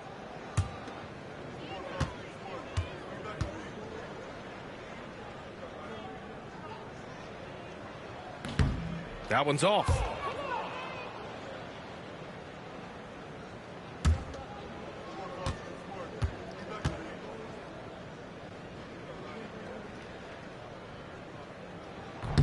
Good on the second one. And here's Mitchell. Pass to Holmgren. Dort outside. Holmgren with a screen on Thomas. Back to Holmgren. Deflects the pass. And pushing it up the floor. Here comes Brooklyn. Good on the shot. Thomas has got 17 now, just in the second half. Outrunning the defense. Great transition play there by Thomas. And here's Holmgren.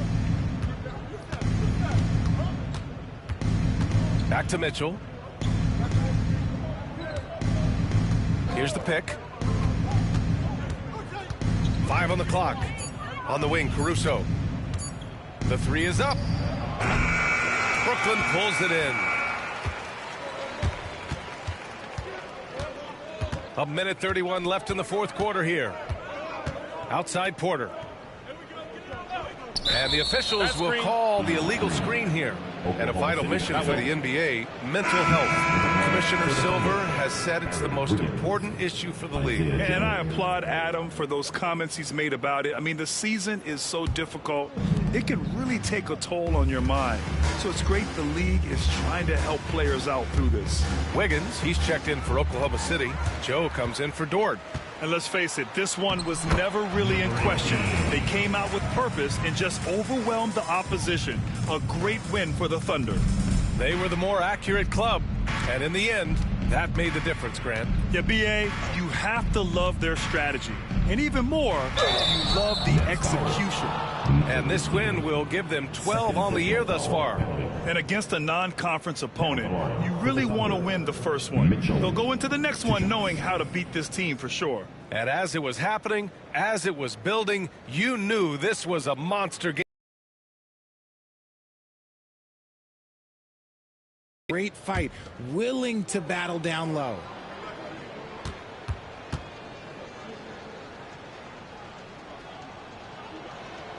First free throw is good. Williams is checked in for Wiggins.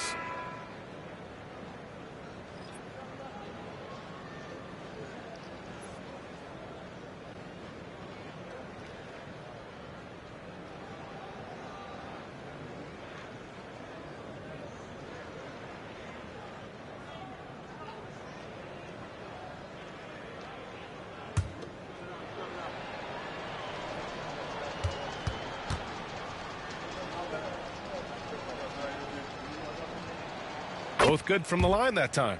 And Grant, with the 65 games rule for player awards, it did seem there was a real reduction in load management. Yeah, B.A., and I liked it. The stars played more early on, but we also saw a lot of them get banged up by the playoffs. So it seems there's still a balance to be struck.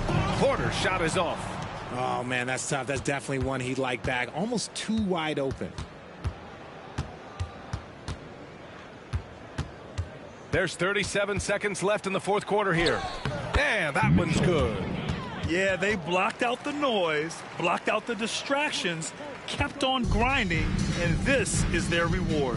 All road wins. They're just so sweet. They're just so sweet. You know why? Because they are so hard to come by. Thomas misses. They can simply hold on to the ball here. No question, B.A., they deserve the win. Mitchell with the ball.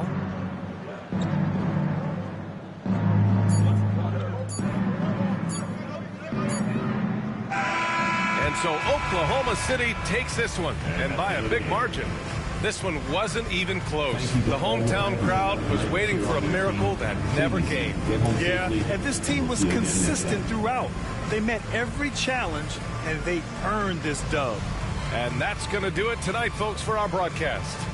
For Richard Jefferson, Grant Hill, and Allie LaForce, this is Brian Anderson saying thanks for watching. And time now to introduce our player of the game, Chet Holmgren.